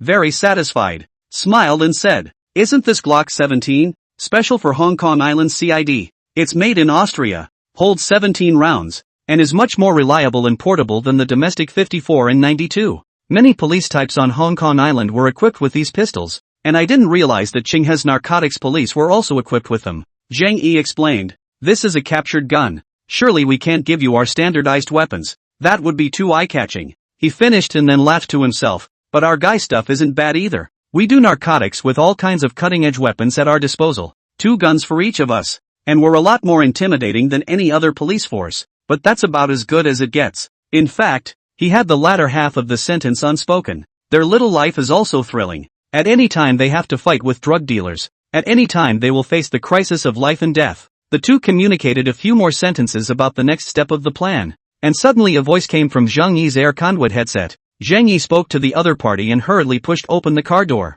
Mr. Fang, you go first. I have an arrest mission. Catching drug dealers? Fang Zhang asked while getting out of the car. Zhang Yi was all anxious. Yes. The 1st Brigade has already exchanged fire with them. There's an expert inside. I need to go to support them immediately. A master? Fang Zhang's foot that stepped out of the car door retracted again and asked. How are your driving skills? Not bad. Fang Zhang thought it was okay as average. Walked to the driver's window and patted his shoulder. I'm a good driver. I'll drive. Zhang Yi gave him an unexpected look. without pretense, walked out of the car and sat straight in the passenger seat. Founder started the ignition and asked, "Address? Warehouse of Junyi Metal Factory in the development zone." "Okay, I know the address." Fong Zhang kicked the gas pedal and pulled the handbrake. The car issued a violent roar, as if the reins were off the wild horse into the road, dashing left and right in the crowded traffic. Seeing the ordinary Jetta under his meticulous control like a fish out of water, Zhang Yi realized that what he said was true. That driving skill is probably not too different from Schumacher. As soon as Zhang Yi got into the car, he started calling for backup, saying while putting on his body armor, "Wait, you'll go first if you drop me off at the perimeter." Fong Zhang said as he drove, "I might be able to help." Now that he had come across it, he decided to help. He had respected three professions the most in his past and present lives, three professions where he put his life on the line. One is a firefighter, one is a border guard, and one is a narc. Besides, all such drug dealers must have a sin value of over 50, not to mention that there's a mastermind inside. The opportunity to absorb the physique so brightly, Fong Zhang didn't want to miss it. Zhang Yi quickly waved his hand. "No, it's too dangerous." Fong Zhang explained, "It's fine. Isn't it dangerous for me to be an undercover agent? I'll adapt in advance. Besides, I'm an expert." Zhang Yi didn't speak anymore. Through Yang Riot's mouth he knew that Fong Zhang was indeed a very powerful expert. After hesitating for a moment, Zhang Yi took a Kevlar body armor from the back seat and handed it to the driver's seat, saying, "I usually wear 2 bulletproof vests on arrest missions, so I'll even one out for you now." Fong Zhang didn't pick it up and glanced at the helmeted road in the back seat through the rearview mirror. "Just give me that helmet." "No, both the helmet and body armor must be worn. I will never allow you to participate without wearing body armor." Zhang Yi's tone was resolute and incomparable. "Okay." Originally it took about 20 minutes to drive, but Fong Zhang arrived at Junyi Metal Factory in only half the time. This is a small abandoned factory covering more than 10 acres of land, which went bankrupt and closed down a year ago, with the outside gates open at random and the factory area deserted and overgrown with weeds. The two men parked outside the plant's only warehouse and quickly donned body armor and helmets and air conduit headphones. There were 3 cars parked outside the warehouse, 2 Jettas and a Honda. The Jetta belongs to the 1st Brigade, and the Honda is supposed to be a drug dealer's. Zhang Yi just got off the car and heard the sound of crackling firefighting coming from inside the warehouse. His face couldn't help but become more anxious. After determining his position with his comrades through an air headset, Zhang Yi quietly felt his way into the doorway and met up with his teammates hidden behind the scrap equipment. Fong Zhang scanned the warehouse and estimated the size of the space. 50 meters long and 30 meters wide for a warehouse. The area is small, but there are so many bunkers that it is very difficult to make a strong attack. Zhang Yi approached a young anti-narcotics team member and opened his mouth to ask, "Huang, what's going on in there? Is it the same batch of drug dealers selling powder in the West?" Xiao Huang looked up at Zhang Yi and also saw Fong Zhang, who was wearing a helmet to hide his face, but he didn't ask much and returned, "That's right, there are 5 drug dealers inside. 4 handguns, 1 submachine gun, a number of grenades, and an unknown amount of ammunition. One of them is also suspected to be an expert in parkour. His marksmanship and physical fitness are very good. And damn it, he can also snakeskin walk. We fired a lot of shots and missed." Yang Bin died in his hands. Fong Zhang and his duo followed Xiao Huang's line of sight to see a bloody corpse blown up by a grenade behind the bunker in front of them. Zhang Yi's eyes were wide with anger, and Fong Zhang sighed slightly. Tonight is the Mid-Autumn Festival. The autumn wind blew away the haze, the stars and moon in the sky, the ground on the autumn insects murmuring. Such a good time. It should be a great time for family reunion. The anti-drug police in Qinghe City, however, are in a firefight with vicious drug dealers and are ready to die at any time. Perhaps not only Qinghe, but also many places throughout the Great Summer Kingdom. It's the 1st Brigade that's currently barging fire with the drug dealers. This batch of drug dealers, a brigade has been mapping for a long time. Tonight, just to take advantage of the festive season to close the net. Who knows that this group of people are very alert. Found the situation is not right, immediately fled. All the way to be surrounded and intercepted, forced to here. There were a total of 10 members in the 1st Brigade, and by now one was already lying on the ground, and 2 others were also slightly injured. Moonlight shone through the tattered dome into the small, abandoned factory warehouse. Zhang Yi carefully observed the environment of the plant. This is a wire and cable factory. Narrow warehouse, randomly stacked abandoned large cable coils. Copper wire cables have been taken away, leaving only a dozen or so 4 meters long, 1 meter 6 to 2 meters high, ranging from 2 meters 5 PVC plastic coils. The narcotics crew was lurking behind 2 bunkers at the entrance, and the drug dealer was hiding behind a bunker on the opposite side. But there were several bunkers connected together across the street, like a wall completely blocking the line of sight, and there was no way to get their bearings as long as they were moving. Zhang Yi felt that it was definitely not wise to rush into a strong attack in this situation. There was no other exit from the warehouse, and the other side would definitely not be able to resist forcing a breakout, so it would be better to wait for them. Even if the credit has to be shared out partially, it is better than taking the lives of the brothers to fight in such a narrow environment full of bunkers. If the opponent chose to break out, the commando would definitely choose to go ahead of the machine gunner because the commando's reaction was a little faster. Zhang Yi secretly considered this, holding his gun on guard while laying out his tactics on the communication channel. Fang Zhang, on the other hand, silently sensed the other party's breathing. A bunker 30 meters directly in front hid 2 people, and 2 bunkers at 45 meters hid 3 people. One was a bulkhead bunker made of boards,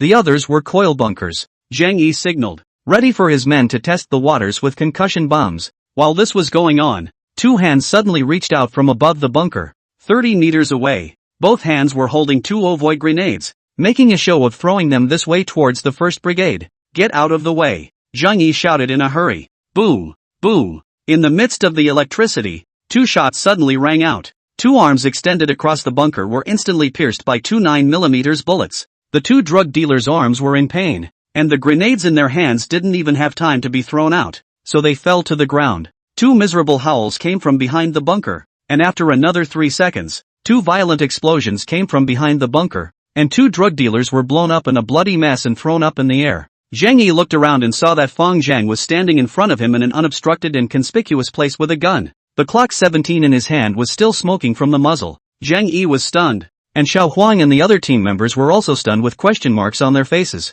The reaction, the speed, the accuracy. Xiao Huang murmured and asked, Team Zhang, where did you find this expert? This is an expert from the provincial department. Zhang Yi reacted and blurted out, it's dangerous out there, come back. The anti-narcotics team members were all of very high quality and quickly reacted as well, loudly reminding Fang Zhang, it's fine, what's going to die is still going to live. Fang Zhang waved his hand and opened his mouth to ask. Zhang Yi glanced at his teammates lying on the ground and said in a cold voice, safety is the main concern, just have one alive. Understood. As the words fell, Fang Zhang fired 3 shots in quick succession at a bulkhead bunker 45 meters away. Hitting a short point-blank shot, the bullet penetrated the wooden partition, and a muffled grunt came from behind it all of a sudden. A tough guy in a brown Benelux jacket planted himself on the ground with blood splattered on his forehead area. Damn! And wearing a bulletproof vest. Fang Zhang cursed. He fired a total of 3 shots, only 2 of which hit the target location, and one of those bullets that hit his heart was still deflected by his body armor,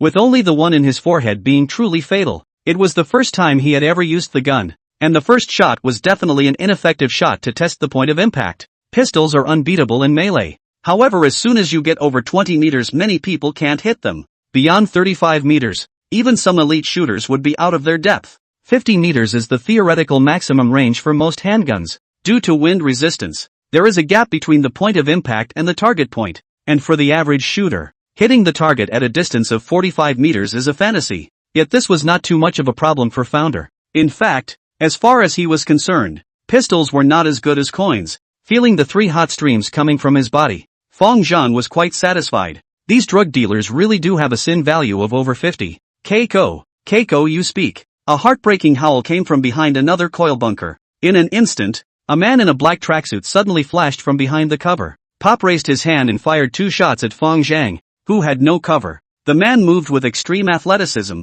and after firing his rounds he did a beautiful front flip over the small obstacle on the ground and flipped behind another large bunker. Careful. Zhang Yi reacted instantly, raising his hand to counterattack while reminding Fang Zhang. Unfortunately, the man was wearing turbo sneakers, and instead of going the conventional way, he crossed the barrier with a Harrier flip. Plus the distance is really too far. Zhang Yi released 2 shots resulting in all of them being empty. Likewise, the 2 shots the man fired hit Lonely, and Founder visualized that he was about 100,000 miles away from being any threat. Founder moved and quickly raised his gun to return fire, firing 2 shots in quick succession, all of them hitting the sweatshirt in the head. The tracksuit fell headfirst to the ground in a headfirst position, flopping around for a moment and then not moving at all. Looking at the fallen tracksuit, Yellow said, that's the parkour master. Feeling the energy in his body that was only slightly more than that of an ordinary person, Fang Zhang was unusually disdainful in his heart. Parkour? It's far worse than practicing kung fu. Founder said, there's still one last one to live, isn't there?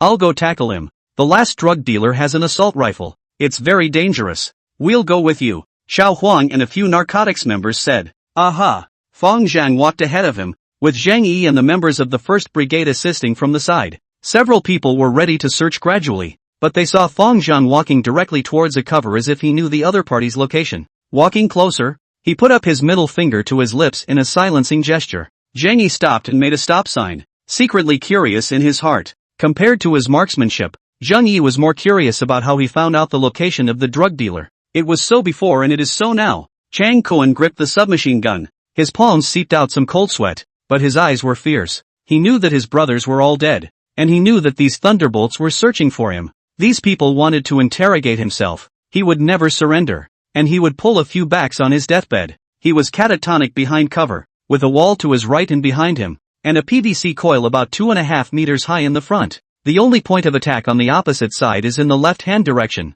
He pointed the gun in the direction of his left hand and listened intently for the footsteps of the narcotics squad. The footsteps were somewhat disorganized and seemed to be searching for themselves. Stopping abruptly after a few moments, Changkuan was unmoved, holding his gun close to the only barge fire point. Suddenly, coils weighing over a ton were suddenly pushed and rolled. Before Changkuan could react, he was knocked to the ground by the coil, his body stuck under the rollers and unable to move. Founder walked over to him and picked up the submachine gun that had fallen on the ground, then pushed the coil open and carried him out like a chicken. Xiao Huang and a narcotics team member immediately followed, handcuffed his hands behind his back. The arrest was over, and the narcotics members of the 1st Brigade breathed a sigh of relief. After they had Chang Kuan under control, they looked at Fong Zhang in unison. Today's arrest was just too odd and dramatic. Even they had never experienced this kind of scene even after 100 battles. Don't say you've experienced it, you've never even seen it. Except for some anti-Japanese dramas, even TV doesn't dare to shoot like that. They couldn't see Fong Zhang's appearance through the helmet,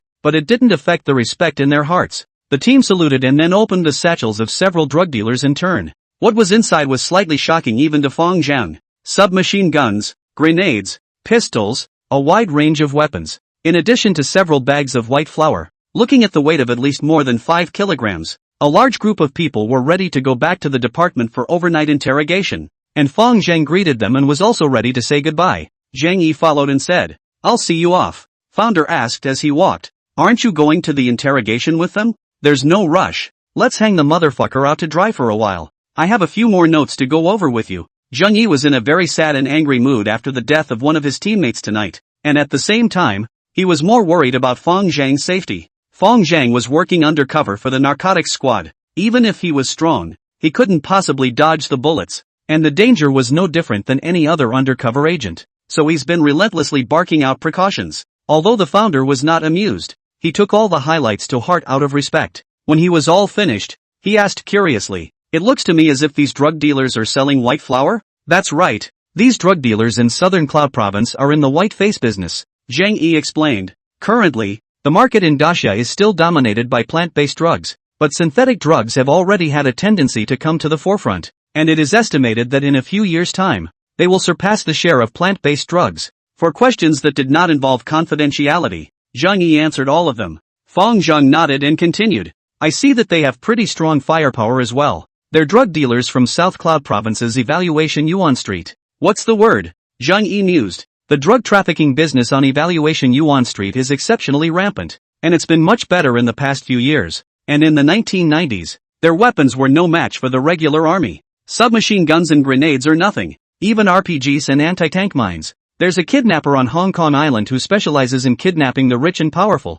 named Zhang Ziqian, you know, right?" "I know." When he fell into the net, he explained that all his guns and ammunitions just came from Evaluation Yuan Street. Even the toughs on Hong Kong Island have to go to their side to get their goods, and you can imagine the rest. Tonight these are nothing. When you really go over there you'll see that many drug dealers are even able to hold 2 submachine guns in both hands and strafe them, changing magazines with one hand. 9 a.m. The following day, in the general manager's office of Sea Bright Moon, Li Ji-yun was holding a shareholding table and reporting to Fong Zhang. Shurchang real estate share composition, 53% Zhang Shurchang, 10% Zhang Zili, 10% Zhang Xiaojie. The other 27% is in the hands of 6 minority shareholders, with shares mostly between 4 and 6%, all of which are up here. Fong Zhang praised. "Good job. Go down and call old 6 over." "Yes." Li Ji-yun walked out of the office and secretly sighed at the vagaries of the world. A few days ago this man had to rape himself, not realizing that just a few days later he was his boss.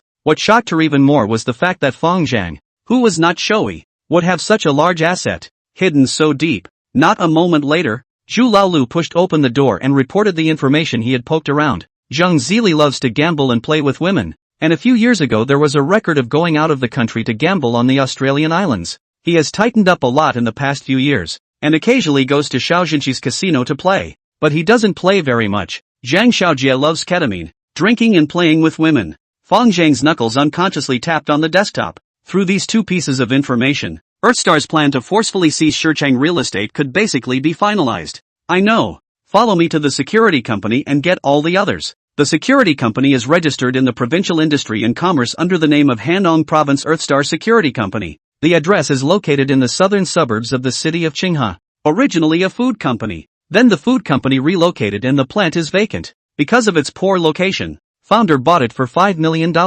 This side of the location is very secluded. The area is only 13 acres, but it has everything. Not only is there a staff cafeteria and a 6-story staff dormitory building, but there is also a basketball court for daily training. At 10 a.m., all 129 veterans recruited by Lei Ming and Chu Bo were in place. Founder greeted him with all his men. On the basketball court, Feng Zhang swept his gaze over the veterans on the court one by one. These men were all kinds of soldiers in the beginning and have all kinds of jobs today. There are those who drive black cars, work as security guards, sell insurance, and those who set up stalls just like Lei Ming. They were all spirited young men in their 20s. Mostly veterans from Qinghe City and the surrounding area. There are straight-laced people, mellow personalities, and unruly pricks. After waiting for the queue to be lined up, Chu Bo pointed at Feng Zhang and spoke. This is your boss. You have to call out to Mr. Feng from now on. Hello Mr. Feng. A deafening voice rang out from the opposite side. Chu Bo went on to say, the current average wage in downtown Qinghe is about $1.200,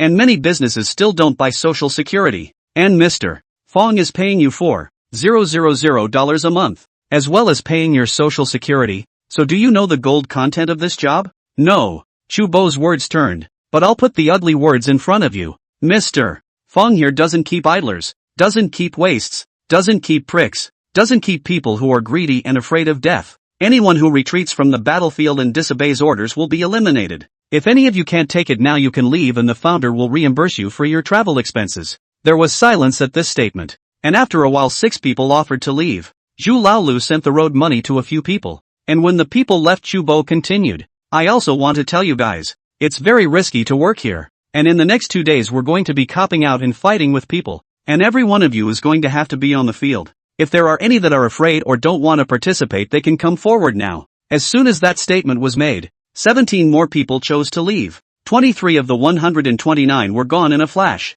leaving only 106. Kubo continued to persuade. Let me tell you, doing battle means getting hurt and even risking death. Are there any more to go? That finally got no one out of the lineup. An inchworm in his 20s shouted, report, I'm not afraid of fighting. I'm afraid of being poor. The rest of us spoke in unison. Yes, we're not afraid of fighting. We're only afraid of being poor. After Chubo finished singing the red face, Feng Zhang began to sing the white face. Just now, Instructor Lei was talking about penalties. I'll start talking about prizes now. The $4,000 is just the base salary. We also have performance pay, and it's possible to do a good job for over $100,000 or even $200,000 a year. Next, I will develop real estate. As long as work in the company have the right of residence, each person not less than 60 square feet, work for 10 years, the house will be given to you. The property rights directly transfer. This clause will be written in the company's articles of association. The room was ecstatic at these words.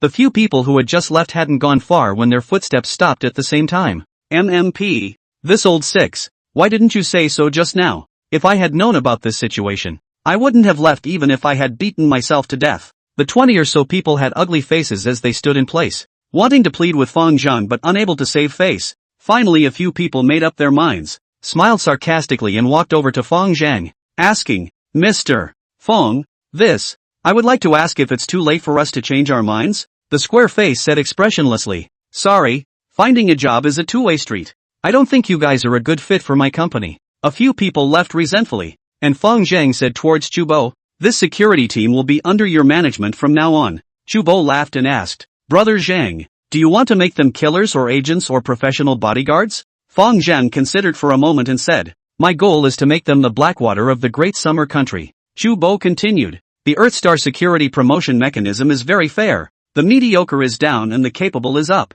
As long as you have the ability you can be a captain, a team leader, or even sit in my position. I know some of you are not convinced of me, or even of Mr. Fong's management. I can give you all a chance now. Whoever can beat me in unarmed combat can take my seat." The crowd didn't say anything. Chu Bo was a platoon leader of the most cutting-edge soldiers before he retired, and after he retired, he went straight into the topmost Golden Shield Defense Company. Everyone was basically convinced of him, and no one was confident that they could beat him. Seeing that the crowd didn't respond, Chu Bo went on to compel. "What? Don't dare? I'll give you guys another chance. Whoever can defeat Mr. Fong in unarmed combat will have their salary increased to 100,000 a month, and it will be implemented immediately." At those words, the eyes of all the big-headed soldiers in the field lit up. $100,000 a month. You can buy a house in 2 months, or a 3-bedroom. We can't beat a scout platoon leader, but we can't beat a company owner like you? Immediately, someone raised their hand and asked, "Report, Mr. Fong, may I ask if what Instructor Chu said is true?" Fong Zhang nodded. "Of course it's true. No matter how many people, as long as they can defeat me, their salary can be raised to 100,000 a month." Upon receiving an affirmative answer, everyone wailed with excitement and raised their hands to leap into action. Enthusiasm is high. "Then you'll go first," Fong Zhang casually ordered a bald soldier. "Okay." The bald soldier cheerfully walked to the center of the basketball court, rolled up his sleeves, and assumed a fighting stance. Fong Zhang smiled and slowly took off his leather shoes before taking a step towards the center of the field. "What's he doing with his shoes off?" The big-headed soldier had a puzzled look on his face, his eyes moving along with Fong Zhang's footsteps. And then, the excited expression could no longer be strained, and the smile abruptly froze on his face, rubbing his eyes as they gradually froze. In his line of sight, all he could see was a series of half-inch deep puddles of footprints left in the concrete where Mr. Fong had walked. The bald soldier looked back behind him. The comrades behind him all had dumbfounded expressions, their mouths open as if they could stuff an egg into them. "No more, no more, I admit defeat." The bald soldier waved his hand repeatedly after reacting. Fong Zhang smiled and asked, "Does anyone else want to compete with me?" No contest. The whole room spoke in unison. Their eyes uniformly turned to the footprint pit. Dismissed. With Chu Bo's order, the big-headed soldiers swarmed up, surrounded by 3 layers of people in front of the footprint pit to take the measurements with their hands. Their mouths from time to time issued tsk sounds of amazement. This play was finalized after Founder and Kubo discussed it. Being in the military is more monolithic, speaking from strength and respecting the strong. That's why a show of strength is so necessary, so they know what kind of people they are following. It will be better managed in the future and will deter some ulterior motives. The next morning, 106 veterans were awakened by a high-pitched wake-up call. They are all veterans of many years, and their discipline is still unimpeachable. It took 5 minutes for the big-headed soldiers to get dressed and wash up,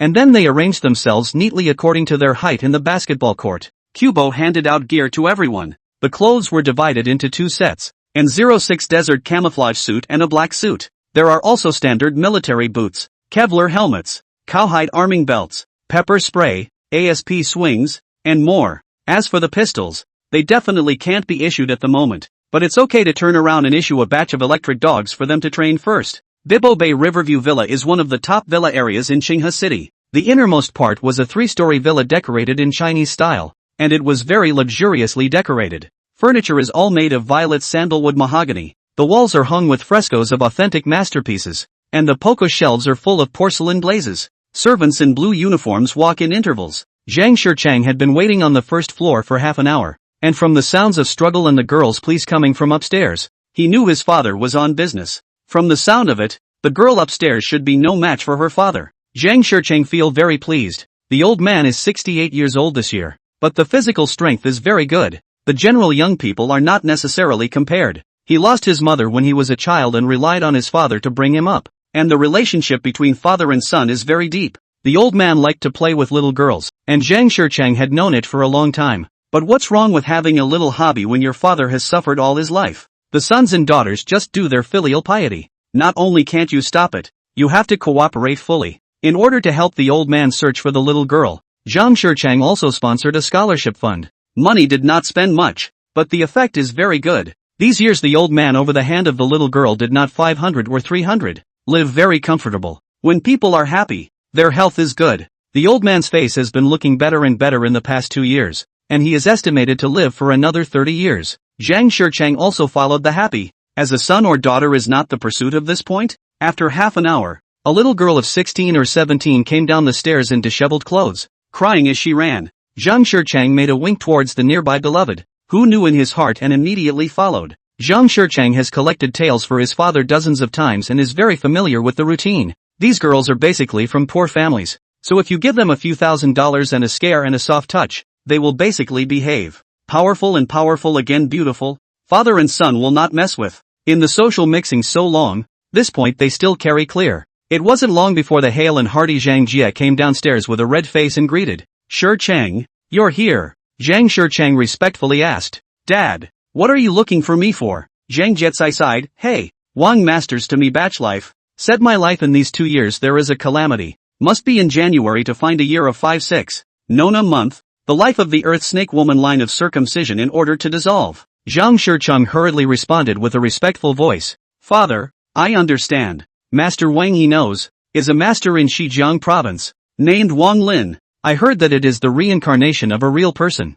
The calculation is very accurate. Is the guest of some dignitaries? Zhang Shicheng was also convinced of him. In the year of the 6th year, in the month of the 9th month, after saying goodbye to his father, Zhang Shicheng used the computer to check that the most recent years of the hexagram were 1989 and 1929. Already 78 years old in 1929, 10 years older than his father, who obviously wouldn't want this old stuff. Then it's only 1989, 18 years old this year, though my father preferred a smaller one, which barely fit. Not a lot of high school at that age. Looks like you have to start in college. Thinking of this, Zhang Shicheng made a call to his beloved phone Snap. This one specializes in doing his own family's dirty work, and he's been running the bursary fund for a long time. He has a list of students from some of the schools, and he's doing this with a light touch. It's a month away. Not too urgent, but prepare ahead. After instructing things, Zhang Shicheng suddenly remembered another thing. These days he was so busy with the 5 Mile River project that he almost forgot about it. A gangster named Fong Zhang and a vigilante named Yang Storm broke his son's ribs several times and forced him to have to go to a mental hospital.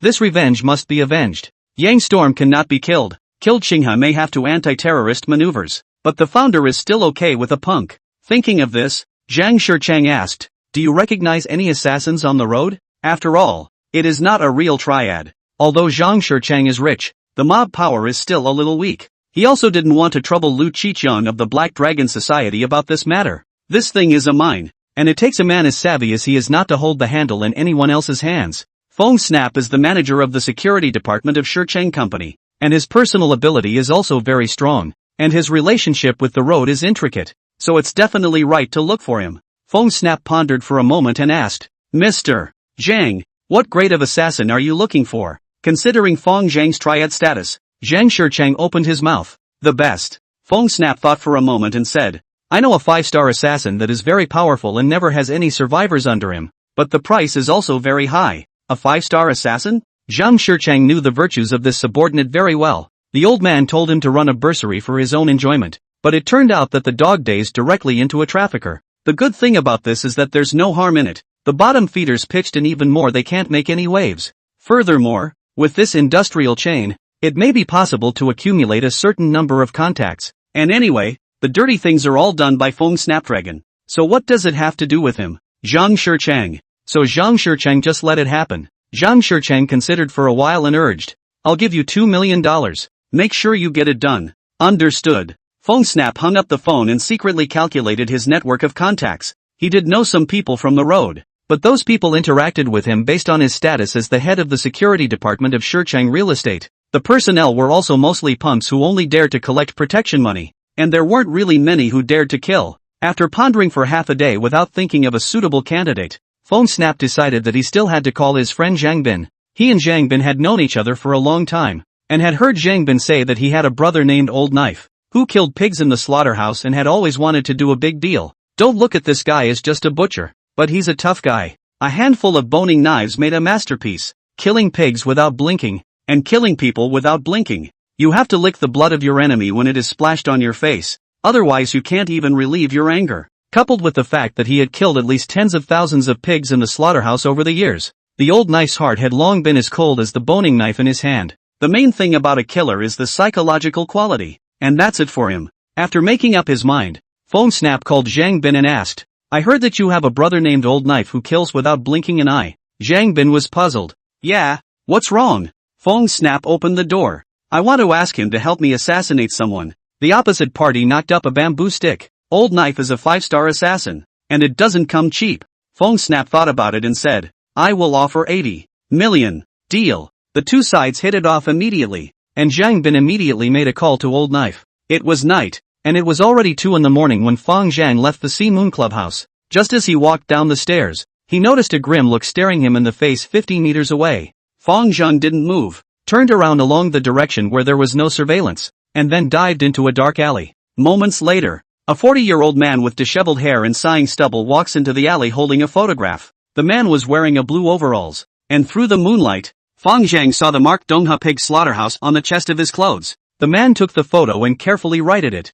then took out a lighter and lit the photo, asking as he walked away, Are you the Flaming Fire Gang's Fang Zhang? Founder nodded. That's right, kinda calm. The man grinned. People on the road call me Old Knife. Others call me Pig Killer, but I still like Old Knife. The founder barked. Oh, what's the matter? The Old Knife, a face of indignation, someone out of 200,000 to buy your life. I know that this gang of middlemen must have earned the difference in price. This gang of dog days, to kill a triad 200,000, how can be able to? The Old Knife vented and then said with an expectant face, I can keep you alive if you can double the money you paid for your life. Founder bristled. I don't have any money. Then there's no talk. Old Knife pulled out a boning knife from behind his buttocks and slowly approached, like a tiger teasing its prey, with fierce and teasing eyes. While walking, he raised the boning knife in his hand. This is my knife, usually used to kill pigs as well as people. 1 foot and 3 inches long, made of tungsten steel alloy. I've used it to pick the bones of thousands of pigs. If it's not too late for you to regret it, I only want 400,000, which shouldn't be too hard for you. The square face pulled out a gun from his pocket without expression and said slowly, This is my gun, the Beretta 92F, also known as the M9, loaded with 9mm pistol rounds, 217mm overall length, 333 meters per second empty muzzle velocity, 50 m effective range, magazine capacity 15 rounds, currently 13 rounds remaining. You give me $10 million and I can keep you alive. Old Sword's expression changed from teasing to stunned, and then from stunned to horrified, and his legs bent and directly knelt down. Fang Zhang raised his gun against his temple and teased, Old man, times have changed. Tell me, who asked you to assassinate me? The Old Knife felt the black hole of the muzzle, cold sweat dripping from his forehead, trembling and pleading, Big brother, I said can you spare me? Then you can go to hell. Boom. One shot. Fang Zhang muttered to himself, looking at you, I guess you don't have $10 million to buy your life. He picked up the unburned photo on the ground and put it in his pocket, put on his gloves and fumbled around in the Old Knife's pocket for a while to make sure he hadn't missed anything, then disappeared in a few jumps. The gun was the one Chubo gave him, not the one Zheng Yi gave him, and there was no problem firing it. No heat flow. A few kilometers away under a monitor. After realizing that there was no change in his body, Fang Zhang had a disdainful look on his face. Bah! How dare you come out to play assassination when you don't even have 50 sin values? Fang Zhang was too lazy to inquire with Old Knife about who paid for his life. This guy had been passed over a few times and probably didn't know who it was. However, Fang Zhang himself was able to roughly guess that there were only 1 or 2 enemies when he flipped around. Shurchang Real Estate, the contracted developer of the Woolly land parcel, is in the first rank of strength in Qinghe City, but it is not without rivals. Zhang Shurchang also spent a heavenly amount of money to take this plot of land. The price is not expensive, but as long as the development goes smoothly,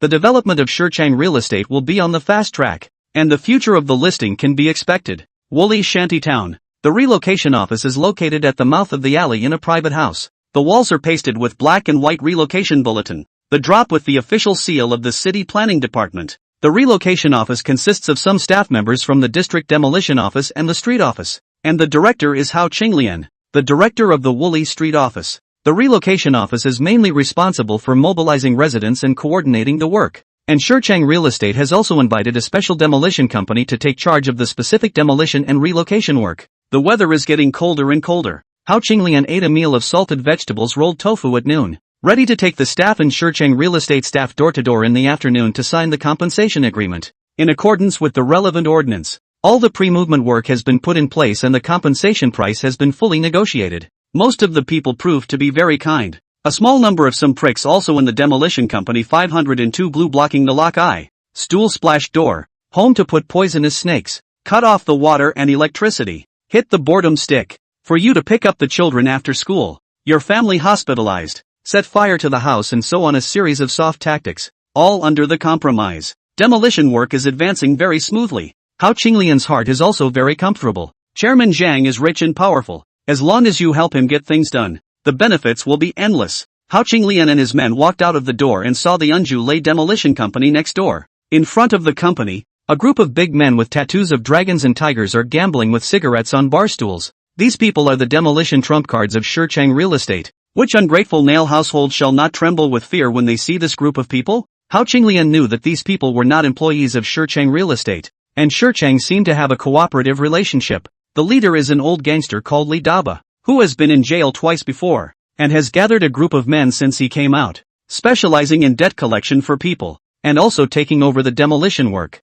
The business is doing well, known as the Nail House Ghostbusters, and some of the city's real estate companies. Li Daba saw Hao Qinglian waving his hand in greeting. Director Hao, go sign the agreement. Aha. Hao Qinglian smiled haughtily. As a street office director, he didn't want to get too involved with these triads. Still, it felt pretty good to be respected by the black boss, and it made him quite popular. Daba Li then shouted, call me if there's a prick you can't handle. Ha. Well, I know. Hao Qinglian instructed his men to take the work permit out of their pockets and hang it around their necks. Then they walked out of the demolition office with the staff from Shicheng Real Estate and knocked on doors door to door. With the hard work of the demolition company, the signatures went smoothly all the way. It went so smoothly that Hao Qinglian felt that there shouldn't be any accidents until he arrived in front of a small 3-story building. Hao Qinglian looked at the dozen or so black-suited pugilists who were working out in the yard, and then looked at the door sign, and muttered in his heart, no, 36 Wooly, that's right, this is Pan Air's house, why don't I recognize any of the people in there?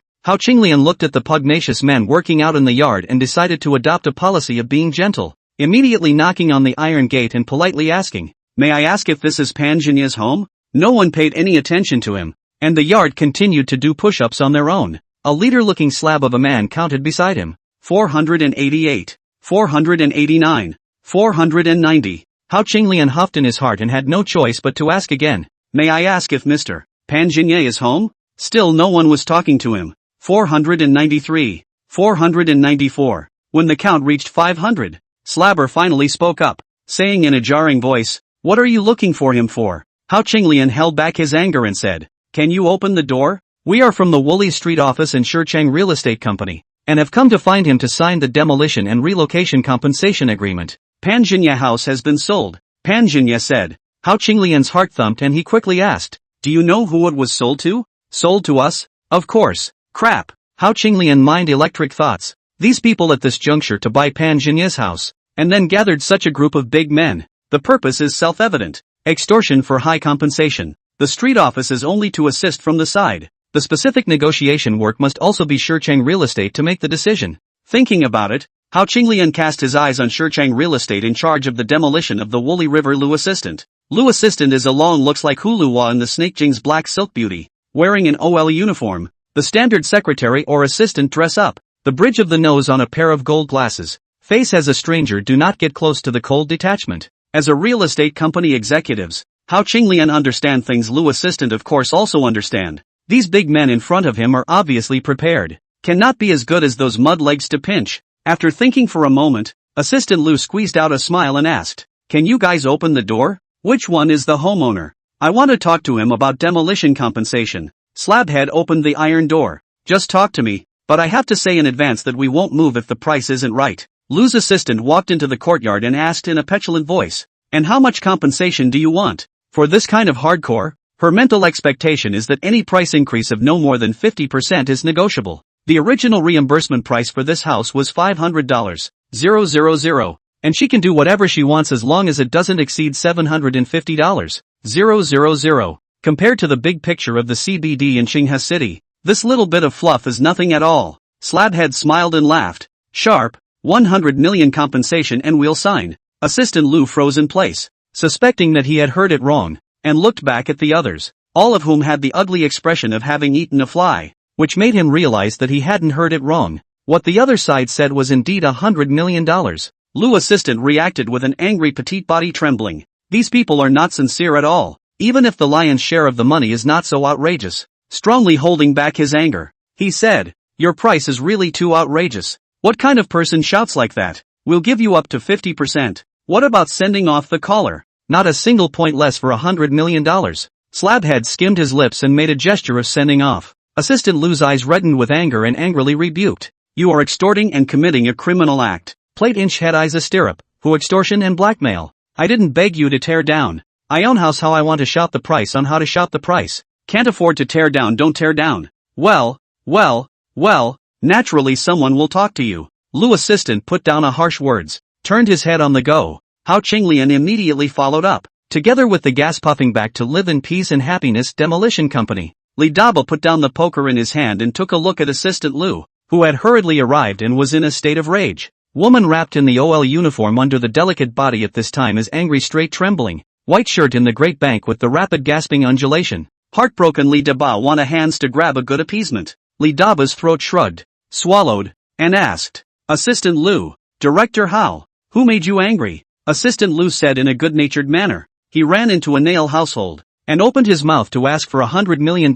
in compensation. Daba Li froze. Nailed it? He's been working with his men for so long, and there's still an ungrateful nail-biter? And you're asking for $100 million?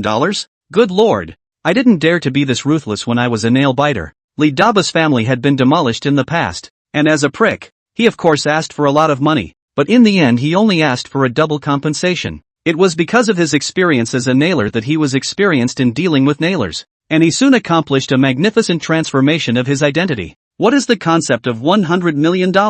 It is estimated that the entire Qinghe city can pull out $100 million in cash will not be more than 10 people. Qinghe would never allow someone so bullheaded to exist. Brothers, copy. Daba Li entered the house first and pulled out a large wrench. Before he went to jail, he was an auto mechanic, often carrying a wrench to fight with people. And after a long time, he used it smoothly, and never changed his weapon. A dozen or so horsemen have also entered the house to copy weapons. Not a moment later, each hand holding nunchucks, seamless steel pipe, rebar and so on. Nobody's got a machete. That shit's regulated. They are a legitimate demolition company and don't do illegal hookups. Which one? Li Daba copied the wrench and asked Assistant Lu with an air of calmness, thinking that he had a lot of male breath in his body. However, Assistant Lu apparently didn't notice, or was disgusted by Li Daba's toad's mentality of wanting to eat swan meat, and just said in a cold voice, "No, 36. Li Daba nodded and waved his hand. Brothers, set off. Wu Zhibin is Lei Ming's comrade in arms. Before retiring from the car company's coaching squad leader, I heard that the opening of the cab to earn money, after retiring from the army will run on the taxi, but when you open it, you realize that the industry is not that great. Every day I open my eyes to a $120 portion. And every now and then I have to put up with some brain-dead customers who are unreasonably difficult to deal with." He'd had enough of this life a long time ago. 2 days ago, his old comrade Lei Ming called him and said that he was not selling fried skewers now, working for a charity organization that helps the needy and the chivalrous. Said the organization was currently short of people and asked if he was interested in coming over to help. The work is easy and high income. 4,000 is only the basic salary, but also pay social security, pay performance. $200,000 to $300,000 a year is not a problem if you do it right. Wu Zhibin directly listened to the confused. The world there is this kind of drop pie good thing? You should know that he drives a cab for 12 hours a day with exhaustion, and after deducting the share of money and vehicle wear and tear, he only earns about $100, and the key is that he does not have social security. Out of his comradeship with Thunder, he was convinced of this. Wu Zhibin immediately rented the cab to someone else, packed his bag and drove directly to the Qinghe. He later learned that the so-called public welfare organization is a formal security company. The owner's strength is unfathomable. It was right up his alley. With a boss like that he was convinced. The establishment of TerraStar Security is very simple, with groups of 20 to 25 people, and then above that, the instructors. Because of his victory in yesterday's competition, he was appointed as the leader of the first group. Wu Zhibin, as the leader of the first group. The main task at present is to guard the residents of No. 36 Wooly and prevent others from forced demolition. Wu Zhibin knew that the group just now must have shouted for someone to go, and immediately left only 3 people, letting all the others return to wait indoors. Sure enough, within a few moments, a group of tattooed big men came to the front of the house with weapons copied. A few small yellow hairs knocked the iron gate with a clanging sound, and Daba Li looked at the 3 men in the courtyard and asked, "Which one of you is in charge?" Wu Zhibin pulled open the iron door and took a look at Li Daba.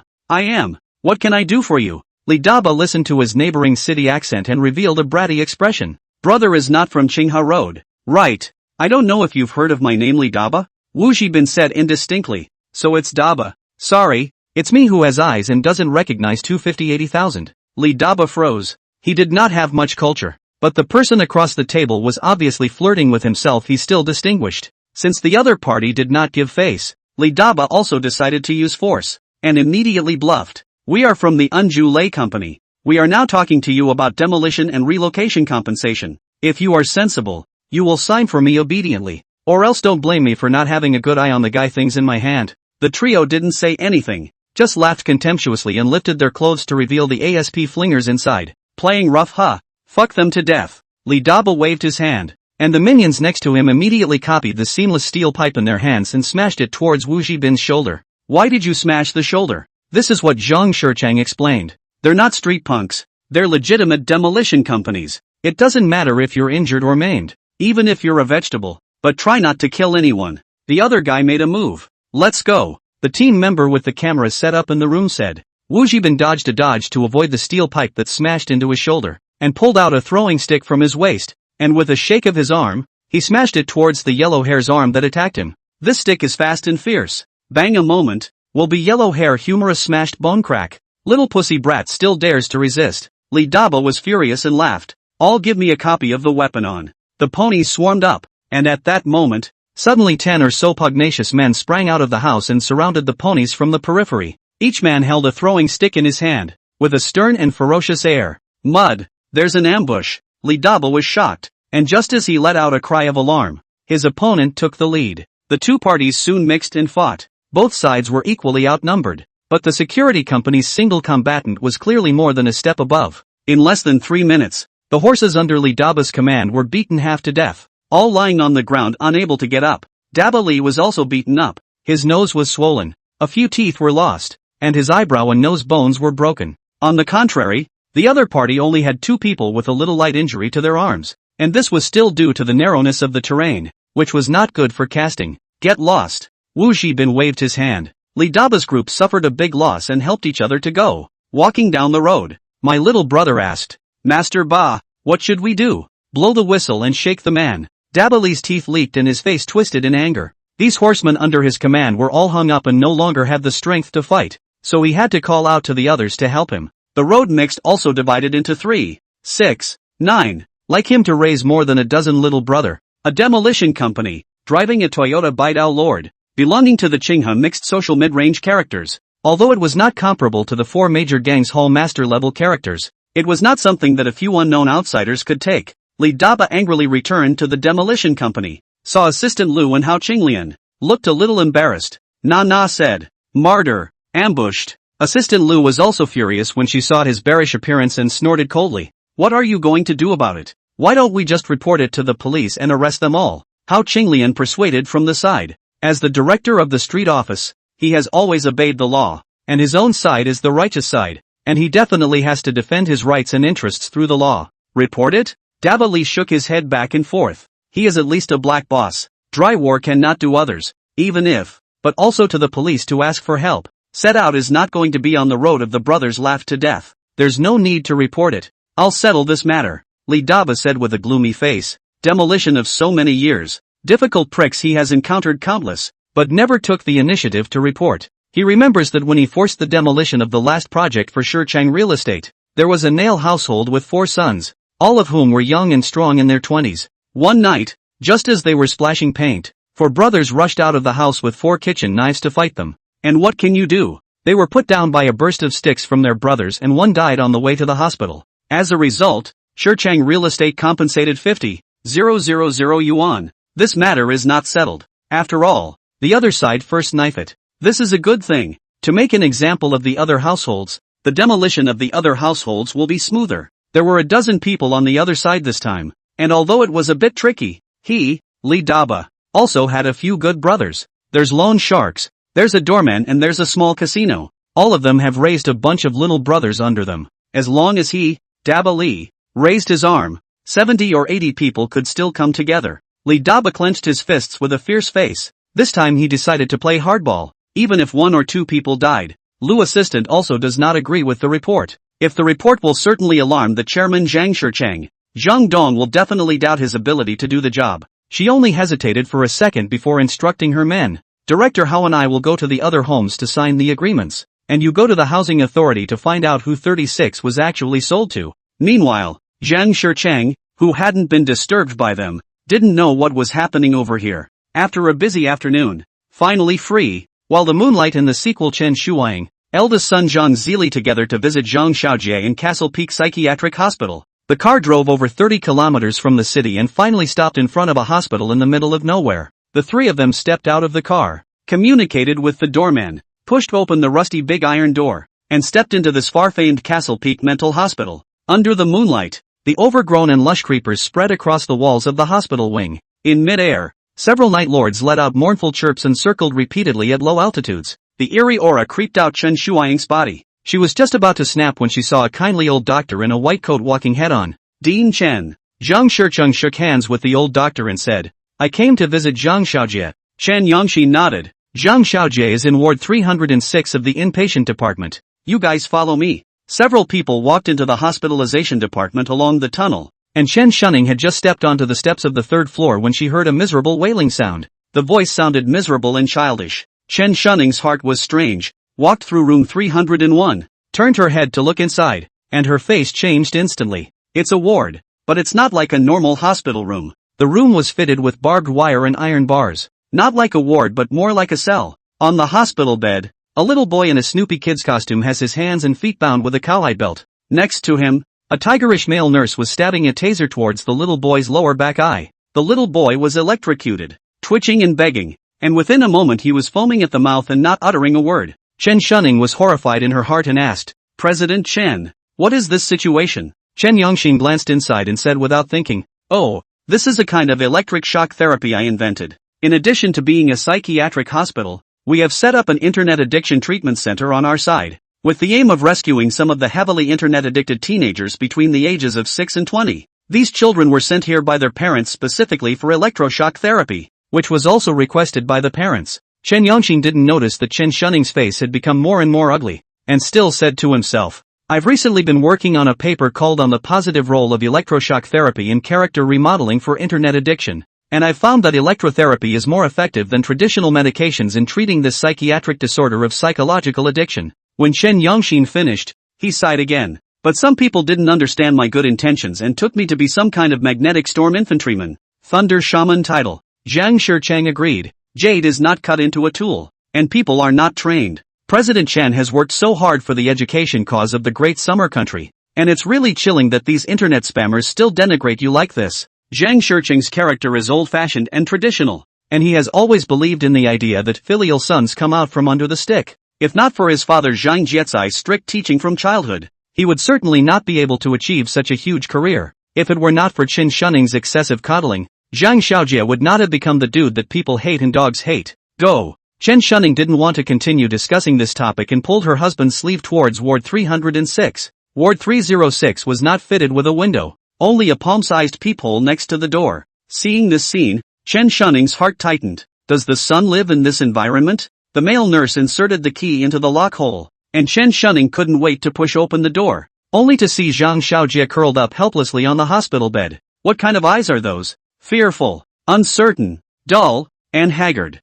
as if a young girl who had just been abused by a dozen big men. Hearing the sound of pushing the door, Zhang Xiaojie jumped up from the bed in a single bound and stood upright at the edge of the bed, and his movements were so skillful that Chen Shunning straightened her heart. Chen Shunning took 3 steps to her son's side, scrutinized him carefully, and her eyes instantly reddened. The former famous and prodigal young master of Qinghe, the Hermes on his body is long gone, now wearing only a blue and white striped hospital gown. His face was pale, his eyes were dull, his hair was disheveled into a chicken nest, and surprisingly, it was partly white at the tips. There was also a faint smell of burning coming from the body. "Xiaojie, you, Chen Shunning stroked his face, and a gripping pain ran through her heart. "It's only been a few days, and my son has been tortured by them." "Xiaojie, what's wrong with you? Who bullied you? Tell Mom. Mom will take revenge for you." Zhang Xiaojie looked at Chen Yangxin with lax eyes and muttered, "Report. No one bullied me. It was all of my own free will." Uncle Chen gave me electrotherapy all for my own good. Chen Shunning glared at the culprit. Dean Chen. You better give me an explanation. Chen Yongxin smiled bitterly and just looked at Zhang Xiaojie with a kind face. Zhang Xiaojie shivered with fear and trembled. Report. This lady, please don't blame Uncle Chen. I'm grateful to Uncle Chen. It's Uncle Chen who saved me. I will actively cooperate with the treatment. I want to be a model learner. I want to be an activist. Chen Shunning was even more distressed and looked coldly at Chen Yongxin. Please go out. I have something to say to Xiaojie. Chen Yongxin ignored her as his gaze turned to Zhang Shichang. Zhang Shichang nodded. Dean Chen. You can go out first. As the door to the ward was closed, Chen Shunning hurriedly asked, Xiaojie, what exactly is the situation? Zhang Xiaojie ignored him and glanced at the peephole. Chen Shunning closed the peephole with a snap. Xiaojie, you can talk now. Bang! As soon as Chen Shunning's words fell, Zhang Xiaojie suddenly punched Zhang Zili's face, causing him to stumble. Eyes emitted a blazing fire. Mouth simultaneously cursed. Damn! Mudhorse Zhang Zili, you dog-stuffed red packets to Chen Yongxin. Let them electrocute me. I'll kill you, dog. Chen Shunning then reacted to the fact that she had clearly slipped Chen Yongxin favor fees to let him take care of her son. Why did he abuse Xiaojie so much? The reasoning doesn't make any sense. It turned out to be Zhang Zili, the bad seed. Who was behind it? Good you Zhang Zili, you have a mother born. No mother to teach the bitch is really a belly full of bad water. Xiaojie is your younger brother, you also under the hand. Chen Shunning rolled up her sleeves and joined the fray, scratching at Zhang Zili's face with her teeth and claws. Stop! Zhang Shichang stepped forward and pulled the two apart, bellowing, what do you two look like? Self-reliance did this with my consent. This loser should be treated properly, or else you will have to cause trouble outside in the future. As if a scoop of cold water poured from head to foot, Chen Shunning was confused, and Zhang Xiaojie froze. They had the guts to beat up Zhang Zili, but they didn't have the guts to bare their teeth with the Gold Master's father, so they all stopped their hands at once, quickly apologized to Zili. Zhang Shichang scolded. Dad. I'm fine. Zhang Zili's face was scratched with a shocking blood mark, but he did not take it seriously and waved his hand. Dad. Don't blame little mother. Little mother was also too concerned about Xiaojie and cared too much. That's why she misunderstood me. And don't blame Xiaojie. I'm sure he'll understand our good intentions later. Upon hearing this, Zhang Shicheng pointed at Zhang Xiaojie's nose and snorted coldly. Look at self-reliance. And look at yourself. If you were half as understanding as your big brother, I wouldn't even have to labor so hard. Zhang Shicheng looked at Zhang Zili,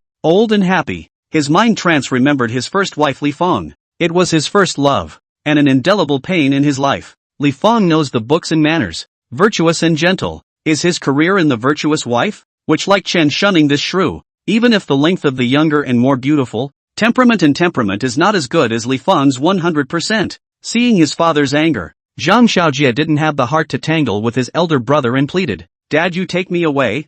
I'd rather go to jail than stay in this Hades. These people are animals. Ah, worse than the head of the jail. The prison is not yet Xing electric prisoners. They even take the electric shocker to electrocute people every day. No way. Zhang Shicheng refused with a stern face. Judging from what you just did, you've partially changed. At least you'll call in before you speak. But the fact that you even made a move on Big Brother just now proves that you haven't completely repented and must be reformed for a while longer. After saying that, he added to Chen Shunning, don't worry, I've already instructed Director Chen that no medication has been arranged for Xiaojie, just that he should receive electrotherapy. No, I absolutely disagree. Chen Shunning looked at her husband with a determined face. Her son was the flesh of her heart. How could she stand by and watch him continue to suffer in this morrow hell? It's not okay to disagree. Don't you see other people's kids getting electrotherapy? If other parents can do it, we can do it. Seeing that his wife was still furious, Zhang Shicheng directly took out the killer. If you don't agree,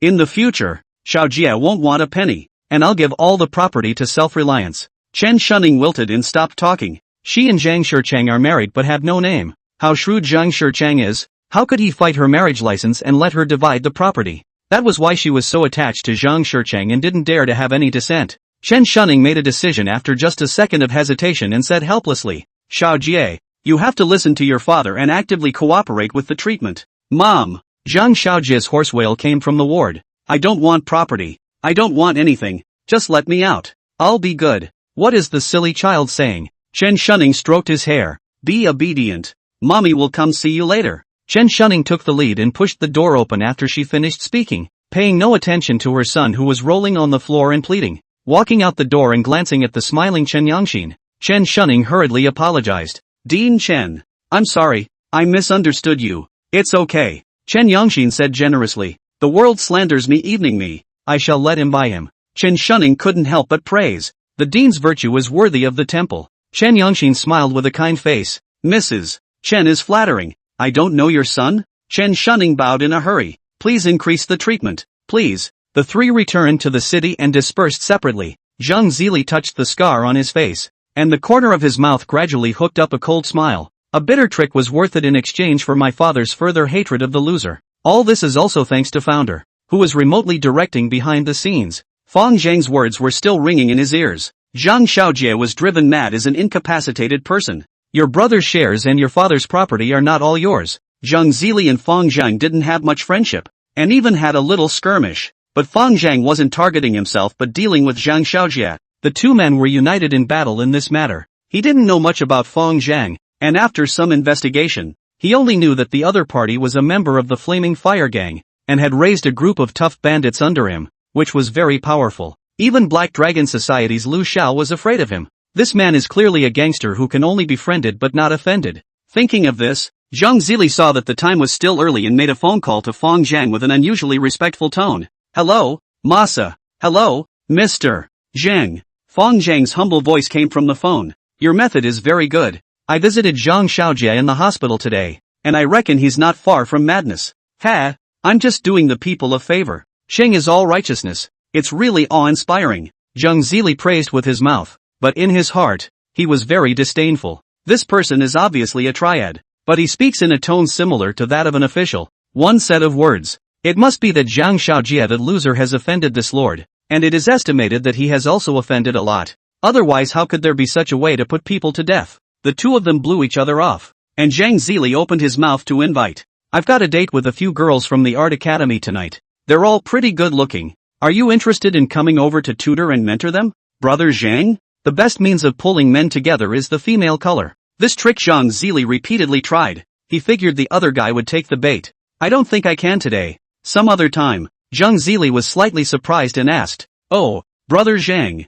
you have something to do in the evening? Well, I have an itchy hand tonight and I'm going to find a venue to gamble a couple of hands. Zhang Zili was happy in his heart. So this buddy is also a fellow traveler. His greatest hobby besides playing with women is gambling, and he is even more excited about it. However, in the past few years, I have been busy with my career and seldom go to Ao Island, and I only play in some venues in Qinghe, which is not too big. Zhang Zili moved his little mind and asked, Where are you going to play, Brother Zhang? I haven't thought about it yet. I'm going to find a big venue with a nice environment. Zhang Zili thought about it and suggested, Xiao Laosan recently opened a new venue that is the largest in Qinghe, with luxurious decorations and beautiful lotteries, even more beautiful than the ones that are dealt online. The other side of the phone seemed to be moved, and after a long moment of silence, he said, Okay, I also know Xiao Laosan, so let's go to Xiao Laosan's place. Zhang Zili looked excited. I'll go too, Brother Zhang. Wait for me. This gambling stuff stimulates dopamine,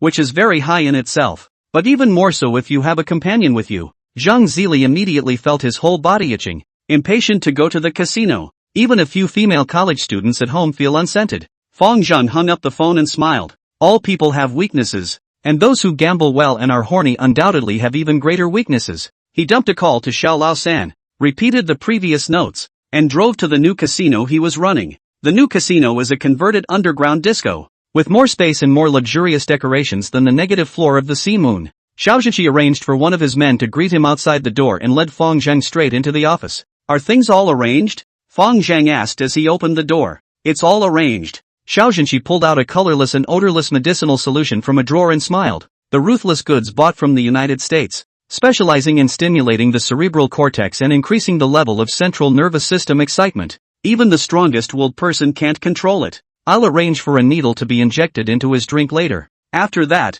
he clapped his hands again. A fat man with a big belly and wearing a designer suit sniffed and walked out of the cubicle with his arms around a pair of twin beauties. The fat man wore a gold and jade guanine around his neck, an expensive-looking emerald green trigger finger on his hand, an Hermes belt on his belt, and a donkey-branded handbag in his hand, and his thuggish temperament was full. As soon as I opened my mouth, it smelled like old West Mountain vinegar. Founder asked knowingly, Who is this? Xiao Zhenqi smiled and introduced. This is the West Mountain Province's Huang boss. under several coal and metal mines, assets of several billion, doing international trade, products exported to dozens of countries in Asia, Africa and Latin America. This time is to come to the Qing River to investigate the investment. Founder laughed along. Speak human. Boss Huang scratched his head with a naive face. He's a drama actor from the West Mountain Cultural Troupe. Not bad. The acting is quite evocative. You'll be the one to win the Oscar. Fong Zhang praised, then collected 5 million chips from Xiao Jinshi and hung out in the lobby. Finding a loser's table to sit at, he bets casually. Not long after, Zhang Zili rushed over in a dusty manner, and after looking around the hall, he finally saw Fong Zhang who was betting at the losing table. Zhang Zili came over and greeted him. Brother Zhang, so you also like to play loser's fun? For occasional fun, this stuff is easy. Founder lost 50,000 on this hand, but he was not proud of it and bet another 50,000 on the idol. The Dutchman dealt 2 cards to Fong Zhang. First he lifts a card, the 4 of clubs, then he brings the 2 cards together and slowly pushes the points. Blow, blow, blow, both sides, both sides. Zhang Zili seemed to be even more excited than Fong Zhang at the gambling table, staring dead at the playing cards and shouting vociferously behind him. In this moment, his gambling nature was exposed.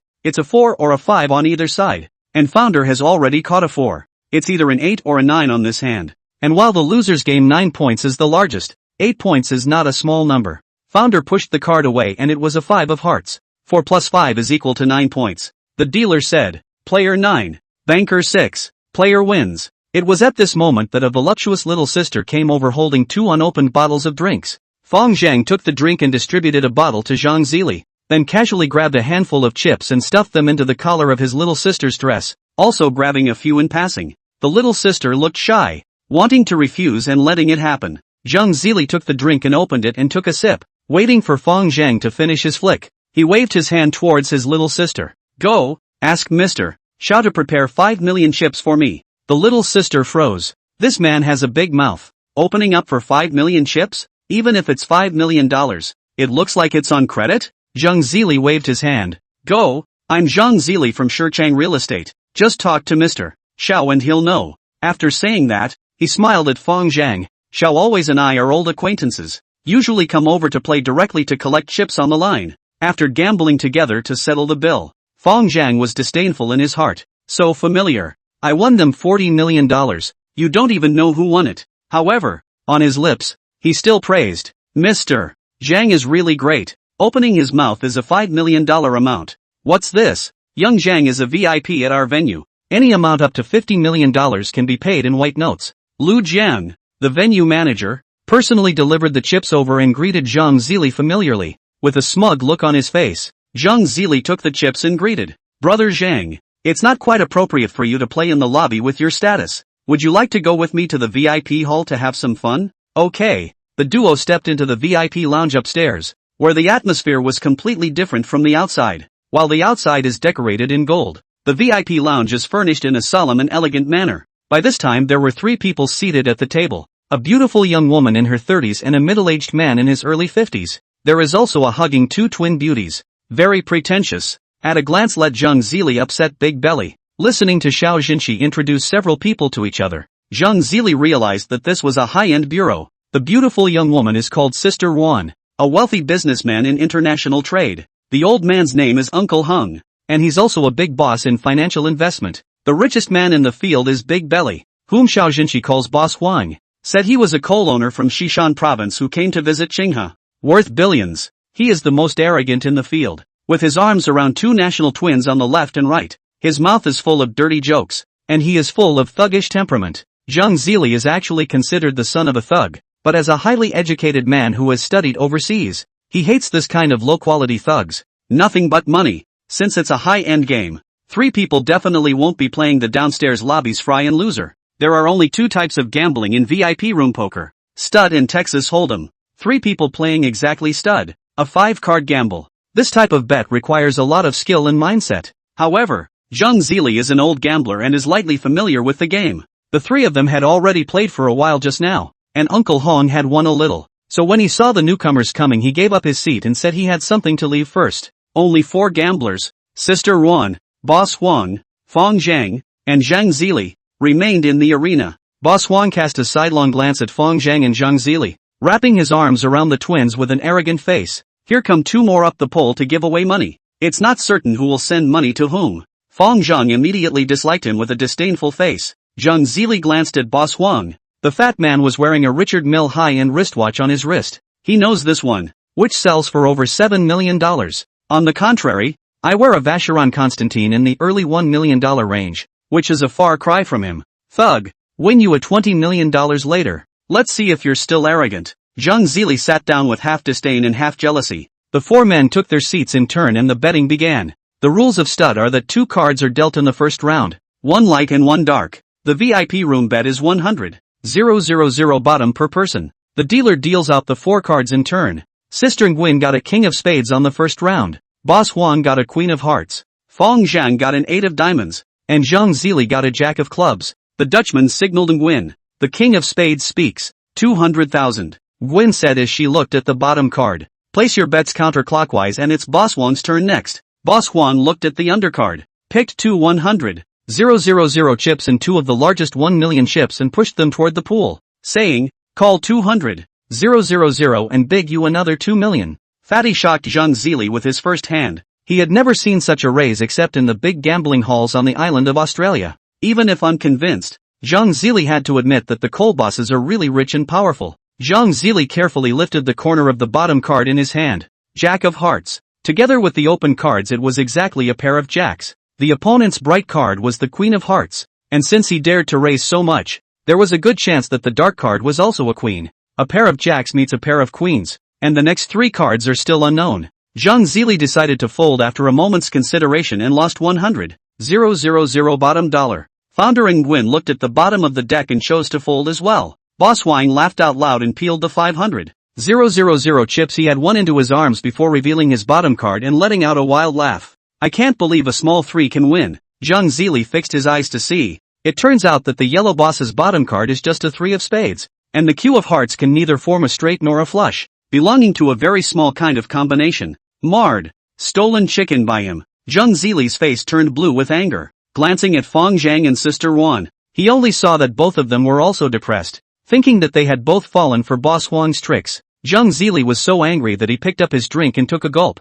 After pouring 2 mouthfuls of the drink, he suddenly felt a surge of bravado rise in his heart, and his state instantly exploded. He liked the way it felt. It was the way the big stakes should be. In the second game, Boss Huang took a strawflower ace side, and he was the first to speak, throwing 3 1 million chips into the pot with a cocky swagger. 3 million. The crowd was shocked by his aura and discarded their cards in fear. After Fong Zhang discarded his cards, he said with a grimace, I don't believe you really have a pair of aces. Sorry, you guessed wrong. Boss Huang flashed his dark card, the ace of hearts, and scornfully said, you think I'm stupid? Stealing chickens every hand? Boss Huang peeled back the chips and stuffed 200,000 chips into the twins' collars, teasing the 2 girls with a shy smile and a kiss on each of Boss Huang's left and right cheeks. Mud. Too arrogant. Seeing that Fong Zhang was angry and slapping the table, Boss Huang was even more smug. In the next few games, Boss Huang was both real and fake, but he was recognized by Sister Nguyen in the 5th game and chose to fold after losing more than $2 million.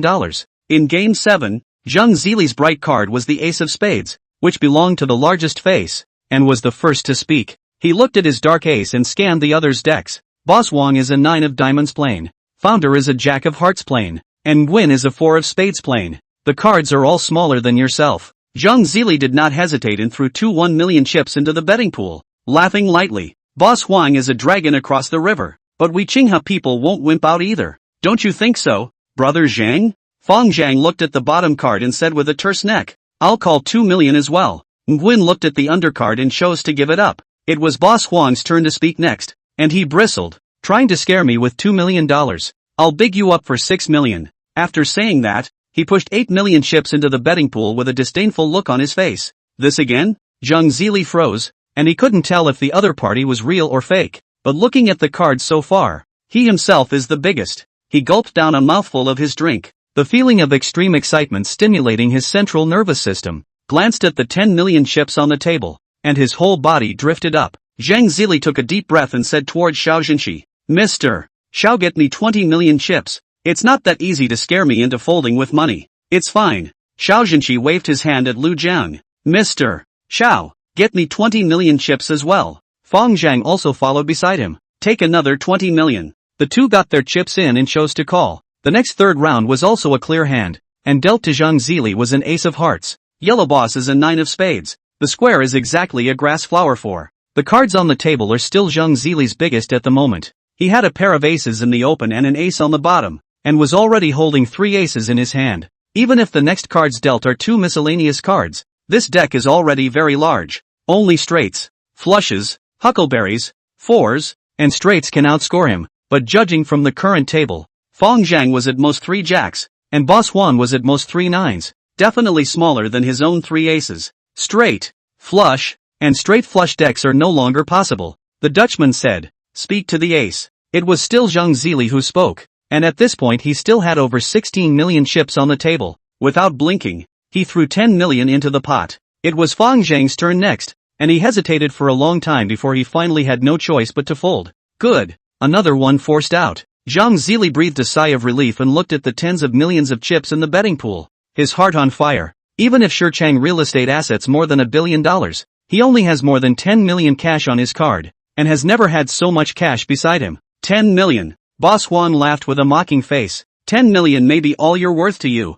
To me it's just pocket money. $10 million with you and $20 million bigger. Without hesitation, Mr. Huang pushed the chips into the pool. The chips on Boss Huang's table were very large, and Zhang Zili visually estimated that in addition to the 38 million thrown into the betting pool, there were roughly 40 to 50 million. Immediately, he said to Xiao Zhenxi, "Mr. Xiao, get me another 50 million chips." Xiao Zhenxi looked embarrassed. "Young Zhang, it's better to be more stable." Zhang Zili's face turned ugly. "Mr. Xiao, a mere 50 million. You're afraid I can't afford to pay?" He's already thrown down 18 million in just this one game. So how could he possibly give it up if he folds and that money goes down the drain? "Young Zhang, you already took 25 million chips before, plus this 50 million is 75 million. This amount is too much." Xiao Zhenxi shook his head. "Although I'm the one managing this sub, my elder brother and second brother also have shares. I have to be responsible for them. I can't just lend you so much cash with empty words."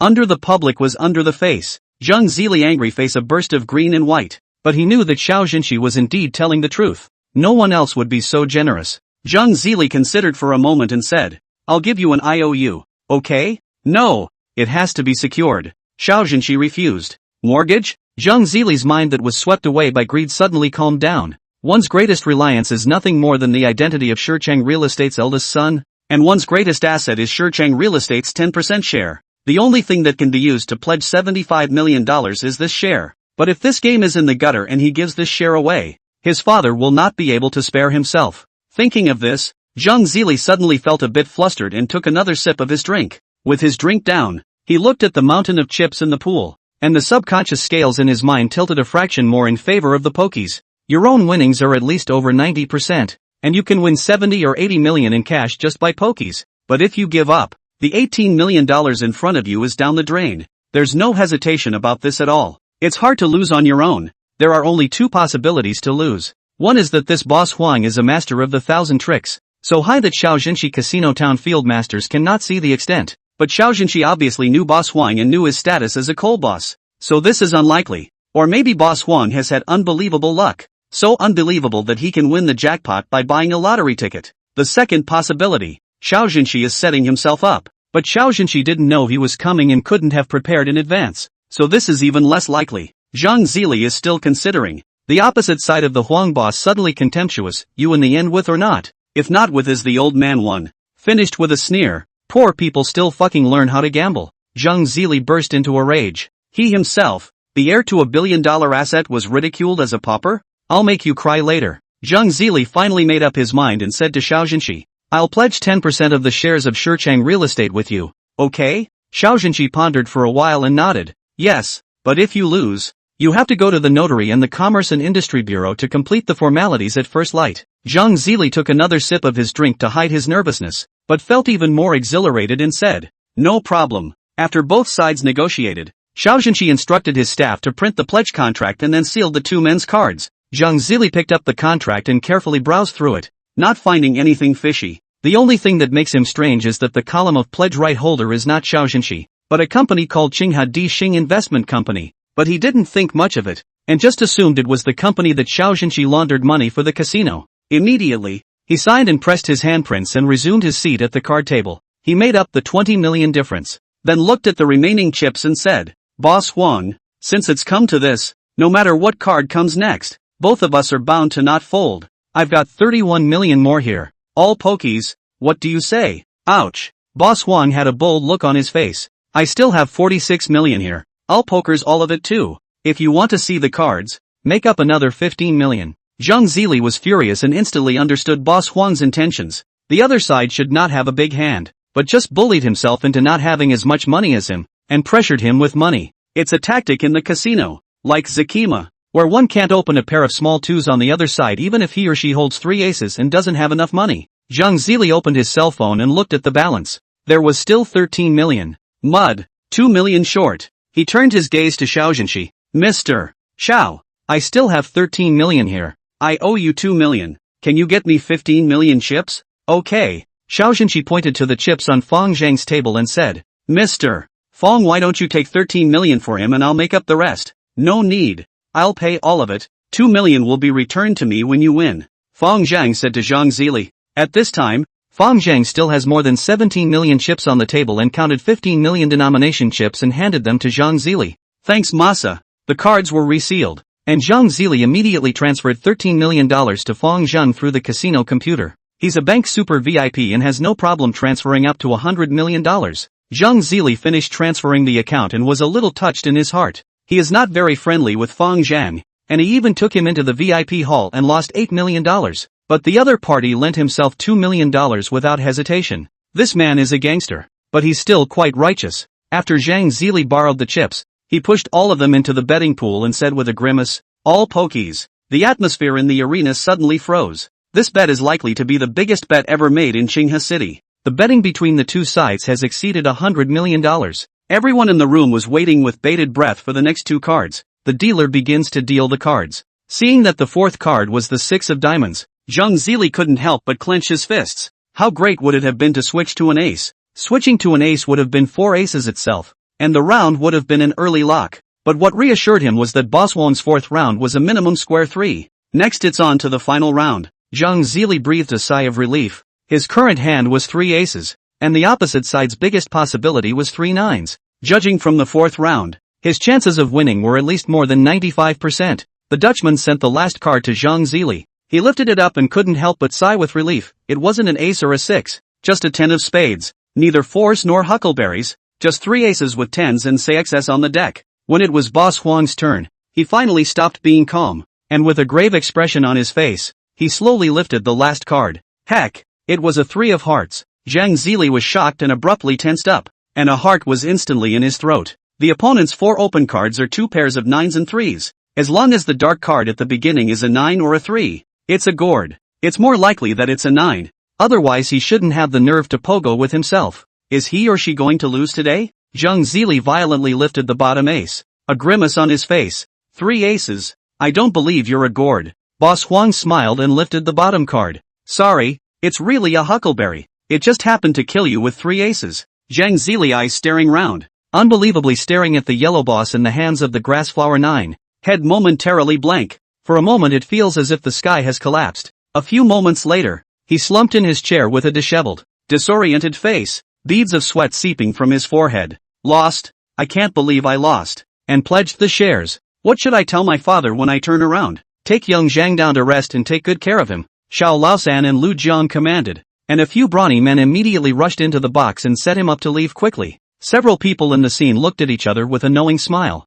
After waiting for a while, the founder got up and praised. You all did a great job tonight, especially Boss Wang. The acting is very high. Sister Wan smiled. Mr. Fang is flattering. Dealing with this kind of vegetable and uptight is really too easy. If he doesn't die at our hands today, he will be harvested by others later. Fang Zhang opened his computer and transferred 5 million to Xiao Zhenshi's account and said, Mr. Xiao, this is the reward. You distribute it. I don't care. Xiao Zhenshi nodded and asked with a strange look on his face, Mr. Fang, why don't you just ask him to transfer the shares directly to you? Why bother with the pledge procedure? Fang Zhang explained. The transfer of shares requires the consent of more than half of the shareholders, and pledging doesn't have this restriction. Xiao Zhenshi thought for a moment and said, Zhang Zili will probably go borrow money to pay off his bills after dawn. and I can't restrict him from borrowing money. Fong Zhang shook his head. $75 million is not that easy to borrow. He had the rest of his words left unsaid. With such a large amount of money, even if someone agreed to lend it to Zhang Zili,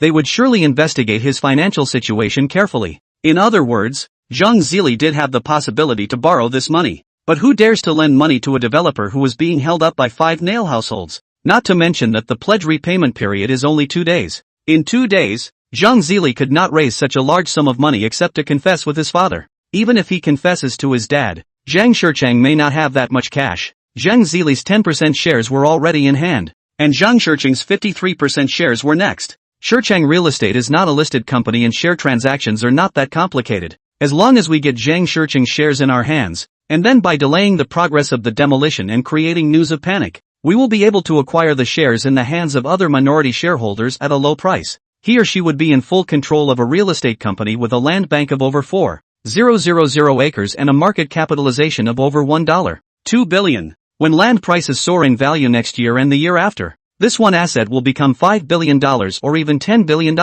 There are no bitcoins in this parallel world, and there are no shares of Baoding to pick up. As a Yakuza, you have to be skillful to get rich. The matter was settled. Zhang Zili was detained, and Fong Zhang returned home. Sleeping through the night, he was awakened by a sharp ringing of the phone. The call was from Su Eru. Tell him that the big wrecker behind Hanong province will bring along the drug lords of Dongguan province about to meet for the first time. The time is set for tomorrow at 3 p.m.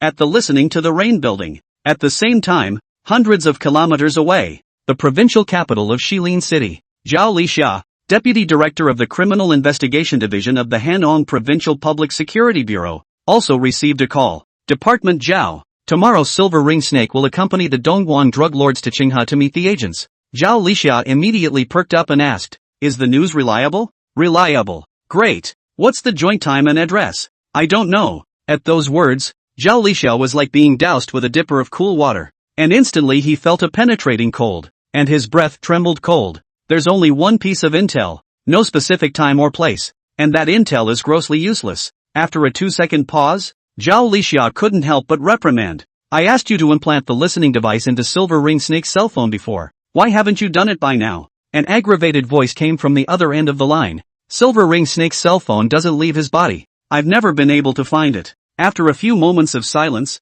the other party added grudgingly, "Department Zhao, do you know how risky it is for me to do this?" "What is there no risk in doing?" Zhao Lixia said righteously. "Lu Wei, you have to remember that you're a reserve magistrate, and you're now engaged in a great cause." As the words fell, Zhao Lixia added in a serious tone, "The police academy doesn't offer assignments anymore. Do you know how hard it is to become a magistrate now? Do you want to be like those classmates of yours? To work as an assistant police officer, a security guard, or a street vendor? As long as this case is done well, I'll immediately turn you around and give you a big credit. But if you don't do a good job, you won't be able to change your position for the rest of your life." The other party was silent for a while before finally agreeing. "I know. I'll try my best to complete the mission. Not as much as I can, but as much as I must." Zhao Lixia considered for a moment and said, "Even if you don't have a way to implant a listening device into Silver Ring Snake's cell phone, you still have to find a way to hide the bug on his body or inside his belongings." "I understand,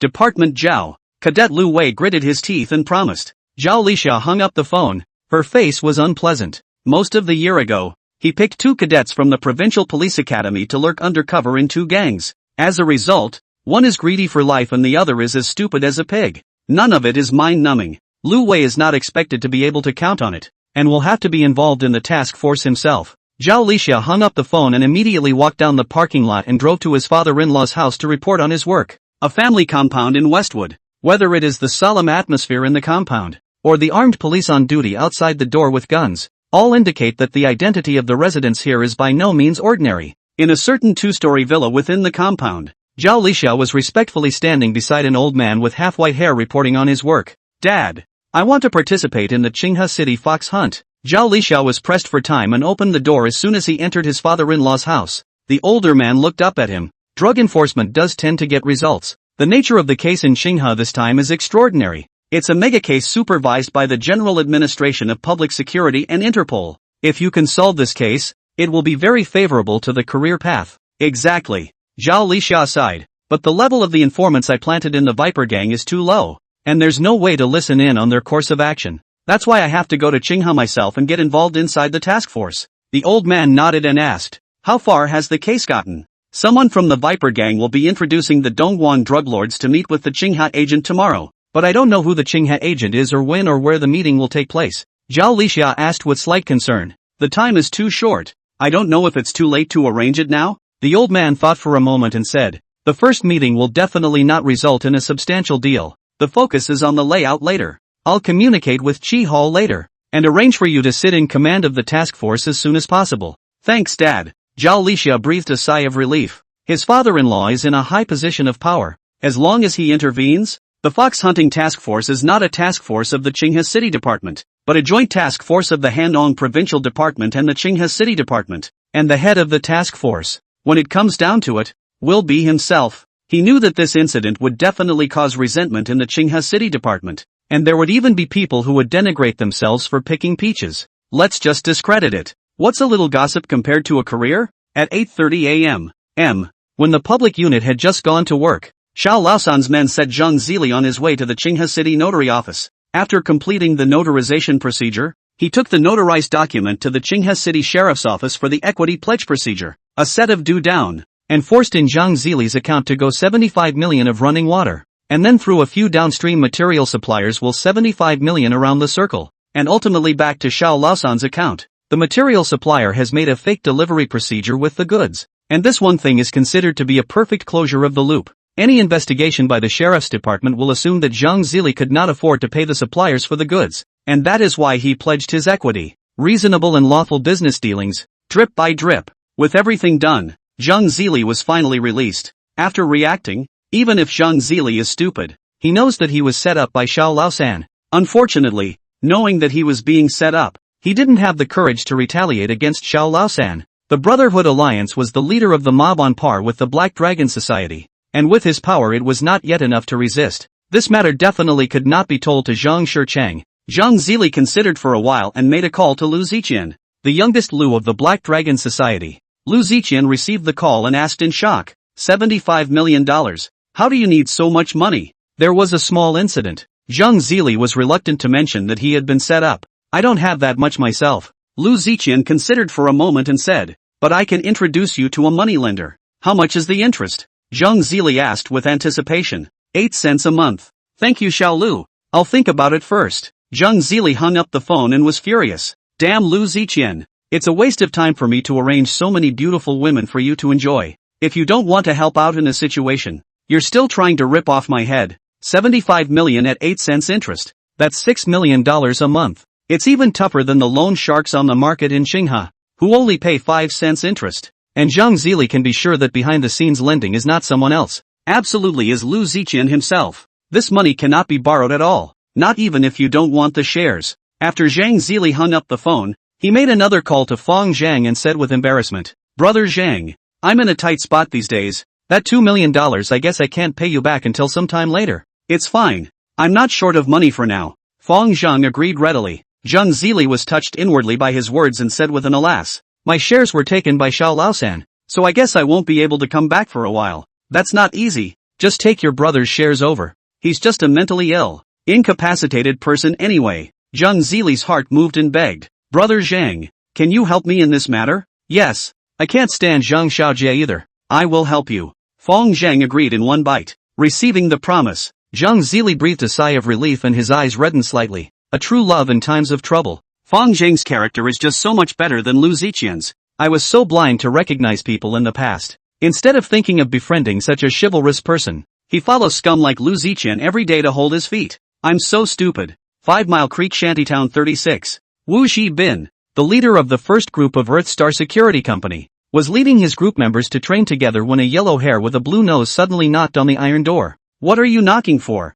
little pussy? Wu Zhibin stopped training and walked over to the door, pulling out the ASP throwing stick on his waist and scowling. Yellow hair, with a bandage on his head and a cast on his arm, was the same Daba Li henchman who had been injured by the security team the day before. Yellow hair was glared at by Wu Zhibin, glanced at the throwing stick in his hand, shivered in fear, and handed over a letter with trepidation. Wu Zhibin took a look and instantly burst out laughing. It was an A4 paper printout of an appointment, with a few lines written crookedly on it. 8 p.m. Pier 7. Clear River Beach. Whoever doesn't go is a grandson. The payee is, Dabali. Yoo-hoo. Blowing a whistle to shake people if you can't beat them? Wu Jibin shook the letter paper with a sneer. Yellow Hair stretched his neck and said, just tell me if you're going or not. Go ahead. You tell Li Daba to wash his ass and wait. When Yellow Hair left, Wu Jibin made a call to Fong Zheng to report. Boss, Dabali just sent someone to deliver an appointment to do battle at 8 p.m. at Pier 7 on the river beach. I know. I'll arrange it. When Fong Zheng hung up the phone, Chubo asked from the side, do you want Guowei, Chao Zheng, and I to go and press the issue? Fong Zheng shook his head. No need. Li Daba is just a minor character. They can handle it. Besides, you guys have been recognized by Zhang Zili for blocking the door last time. It's better to send some fresh faces. I'll just send Lei Ming to bring a gun at night just in case. On this side, Yellow Hair went back and told Li Daba about Wu Jibin's agreement to sunbathe his horse. Li Daba sneered and immediately pulled out his cell phone, calling the three brothers to reconfirm. He finally breathed a sigh of relief when he received an affirmative answer. His own men were wasted, and he certainly wouldn't be useful in this battle. Mixed society unless it is the level of the four gang leaders or some powerful big brother. How could the average mid-level punk have the strength to keep that many henchmen? Most of the socialites who are involved in wars are looking for help through their contacts. Ultimately, it is the status of the jungle that is spelled out. It's a good thing he, Li Daba, has a few good brothers too. The three best buddies are nightclub watchmen, loan sharks and small casino owners. Although he was not a big brother of the four gangs, he usually kept a bunch of little brothers. The three brothers were so stick-up that one phone call helped him gather nearly 100 little brothers. Most of the time, a tanning horse is just a tanning horse, and battles are not fought. They all hang out on the Qinghe Road, so maybe there are mutual acquaintances on both sides. However, tonight this battle is a must. The two sides are in a naked conflict of interest that cannot be resolved with a few acquaintances. Unless that bunch of nail-biters concede and sign. Tonight, he, Dabali, was bound to uproot this nail house. A dozen people? What's the use of being able to fight? I've got 100 of them. I could pile you up. The dry run was scheduled for 8 p.m. and at 6 p.m. Dabali set up 10 tables at Mingyuxian. It's called a dial-a feast. It must cost money to invite people to fight. When the horsemen under the three brothers arrived one after another, Li Daba was stunned in an instant. The number of people did barely make 100, but nearly half of them are half-boys. Those middle schoolers in school uniforms were not to mention. And surprisingly, there were a couple of little Taiyans with hair dyed into chicken nests in there to fill them out. Can this nigga have a fight? Li Daba asked his good buddy Irmo beside him. Irmo was watching for someone in a small disco, and this time he made a big contribution, bringing more than 50 of his brothers to help him out all by himself. Irmo patted his shoulder and whispered consolingly, Daba, don't underestimate them. These little brats are all poisonous in their hands. It's only when you're young that you have nothing to lose. You know? I see. Dabali gulped and asked, where did you get these kids? All students from the school next to my field, both high school and middle school. These hairy kids usually like to play at my disco when they have nothing else to do, and they became familiar with each other after a while. I give them a discount whenever they come to play, and sometimes I give them a free bill. After a few times, each one wanted to recognize me as the boss. Irmo spoke positively about the location of several little girls and said proudly, did you see those girls? I've played with them all. Bull, Dabali praised. A snake has a snake's way and a turtle has a turtle's way. There is no benefit to doing demolition on your own except making more money. I used to look down on those who watched the show, but in fact, they may not be as dashing as I am. Li Daba greeted the horsemen seated, because the night to do battle, everyone did not drink, eat and then start dialing departure. Late fall night, deserted Xinjiang beach. The autumn moon was like water, reflecting the sparkling light on the river. The autumn wind is bitterly cold, swaying the reeds along the shore. Dewdrops wet the artemisia and waterfowl crossed the river. Wu Jibin lit a cigarette and waited silently on the embankment full of mud and weeds. Behind him were 20 heavily armed security men. There are 80 more hiding in the shadows not far away. Wu Jibin looked at his watch. It was already 20 o'clock. Just a little impatient. The roar of vehicles and the muttering of motorcycles suddenly came from the distance. It didn't take long for a blinding xenon headlight to shoot this way. The long, dragon-like convoy drove by in turn,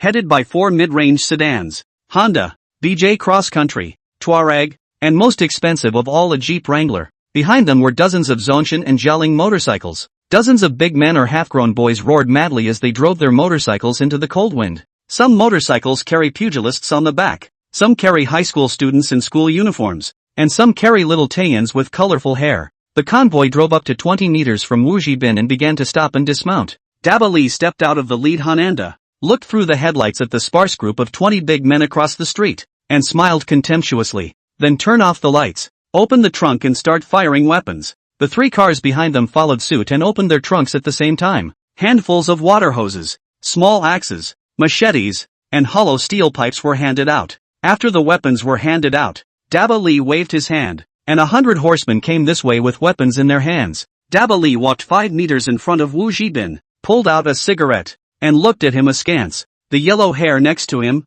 whose body was hung with color, immediately lit a fire for the boss. Although the direct troops under Li Daba could not fight, they were also sent by him, and they could at least add a little bit of momentum when they were sunning their horses. Yellow hair pulled out a disposable lighter and got under the boss's cigarette and snapped and pressed it. Unfortunately, the wind in the river at night is too strong. Yellow hair half a day did not light. Anxious head straight cold sweat. Normally it would be fine if he couldn't light a fire, but tonight he wasn't lighting a cigarette. He was lighting a gas. This fire wasn't lit, and the momentum was lost. Mud. Couldn't you have gotten a windproof lighter for not $1 more? Li Daba poses and ends up losing face. Angry and cracking a chestnut on his little brother's head. He also did not intend to smoke. Threw it on the ground and stomped hard. Facing Wu Jibin, disdainfully said, with such a small number of people, you dare to fight with me, comparing me to a crowd? Wu Jibin laughed and spoke into the air headset. In less than a minute, 10 Buick commercial vehicles with xenon lights drove by in sequence. From the car came down one after another 80 or 90 big men in desert camouflage uniforms, heavily armed. Each wore tactical boots, had a fire axe in his hand, and had a throwing stick and pepper spray around his waist. In a matter of moments, they had surrounded Li Daba's group of minions. Mud, there's an ambush. It's so insidious. Being wrapped up in a dumpling, Li Daba was furious, and had he known that the other side had ambushed so many people, he would not have gotten out of the car. After calming down, Li Daba quickly weighed the ratio of power between the enemy and us in his mind. Both sides had about the same number of people, but their fighting strengths were worlds apart. The opposing camp are all young people in their 20s, and all of them have a big body. All of them are strong men of about 1 meter 8, uniformly dressed, with standardized weapons in their hands. They look like professional security from a security company. Either that or he's a professional horseman under a big gangster. Instead, there were 40 or so people on their side who were all half-sized hairy kids. Half of them should be over 16, and half of them are hairless middle schoolers. But that's not a good thing. Li Daba's thoughts turned sharply. If his side were all adults instead, he couldn't fuck the opposite side. Instead of a child who has no gently hand, as long as he dares to lay down a deadly hand and kill 1 or 2 people on the opposite side of the street, he might even win this battle. Anyway, the one who did the killing was the hairy kid. Not him, Daba Li. He himself is nothing more than an organizer, and when the time comes, he will let Chairman Zhang make some points and come out. Thinking of this, Li Daba shouted, "Don't be afraid, give me towards death. The first to go on will be heavily rewarded." Not hearing any movement, he glanced back at the half-dozen men in his own formation. At this point, they were all cowering in the back, warily staring at the brightly shining axe in the opposite big man's hand. His leg crutches were trembling. His hand bladder was also trembling. His weapon was trembling and shaking, and he couldn't even hold it steadily. A few little 2 young girls are even more scared. Their faces are blue, their legs are dripping urine, and they are quietly retreating towards the motorcycle, showing signs of running away at any time. The most awesome thing these middle schoolers usually do is bully honest students. I thought that 100 people were bullying 20 people, and all I had to do was stand by and cheer. But who knew that I would encounter adults beating up children? And his own side is the child who was being beaten. The bull they had bragged about at the drinking table earlier had long been blown away by Jiang Feng, and they just wanted to go back to their moms quickly. It can't go on like this. Luckily I was prepared. Shaking his head helplessly, Li Daba brought out a few more cases of Lao Bai Gone from the trunk of the car and began to hand out alcohol to the hairy children. Wu Xibin and the other security team members didn't stop them. They just stood in place and watched Daba Li's performance with interest. Wine is not a lot, only 40 or 50 bottles. Is the kind of 250 milliliters old white dry. Li Daba only sent to the hairy children 1 bottle. Daba Li said viciously as he split the drinks. Don't drink too much, just a couple sips. Wait and give me a hard fuck. Fuck one to death and I'll reward you heavily. The hairy children trembling unscrewed the bottle cap, tilted their necks, holding up the white wine grunt straight into the mouth. 3 or 2 mouths will be half a caddy of white wine a drink, and then the bottle will be slammed on the ground. Full of energy. Wait, crap, don't drink that fast. Daba Li stared at the empty bottles on the floor, and it was too late for him to make a sound to stop them. Mud. A bunch of fags.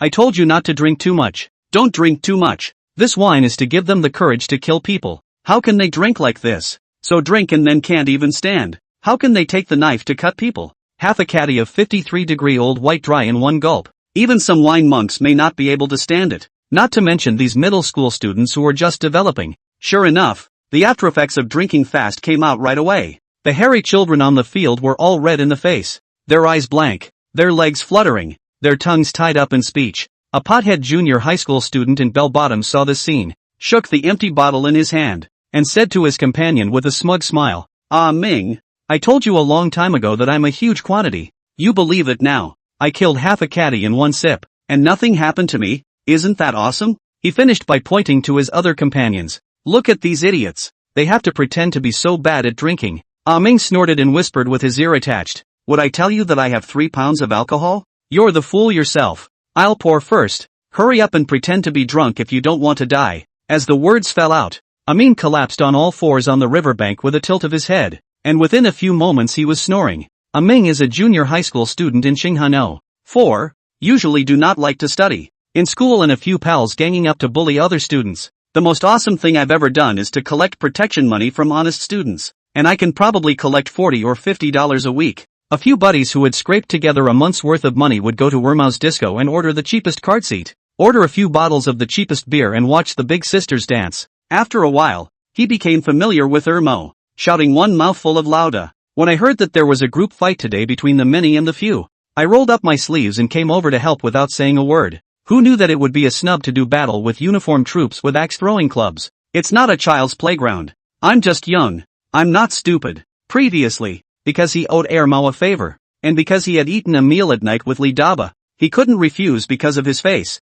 being entangled. Who knew that Li Daba even let him drink to strengthen his courage? This is good. Just take this opportunity to directly pretend to be drunk. Pretending to be drunk is better than being killed and maimed by the other side. At most getting your clothes dirty and going back to be scolded by your mom. Drunkenness is contagious. And after Ming poured first, his smug companion beside him reacted immediately. After only a few seconds of hesitation, he too fell head over heels. Then one by one, the hairy children also discovered the blind spot and fell in pieces as if they were leeks harvested by a scythe. Even a few of the horsemen who had drunk white wine had their eyes rolled over, ready to lie on the ground and play dead. Within moments, all of the half-grown boys on the field were down, and a few of the little ladies, who had obviously not been drinking, lay down obediently. There were only 3 honest kids left looking at each other with steel pipes. Holy shit! Seeing this scene, Li Daba was furious. These kids were just beating their chests at the dinner table, saying they'd do anything to get out of the fire. It's so bad and unrighteous to play dead en masse now.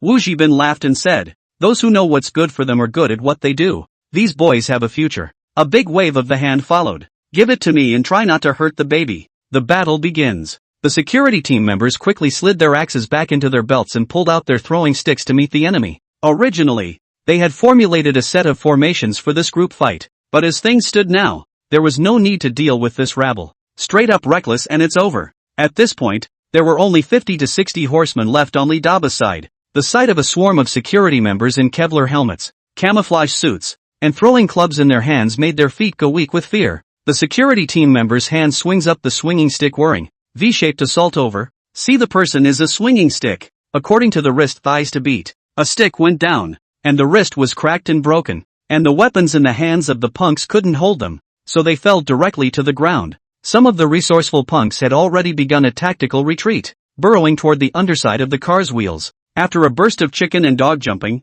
the gangsters were all beaten to a pulp, all holding their heads and crouching down. The security team members stood around with thrown clubs to keep an eye on them, and didn't continue to lay hands on the dogs. Fighting a group fight is not like a single fight. Many are hilarious to come over to help, and cannot talk about each other's deep hatred. There were 2 local security members from Qinghe who still knew a few of the gangsters and were having a chat. However, Li Daba and the 3 brothers were not so lucky. They were greeted the most. Their eyes were swollen, their teeth were broken, and their noses were broken. None of the little kids playing dead were hurt. These kids were ghostly, originally standing back for fear of being trampled, and may fly on the ground to retreat as early as the melee began. The security crews haven't been targeting them either. At this moment, this group of raw eggs were looking straight over here, their eyes glowing with adoration. What does it mean to be a gangster? That's what you call a gangster. These guys were so awesome. Compared to them, Lidaba and Irmo were just unimpressive punks. It would be nice to hang out behind their boss. I just don't know who their boss is. It was at this point that the players suddenly parted like a tidal wave to the sides. A tall man walked slowly. His face was cold, his eyes were sharp, and the corners of his mouth were slightly upturned with a smile. But it made people feel no warmth, only endless majesty and coldness. He wore a long black trench coat, the corners of which fluttered slightly in the wind, and each step carried an invisible pressure, as if stepping on the hearts of these raw bastards. So handsome. Seeing this scene, the few little Taiyuis felt that at this moment, Lei Ming was simply like the Godfather in a TV series, his whole body shining brightly. The brats are even more eyes glowing. Look at the momentum of others out. This is the boss. This is the kingpin. But suddenly an ill-timed mutter rang through the crowd. Ah Ming muttered. Why does this boss look so familiar to me? You know him? The companion at his side asked excitedly. Amin said uncertainly. I think he sells fried skewers in front of the 4th middle school, and I've had them several times. How can it be? How can a fried skewer seller be so awesome? You must be looking at it wrong. The companion looked disbelieving. Hello, Mr. Lei. The security members on the field gave way and shouted in unison, their voices going straight to the sky. Lei Ming was the legal representative and general manager of the security company, and Chu Bo was the deputy general manager and instructor. Fong Zhang is the only shareholder. He will not show his face and will only take a back seat. General day-to-day matters would be left to Lei Ming and Chu Bo. At present, Fong Zhang had not given them any shares, and the plan for the future was to assign several of his inner circle to different industries and give each of them 2% to 3% of the shares. Lei Ming glanced at the half-grown boys and felt his entire body sweat pores with relief. He knew a few of the brats on the field. They used to holler at him when he was selling fried skewers, where there was this kind of worshipful look in their eyes. Lei Ming walked over to Li Daba and looked at him condescendingly, sneering, how dare you make a date with me with this much strength? Li Daba in the end in the Qingha Road mixed for decades. Know that this person is the big man behind the scenes. Although beaten head to head, the surface is still hardened very much. A pair of sinister eyes stared at Lei Ming, his mouth still arrogant. Little pussy, kill me if you dare. Lei Ming let out a light laugh and patted his face. When you come out to hang out, you have to admit when you make a mistake and stand upright when you get beaten. Rack him for me. With the two members of the team keeping his hands and feet under control, Daba Li's feigned hardness could no longer be strained. Constantly begged for forgiveness, saying that he would never demolish the house again, and that he would turn around and draw a line with Zhang Shicheng. Lei Ming ignored it. He knew that Fong Zhang had given himself a position and power. There were some things that he had to carry. Since you have chosen this path, you have to go forward. Daba Li wasn't quite ready to kill, but it was essential to teach him a lesson that would last a lifetime. Lei Ming pulled out a sharp dagger from his military boots and said toward the two security members, hold his hands down. Brother Lei, Master Lei, please spare me. Li Daba kept begging for mercy, tears streaming down his face. Lei Ming ignored it, his eyes suddenly cold. The dagger angled into Li Daba's wrist and pressed down hard, with a sound of metal rubbing against bone. Li Daba's left palm was sliced off flush. The mournful screams resounded across the riverbank, startling the waterfowl perched in the artemisia bushes into scattering. The punks next to him trembled in their double stalks in shock, ordering the security team to scoop up a bit of river water to wake up the painfully fainted Li Daba. Lei Ming said sorrowfully, chop off one of your hands as a lesson. I know where your house is, and if you dare call the police, I'll kill your whole family. After saying that, Lei Ming took out a pack of paper towels and wiped his blood-stained hands, waving his hand. Let's go, big brother, can you take us in? It was at this moment that a few brats opened their mouths. You're not fit for society. Go back to your studies. Lei Ming knows in his heart, not to mention that these little brats are too young. Even if they are old enough, Fong Zhang will not accept them. He needed men who dared to fight, not sneaky henchmen. Looking at Lei Ming's distant back, Irmo said with a helpless face, this is the regular army. It is estimated that only the 4 major gangs can resist it.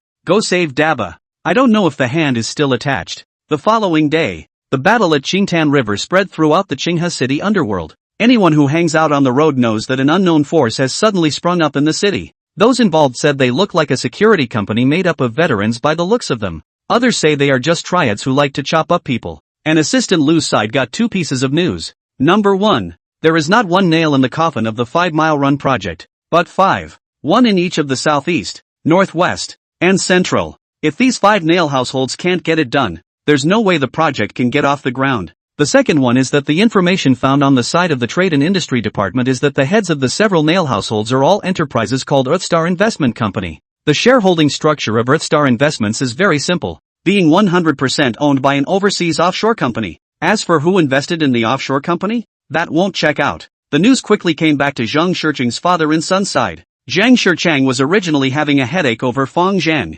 spent $2 million on a bullshit 5-star assassin, and as a result, Founder didn't kill him, but the assassin himself was shot in the head. He knew the killer was Founder but didn't dare tell the sheriff's department. What made his headache worse was the possibility that Fang Zhang had guessed that he had hired the assassin. The other party dared to kill in the city and had a gun in his hand. This kind of person is not a punk at all, but a tough guy. Zhang Shicheng suddenly regretted a little. He should not have messed with Fang Zhang. Maybe he'll get a shot off at some point. While he was distracted, his assistant delivered another piece of news that was even more headache-inducing. It's not a big deal to have 5 more nail households out of nowhere, but all 5 of them are a company called Earthstar Investments. Hundreds of ex-soldiers were kept under his command, and even Daba Li had his hand cut off by them. That's very troubling. Who's really behind this Earthstar Investment Company? Why is this person targeting himself? Zhang Shicheng's heart was in turmoil for a while. It was at this time that Zhang Zili suddenly said, "Father, I know who is behind Earthstar Investments."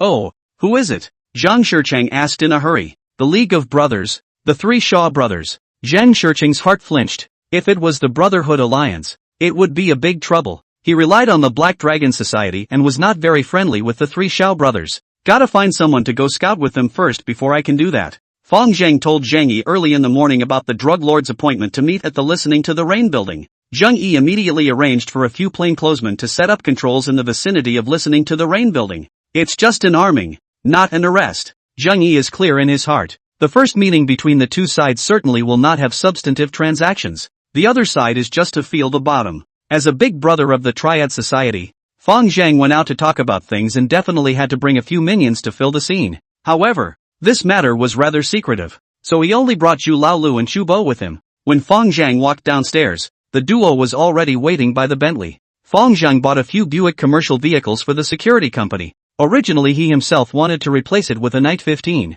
but unfortunately, this thing is very difficult to buy even if you have money. Have no choice but to entrust Li Chen's relationship. Spent more than 6 million yuan to buy a Bentley Accent overnight delivery. The plate has not yet had time to go on. In 2007, the entire Qinghe could not find 10 cars of this class. Matching the identity of Fang Zhang is also enough. Chu Bo acted as the driver. The car drove to the parking lot of the Listening Rain building. The 3 walked up to the second floor box, pushed open the door. The box already has 2 people waiting. Seeing Fang Zhang, a man in his early 30s immediately greeted him and extended his hand. "It's Mr. Fang, right? You are Mr. Zhou Zikai Zhou?" Fang Zhang also extended his hand and addressed the other party's pseudonym with a smile. "This Mr. Zhou is precisely Su Era's superior, the big demolition family in Handong province, and is acting as an introducer today." Zhou Zikai was wearing a coffee-colored suit, with a little beard on his chin and lips, a shallow scar mark on the tip of his eyebrows, and dangling eyebrows,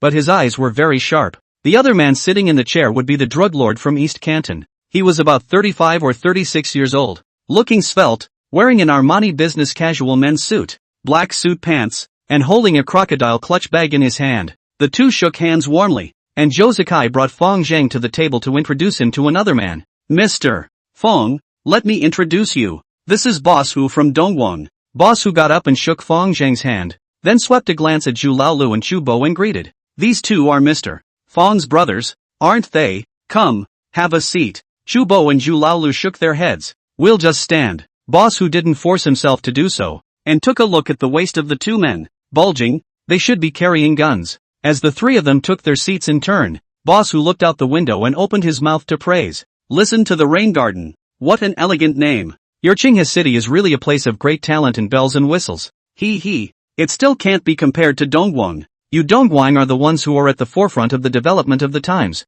and we in Qinghe only have a little bit of cultural heritage left." Fang Zhang snorted. The 3 of them casually chatted, and seeing that the 2 of them kept their mouths shut about the deal, Fang Zhang wouldn't take the initiative to bring it up either. After a while the waiter started to serve the food, and Boss Hu greeted Chu Bo and Zhu Laolu to take their seats again. The 2 of them waved their hands repeatedly until Fang Zhang nodded his head. Then they dared to carefully take their seats. Seeing this, Zhou Zikai couldn't help but praise. "Mr. Fang really has strict rules here." Fang Zhang said. "There are no rules." After the wine and dinner, Zhou Zikai offered to visit the founder's estate. Fang Zhang understood that this was to test his strength, immediately settled the bill and went downstairs. instructing Zhu Laolu to go to the car. Bentley accent latest model. Boss who circled around the car and sked. This car costs more than $6 million, right? Fong Zhang smiled. Well, it all worked out costing me over $8 million. The car is just a walker. I was going to buy the Night 15, but unfortunately that thing is not even in stock. Boss who was slightly startled. Oh, Night 15. I know that car. It's very domineering. It's not cheap though. It seems to cost over $15 million and it's not a good buy. Fong Zhang opened the back seat and invited the two to sit in the back row, and out of the corner of his eye, he glanced at Zheng Yi, who was pretending to pick a newspaper at the newsstand 50 meters away. Chu Bo drove and soon drove to the Sea Moon. Fong Zhang first took the duo for a stroll around the negative floor and spoke. I'm going to open a bar in this place, and it will be open for business in a few more days. Zhou Zikai asked, is this your property, Mr. Fong? This is only part of it. Fong Zhang smiled. This building is all my property. Other than that I also have an entertainment club and an earth-moving company. The two exchanged glances, and Boss Hu suggested, go take a look up there. Okay. Fong Zhang first took them around the first floor of the supermarket and then took them up to the second floor. There was a 300 square foot vacant hall on the second floor, and Fong Zhang had converted it into a training room, bought some training equipment,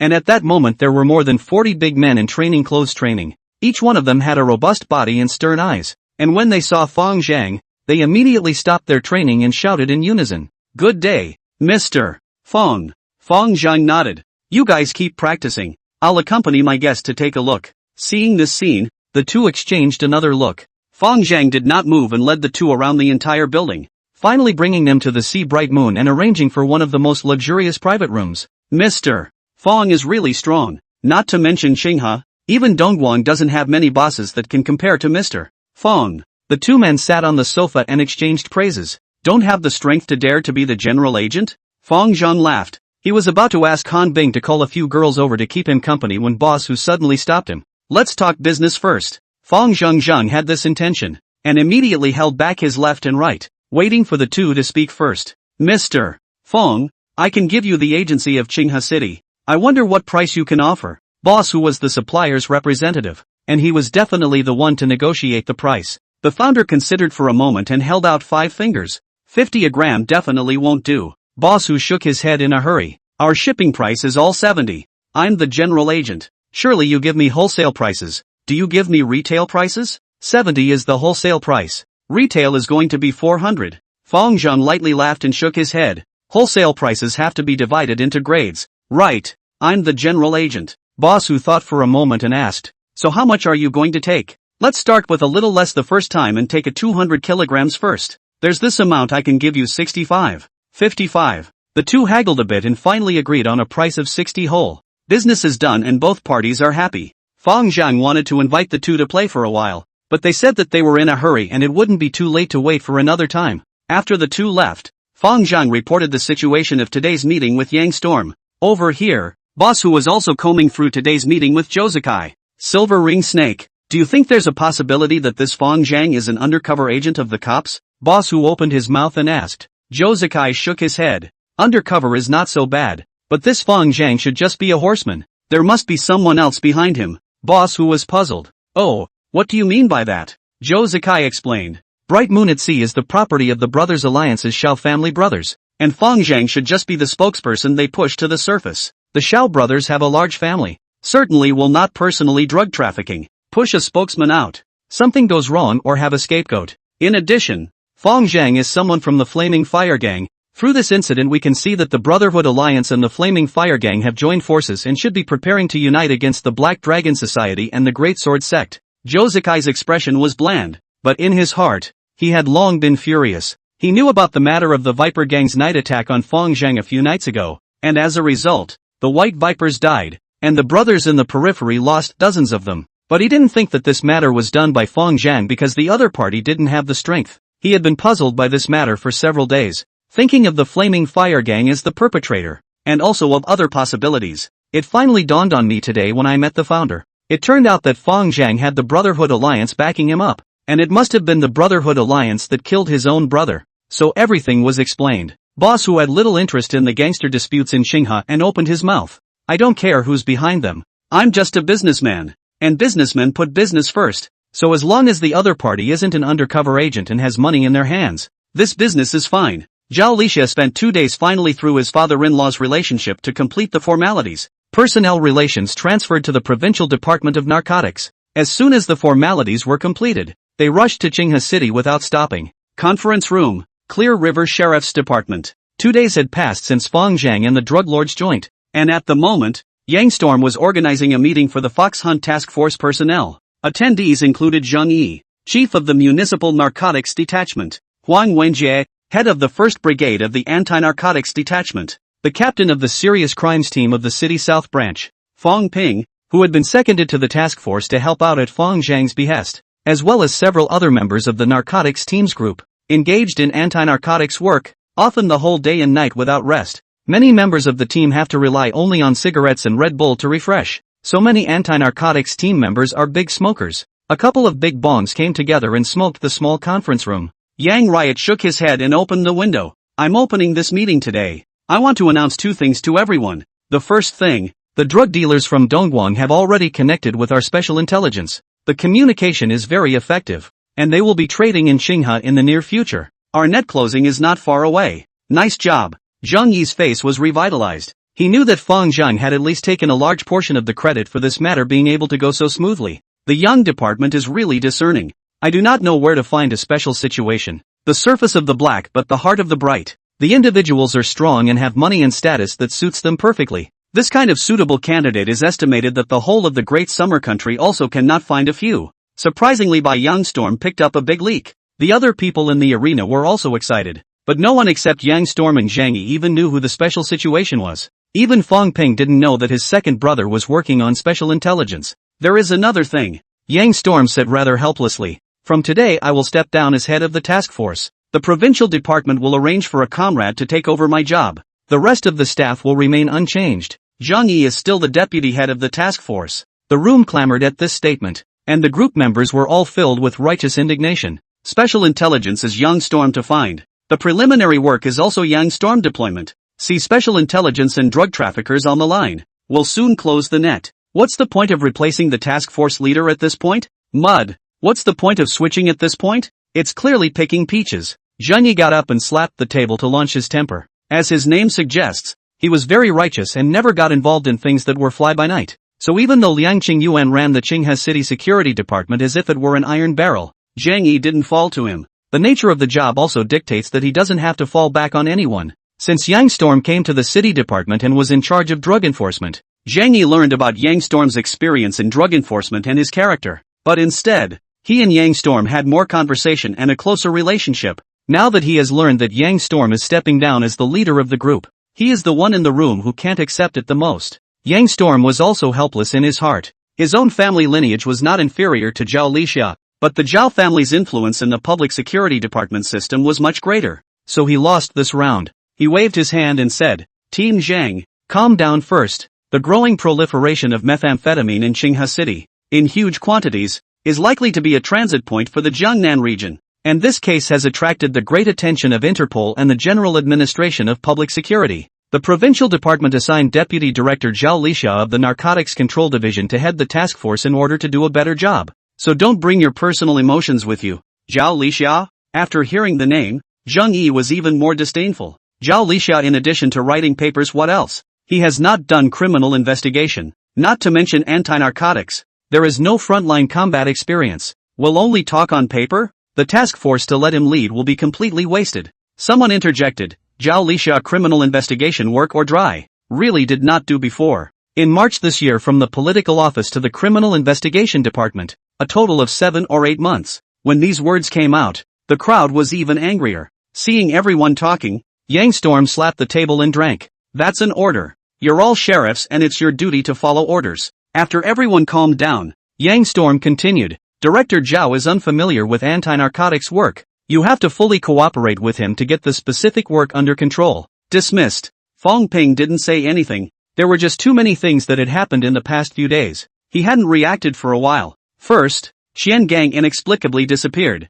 and evidence of bribery was delivered to the gates of the city department. Then he himself was inexplicably promoted from vice section to full section, taking over Qian Gang's position. Fang Ping is straightforward, but not pedantic. He knew that it was the second brother who was behind the force, and found the evidence of Qian Gang's bribery used to exchange with Yang Storm for his promotion to the main section. He is not disgusted by this. Like Qian Gang, this kind of corrupt person is to pull him out and bring him to justice is right. Qian Gang is still wanted. His own appointment documents were just issued the day before yesterday. Who knows that it was inexplicably transferred into the task force by Yang Storm? There was no need to think about it to know that this matter must be a deal between second brother and Yang Storm. Why did Yang Storm say yes? Fang Ping had a vague suspicion in his mind that the second brother was most likely the special circumstance. Fang Ping was very torn in his mind about this. He wants the founder to change his ways, but it's too much right now. Assisting in a drug bust was certainly a good thing, but he was unwilling to accept putting his second brother's life at risk.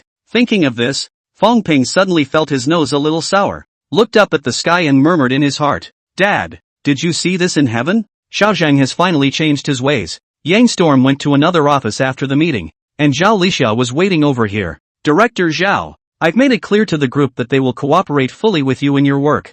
Zhao Lixia enthusiastically shook Yang Storm's hand and thanked him. "Troubled Director Yang." Yang Storm said solemnly, "There's another thing, we've planted a special intelligence officer to deal with the drug dealers. This time the intelligence was provided by this special intelligence, and the subsequent deal can only be completed by him. I hope your actions behind you will keep him alive no matter what." "That's for sure." Zhao Lixia nodded and asked, "What's the name of this special case, Founder?" Zhao Lixia smiled and said, "Please inform him. I need to see him now." Early in the morning Fang Zhang received a call from Yang Riot. Without any delay rushed to the city security department. Walking into the office building, Yang Storm has been waiting in the first floor hall for a long time. Seeing him helplessly said, "I'll take you to meet the new team leader, and I hope you'll think about the big picture, not be resistant, and cooperate fully with Zhao." Fang Zhang already had a general idea of the situation on the phone and nodded. "I know." Following Yang Storm to an office, Fang Zhang met a man in his early 30s. The man wore a gray jacket, had a rectangular face, very fair skin, and a feminine countenance. "This is Special Intelligence Founder. You talk to him, Mr. Zhao." Yang Storm introduced Fang Zhang to Zhao Lixia then turned to leave, giving space to the duo. "Find yourself a seat." Zhao Lixia sat in the chair and carefully surveyed the other party. He knew Fang Zhang like the back of his hand through Funeral Biao's channels,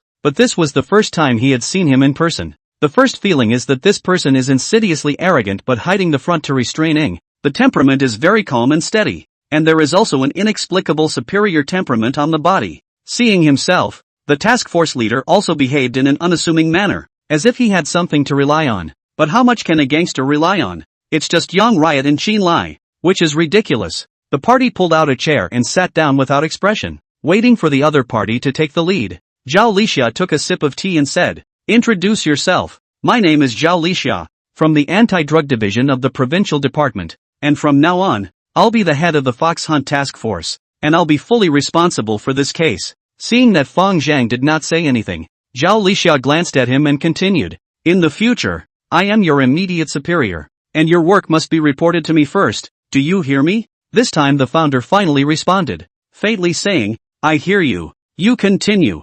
Zhao Lixia continued, "I heard that you and the other party are talking about 200 kilograms, with a total price as high as $12 million.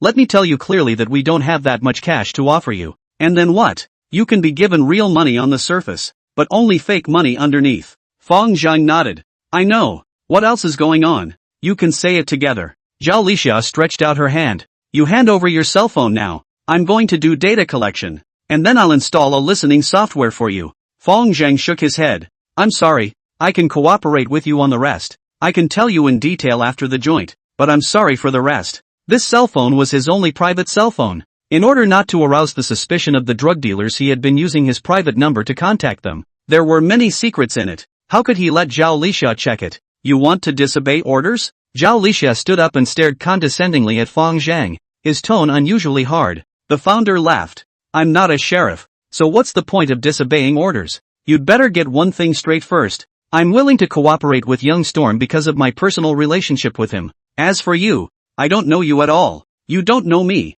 but I know you."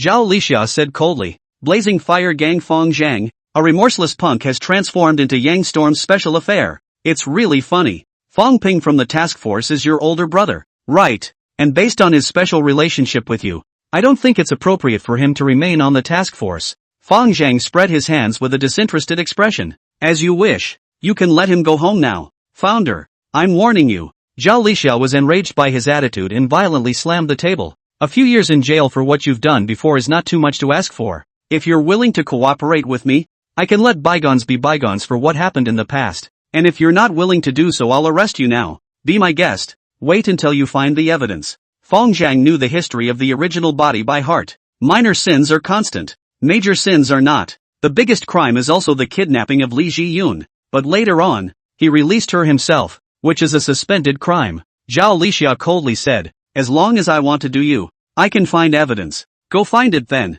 I'm quitting. Fong Zhang did not hesitate to brush his sleeves. A conversation broke up unhappily. Zhao Lixia was furious and wanted to go after Fong Zhang, walked out 2 steps and stopped. The founder is not a criminal, and he has no justifiable reason to keep him on his own. Besides, he's already hooked up with the drug dealer and will have to rely on him to solve the case later. Replacing him with a new special agent at this critical juncture is also simply not possible. One is that time is running out, and the other is that there is no better candidate than him. Zhao Lixia was a bit depressed, thinking that he could just take the other party down. Who knew that Fong Zhang didn't eat this? It was at this time that Yang Storm pushed open the door and asked, I just saw the founder leave. How did you two talk? Zhao Lixia said in a good-natured manner. Don't mention it. This person is unorganized and undisciplined. There is no big picture in his mind. And he said 2 sentences and then gave up and quit. Quit? Yang Storm wondered. Why did you quit? What did you guys just say? Zhao Lixia retold the process. Yang Storm sighed. Division Zhao, you handled these 2 matters improperly. If you fooled around with fake money, wouldn't you be abandoning Fong Zhang's life and death? Once the drug dealers find out, he's a 10-death situation. There's also the matter of the cell phone. Since Fong Zhang has already agreed to install a listening device on his body, why do you need to listen in on his cell phone? Listening is not enough. You also want to capture his previous privacy. People all have secrets. You don't want your privacy to be listened to by others, right? After all is said and done, you still don't trust him. Zhao Lixia didn't say anything. He really didn't trust Fong Zhang. Yang Riot and him had a foundation of trust, but he, Zhao Lixia, did not, and for some uncontrollable factors, Zhao Lixia had to be firmly in his own hands. Yang Storm said again in a serious tone, you have to remember that Fong Zhang and us are equal partners. To put it bluntly, the fact is that we still have a request from him. He's a man who eats softly, but not hard, so if you go and say something nice to him, with a softer tone, he shouldn't count on too much. Yang Storm whisked his sleeve and left the office after saying that, sighing slightly in his heart. The 2 sides had worked very well together before, and Fong Zhang had even helped them arrest a few drug dealers, so how could things have changed once Zhao Lixia arrived? Making me beg a punk? Zhao Lixia heard Yang Storm's subtext and laughed coldly in her heart. Begging is impossible to beg. Take Fong Zhang, this kind of punk, he has at least 100 means. He was going to force Fong Zhang to actively beg for his cooperation. Class 5. Department of Finance 06, Clearwater University. Ji Yunli and Wen Fong were quietly listening to the old monetary banking teacher in the back row of the classroom. The 2 are not bad looking. Together they are like a beautiful landscape, attracting the boys in the front row to turn back frequently. The 2 girlfriends have been in the Sea Bright Moon for several days on the shift. The workload is not very large, as long as the daily entry of the project of several industries into the computer, until the end of the month to unify the accounts. But the salary is not low, more than 2 or 3 times the average salary in Qinghe. Fong Wen, this brazen first day of work, looked for the second brother to advance a month's salary, and also help Li Ji-yun also advance a share. At this time, Fong Wen was carrying $4,000 in her pocket, a proper little rich woman. However, Ji Yunli gave her salary to her mother and only kept $300 for living expenses, so life could only be considered a slight improvement. The bell rang for the end of class. Fong Wen glanced at Lu Yuxuan, who had been turning back frequently throughout the class, and asked, Ji Yun, is Lu Yuxian still pursuing you? Don't mention him, Ji Yunli said faintly, her expression vaguely disgusted. Ever since what happened last time, she had seen through Lu Yuxuan's character. Small-minded, jealous, controlling, disrespectful of women, incapable not even a man's blood. So no matter how much Lu Yuxuan apologized later, she didn't care. Such a boy, she would rather be a bachelor for the rest of her life than marry. Well, Lu Yuxuan really can't. Fong Wen nodded her head in agreement with deep empathy. He's not as good as my second brother. Although Fong Zhang is a social mixer, at least he has the ability and money. Lu Yuxuan will only look for money from his family every day. Apart from being taller, he's nothing. Come on, enough about him. Let's go eat. Fong Wen suggested. Let's not go to the cafeteria at noon. There's a new spicy hot pot at the south gate. It seems to taste good. Okay. Li Jiyun considered for a moment and then agreed. Now the family conditions are a little better. Eat a spicy hot or eat affordable. The two girlfriends stepped out the back door arm in arm. Just outside the door he was stopped by a man in a gray jacket. You're Ji-Yun Lee, right? The man glanced at Ji-Yun Lee and opened his mouth to ask. I am. Are you? Ji-Yun Lee asked suspiciously. I'm with the sheriff's department, and there's something I'd like to ask you to come back and help with the investigation. Can I help you? Ji-Yun Lee froze, not knowing why the sheriff's department had approached her. Come back with me and you'll see. The man pulled out his ID and flashed it. Fong Wen took a look at the ID and quickly captured the name on it. However, the third princess of the Fong family was at least someone who had seen the world,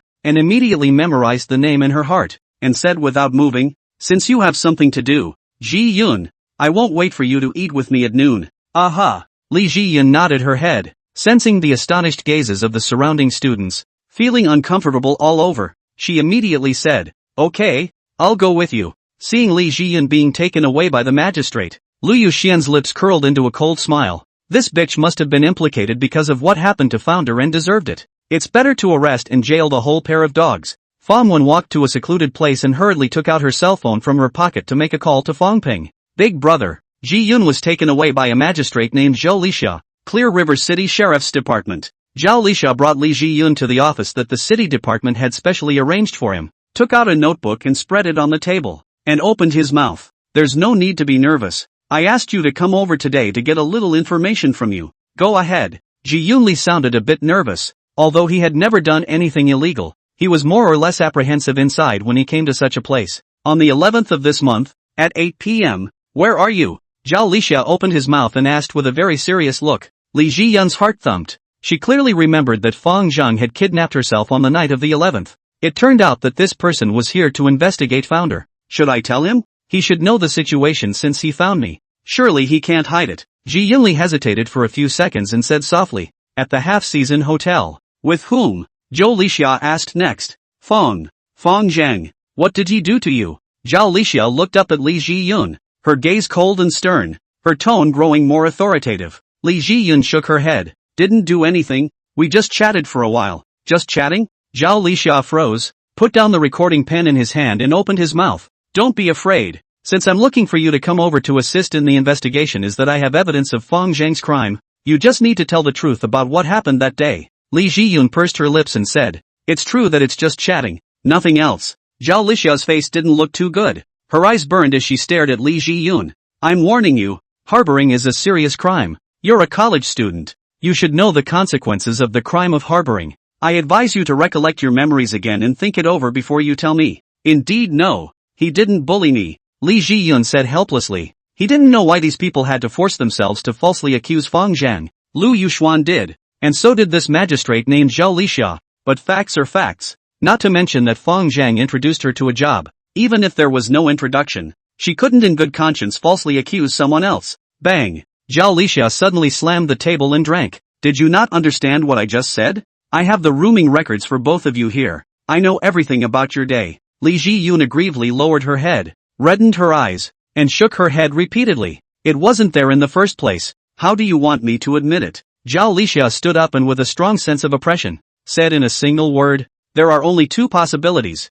Either Fang Zhang raped you or you are suspected of selling Y. Think it over. Will you give Fang Zhang up? Or will I lock you up and detain you for a while? By then this will be well known in your school. You'll be expelled from the school and you won't be able to hold your head up for the rest of your life. Think about the consequences of this. I'll give you one last chance to think before you answer. Li Jiyun looked at him incredulously. Her eyes filled with tears, her body trembled violently, and she clenched her teeth hard until her gums had bitten through the blood, and said in a voice full of humiliation, Fang Zhang didn't rape me, and I didn't do that kind of thing. I have proof. I'm going to get a physical. Zhao Lixia was stunned, not expecting Li Jiyun to answer like this at all. Today's events had caught him completely off guard. Since he had taken Yang Storm's position, he had expected from the start that Fang Zhang would definitely not cooperate with him, but with his status, he would never condescend to beg Fang Zhang, because he had the means to take Fang Zhang obediently. Li Jiyun was his killer. What was unexpected, however, was how rigid the girl was. Zhao Lixia understood what she meant and said coldly, Humph. Physical examination. Hands and other parts count. It's not like I haven't done this kind of case before. At those words, Li Jiyun felt her brain go blank. and her feet almost fell to the ground as she stumbled. Bang bang bang! It was at this moment that a knock suddenly sounded at the door. Yang Storm and Fong Ping pushed the door open without waiting for a response from the people inside the house. Seeing the visitor, Zhao Lixia was shocked in her heart. This thing he did very covertly. How Yang Storm so quickly know? Who was tipped off? Thinking of Li Zhiyun's best friend by her side, Zhao Lixia instantly reacted. The dead girl is really cunning. The surface does not move, but also pretended to tell Li Zhiyun to cooperate with the investigation, and backhandedly reported to himself. The two of them walked into the office. Yang Riot glanced at Li Zhiyun, who had tears in her eyes but had an obstinate face, and asked, "What monstrous crime has Miss Li committed that warrants you to make such a big deal out of it?" "Department Zhao? It's nothing. I'm just looking for her to find out some information." Zhao Lixia narrowed her eyes and stared at Li Zhiyun. The warning was very obvious. Find out what the big picture is? Is it necessary to bully a little girl? Yang Storm asked half-jokingly, pulling a tissue and handing it to Li Zhiyun. Is it clear now?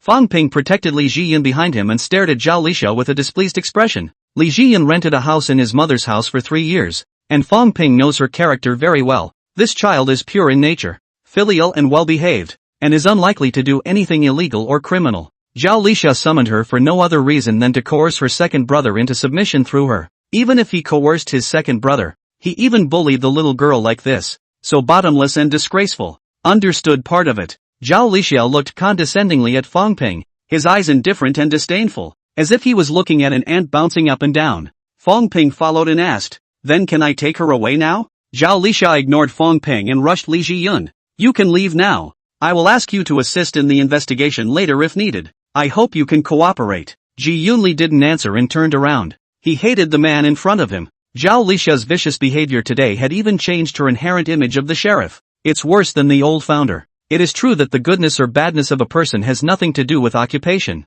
Fong Ping quickly followed. "Little Li, I'll see you off." As the two walked out of the sheriff's office in pairs, Fong Ping spoke up and asked, "What just happened? Brother Fong, why do you think people can be so bad?" Ji Yunli took a deep breath and recounted what had just happened in detail. Outrageous. After hearing what happened, Fong Ping was furious and burst into a rage. But it was only a burst of anger. After calming down, he realized there was nothing he could do with the other man. Not to mention that this matter is just Li Zhiyun's side of the story. Even if the audio-visual information is complete and the matter is pushed to the top, Zhao Lixia will not be punished too much. At Zhao Lixia's level, the capriciousness of power has indulged him in breaking the law at a much lower cost than ordinary people. Fong Ping had to admit, even if he didn't want to accept it, that this was the reality of society. As the two walked and chatted, they saw Fong Wen waiting at the gate from afar. She was sullen and anxious, looking left and right, and when she saw her best friend her face immediately cleared and she waved excitedly. Li Zhiyun took 3 steps to Fong Wen's side. The humiliation she suffered could no longer be suppressed, and her tears snapped and fell to the ground. "What's wrong with you? Did he bully you?" Fong Wen asked sharply. Li Zhiyun told the story again. Why is this man so bad? The third miss of the Fong family was also furious, quickly thinking about how she was going to get back at Zhao Lixia. He wasn't as pedantic as his big brother, who never took revenge overnight. After thinking for a while, Fong Ping murmured, "Little Li, I hope you won't tell Fong Zhang about today's matter for now." He knew his second brother's temperament, and when the time came, he might do something illegal and criminal on impulse. Li Zhiyun was silent for a moment and nodded helplessly. "I won't say anything. Xiao Wen, Xiao Li is in shock. You take care of her first, I still have some things to do." Fong Ping rushed towards the office after explaining. He was going to question Zhao Lixia why she did that. Fong Wen pondered for a while and couldn't come up with an idea, and grunted, "I'm inclined to tell second brother so that he can take revenge for you." Li Zhiyun waved her hand repeatedly. "No need. I promised brother Fong." "You promised." "I didn't." Fong Ping returned to his office and pushed open the door, only to see Yang Storm arguing with Zhao Lixia. "Department Zhao, Qingha is my district. Don't you need to communicate with me when you investigate Fong Zhang's friend?" "I'm sorry, it was rather urgent and I didn't have time to inform you." Seeing that Zhao Lixia was still sophomoric, Fong Ping walked over to the two and arched the fire. "Department Yang, you still don't know what Director Zhao just did to an innocent girl, do you?" He recounted Zhao Lixia's tactics in full again. Fong Ping does things but by heart, without fear, is to hit Zhao Lixia's face in public. The big deal is getting kicked off the task force. He doesn't even care. That's why he couldn't be promoted for so many years. His character was too straight. Yang Storm's face turned blue as he listened, and he coldly said, "Division Zhao, you've gone too far in today's matter. Zhao Lixia tried her best to defend herself. Fang Zhan was unwilling to cooperate with me on the case, so I had no choice but to make this move. It's not like I really want to detain Li Ji-yun. So you're trying to catch Founder's pigtails, and you're going to concoct one when he doesn't have one? Lao Zhao, what do you want me to say about you? You can't be too hasty in doing things. People should have a bottom line after all. Yang Storm's tone became heavier and heavier. You didn't work in narcotics, so you don't know the situation very well. Every member of our drug squad, ID number, home address, how many people are in the family, what kind of car they drive. The files are all in the hands of the drug dealers. I'm not going to talk about the fallen comrades. Take Zhang Yi. In order to avoid retaliation from drug dealers, he could only send his son and his wife to rent a room to study in a place that no one knows outside of the country. There are rooms that can't be lived in, and there is a home that can't be returned to, and he is permanently living in two places apart from his family. We also have an undercover agent who was forced to become addicted to drugs in order to break into the drug dealer's inner circle, lost his job, his wife ran off with someone, his son disowned him, and is now in a drug rehabilitation center under compulsory treatment. But even if it's so tough, they've never used such underhanded tactics to persecute a commoner. Yang Riot spoke painfully, but Zhao Lixia was still unmoved. He could only say coldly and helplessly, this team is the purest and most innocent team within our political and legal system, and I don't want it to become tainted in the hands of certain people who are in a hurry to get what they want. Humph. Then you can talk to the provincial office and remove me as the task force leader. Zhao Lixia put down a sentence and whisked his sleeve away, leaving behind the two people who were staring at each other in disbelief. After a long time, Fang Ping helplessly asked, what about Fang Zhang's side? There's still work to be done, and you can't choke on it because of one person. Zhao Lixia, I want you to do Founder's job, so that he will look at the big picture and try to cooperate with the task force. Cooperate? I'll cooperate with your sister. You pedantic fool. Let Zhao Lixia wash her ass and wait for death. Fang Zhang didn't give his big brother the slightest bit of face, and hung up the phone after venting. After my little sister had called herself to tell her off on the front foot, my big brother's phone call followed. The son of a bitch has become a lobbyist, asking himself to look at the big picture. If I'm missing, I can't rotate. And if I'm missing the undercover, I don't have anyone? What the hell? Boss, what's the situation? Zhu Laolu and Morning Biao asked from the side. Fang Zhang almost laughed at the day's events and snorted. A doggone magistrate wants to send a virgin to the detention center for selling wine in order to pin me down. There is such a strange story in the world. Don't you think it's ridiculous? Which magistrate? How is he worse than us? Morning Biao's sense of justice was aroused, and he asked with a face of indignation. Fang Zhang bristled. From the province, what's his name? Zhao Lixia. Morning Biao was shocked. Wasn't this his own Barako superior? Why is Zhao Lixia's character so bad? Big brother, what to do next? Should we arrange for two swordsmen to do him? Zhu Laolu narrowed his eyes and said in a chilling voice. Fang Zhang shook his head. No, it's too simple and too rough. If we kill him, he's a martyr but we're murderers. It's really too cheap. I'm going to make him lose his reputation and put him in jail. What about arranging for a young lady to seduce him and then charging him with forced sex? Xiao Qi followed and suggested. This option doesn't work either. With Zhao Lixia's background, the lady's identity can easily be investigated with little success. Stuff $1 million into his house and falsely accuse him of taking bribes? Lei Ming suggested. Fang Zhang snorted. A person like him needs us to spend money to frame him? The family is estimated to be more than tens of millions of dollars. I have my own arrangements for this matter. Lei Ming, Zhu Laolu, the two of you will now leave for the provincial city of Shilin, and wait for my instructions when you arrive in Shilin. Yes, the two led the way. What have you decided to do, boss? Morning Biao was curious. You'll know by then. Fang Zhang smiled inscrutably. After Morning Biao left, Fang Zhang took out his cell phone and called Li Chen. His current power in the provincial city was very weak, and it would be a struggle to do anything without finding a local snake like Li Chen to cooperate with him. The strength of Li Chen's family is also far more than Yang Riot and Zhao Lixia, his family's uncles and uncles. The current highest position of the eldest uncle in the provincial class ranked third. His uncles in the business world also have billions of dollars, and his family holds 2 publicly traded companies. And the second generation of the Young family has only one vice minister to carry the tripod, but did not enter the regular. This is why Sam Lee was offered such a high bonus reward on the dark web.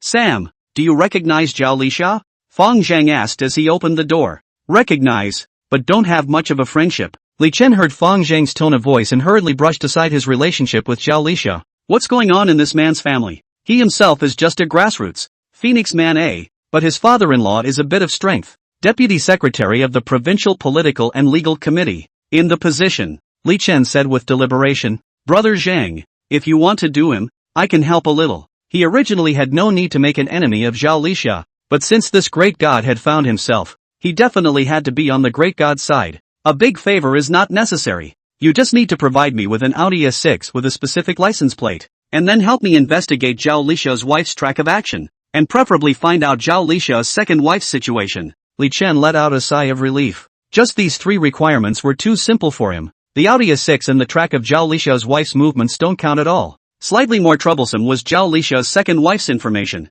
but it wasn't any particularly secretive information. As long as one has the will to investigate, with the Axe Gang's intelligence capabilities, they can find out within a day. Zhao Lixia walked to no one's place, his face as gloomy as water. Today was Yang riot under the face. How can he not swallow this breath? After a moment's hesitation, he dialed Morning Biao's number. Originally, according to the rules, for the safety of the undercover agent, there must be a single line of communication between him and Morning Biao. Only Morning Biao contacted him, and he could not take the initiative to contact Morning Biao. But at this moment, in order to take revenge on Fang Zhang or in order to handle the case, he already couldn't care about anything. As soon as Zhao Lixia opened her mouth, she blurted out a rebuke. "It's been 6 months. I'm running out of patience. I want you to find evidence of Fang Zhang's crimes immediately. Right away." Funeral Biao walked to no man's land and picked up the phone, feeling a little confused in his head as he listened to the roaring thunderous voice on the microphone. Why did this man take the initiative to call me? Doesn't he care about me anymore? Morning Biao forced his anger down and said carefully, "He didn't commit a crime, so how am I going to find evidence of his crime?"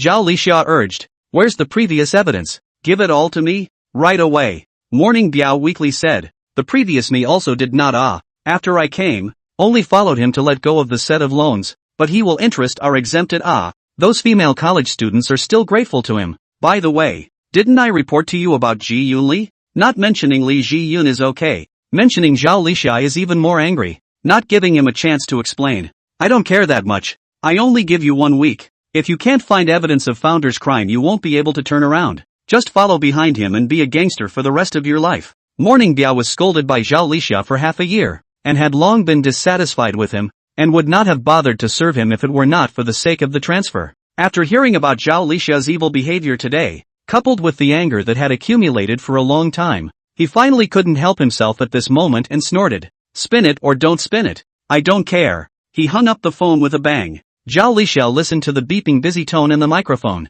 and was surprised to be stuck in place, not reacting for half a day. The tactics that used to be unbeatable are not working today? How did he dare? Zhao Lixia reacted with anger until her face was so gloomy that it twisted. "How dare you betray me? When I run Fang Zhang I'll send you in with me. He is the only one who knows the identity of Morning Biao, and as long as he doesn't admit it, Morning Biao is a border triad. That's why he dared to take Morning Biao with impunity." Zhao Lixia mortared in place and took a few ragged breaths when the phone suddenly rang again. Seeing the number, he looked around and cautiously put it on, waiting for the other side to speak first. "The button locator has been installed," Undercover Agent Lu Wei said over the phone. "Good. I'll give you a big credit when the case is solved." Zhao Lixia hung up the phone and a touch of joy surfaced on her face. The Viper gang side is finally taken care of. From now on he didn't need to beg Fang Zhang for cooperation. When this case was over, he would have plenty of time to spare to deal with this triad. The night was silent, and the following evening, Fang Zhang flipped through his cell phone to check the information that Li Chen had sent over.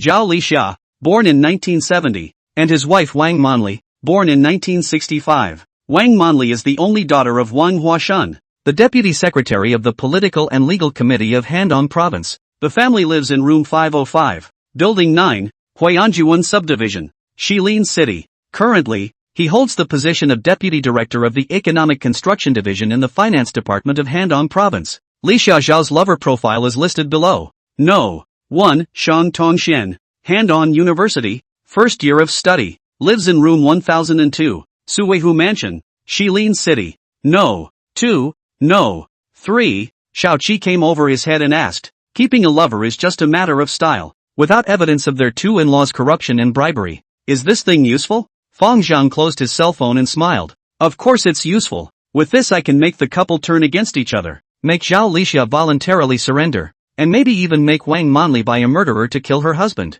and control Wang Huashan in my hands to do things for me." She was dumbfounded and thought the boss looked like he was talking out of his ass. However, Out of respect for his boss, he still gave a thumbs up and praised. Brother Zhang is brilliant. Wang Manli is 42 years old, the same age as Ji Yun Li's mother. Her looks base was originally much worse than Li's mother. Put it 20 years ago, compared to Li's mother she was the Ping Dong. However, time has passed, but now the two look like mother and daughter. Wang Manli's face is too young compared to Li's mother. Even the most beautiful women can't survive the double wastage of age and poverty. Ugly women, however, are able to grow against all odds with the great power of money. There's no other reason. It's just a different dad. Wang Manli finished the meeting, had dinner, and looked at the time. It was already 7:30 p.m. She walked impatiently into the underground garage and started the Volkswagen Polo she had bought specifically to emphasize her low profile. Drive all the way to the parking lot of the supermarket near the hotel where you have an appointment with the little tykes. Just lifting her foot to step into the hotel, she suddenly stumbled,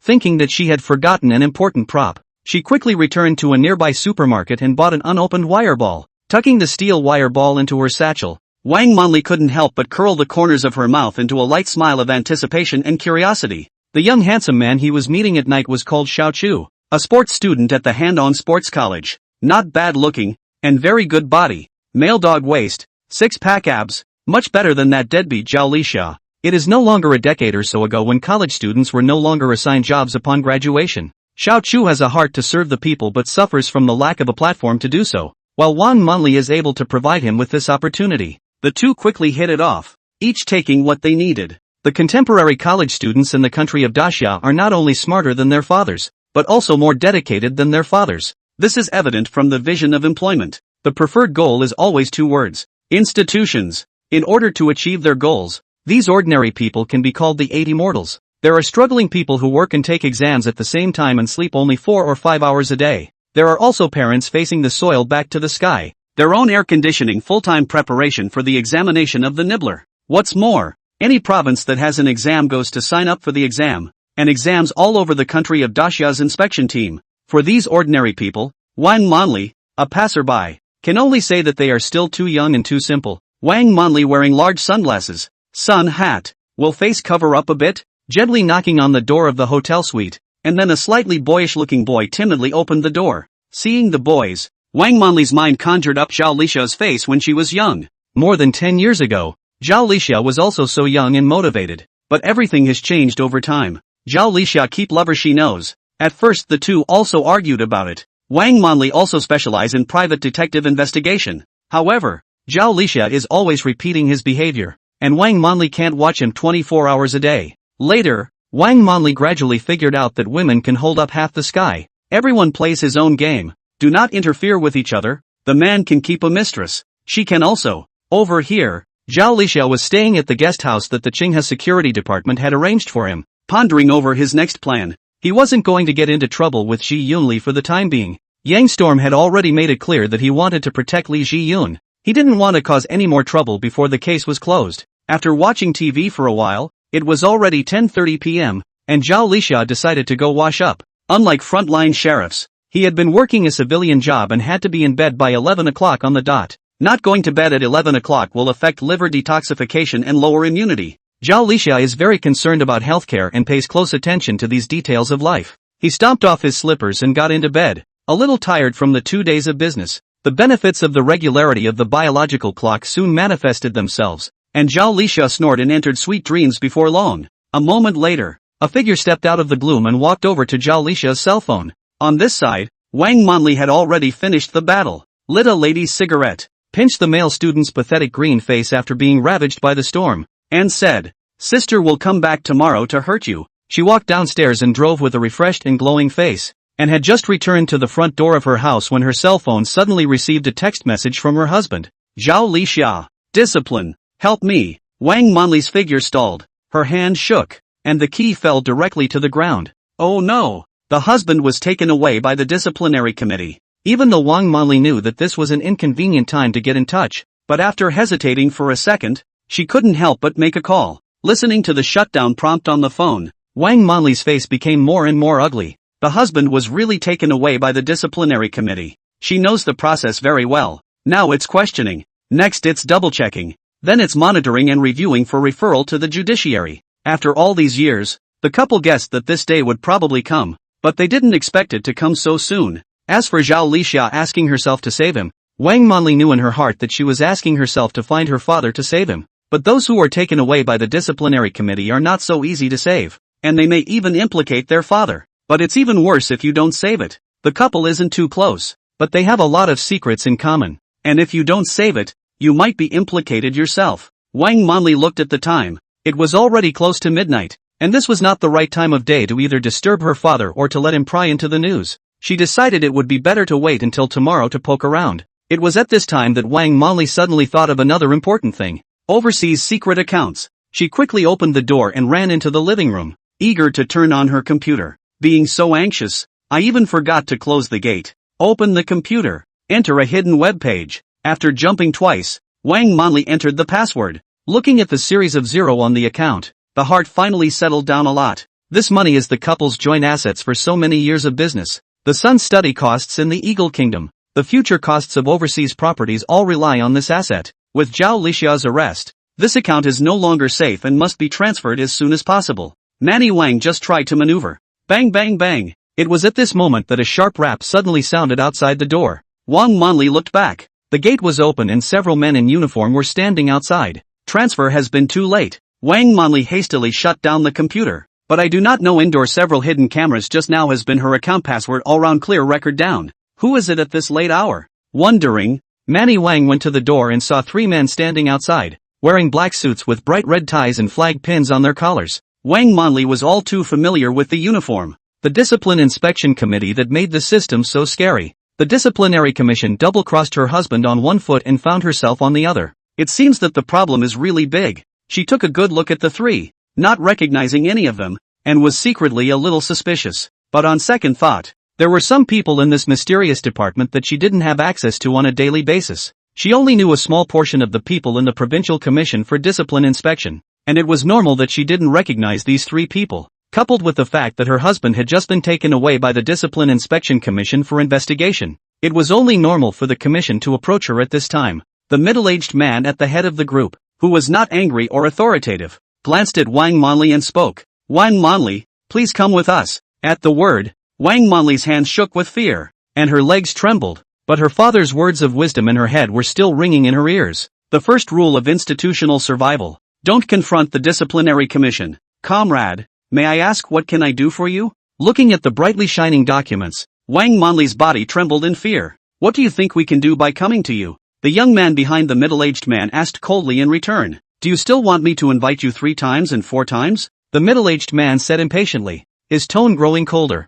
I want to make a phone call. It happened so suddenly that Wang Manli hadn't had time to ask her father for help. No, you can't contact anyone until the matter is investigated. Now please turn off your cell phone, the middle-aged man said forcefully. Wang Manli was taken into the back seat of the Audi, with 2 staff members sandwiching her between them on the left and the right. She looked at the Provincial Party Committee organ pass under the windshield, remembering the Audi special number plate she saw before she got on the car. The only remaining trace of doubt in her heart then dissipated. Mentally, he sighed. This was the end of everything. The car drove into a hotel on the outskirts of Westwood. The middle-aged man with an imposing face led Wang Manli through the corridor, and through the hidden door she saw a familiar woman sitting uneasily in a chair in one of the guest rooms. Shang Tongxian? Wang Manli's figure stalled. How did this woman get brought in as well? Shang Tongxian was her husband Zhao Lixia's mistress, and she had previously investigated the 2 clearly through a private detective. For the sake of this woman, the couple had fought many times, and if it were not for the sake of the career,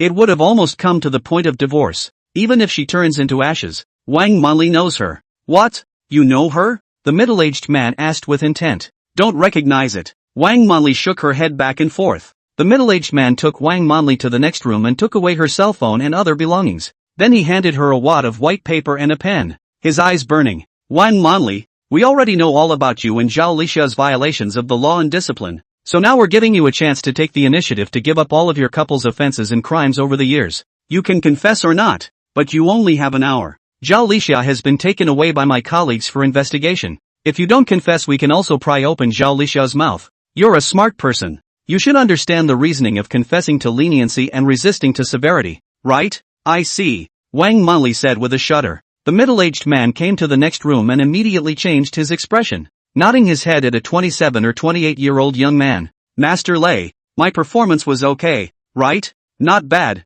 Turn around and give you more bonus. Lei Ming nodded in praise. It wasn't long before a young man with a video pushed open the door. Lei Ming took a look at the video and marveled in his heart. Good lord, the two in-laws aren't at a high level, but they would have a 15 million meter gold kitty. What a fucking assholes. With so much money, Lei Ming didn't know what to do with it, and walked out the door to give Feng Zheng a call. After receiving instructions, Thunder went back inside and played with the computer for a while. Looking at the time is almost the same. And middle-aged man opened the door of Wang Manli, and asked in a pleasant manner, "How is the situation handed over?" Wang Manli trembling handed over the white paper. Lei Ming took a look. His eyebrows deepened. Suddenly he put down the white paper and slammed the table. "What are you writing here? It's all chicken scratch. What's the point of me asking you to deliver this? Your husband is harboring college girls? You yourself are harboring that male college student named Chu Genius from Handong Sports College. Why don't you write about it?" Wang Manli was shocked in her heart. This Xiao Chu he had only adopted for a few days. Such a hidden thing they even knew? Thunder continued. And financially, accepting cigarettes, alcohol, shopping cards and holiday gifts. Tell me, how did you manage to deposit 15 million Mikan in an overseas account by virtue of receiving gifts? At these words, Wang Manli was horrified beyond words, her heart beating violently. This is a secret that the husband and wife hide in the deepest recesses of their hearts, and it is unlikely that a third person will ever know about it. Overseas accounts are very secure and client information is kept strictly confidential. They can find out such hidden information? No way. Absolutely no way. But the amount of money they say is not even remotely close. What exactly is the problem? At this point, Thunder added sternly, "Is it a wonder how we know? If you don't say it naturally someone else will. Shang Tongshan next door has already confessed all just now. Good for you Zhao Lixia." Wang Manli is puzzled as to how the disciplinary committee knew the amount of her overseas account. It turned out to be Zhao Lixia who told his mistress about it. This idiot is so stupid. How dare he even tell outsiders something so secretive? Isn't it strange how Shang Tongshan knew about this? Lei Ming proceeded to fill in the blanks. Shang Tongshan gave your husband a son. So Zhao Lixia told her that you guys had saved 15 million meters of gold overseas and were going to split half of it between the two of them for their illegitimate son. Got it now? Hearing this, Wang Manli was struck by lightning and was furious. Good you Zhao Lixia, Phoenix man, relying on my mother's relationship to get ahead, but backstabbing my mother behind her back. Really damned ah. Lei Ming continued. Wang Manli, I'll tell you the truth. Our staff is raiding Zhao Lixia for interrogation, and he's pretty much put down, but he put all the blame on you, saying that all his bribe-taking was authorized by your father and daughter. He says he's just a farmer's son, and that he wouldn't have had the guts to embezzle and take bribes if you and your father hadn't been behind it. Stop it. I said, I'll give it all up. Wang Manli hissed. All of this money was embezzled by Zhao Lixia. It has nothing to do with me. Lei Ming smiled with satisfaction, signaling the staff to turn on the camera, and said to Wang Manli, don't be in a hurry. One stroke at a time. Slowly. Wang Manli confided to the camera while recording on a piece of paper, confiding 2 strokes suddenly stopping her hand. What's wrong? Thunder narrowed his eyes, his face impish. I forgot. Womanizer mumbled. Seeing Lei Ming's signs of fury, Wang Manli hurriedly said, I really forgot, but I have a notepad at home that records the evidence of his and my embezzlement and bribery over the years. Where's the book? Thunder asked. In a drawer in my bedroom.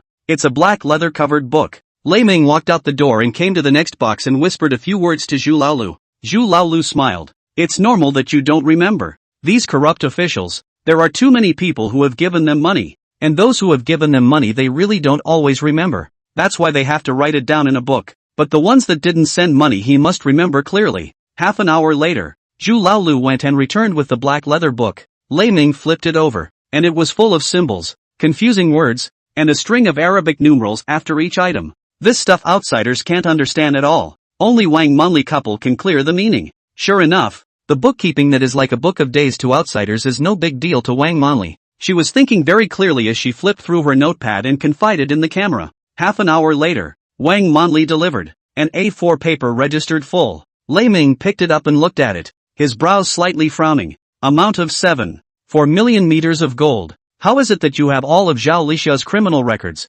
and 7.6 million meters of gold, and your own bribery record? I, stammered Wang Manli, dilly-dallying and just not saying anything. She has the shrewdness and cunning of a middle-aged woman, and is a successful woman from a privileged, highly educated family. Sells her husband with no mercy, but to make her sell herself and her father. Lei Ming threw the paper at her face. Are you still expecting your father to come and save you? I can clearly tell you that Wang Huashan is also having a hard time protecting himself right now. Since we've come to investigate you, we must have gotten hold of solid evidence. Your secret accounts have all been turned over by us. And just a single crime of large amount of unaccounted for property can sentence you to life imprisonment. If you don't say anything, Zhao Lixia will also confess. Are you trying to give Zhao Lixia the chance to get credit? I'll confide. Wang Manli dawdled for half a day and finally confided the rest of the amount, which was all partly her handiwork. Lei Ming had her sign and fingerprint the confession, then walked out the door contentedly and made a phone call to Fong Zhang to report. Should we transfer the money and let it be taken from the people? Thunder suggested. No, these accounts are well documented. They must not be touched. And besides, we're not that far behind. Fong Zhang then instructed. You install the miniature wiretap on Wang Manli's belongings. Remember to keep it hidden. I still have use for this. Remember, our target is Zhao Lixia for now, not Wang Manli. Wang Manli's father still has use for Fong Zhang. Building relationships with the white side is as much about building relationships with the good guys as it is about building relationships with the bad guys. If they were all upright officials like Fong Ping and Yang Storm, it would be inconvenient to try to do things through them instead. Yang Storm was a little better. An elm like Fong Ping would only play by the rules. If it wasn't for the fact that he was his own big brother, Fong Zhang wouldn't bother with him. A lot of things in this world were subject to variation, and Fong Zhang very much needed people like Wang Huashan. Manny Wang was left alone in the house. Her head hung low and tears spewed out of her eyes. All the past glory and wealth are history, and from now on one will have to wear the shackles, accept the trial of the law, and spend the rest of one's life in a gloomy prison. Life is so good, but the rest of one's life is going to be. It was at this point that the door was pushed open again. Lei Ming returned to the house and handed the camera and confession book to the man behind him, then returned the cell phone and satchel and other belongings to Wang Manli, waving his hand in disgust. You can go home now. Home? Wang Manli froze, at a loss for words, and looked at Lei Ming. Isn't the next step to restrict my freedom and turn me over to the judiciary? Why can I still go home? Do you still want me to treat you to a late-night snack? I don't have time for that. I still have to go for great health care. Lei Ming lit a cigarette and held it in his mouth, looking at her askance and gangly. You're not a disciplinary committee? Manny Wang asked blankly. Nuts. When did I say I was a disciplinary committee? Lei Ming finished no longer pay attention to her, walked straight downstairs, got into the set of Audi car and left. Not the disciplinary committee? Wang Manli mortar and pestle in place for a moment,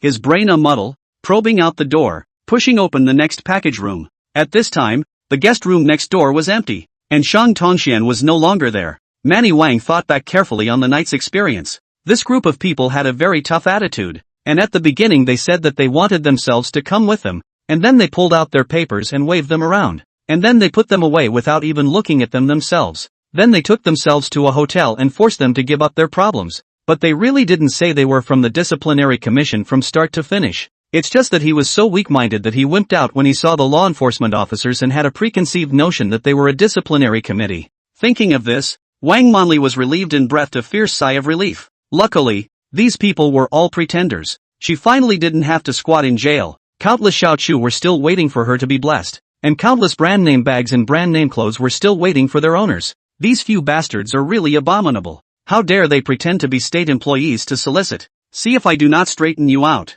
If I do not take authority, you are afraid that you do not know the energy of a division-level state cadre. She turned on her cell phone with hatred, but on second thought, whether or not the other party was a disciplinary committee staff member didn't seem to matter now. His own signed and fingerprinted confession, audio and video footage and account tracks are in the other party's possession. Every amount that has been handed over and every bribe-paying party, every item can be matched. As long as they handed over the evidence to the Discipline Inspection Commission, themselves and Zhao Lixia would surely die. I'm so stupid. Really. Wang Manli was so angry that her eyes were on fire and her 7 orifices were burning, and she wanted to call her husband. But when it came time to dial the number she hesitated, and after a moment's thought she turned the phone to her father. Wang Huashan. At this time is already 2 o'clock in the morning. Wang Huashan was woken up by the phone. Saw his daughter's caller ID, suddenly realized that there must be a big event. Listening to his daughter's accusations on the phone, Wang Huashan even realized the seriousness of the matter and hurriedly urged, "You hurry to me, right away." 20 minutes later, Wang Manli took a cab to her old father's house. Wang Huashan led his daughter through the door, looked around toward the door, and opened his mouth to ask, "You weren't followed, were you? Stalking?" Womanizer froze. She hadn't thought of that. Wang Huashan sighed. "I was overthinking. You and Lixia's handles are in their hands. and there's no need for them to continue to follow up. You tell me everything that happened tonight in detail, not a single ounce of it. Manny Wang mechanically recalled the details of the evening, from their own and Xiao Chu room, and then go home to receive Zhao Lixia's text message. Was posing as the Discipline Inspection Commission of the personnel to take away, to see Shan Tongxian, their own confession of the amount of money and projects and so on, all the things in detail to tell the old father. Wang Huashan couldn't care less about his daughter having fun outside,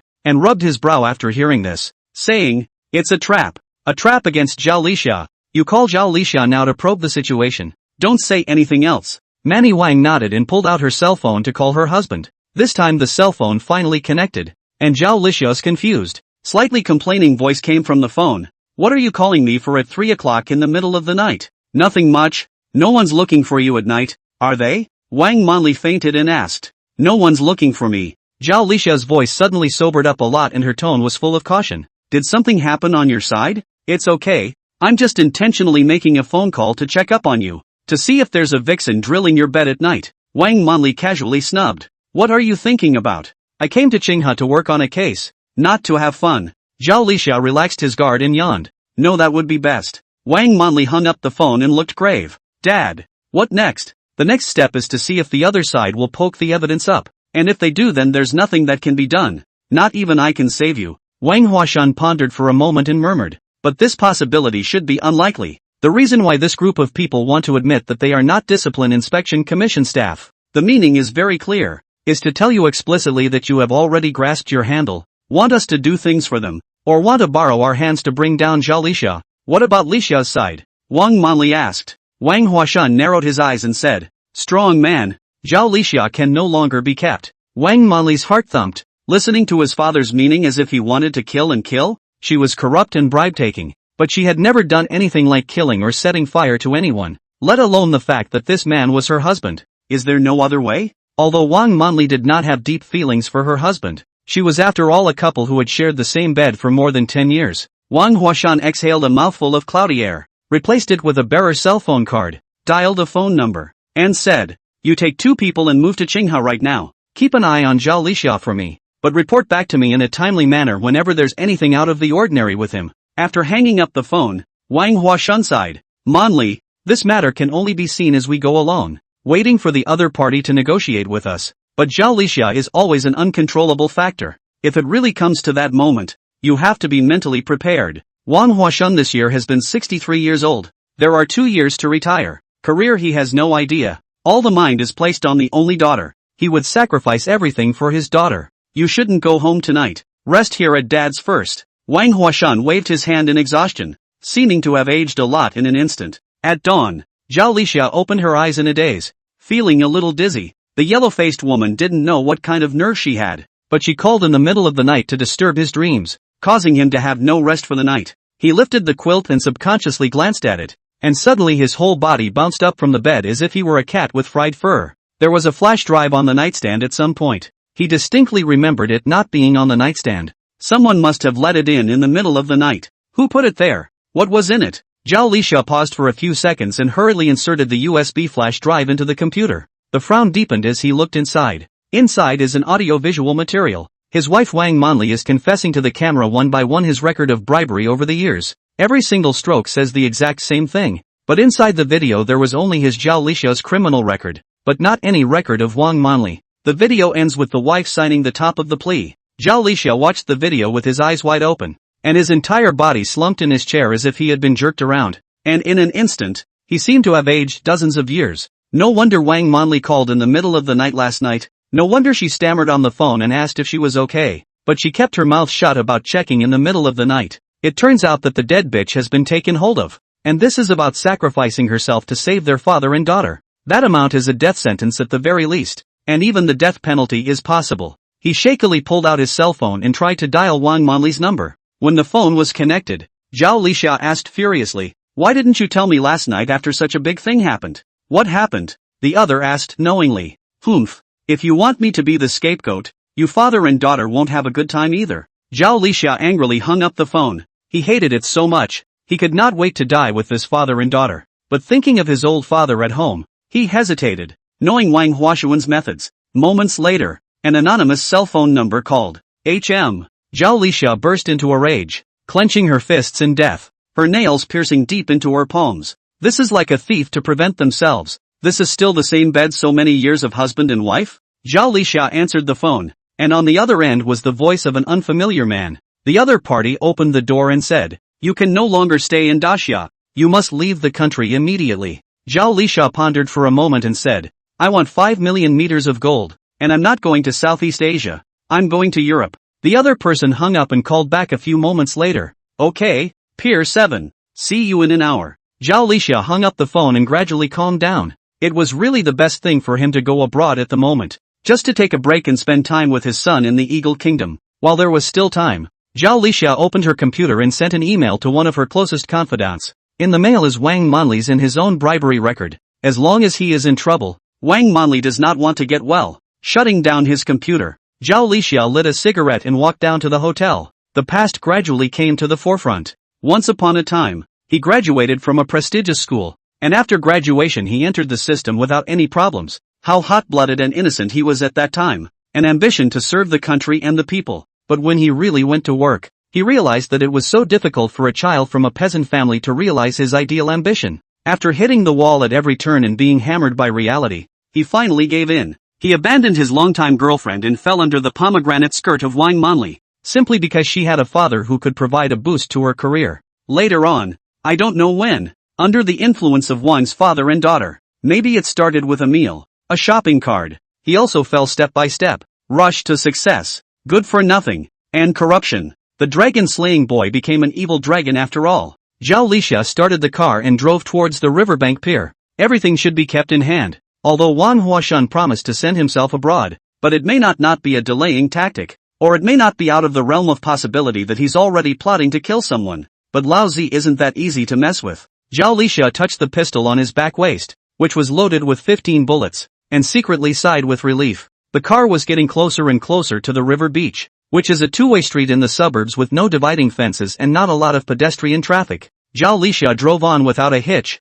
imagining the second half of his life in the Eagle Kingdom. It was the best possible ending, even though I had to leave my home country. When we go to the Eagle Kingdom, we will first spend 1 million meters of gold to buy a small villa, and spend the rest slowly. As long as we don't waste it, it should be enough for the next life. It's happening right now. An oncoming dump truck suddenly jerked its direction and slammed head-on into him at over 120 yards.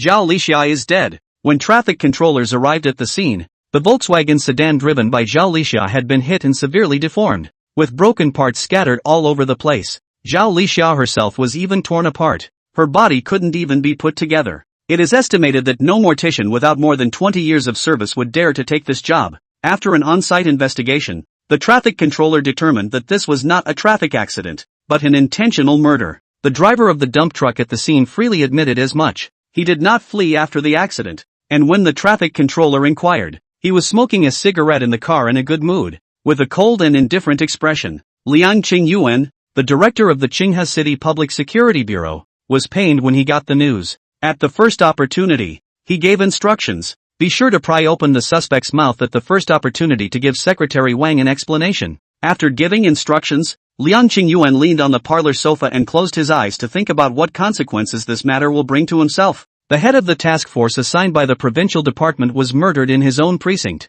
and the task force head was also the son-in-law of Deputy Secretary Wang. What a headache. The case must be solved before Secretary Wang arrives in Qinghe. Not long after, Kujin, who was in charge of the interrogation work, pushed open the door with a happy face to report the results of the interrogation. The time was much faster than Liang Qingyuan expected. Department Liang, the suspects confessed, and all of them were put down in one brain. Kujin handed the suspect's statement to Liang Qingyuan, then recounted his motives and the crime in detail. The suspect's name is Wu Taicheng, a native of the provincial city of Shilin, originally a construction worker who got into a bit of a fight with the contractor and beat each other up because he was owed wages. At first that case was handled by Zhao Lixia, and as a result, he gave Wu Taicheng a little bit of means, and gave a conviction for provoking trouble, and sentenced him to 3 years. Wu Taicheng suffered from liver cancer shortly after he was imprisoned, and after his release, he has been trying to wait for an opportunity to retaliate against Zhao Lixia, and this time, he happened to have stolen a dump truck, and felt Zhao Lixia's trajectory of action. Kozin gave his conclusion. So this is a classic revenge killing. Liang Qingyuan rubbed his brow and secretly pondered. The killer's motive for the murder was barely justified. With terminal liver cancer and only 3 months to live, it's normal to take revenge on your enemies before you die. A piker's blood spills when he's angry, and a rabbit bites when it's cornered. But closing the case this way will undoubtedly damage Zhao Lixia's reputation. And how can Secretary Wang accept it? And this Wu Taichung, you want to retaliate in Shilin retaliation? Ran to the Qinghe retaliation is a thing? What did I ever do to you? Early not to retaliate, late not to retaliate. In favor of Zhao Lixia has just been appointed as the head of the task force. Liang Qingyuan had a jolt, abruptly realizing that this matter might not be so simple. Thinking of this, Liang Qingyuan made a call to Wang Huashun. First, he was sadly comforted, and then he was told the results of the interrogation and his own guesses. Secretary Wang, I suspect that this matter may not be so simple. Maybe Wu Taichang is just a front, and there is the possibility of buying a murderer behind it. Liang Qingyuan originally thought that the other party would agree with him, but who knew that Wang Huashun just said in a deep voice, Department Liang, according to your description, the other party's motive for murder is established and the facts of the crime are clear, so I don't think there's any need to complicate a simple matter. However, if you feel that there are doubts in the case and want to continue the investigation, I am also very supportive. Liang Qingyuan directly ignored the content behind the but. As a director for so many years, he has studied the art of speaking between leaders. What comes before but is very important, and what comes after can be ignored. What comes before but is not very important, but what comes after is. Liang Qingyuan hung up the phone, shook his head. Come on, the families are willing to accept this result. Why should they have to overstep their bounds? Both sides are happy. Liang Qingyuan can see that Wang Huashun does not have the intention to investigate deeply, so he instructed Kujin to close the case as soon as possible. A vicious retaliation murder case that was supposed to shake the entire Handong province law and order community was soon trivialized and hastily closed under the understanding of the victim's family. As for Zhao Lixia's 70-year-old father who came to the Qinghe City Magistrate's office to cry after the incident, Liang Qingyuan didn't take care of him. When Zhao Lixia was around, he would still give Zhao's father some face. Zhao Lixia is dead now. Who the hell still knows you, old dang? Zhao Lixia's remains were pieced together and transported back to his hometown in style. And this side of Yang riot, Fang Ping and Fang Zhang also learned the news of Zhao Lixia's murder. The brothers knew, which meant Fang Wen knew, and immediately told Li Zhiyun the news. Fang Wen originally did want to take revenge on Zhao Lixia for her best friend, but the greatest level of revenge she could think of was nothing more than putting a sack over Zhao Lixia's head and knocking her 2 bogeys. How could I have not expected things to go this far? 2 days ago, Zhao Lixia was flaunting her strength. How come she can't even spell it all today? The 2 girlfriends were in the office doing the accounts, when Fang Wen suddenly asked mysteriously, Ji Yun, do you think this incident could be my second brother's doing? Li Zhiyun's sniffing eyes glared, whispered rebuke, what are you talking nonsense? This must not be said outside. You use your brain to think about it. Your second brother is rich and powerful. How could he possibly go to do this kind of risky thing? You're right. I was just talking to you. Fang Wen smiled sarcastically. In the case of Zhao Lixia's death, the most confused person has to be Morning Biao. The connector is dead. What should he do next? Do you really want to be a gangster? However, on second thought, he thought that Fang Zheng here didn't seem to be a triad society, and his income was quite high. It doesn't seem to be any worse than a transfer, except for the lack of 501k insurance. Why don't we just work for him? I'm just a black man with no status in the sheriff's department anyway. Morning Biao is completely confused and does not know what to choose at the crossroads of life. Fang Zheng ignored these things and gave 50,000 bonuses to each of the personnel involved in the Shilin mission, then took advantage of the bright sunshine to gather a few of his inner circle together. I'll give you guys a task. Immediately spread the news that Shichang real estate is being held up by 5 nail households that are stalling the progress of the project, and make sure that all the banking institutions in Qinghe City, and all the underground money changers know about it. Yes, the crowd replied in unison. Founder continued, there are 2 things we are focusing on next. The first thing is to annex Shichang real estate as soon as possible. The second thing, we can't depend on the Flaming Fire Gang forever. From today onwards I'll be setting up the Body Slaying Society. The Body Slaying Society? There was a clamor from the crowd, all with happy faces. The big guys finally had their own organization to belong to, and while it didn't feel like a good name, no one said anything. The Body Slaying Society is only a few of us in the core at the moment, and security is not being included for the time being. Fang Zhang said in a domineering manner, since I set up the Body Killing Society, it means that the time has come for the mob forces in Qinghe City to be unified. Next I will choose one of the 4 major gangsters to strike. Do you have any intended targets? The Black Dragon Society. The crowd said in unison. Okay, let's start with the Black Dragon Society. Fang Zhang gave orders. Lei Ming, Chu Bo, and Lao Lu. I want you to figure out the composition of the Black Dragon Society, the distribution of its industries, and the fighting strength of its personnel within 3 days. We either don't make a move, or we make a move to uproot the Black Dragon Society. Fang Zheng continued. The body-slaying society has tentatively set up 4 halls, namely Green Dragon, White Tiger, Vermilion Bird, and Xuanwu, with each hall having a hall master and a protector. Subsequently, when there are more people, new parishes may be added. The personnel of the hall masters are indeterminate for the time being, and will be rewarded after the unification of Qinghe. Dismissed. The body-killing society was just a signboard for Fang Zheng to manage the underground world, and he would only remotely control it from behind the scenes. The bright side is definitely still maintaining other legal identities such as real estate company president. After the meeting, Fang Zheng left Xiaoqi and Zhu Laolu alone. I asked you two to investigate the 3 governors. How are you doing? The pictures are all taken. Zhu Laolu handed over a bunch of photos and said with a squeeze, these motherfuckers have already gotten out of the low class of whoring seas, and each one of them is harboring a mistress. In addition, I have approached several business owners and gathered evidence that they are earning interest through loan repayment bridges. Well done. Fang Zheng instructed. You guys go visit Chairman AI now. Xiaoqi will be the main one, and Lao Lu will cooperate. Fang Zheng lent the Bentley to the 2 of them, and Zhu Laolu drove the car, all the way to Qinghe City Commercial Bank Company. The old man in the communication room saw the Bentley and just let it go without even asking. Xiaoqi got out of the car and stopped a man wearing a bank uniform and asked, May I ask which office Chairman AI Wenhong AI is in? The man glanced at the Bentley and opened his mouth to ask, May I ask what you're looking for the chairman? Xiaoqi smiled slightly. There is a large deposit that I would like to talk to Chairman AI about the interest rate. The man's heart rejoiced and he hastily extended his hand in an inviting gesture. I'll take you there now. The full name of a local commercial bank in Daxia is usually Commercial Bank Corporation. The chairman of the board is the biggest, and then the president of the bank. Generally speaking, the chairman of the board of directors in the local commercial bank's power can be said to be a handful. More than the governor do not know how many. The man led the 2 to the chairman's office on the 3rd floor, knocked on the door, and led Xiaoqi and Zhu Laolu through the door after getting a response. The man attached his ear and whispered in the ear of AI Wenhong, who was wearing gold-rimmed glasses in the boss chair, for a while before turning to leave. After waiting for the people to leave,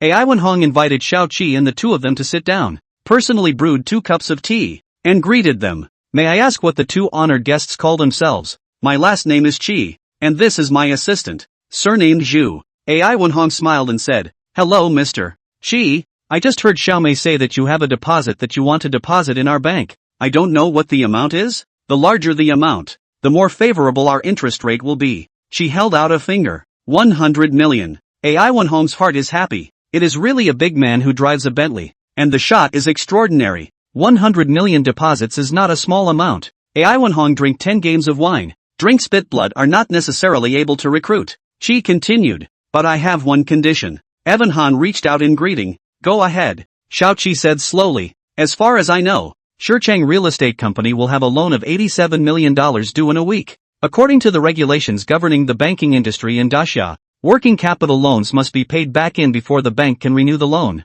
According to past practice, Shicheng Real Estate will entrust you, Chairman AI, to help him raise this bridge fund. And the interest rate of the borrowing and lending bridge funds led by you is 3,000 per day. This kind of business you do very quickly. A day or 2 time to renew the loan funds can come down, but you have to calculate the interest according to the minimum of 3 days, and the 87 million is the interest of 780,000,000. You take half the interest, which is $390,000, and then the lender takes half. When the loan is paid off with the bridge funds, you will renew the loan to Shicheng Real Estate, and then you will use the renewed loan funds to pay back this loan split. Chairman AI, I wonder if I'm right. Xiaoqi said half of the time. AI Wenhong's face became a burst of green and white. Wait for him to finish. All the instantly shot up, angrily rebuked. I don't understand what you're saying. You're more than welcome to make deposits in my bank if you want to, but don't blame me for calling security if you're going to believe what you're saying. This income is a secret that the banking industry cannot disclose.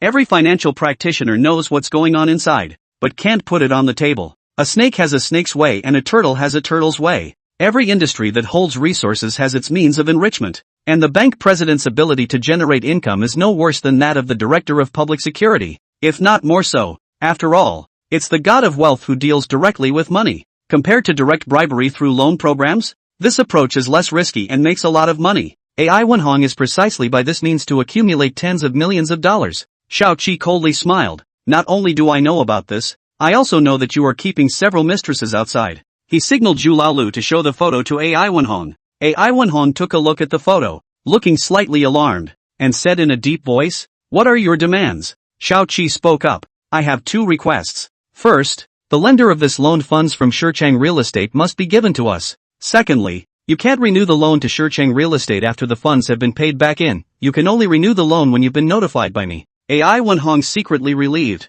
So these two people just want to target Shicheng Real Estate. He thought they were going to blackmail him and was thinking of spending a couple $1 million to break the bank. But Zhang Shicheng wasn't that easy to mess with, and he was sure to offend him to death by doing this. While he was in the middle of a tangle, a metal object suddenly fell from Assistant Chu's waist to the ground, making a crisp metallic crash against the ground. AI Wenhong fixed his eyes and was stunned into silence. A black, pistol-like object was lying quietly on the ground, emitting a dark and austere luster throughout. Toys for my son. Sorry. Zhu Laolu quickly slipped the pistol into his pants pocket, scratched his hair, and smiled awkwardly. Toys? AI Wenhong dumbfounded. These two assholes say nonsense with their eyes open. Think I'm stupid? This metallic texture, this austere temperament. Killing AI Wenhong did not believe it was a toy. He froze in his seat and a cold sweat broke out on his back in an instant. He finally realized who these two were. The triads. Simply lawless. How dare you bring a pistol to threaten the president of a bank in a great summer country? Avon Han was shaken for 3 seconds, then decided to give in. Porcelain doesn't fight with tiles. It's unwise to go against this kind of triad. Shao Qi went on to give him a peace of mind. Zhang Shicheng is a grasshopper in the fall. He won't be able to bounce around for long. You don't have to worry. In addition, I will also send my men to protect your safety. Then thank you, Mr. Xie. AI Wenhong wiped the sweat from his forehead and added a bit of tea for the two. Also, the amount of the deposit will remain the same. We will deposit $100 million in your bank. Hit a stick and give a sweet date, which was delivered right before the trip. Shao Qi then asked, I heard that Shicheng Real Estate used to find you to raise borrowing funds, all with Zhang Shicheng shares pledged? AI Wenhong nodded. That's right, we've been working together for many years. The share pledge procedure is fast. With real estate mortgages you still have to go to the assessment center for evaluation and to the land department for procedures. It's very troublesome. Shao Qi smiled with satisfaction at his words. That's fine. We can also accept share pledges. AI Wenhong has been crawling in the financial circle for decades, and when he heard this, how could he not understand Shao Qi's intentions? This is an attempt to rob Zhang Shicheng's company by trickery. As long as Zhang Shicheng pledges his shares, when he can't pay back the money, the shares will have to be unconditionally transferred to this Mr. Qi. Although Mr. Qi contributed $87 million, he actually repaid for the company and reduced the company's debt. As long as the company becomes Mr. Qi's property, it's really just left hand to right hand for him. Mr. Qi was equivalent to commandeering the company that Zhang Shicheng had worked so hard for his entire life without spending a single penny. This Mr. Qi really has a poisonous heart and is so ruthless. Since he decided to vote for Mr. Qi, Chairman AI took the initiative to speak. Zhang Shicheng has a 53% stake in Shicheng Real Estate, and in the past, when he split this $87 million loan, he was only willing to pledge up to 30% of his shares. I have another preparation for this. Shao Qi got up to take his leave. Thank you Chairman AI for the reminder. I'll see you later. Shicheng Real Estate's loans due at the same time have been clearly mapped out by Feng Zheng. There were 2 in total. In addition to the $87 million from the Qinghua Commercial Bank, there was also $52 million from the CCB. So Shao Qi next went to the CCB in the same way. There is also a bank as a new loan. Zhang Shicheng is planning to take the company's land license mortgage loan $120 million. This loan is in the process of being matched, and the founder is going to intervene and choke off his funding as well. Shao Qi ran to 3 banks in a row and had to invite the president of a bank to dinner at night, and never came back. Feng Zhang remotely commanded once in the middle of the day, while the rest of the time was spent playing games with Han Bing in the office of Bright Moon by the Sea. After 2 hours of hemming and hawing, it was 10 p.m. when it was over. He got dressed and had just lit an afterthought cigarette when his cell phone suddenly rang. Glancing at the caller's number, Feng Zhang paused for a second and casually picked it up. The phone call was from Gong Xiufei, the predecessor's hairdresser. Even the baddest of bad guys have more or less 2 friends. There were 2 hairdressers in the former body, one named Gong Xiufei and the other named Chen Yu. The 3 are very affectionate, but it's often not your parents but your brothers who know you best. Feng Zhang was afraid of being recognized by them, and in addition, he didn't know how to get along with them, so he had already crossed over for nearly 10 days. and hadn't contacted them yet. Gong Xiaofei's tone was a bit anxious. Old Feng. Something happened at Old Chen's house. Old Chen said you also cannot help. Told me not to tell you. I find you are the Flaming Fire Gang. Can you help to say something? Can you come to Old Chen's house now? Better call a few brothers. I know. I'll be right there. The Bentley was given to Shao Qi, and Feng Zhang didn't call out to anyone else,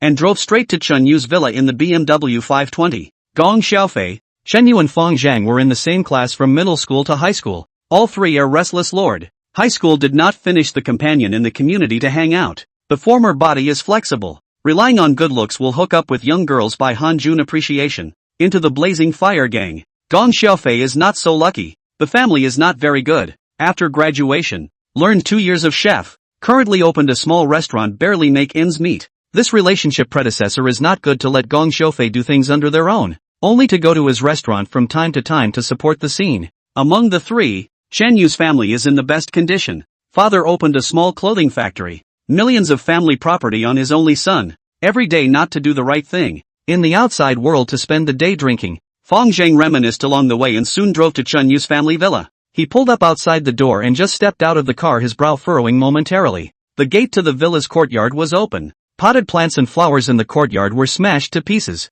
And the walls were painted with vermilion paint that read "Pay what you owe." The door to the living room was ajar. And the house was brightly lit. With figures swaying, the cacophony of juggling cards coming from the first floor, and a cacophony of insults and pleas for mercy from the second. The founder walked into the courtyard and pushed open the living room door. Several pugnacious men with cigarettes in their mouths were fighting the landlord around a square table, and 5 or 6 other big men were watching beside them. Seeing the incoming stranger, a man around 30 years old, wearing a black trench coat and a bearded man, put down the poker in his hand, glared at Feng Zhang with squinted eyes, and asked, "What's the deal?" Feng Zhang revealed a panicked expression and said numbly, "I'm Chen Yu's friend." On the second floor, the man said, and continued to play poker. Feng Zhang looked around the living room. The floor was a mess, as if it was a garbage dump. Cigarette butts, drink bottles and paper towels are discarded randomly, and spittle and excrement are everywhere. People playing cards randomly spit on the floor, and people watching onlookers who have a bathroom don't go to it, unzip their pants and pee on the couch. Feng Zhang did not say anything and walked straight to the second floor. He had been to Chen Yu's house many times and knew the layout of the house very well. There were 3 bedrooms upstairs, and a feminine voice, extremely harsh, drifted from the center master bedroom. "Old thing, you'll have to live with this house, but you'll have to live without it. So sign the closing contract. I'll have my brothers leave right away, and you'll be able to live a good life, right? If we close the account today, our account will be cancelled. If we delay for a few more days, even if you sell the house, it will not be enough to pay the debt, and then I will remove the organs of your family of 3 to offset the account. You don't want to go that far either. It's a debt I owe. It has nothing to do with my dad. You guys let go of my dad. If you have anything to do, come at me." Feng Zhang heard that this was Chen Yu's voice. Yo, quite filial. The son's debt is paid by the father, haven't you heard of it? The feminine voice teased. Chen's father hissed in the bedroom. "When we agreed on $500,000 to be written off, you do not keep your word. I'd rather die than sign it, and I won't give it to you even if I burn the house down. So kill me if you have the guts." Gong Xiaofei also pleaded beside him. "Brother Panther, please. Chen Yu only borrowed $50,000 and has already paid you back $500,000. Just let him go." The feminine voice ignored Gong Xiaofei and instructed the people around him. "Hold the old thing down. Bring a spoon over. I'm going to lay one of the old thing's strokes as interest today." Feng Zhang quickly walked to the door of the master bedroom and glanced inside. The 50-square-foot master bedroom is a mess. Chen Yu and Gong Xiaofei were lying on the floor with bruises and swollen noses. Their clothes were torn to shreds, and they were struggling desperately, but they were held down by a few big men, unable to move. Chen's mother's face was also green and purple. Her scalp was pulled off in several places, lying on the floor and constantly wailing. The old lady's clothes and face were all covered with yellow urine, and the smell of urine greeted her with the wind. On the sofa, Chen's father was held down by 2 big men on his shoulders, controlling his hands and feet. A middle-aged man wearing a black leather jacket with a face full of cross-cutting meat was propping up Chen's father's eyelids with his left hand, while his right hand was holding a metal spoon against the underside of Chen's eyelids. The big man had a cross-faced face, but his voice was very feminine and sorrowful. "Debt repayment, heaven and earth. You old thing dares to renege on the debt. I'll give you a minute to think about it. If you don't agree to the transfer, I'll take off one of your eyes. And if you don't agree again, I'll take off another one of your wife's eyes. The scene in front of him caused Fong Zhang to be completely shaken. He had seen some of the tactics of gangsters in his last life, and in this life he was a triad member himself, but he had never seen such vicious sociopaths in both lives combined. Stop! With Fong Zhang's angry shout, everyone in the room turned their eyes toward the stranger outside the door. Old Fong! Gong Xiaofei and Shen Yu reacted at the same time and exclaimed in shock, as if they had grabbed a life-saving straw, and turned their heads full of surprise to look at Fong Zhang at the door. Upon seeing that he was the only one who came, the duo instantly turned into bitter faces again. If Fong Zhang brought a few of his brothers over, he might be able to maneuver around Brother Panther for a while. If he came alone, even if he was the steward of the Flaming Fire Gang, he would definitely be at a disadvantage, because Brother Panther is no less. Father Chen also saw Fong Zhang, opened his mouth, sighed, and swallowed his words again. Chen mother has been tortured at this time, like a demented, staring blankly at the ceiling, unresponsive. Brother Panther in the black jacket slanted a glance at Fong Zhang and asked, "What do you do?" "I'm a friend of Chen Yu." Fong Zhang walked into the chamber and spoke. "It is indeed natural to repay debts. How much does Chen Yu owe you?" Brother Bao put down his spoon and laughed. "Yo, there's even a righteous one." "What? Are you going to pay them back for them?" "It's okay." Fong Zhang nodded. "That's a good feeling. I'm a person who has always obeyed the law, and I won't use violence until I have to." Brother Bao instructed his men to let go of the Chen family and Gong Xiaofei, and beckoned towards a small, flat man. "Here, calculate for this brother how much he still owes." The junior picked up a calculator and pressed a few buttons and said, "Still owe 1.2 million. Nonsense you. Yesterday it was $1 million.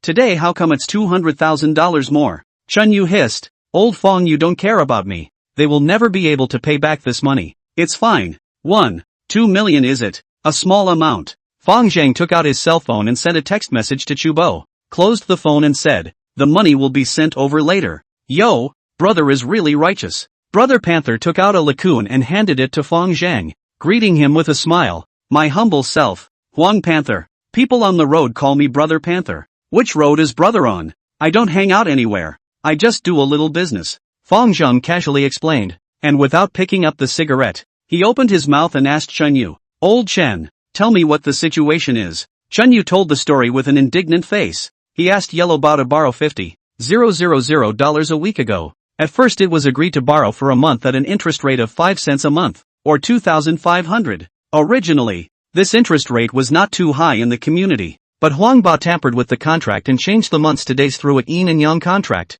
The interest will be 2,500 a day. After a day, Yellow Bao sent someone over to ask for the money. 1 day of non-payment adds 20,000 in default fees, plus another 10,000 per day in late fees. By the next day the contract had to be rewritten and 50,000 became 82,500. Chen Yu could not bear it and had to tell his parents about the situation. By this time the amount he owed had accumulated to $500,000. Chen's father 2 days ago prepared 500,000 cash and Huang Bao agreed to use the money to write off the debt. Who knows that Huang Bao received the money and then turned his face on the spot. Said there is what carriage fees, labor costs are not counted. Chen Yu said it would be impossible to pay them back if he borrowed money from them. Even if they get enough money together and can afford to pay it back, they will purposely hide so you can't find it and pay it back that day. Waiting until the next day added new default and late fees. Huang Bao was not angry and listened to Chen Yu's accusations of his methods with interest. When he heard the proud part, he even laughed wildly with his minions,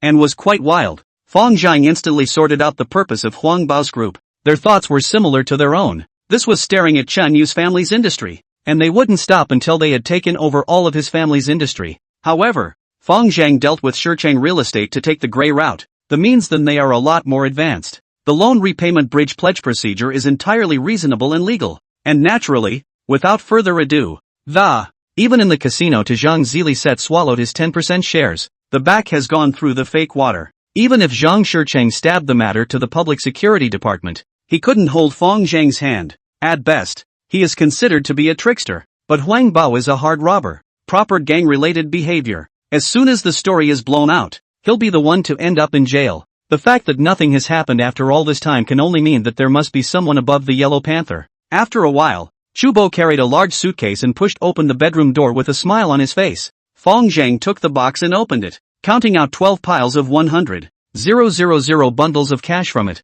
placing them on the coffee table in order. Brother magnificent. Huang Bao opened his mouth and praised, then took the satchel on the sofa and prepared to stuff the cash in it. Slow down. Fong Zhang opened his mouth and asked, "Where's the IOU?" Yellow Panther pulled a crumpled IOU from his pocket. When he was about to hand it to Fong Zhang, he suddenly looked at his watch and took a look at Fong Zhang's suitcase and said, "I'm sorry, it's past 12 o'clock. It's a new day. And 2 million is no longer enough. You have to add 300,000 more to get the IOU. Oh, no problem." Fong Zhang placed the last $300,000 in the box on the coffee table again and asked, "Can you give me the loan note now?" Just now he let Chu Bo took 1.5 million in cash at the Sea Moon. Huang Bao is precisely based on his money to see the picture finished it. Huang Bao looked at Fong Zhang with a smile on his face. "It's okay, but there's one more thing to take care of. The carriage fees of so many of my brothers. The lost wages you have to make up for me. I don't want more. Just give me $500,000. Founder nodded in agreement. "Well, the money does need to be made up as well." Hearing this, Huang Bao froze instead. Things went smoothly out of his expectation. There is still this kind of stupid big money in Qinghe Road? He realized abruptly that the man had a calm face from start to finish, clearly in an emboldened state of mind. Fong Zhang glanced at the suitcase and smiled. "But I don't have enough cash here. You guys have to come with me to get it." Huang Bao's eyes narrowed as he pulled out a dagger from his waist and placed it on the table, saying coldly, "Don't play tricks on me." "What? You don't dare to take the money even if it's given to you?" The corner of Fong Zhang's mouth hooked up with a touch of mockery. "Either you guys let someone send the money over, or get the hell out of here." Huang Bao acted quite cautiously, anticipating that the other party might have an ambush. "Then you return the money to us." Chu Bo spoke up from the side. "The money that goes into my pocket never goes out. You can't take the money with you. You can't take the IOUs. And if you don't get out you'll leave your lives here." Kipo laughed at his words and snorted. "Money that goes into your pocket never goes out? If you have the ability to pay the utility bills without paying, hospitalization without paying, you do not pay. Try to see. Look at you bull." Fong Zhang stood up and smiled. "It's been a long time since I've seen this kind of freshly baked idiot. It's really fucking strange that this kind of idiot can still live this big." He originally didn't want to make a move in Chun Yu's house. By the time someone died in the house, how would old Chen still live? But this guy, Huang Bao, acts quite cautiously and just doesn't go out. It's not going to be possible to not do it here now. Fong Zhang waved his hand helplessly. Chu Bo pulled out the walkie-talkie from his pocket and said, "Mard, encountered a dumbass, no way. All of you come in." The conversation between the two was clearly transmitted to the ears of Huang Bao and the four minions. Just as Huang Bao had a confused look on his face and was preparing to make a preemptive strike, a rush of footsteps suddenly came from the living room downstairs. Then there were intensive shouts and crackling sounds of smashing, and in a short while it was calm again. Bam! A few moments later, a dozen pugnacious men wearing desert camouflage uniforms, standard military boots, Kevlar helmets on their heads, and pepper spray and ASP throwing sticks on their waists pushed open the door to the master bedroom and walked into the room in turn. Chun Yu and Gong Xiaofei finally breathed a sigh of relief. So it turned out that old Fong had left a backhand. Chen's father was also overjoyed, and was just about to duck and get out of the way when Huang Bao suddenly pulled out a dagger and tried to hold him hostage. Unfortunately, Chu Bo was prepared. Violently copied the ashtray on the table, clang clang clang clang towards his head. 3 or 2 times will be smashed. Huang Bao's head broken, blood paralyzed on the ground. As soon as the security team members entered the door, they pulled out their throwing sticks and greeted the heads of Huang Bao's 4 minions. The group of sociopaths were soon brought under control, each with their hands and feet tied with plastic straps. Fong Zhang waved his hand. "Take them all away." With a command, the security team members, working in groups of 2, escorted Huang Bao and his group downstairs in turn, just like escorting a dead dog. Rendezvoused with the controlled ponies downstairs and sent into the Buick commercial vehicle for guarding. "Uncle, I'll handle this matter. Don't make any noise to the public," Fong Zhang whispered to Chen's father before he left. "Xiao Zhang. Thank you." Chen's father was in tears as he supported his wife and kept thanking her. Fong Zhang walked downstairs. Gong Xiaofei and Chen Yu followed. "We'll go with you." Fong Zhang narrowed his eyes and asked, "Do you guys know what I'm going to do with Huang Bao?" Chen Yu said with a sullen face, "I'm going no matter how it's handled. I'm not afraid even if it means killing someone." Founder nodded. "Do it yourself, dare you?" "I dare." Chen Yu's gaze was firm. "I dare you too. Save one for me." Gong Xiaofei chimed in from the side. "Okay, follow me." Fong Zhang brought the 2 of them onto the BMW and drove towards the river beach in a single bound. The security team's commercial vehicle followed far behind. Fong Zhang asked while driving, "Old Chen, do you know what background this Huang Bao has?" Chen Yu said with deliberation, "His brother-in-law is Qin Sihai, the hall master of the Great Sword Sect." "Great Sword Sect?" Fong Zhang's eyes narrowed slightly, recalling the memories of his predecessor. The Great Sword sect occupied the most prosperous west city of Qinghe City, and its power was vaguely the leader of the 4 major gangs, and the other 3 gangs could be said to be on a completely different level. The strength was at least equal to the combined total of the Flaming Fire Gang and the Brotherhood Alliance. The Flaming Fire Gang only had 4 subhalls while the Great Sword sect had 8 subhalls. Each hallmaster is capable of taking charge of his or her own business, while Gao Minghua is the second in command. Gao Mingyuan, the eldest, is in actual control of the gang. Gao Mingyuan is at the helm of Greentop Capital, managing billions of cash assets. This is the real kingpin, the intricate network of relations. Not only in the Qinghe one hand, even the province has a very deep background. Unlike the grassroots-born Shao brothers and Qin Lai, Gao Mingyuan's grandfather was a big capitalist before the founding of the country, with a very deep family background. Fang Zheng's original intention was to take care of the Black Dragon Society first, but now since we're going to mess with the Yellow Panther, we might have to change our strategy and start with the toughest bone to chew on.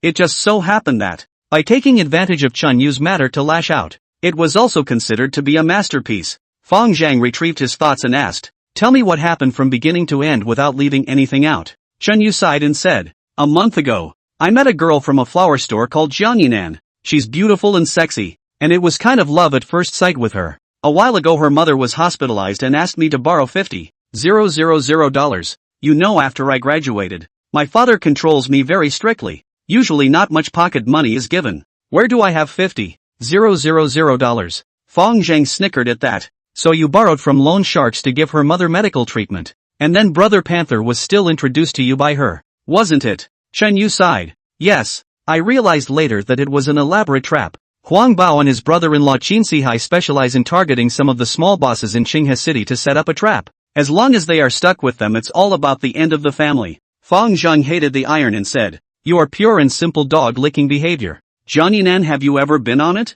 "No." Chen Yu shook his head in embarrassment. "Do you hate her now?" "Of course I hate her. I can't wait to eat her flesh and blood." Chen Yu gritted his teeth and said, his gaze filled with hatred, "Do you know where her house is?" "No." "Very good." Fang Zhang nodded. "I'll arrange for someone to tie her up right now, and give you 2 choices. Either you force her, or I'll find a few of my little brothers to gang up on her." Chen Yu was silent for a moment and shook his head. "I don't choose any of them. Don't you hate to eat its flesh and blood?" Fang Zhang teased. "Too dirty. I want her to pay something else," Chen Yu said expressionlessly. Fang Zhang gave him a meaningful look. This was a typical warm baby plus dog-licking persona. The so-called too dirty is just an excuse. On the surface, Chen Yu is a playboy with a small fortune, but at heart he is still an honest man with a bottom line. Even being betrayed by a woman you like doesn't make you want to dominate, let alone the second option. Fang Zhang said meaningfully, "The spring breeze blows again, and the grass must be cut to remove the roots. I'm waiting for your other price,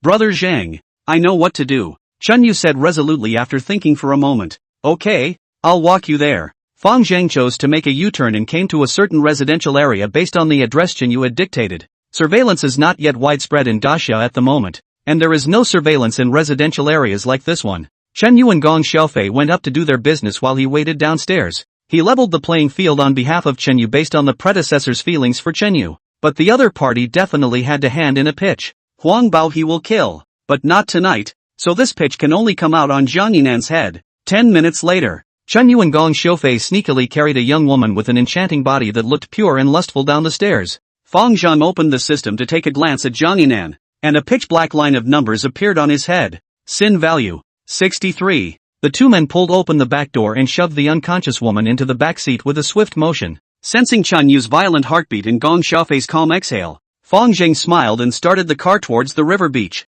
Driving to a deserted river beach, Fang Zhang stopped the car, opened the trunk, and pointed to the plastic restraining straps inside the car. Chen Yu immediately understood and bound Jiang Yinan's hands and feet with plastic restraining straps, then hesitantly pestled in place. Fang Zhang didn't rush and just waited quietly by the side. It's understandable that ordinary people are sad to go inside themselves the first time they kill someone. Chen Yu was constantly hypnotizing himself at this time. Mother was abused by someone who urinated on her, and father was almost plucked out of his eyeballs, all because of this woman, and the hatred between the 2 of them can be said to be unshakable. After a moment, Chen Yu finally made up his mind and exchanged glances with Gong Xiaofei. Gong Xiaofei nervous. Parents divorced is conscious of a rotten life. As long as the 2 brothers dare to do, he dares to do. The 2 men carried Jiang Yinan's arms and legs one after the other, carried them to the riverbank, and threw them in the air like sandbags to the river. With a bang, an unscrupulous woman sinks lower and lower into the river. I hope you change your ways in your next life and be a good person,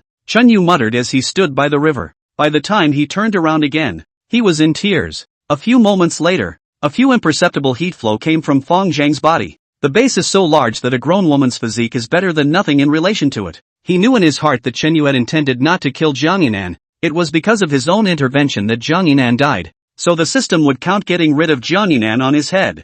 Founder has been there before and knows the psychology of such young men in their 20s very well. Don't look at Chen Yu right now. It's as hard as if he had died as a mom. After a while, when he meets a more suitable kinder girl, he'll realize how much of a fool he was in the first place. Out with the old, in with the new. Let's go. Fong Zhang comforted him and drove the two brothers towards Huang Bao's location. As he drove, he called Thunder, take a few men and move my old lady to a safe house, and send another team to protect my sister and my brother. For the next period of time, Fong was about to go to war with the Great Sword sect, so he definitely needed to remove his worries. Although the trouble is not as bad as the wife and children, but there is no morality in the social mixing. When push comes to shove, anything goes. In the early morning of the river beach cold wind, Huang Bao and 12 juniors' hands were bound by plastic restraining belt, all kneeling on the dirt floor. Founder stopped the car, and Kubo brought back the 1.5 million in cash and stuffed it into his trunk. The Yellow Panther's previous arrogance was gone.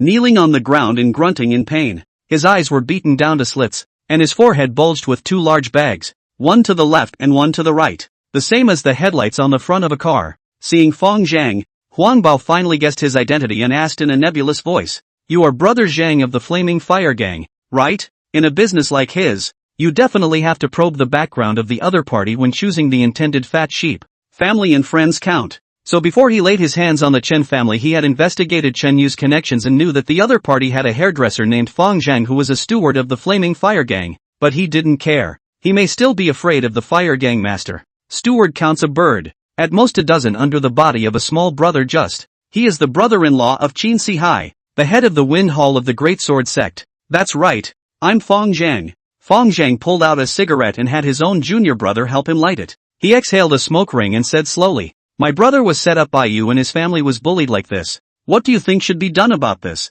Huang Bao considered for a moment and said, "Chen Yu's account is written off. I will return the loan note and the previous 500,000 to him, in addition to another 500,000 compensation. What do you think? Sink it." Fong Zhang waved his hand with disinterest. The security team members were instructed to then carry large prepared gasoline drums and concrete mortar from the Buick. Then in teams of two, they start mixing concrete mortar with shovels. Huang Bao looked at him with eyes wide open. This routine was really too familiar to him. Stuff the man in a gasoline tank, fill it with mixed cement mortar, seal the lid, and just let it down and push it into the river like this. The Jianghu naturally has the rules of the Jianghu. How big a fault to report, how big a grudge. He thought to himself that he and Fong Zhang were not life and death enemies, but the other party was going to kill in such a brutal way at the drop of a hat. Is there any law? Is there any justice? There hasn't been a fierce man like this in the Qinghe underworld for many years. Thinking of this, Huang Bao could no longer tense up and said with trepidation, "Brother Zhang, I admit it. How do you want to settle this? Name a price." Fong Zhang smiled faintly. "Since you are so sensible, I will give you a friendly price. You have 12 brothers, one life is worth 3 million. Your life is definitely worth more. Let's say 30 million. That's a total of $66 million. Round it up. So it's not too much to ask that you take 70 million out for your life. Is it? $70 million. How dare you ask for it? Not to mention that Huang Bao's entire fortune didn't add up to 70 million. And even if it did, he couldn't possibly agree to such an outrageous request. Huang Bao was furious. But on the surface, he didn't move and said, "I can promise. You let me make a phone call, and I'll have someone send the money over." Knowing what Huang Bao had in mind, Fong Zhang instructed Wu Jibin to untie his hands and feet and return the cell phone to him. Huang Bao said a few cryptic words into the phone, then hung up and said, "The money will be sent over in a moment." Fong Zhang dismantled him as soon as he opened his mouth and sneered, "You think Qin Si Hai coming is useful? Without $70 million, the Heavenly Kings can't save you." Huang Bao smiled coldly and didn't dislike him back. He's a smart man, and smart men don't eat their words. The professionalism, collaboration, and fighting spirit that the security team members had shown tonight had truly amazed him. It was also really puzzling to him that a small steward of the Flaming Fire Gang had the financial resources to raise 20 veteran elites, but that's as far as it goes. The Great Sword sect was much more than the strength it showed on the surface. Later on, He was going to let Fang Zhang know what level of character the Win Hall master of the Great Sword Sect was. Fang Zhang was also recalling his original body's memories of the Great Sword Sect. The four major gangs of Qinghe are different from the kind of gangs like the Viper Gang that sells drugs and is precarious. All four are triad gangs in the traditional sense, with umbrellas and legitimate businesses. The most mysterious of these is the Great Sword Sect. The Great Sword Sect is controlled by two brothers, Gao Mingyuan and Gao Minghua. Gao Minghua is the second brother of Gao Minghua, but Gao Mingyuan, the chairman of Greentop Capital, is the actual controller. Gao Mingyuan is only in his early 40s this year, and is one of the top 3 tycoons in Qinghe City and the XX representative of Hanong Province. As a young man, he studied at Stanford University, where he majored in accounting and finance. The experience is similar to that of Ni Yongshao in Hong Kong Island movies, with both cultural knowledge and innovative ideas. He applies the advanced management concepts he learned abroad to gang management. Therefore, unlike the other 3 major gangs whose main business was pornography and gambling, although the Great Sword Sect also opened a dozen or so clubs, discos and other industries, this was not their main business. Daggerscade's main business is at Greentown Capital. Greentown Capital has a registered capital of $1 billion and a net worth of $7 to $8 billion, doing financial investment business. Through Greentop Capital, Gao Mingyuan has participated in or held shares in a number of large-scale SMEs. This is Gao Mingyuan's basic program. Even if they knocked out all of the Great Sword Sect's venues, the 2 Gao brothers would be able to live free. Through the tactics Huang Bao had adopted against Qin Yu, Fang Zhang could roughly guess Gao Mingyuan's scheme of accumulating wealth. It is nothing more than employing more sophisticated means to ensnare these business owners and then take their industries into their pockets. Fang Zhang instructed Chu Bo to notify the other security teams to gather, then waited quietly with the others for Qin Sihai's arrival. The group waited for more than an hour, and suddenly the roar of cars came one after another from the secluded river beach. A snowy xenon headlight shone through. A few moments later, a Mercedes-Benz S600 took the lead, followed by 5 large trucks, stopping and turn 100 meters away. Then turn off the lights and start getting down people. One by one, the brawny men jumped out of the truck. Under the bright moonlight, they wore uniform black Nike sportswear and Nike sneakers. A strange snowy machete was held uniformly in his hand. The machete is similar to the big gold wire ring knives on TV. There were 9 large iron rings on the back of the blade,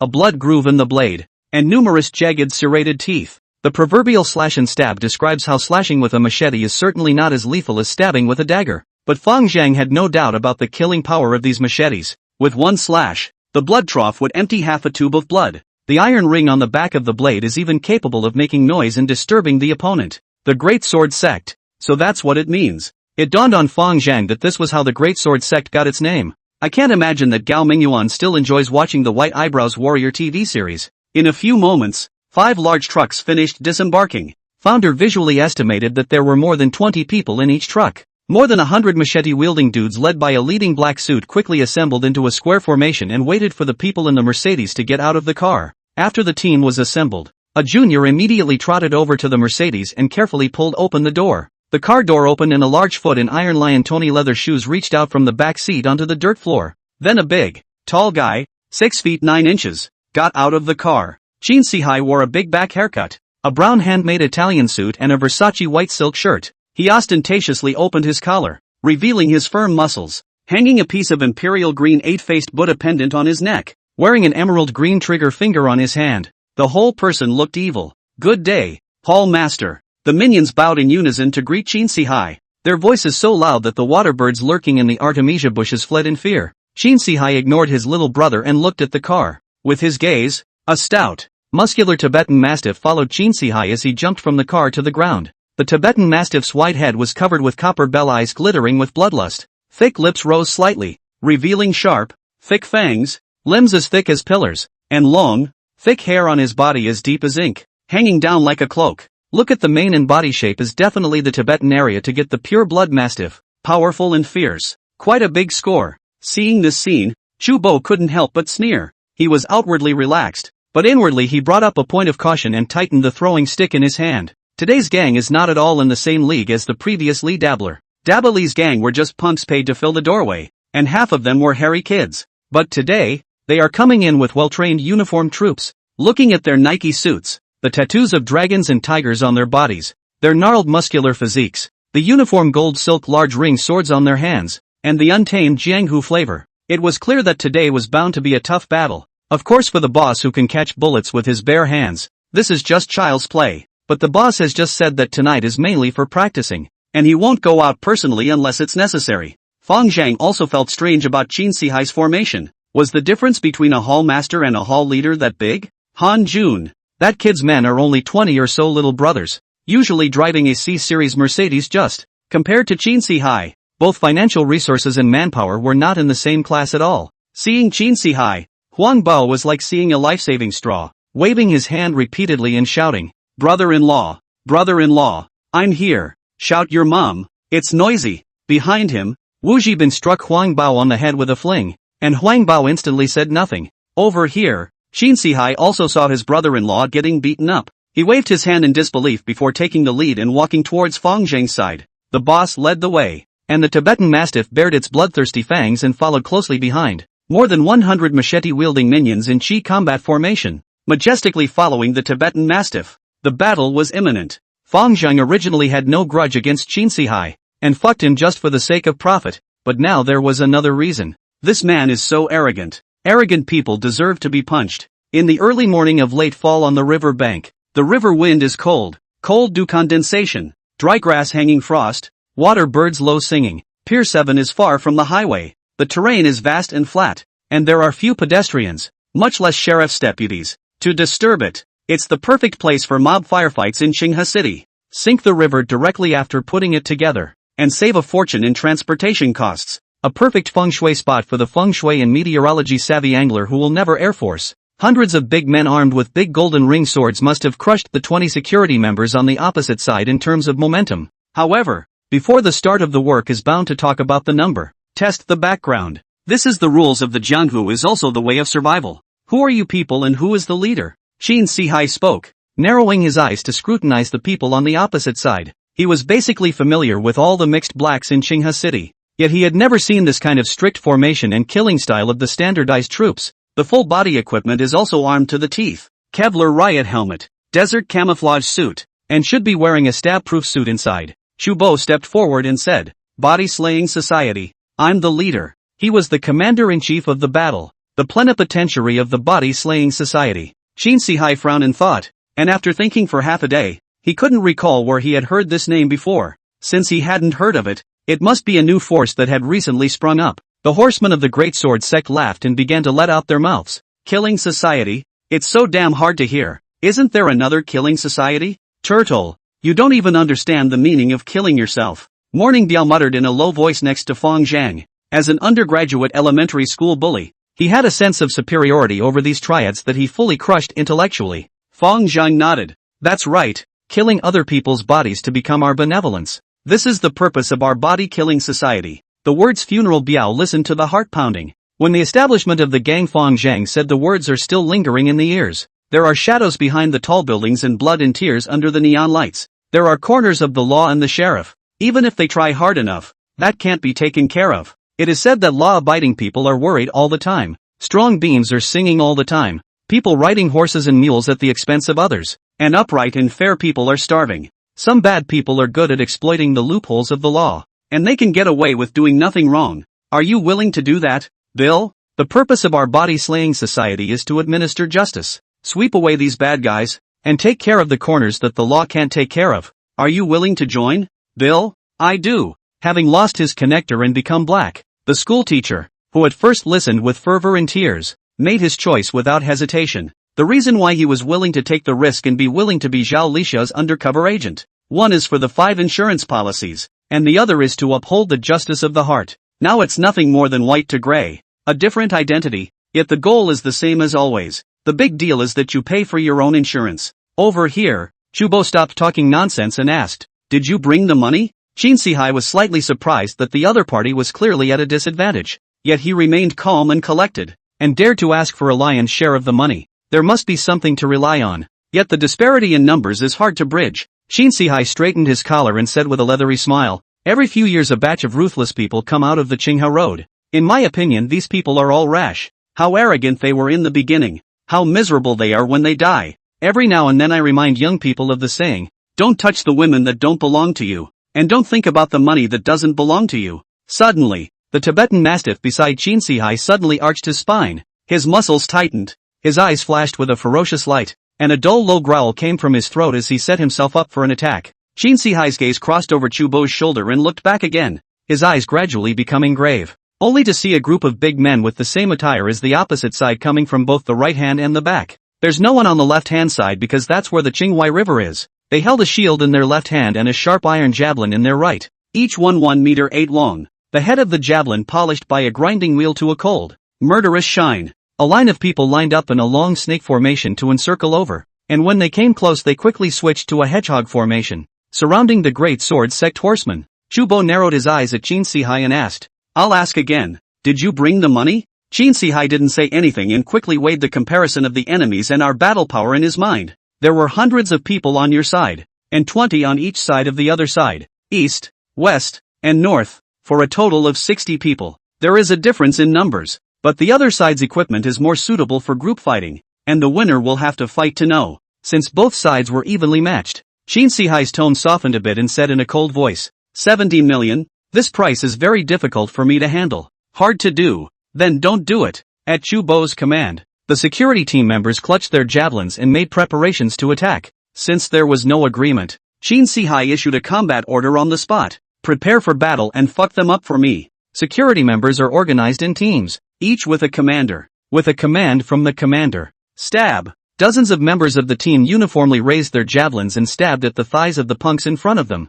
With one blow, the punks stepped back to avoid it. The attack length of the golden wire great ring blade was far inferior to that of a javelin, and no one was willing to fight hard at this time. However, there were still a few punks who couldn't avoid it and were stabbed in the thigh, lying on the ground and wailing. Similarly, 2 of the ponies from the greatsword sect dodged the javelin, glared, and raised their machetes toward the shoulders of the security team members. The reason why it was a shoulder was because the other person was wearing a riot helmet on his head, and it wasn't fatal to cut down. The security guards only stabbed each other in the thighs, but if they hit a blood vessel, they would still die. With one strike, the 5 horsemen of the greatsword sect immediately lost their fighting strength. A member of the security team was also slashed in the shoulder, bleeding profusely. The team took a step forward at the same time, gradually closing the circle. It was at this time that the Tibetan Mastiff beside Qin Shihai was stimulated by the smell of blood and became even more violent. The fur exploded and suddenly lunged towards a member of the team. In an instant, the 3 iron javelins simultaneously stabbed in the air towards the Tibetan Mastiff that was pouncing and leaping. 2 of the rods stabbed the Tibetan Mastiff, impaling it nearly through and through. Javelin retrieved. 2 blood arrows burst out from the Tibetan Mastiff, weakly lying on the ground, limbs twitching helplessly, mouth emitting a whimper of unknown significance, breath gradually weakening. It seems to be not far from death. Qin Shihai was in a rage. This pure-blood Mastiff was bought by him at a cost of more than $1 million, raised for more than a year. Very affectionate, more precious to him than the lives of his men. He looked at the murderer with a vicious gaze, and suddenly bent his legs and topped his knees, slamming into the security member who stabbed the Tibetan Mastiff like a meteor. The 2 members of the team reacted quickly, raising their javelins and stabbing them. Qin Shihai's pace was extremely fast, quickly avoiding the javelins at his feet and quickly closing in. A stern whistle burst out from his mouth at the same time, twisting his waist and lifting his span, his fist striking towards the face of one of the security team members. Seeing this scene, Fong Zhang had a judgment in his heart. Muay Thai, short attacks, elbows and knees. Qin Shihai's strength is similar to Li Hongbing's. He's also an expert.